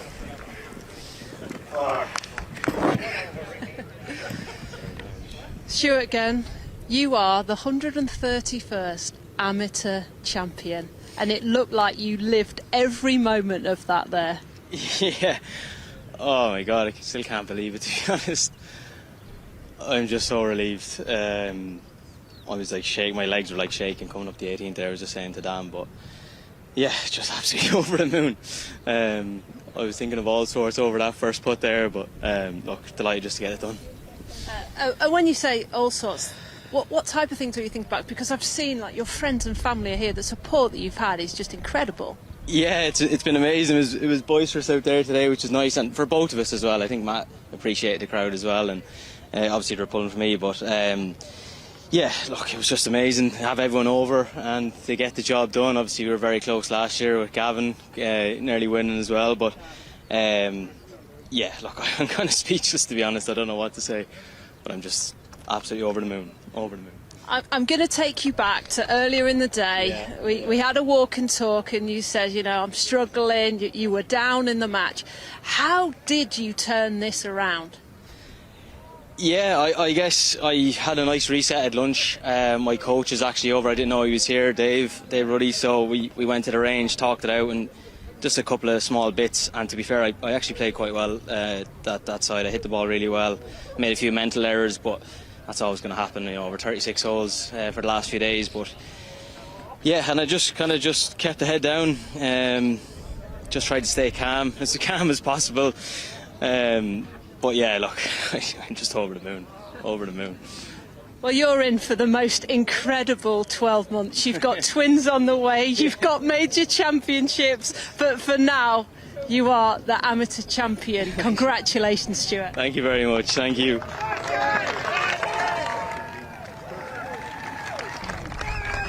Well, amazing scenes in front of Irish fans, club members, family. That's a dream realised. Yeah. Walker Cup to come at Lahinch. 2026, a year he'll never forget. Well done, Stuart Grattan. Yeah, look at that. All the members came over. Great solidarity. Irish fans are great sports fans. Gotta say. And he hit the shot of the tournament, the chip through the bunker. This reprise of Seve was amazing. There's going to be some party on the world tonight. There will be less Guinness in the world, I am sure.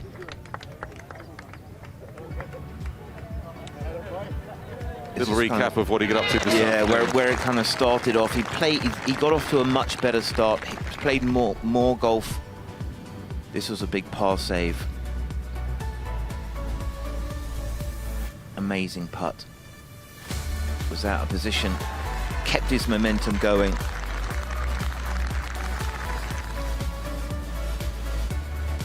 Then at 7, he's pitching over these 2 rounds. That was spectacular. He got some grip somehow from there. You could have 100 balls and not hit that. Yeah. So onto the 8th. This is where the kind of momentum started to build. The par 5 up the hill. Blind. Just looking at it. 8-iron, downwind.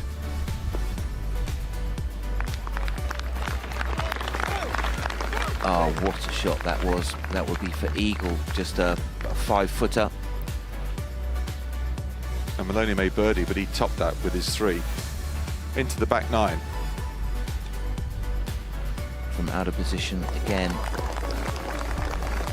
superb chip shot at 10. Yeah, so good. And when he was ragged, that kept him in the game. That's the importance of a good short game. Yeah, won it with his chipping and putting. Aggressive birdie putt went trundling past the hole. This is the comeback putt for the par, and he missed, which made it 3 up with 3 to play. And then this, out of position, left at 16. The only thing he could do was play the miracle shot through a tiny sliver of fairway, Seve-like, running through the gap. That just came out perfectly, didn't it? Yeah. He would miss that though. He would go to 17. This is his second chance to become the amateur champion. And it would stay just high. And then your brain starts to race. Oh, you've had a couple of pops. You heard him say he was shaking down the last. And we're going down the last. So he knew that 2 putts from here would be good enough. But getting the speed right when you're nervous and shaking and everything else is not easy to do, and that was perfect. Yeah, it was. A worthy winner. Congratulations, Stuart. And congratulations to Matt. Showed a very impressive game. Yeah. It's a huge prize. You know, when he went back to his amateur status, it was with a view to playing the Walker Cup at the Hinch. He's far exceeded that, what he's achieved here today. You're going to be on the same cup as Bobby Jones. Amazing.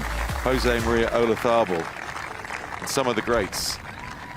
Somebody had to win, and it had to go 36 holes until we found our champion in Stuart Grett.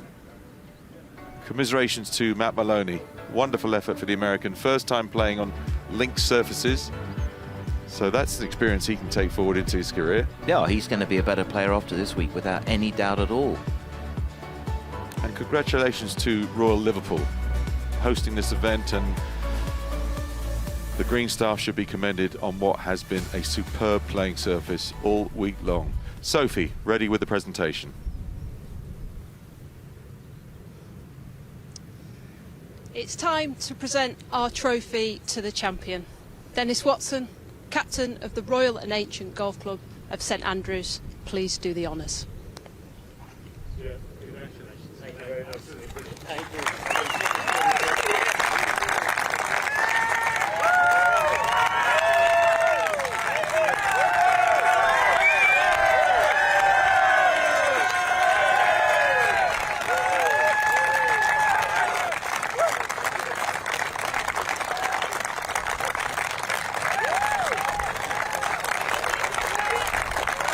Well, that's pictures for the kids and the grandkids. They'll never fade.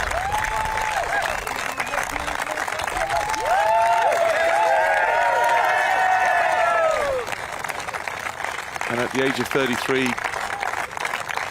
when a lot of the field are a lot younger, and it's a marathon event, terrific. Thank you.